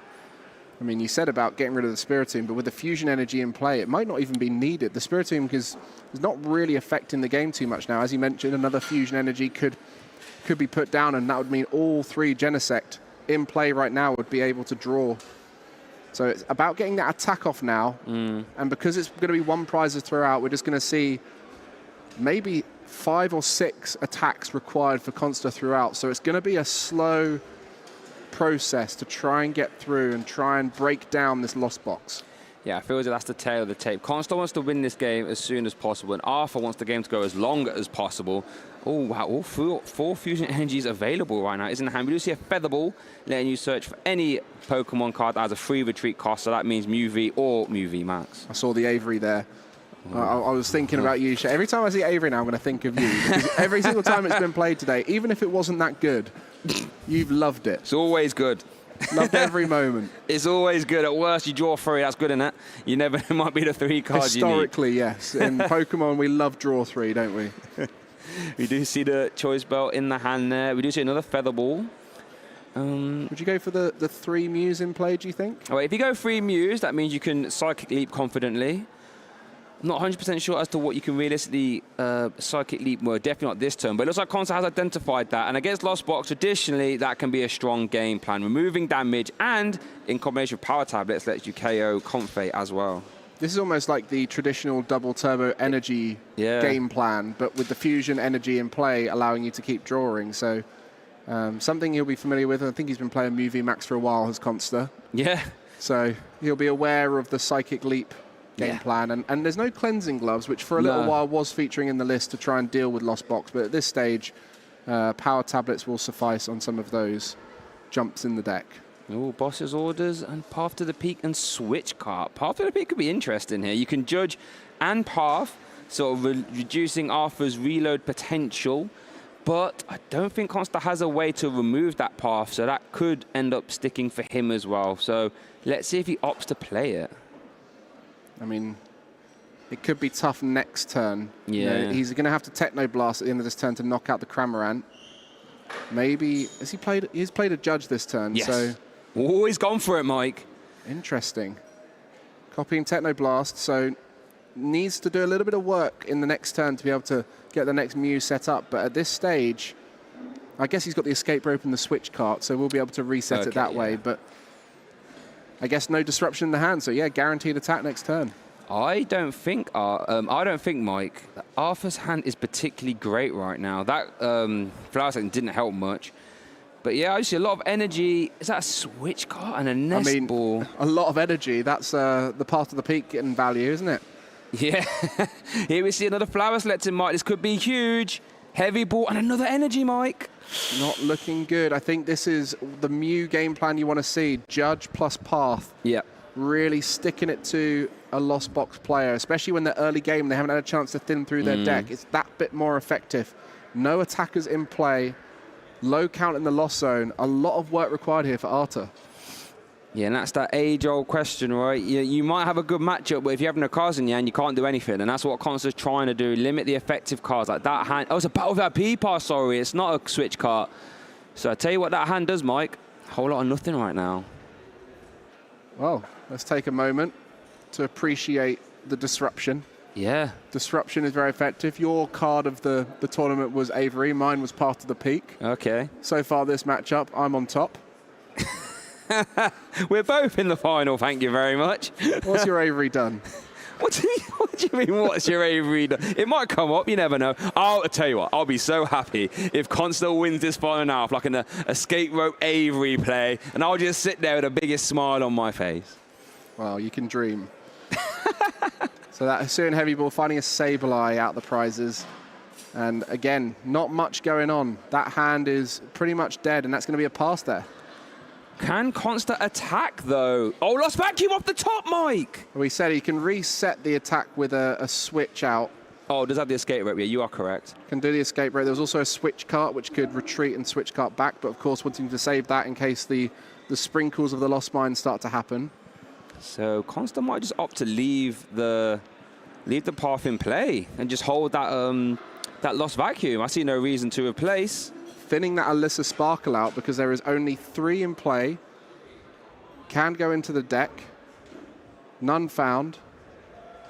Good little way to get that out the deck. Yep.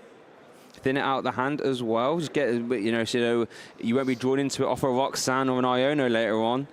Yeah, for those of you who aren't aware, if you play an Alyssa Sparkle when there are clearly 4 fusion energy in play, either on your Pokemon, in your discard pile, in the Lost Zone, anything like that, then you cannot play it. But because that fusion energy was in hand, it was possible to play the Alyssa Sparkle first.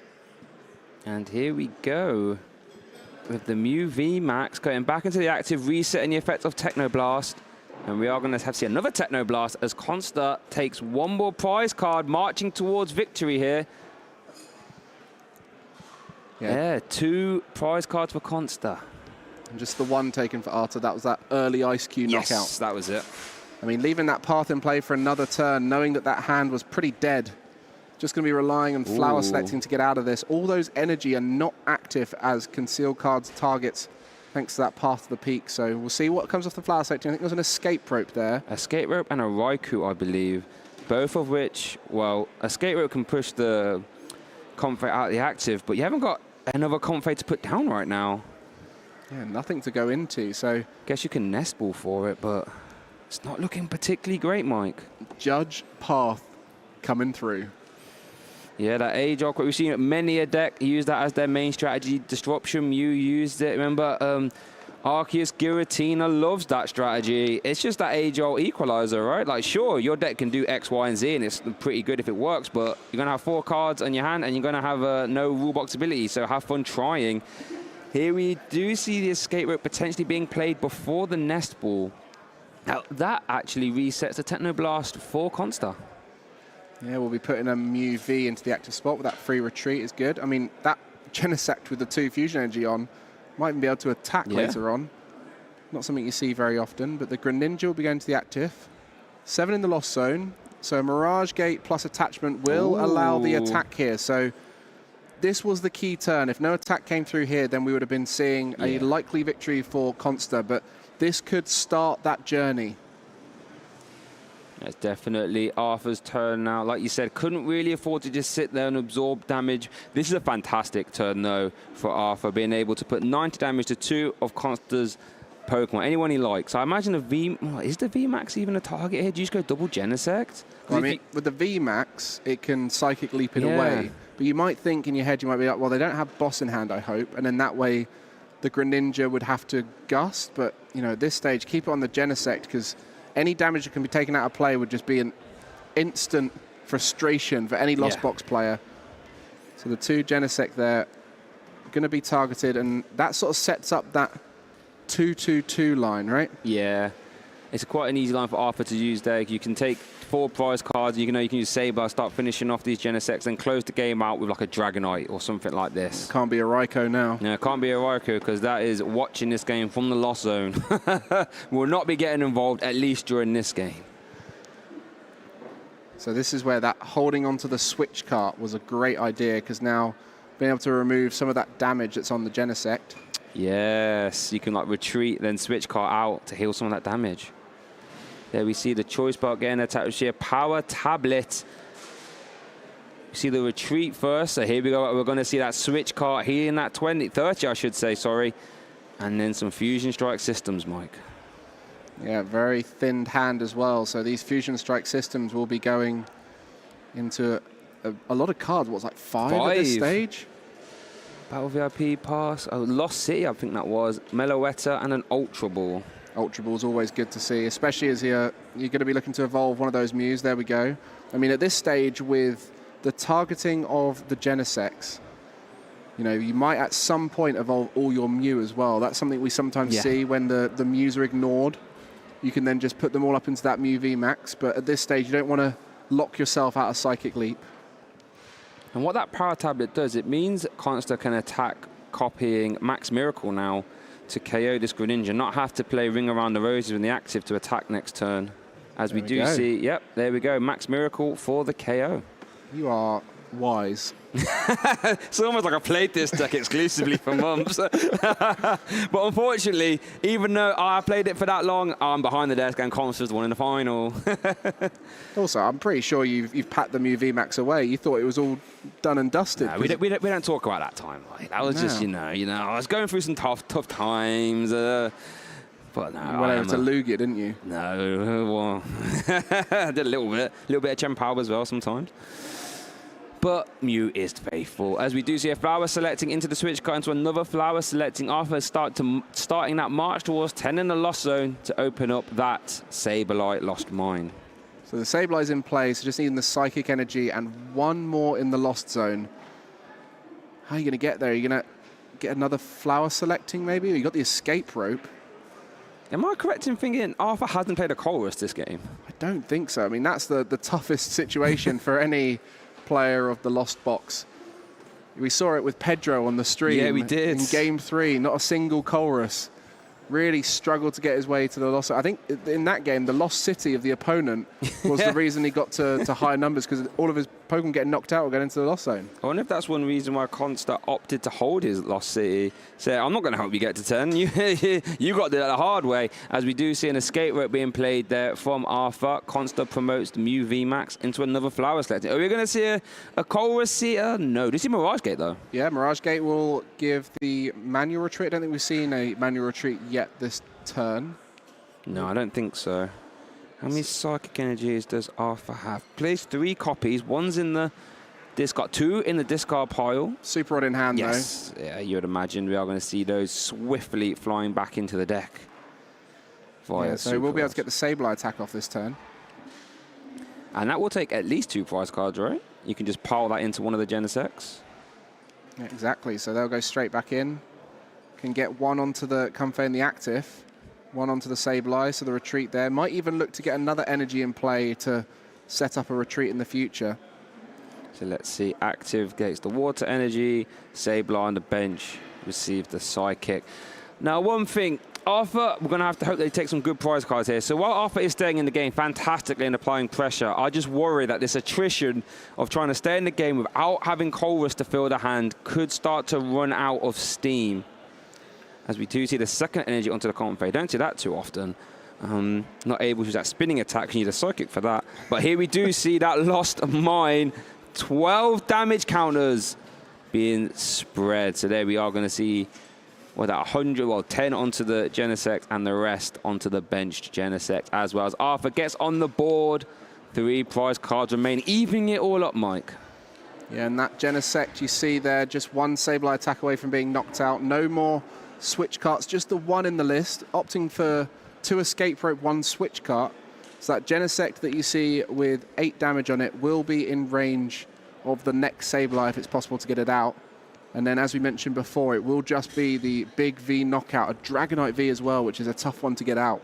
Yeah, that's a 2 modifier, all right? 230 HP if you're using DT to attack, which you will have to since your Fusion Energies have been attached to Genesect to get around that Spirit Tomb. So even though that Spirit Tomb, you know, even though we are seeing Fusion Strike system, it still has its imprint on this game. All right, so this is that stage where we mentioned at the beginning of the game, it's never over until it's over. Like, either player at this stage could win, and it could be Disruption that decides it. We might even see here the Lost City getting rid of the Sableye. That will take away the option of putting more back in the deck. And this is the stage where if we see Consta get a knockout here with no return knockout, that'll almost definitely be the final one. And so this is a huge turn here for Arthur following this knockout. Not much more Mew can do than just swing with that Max Miracle. Sableye in the Lost Zone. Psychic in the discard. Can the next Sableye be set up? Roxanne. What a top deck, though, Mike. Getting the Roxanne and the Heavy Ball, failing it instantly. But we know Roxanne could be one fantastic piece of this puzzle for Arthur to get back in this game. The thing is, though, the juicy cards that are left in deck, a lot of them are Colresses. Yeah. So that Roxanne won't go straight into the top cards that you want. You want to see a Psychic Energy here. You want to see a Spiritomb. And any other way to get those things to happen, maybe a Mirage Gate. I mean, you don't want to use too many Mirage Gates because you need to save it for your Dragonite. Yeah. So let's see what Arthur can do. Like you said, there's going to be so many cards. Like the cross switches can start to clog up now. We haven't seen any of them being played. Only a couple, or one hit the Lost Zone, I think. One in the prizes at the top as well. One in the prizes. Let's see what Arthur gets here. We need to see Sableye, Psychic Energy, ideally. Any form of attack, realistically. I think I see them. Is that a Nest Ball? I definitely saw a Psychic. Oh, no, the Sableye is already in the hand, I think. And Dragonite there too, so... Wow. You know, the Dream Roxanne there and a Colress off of that flower selecting, potentially for next turn. Yeah, that Colress does go. I tell you what. It was Colress or Cross Switcher, so you can tell where the priorities are right now. And this is actually a really strong turn for Arthur. Not only are you Roxanneing your opponent out to 2 cards, but you're also going to remove one of those Genesects. So now Consta will only have 1 Fusion Strike system to reload his hand. As we do see the Lost Mine. Yep, there we go. Damage into the Sableye. I mean, the Sableye. Genesect.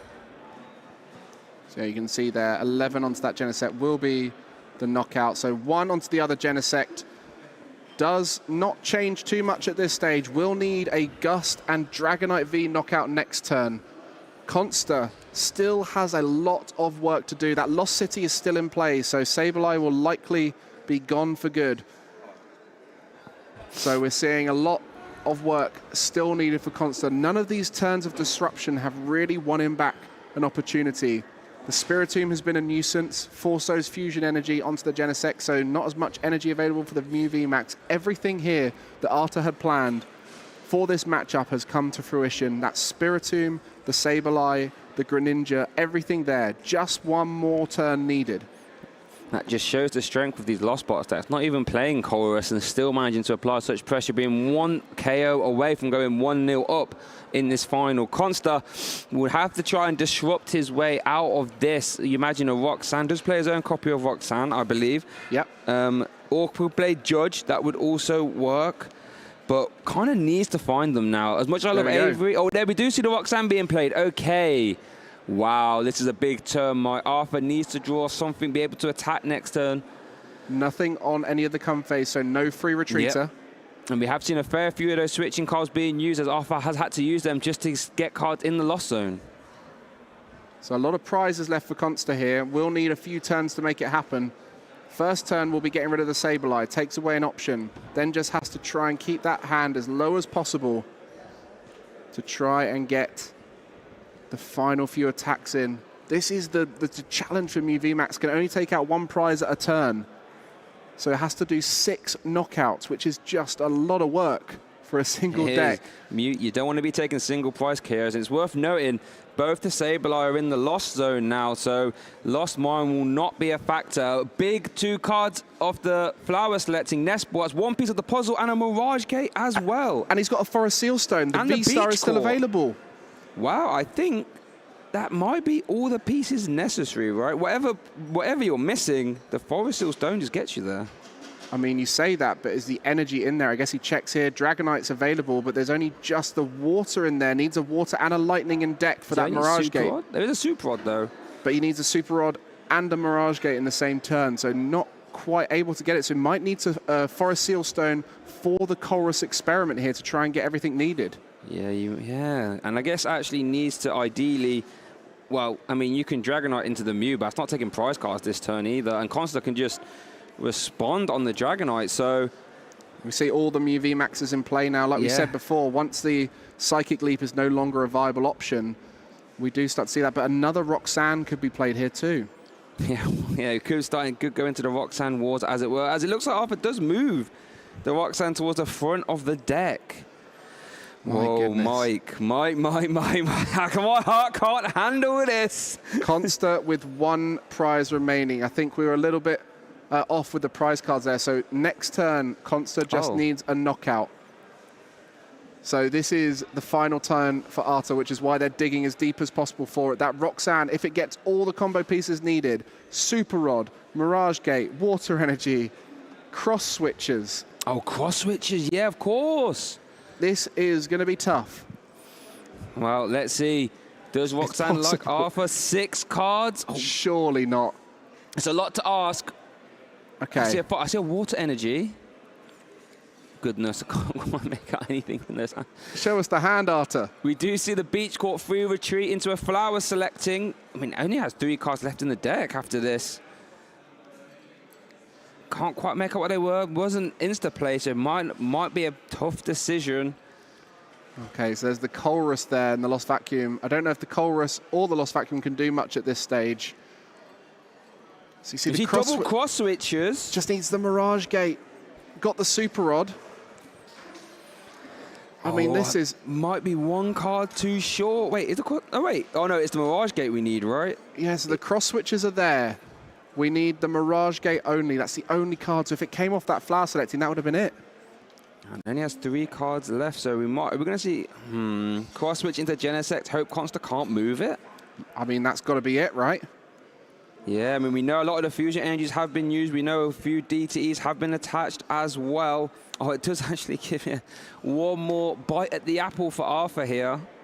Gets to draw another 2 cards with the flower selecting. Okay, just going to put the more options available back in. You know, you've got the water and the lightning. I mean, it would be awful if you were to see both of them on the same flower selecting. It's possible. I mean, you don't want it to happen, but it's definitely a possibility. I mean, at this stage, you didn't quite hit what you needed, so you're going to play the riskier option and see if you can pull it back at the final moment. Okay, here we go. I guess you can attach the... Here we go. What is Flower it? selecting. It's a lightning. Mirage Gate and lightning. So he's going to scoop. Concession, yeah, because cannot KO that Genesect. Consta going 1 game up here in the Lille finals, Mike. That is a tough finish there, just not quite able to get those pieces. Imagine if off the Roxanne was able to get everything. It was a Mirage Gate short for the full combo piece, and that was incredibly close. Consta just throughout the whole time just announcing attack, got the Max Miracle about 4 turns in a row, and the Genesects at the same time were just disappearing, but it wasn't enough in the end for Arthur to make it, and Consta, through attrition, gets it from UVMax. I'm just stunned, Mike. Do you know how close Arthur was to doing that at the end? Was only 1 piece of the puzzle away off that Roxanne plus flower selected. So if you're Arthur, you must be thinking, did he even play a chorus that whole game? I don't think he did. I think the 2 supporters he played were Roxanne. So didn't play a single chorus and was 1 card away from winning. So Arthur's confidence, you know, might be a little bit worried that, you know, did lose game 1. But if I was, I think, wow, this is still dangerously close. I have plenty of time for a game 2 and 3. It's definitely all to play for. 100%. Well, we'll see how that goes in the next game. As we mentioned before, with this matchup, Mew has to just keep swinging throughout. So we do tend to see it go down to the wire at the end there. 1 turn away for both players. And that's going to be the difference. I mean, the Dragonite as a finisher is that bit tougher. If it was a Raikou, it might have even been a different story there. Yeah, like we saw that Raikou having to hit the loss zone early for Arthur to stay in the game. But like you said, 2 energy is a world of difference there. As we do see prize cards, let's have a look, Mike. Genesect, nothing to... 1 fusion energy could be impactful. A Cramorant, is that the only copy of Cramorant? It is. Oh no. Your boy Avery. No. Not the Avery, not like this, but we are going to kick off our game 2 here. Arthur starting us off here. Does have a Radiant Greninja, starting off with a concealed card. Let's see what those 2 are. Right, nice slow beginning. As we said, there's a lot of time here. Both players will be taking their time, a lot to do, but it's going to take several turns to do it. Hisuian Heavy Ball can actually get that Cramorant actually straight out the prize card. So that Cramorant will be, well, might be an influence on this game. There we go. I mean, this makes the notepad a lot easier to deal with right here. Oh, yeah, 100% right. I think that's everyone's favorite play, is a Hisuian Heavy Ball as the first search card you have of the game. Yep. Have you ever done it where you do the Hisuian Heavy Ball and then you go into your deck for your first deck check and you start checking for prizes? Yeah, you just instinctively do it, right? You're like, hold on, I just looked at these. I have everything. All right, so let's see what Arthur does here. Shuffling up those prize cards. Now with the knowledge, I think it's so important in Lost Zone decks where resources can be really important. You know, knowing what the prize cards are, as we do see them getting put back down there. And let's see what Arthur continues to do on this turn. Yeah, that cross switcher could come into play later on. We mentioned last time it was right at the top, but then a Hisuian Heavy Ball would have shuffled it around. I don't know where it went in the end, but on that occasion, that will be sometime in the mid-game, so it might work out perfectly that it will be taken off the prizes at the right time. But, you know, there's only 2 gust options in the list, and both of them are cross switchers. Mike, I don't think Consta has a playable card in that hand. You think Apart from benching those, because I think the card closest to the camera, that's a Cram. Then we see a Path, then a Boss, then a Lisa, then a Roxanne, and then the 2 Pokemon. Oh, we'll see how that pans out here. Not the best start. I mean, the advantage when you win the first game is you can have a sloppy second one. This is true. This is true. You can go law of averages. If I did draw once, hopefully I don't do it again. But yeah, not even a way to access Genesect right here. I mean, we can use the Alyssa Sparkle, but without having another energy to attach from hand, we're not going to see an attack. Oh, goodness. Not ideal. I mean, Not I didn't think ideal. it was going to be ideal on the other game, but then the Forest Sealstone allowed the Alyssa Sparkle to get involved, and then with Genesect in play, it was a good option. But on this occasion, we might be seeing a quick game 3. Of course, when Consta was in the final at Malmo against Lasapuesto, we saw them go back and forth, scooping very quickly. In the Mew matchup, it can be quite obvious who's going to win early on. Yeah. But in this matchup, you do have the ability to slow roll it a little bit. But for Mew, they have to start taking knockouts quicker than most decks because they have to do one prize at a time. Yeah, Mew VMAX doesn't want to take one prize card at a time. It's not built to do that. I mean, you can do it, but what you can't do then is start to falter and not do much. As we do see a retreat. We're going to see an energy mix? I think we might. I mean, could. I think we are. Well, I mean, that's why you would retreat into the Mew there. Energy mix, not a card attack you see too often, letting you attach any energy from your deck to your Pokemon, including special energy.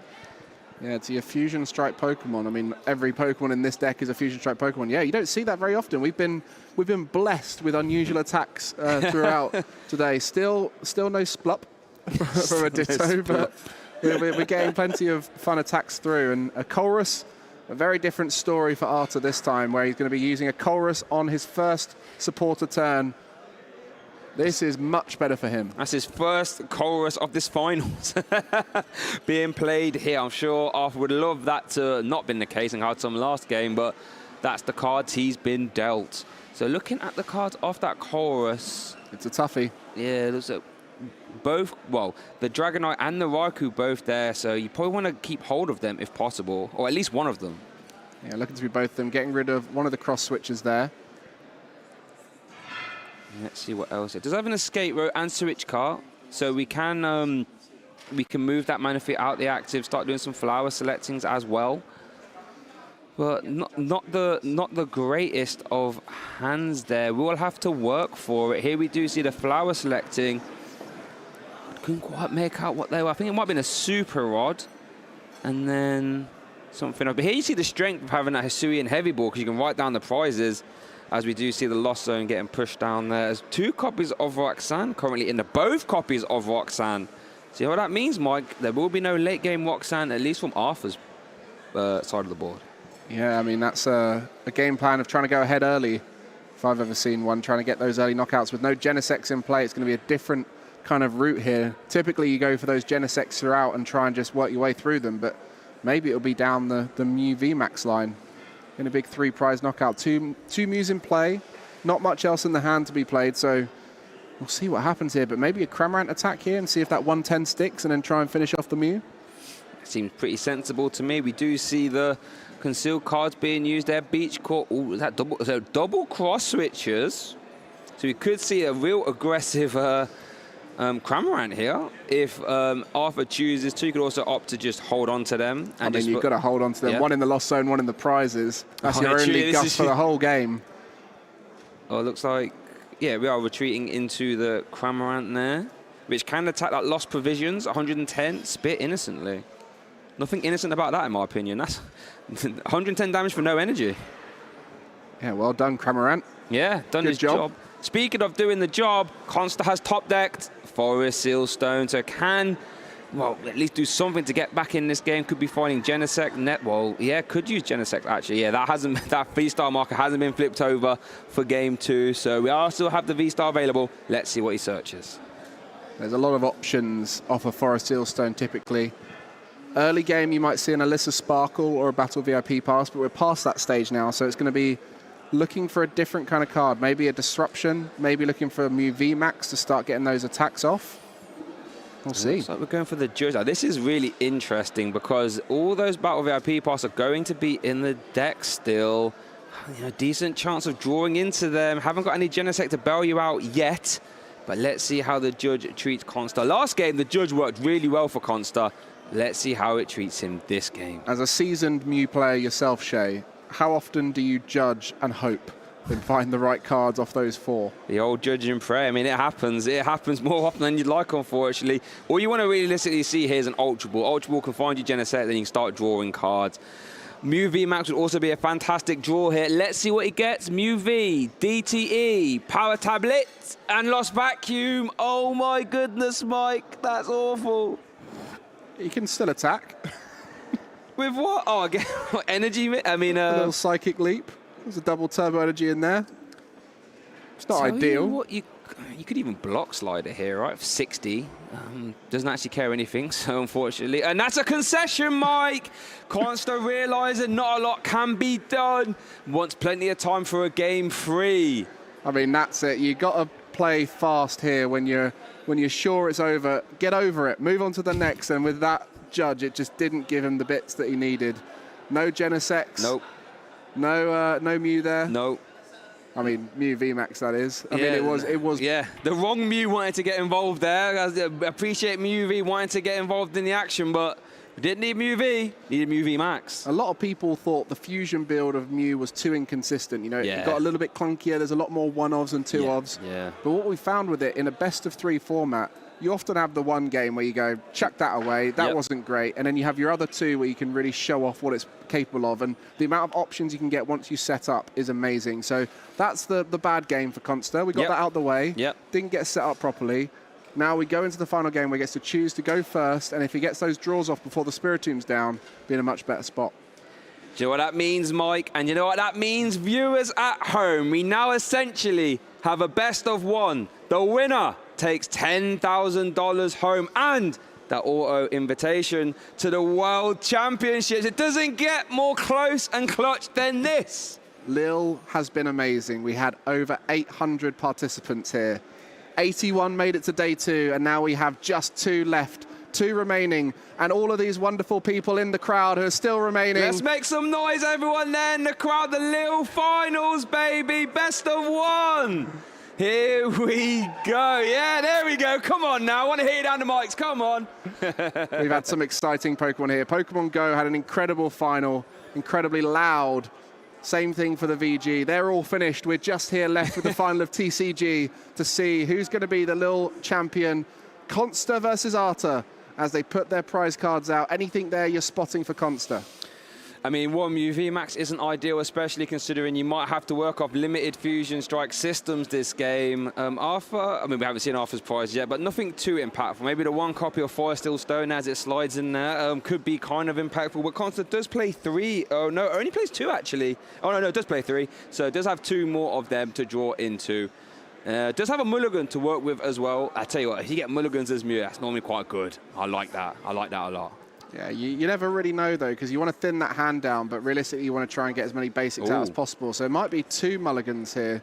Yeah. I mean, that can happen, actually. We get to the point where you're like, how have I got, like, I don't know, 8 cards in hand, and I haven't got realistically much stuff. But realistically, I think all Consta wants to do here, just have a Battle VIP pass, get in the game. I do see 1 in hand, actually, for Consta. So let's see what Arthur can manufacture here. As Consta give that deck a good shuffle, saying, right, let's have a fun game of Pokemon trading cards. With over 30 minutes on the clock here, we're going into our final game of the Lille Regional Championship. Every player here has shown up and played the best Pokemon we've seen in the region so far. The quality is just getting better and better. The deck building is getting smarter, and I'm incredibly excited for the rest of this season as we see the best players taking this that bit more seriously. As we see the prize cards coming through. Not too bad in the end, especially with that Ditto kind of acting as a as a 5th Comfey. It might be possible to get it, but we'll see what happens here as we start Game 3 of the Grand Final. Don't forget, we've got $10,000 on the line, the auto invitation to the World Championships. As Consta does start this game with a Battle VIP pass. Does have 2 Fusion Energies in hand as well, so can try and get them to Genesect as soon as possible. Cramomatics in there as well, so some deck thinning, maybe some high rolls into Battle VIP pass. This looks like it's going to be the ideal start for Consta, but from the history of these 2 decks, typically it goes in favor of Lost Box if they both work at their normal speeds. But the disruption that can happen from a Mew build and the challenging route for a Lost Box that might not be possible to keep up with, that's the route that Mew has to take. It has to take a turn away from Lost Box. Yeah. You are correct. You have to disrupt them, buy that turn back, you know, try and stop a Lost Mine when it would have happened, try and stop a Moonlight Shuriken, try and stop that Dragon Gale, as we saw Consta do fantastically in Game 1. That is what Consta will have to repeat if he wants to win here in the Lille finals.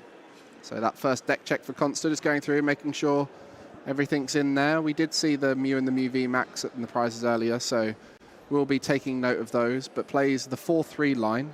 Sometimes we see 3-2 in the Mew, but really leaning into the Mews in this one, just with the Meloetta and the Ice Cube. Not something you'd see me doing, Mike. 3-2. That is a bit more risk-adverse than I would like.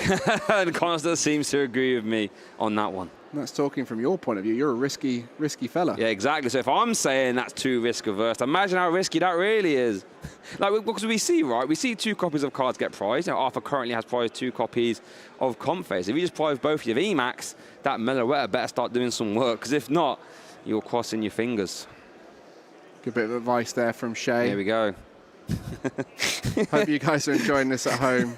Get involved. If you've learned something today from Shay or I, hit us with the hashtag #PlayPokemon. Tell us what you learned, because this has been one of the most incredible regionals, seeing the routes people are taking, very unorthodox routes. I mean, we saw earlier today a block slider for 20 yeah, we did. with 4 power tablets to knock out a Gardevoir, I think it was. So, you know, you think you've seen everything in the game and then you see stuff like that. This is going to be one of those games, I feel, I have a suspicion we're going to see some unorthodox routes.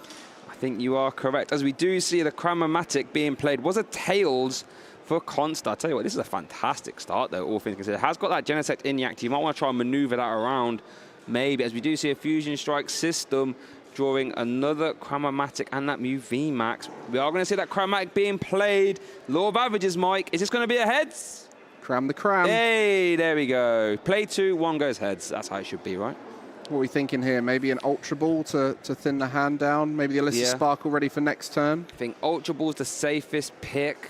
We could even see a switch maybe, but I guess we are going to see the Battle VIP pass. Consta is happy to work with the cards in his hand. I guess that kind of makes sense. Now that you've used 3 Cramomatics, that makes the Battle VIP pass in your deck really hard to move. So get it out nice and early, and then you've still got other Fusion Strike systems to use this time.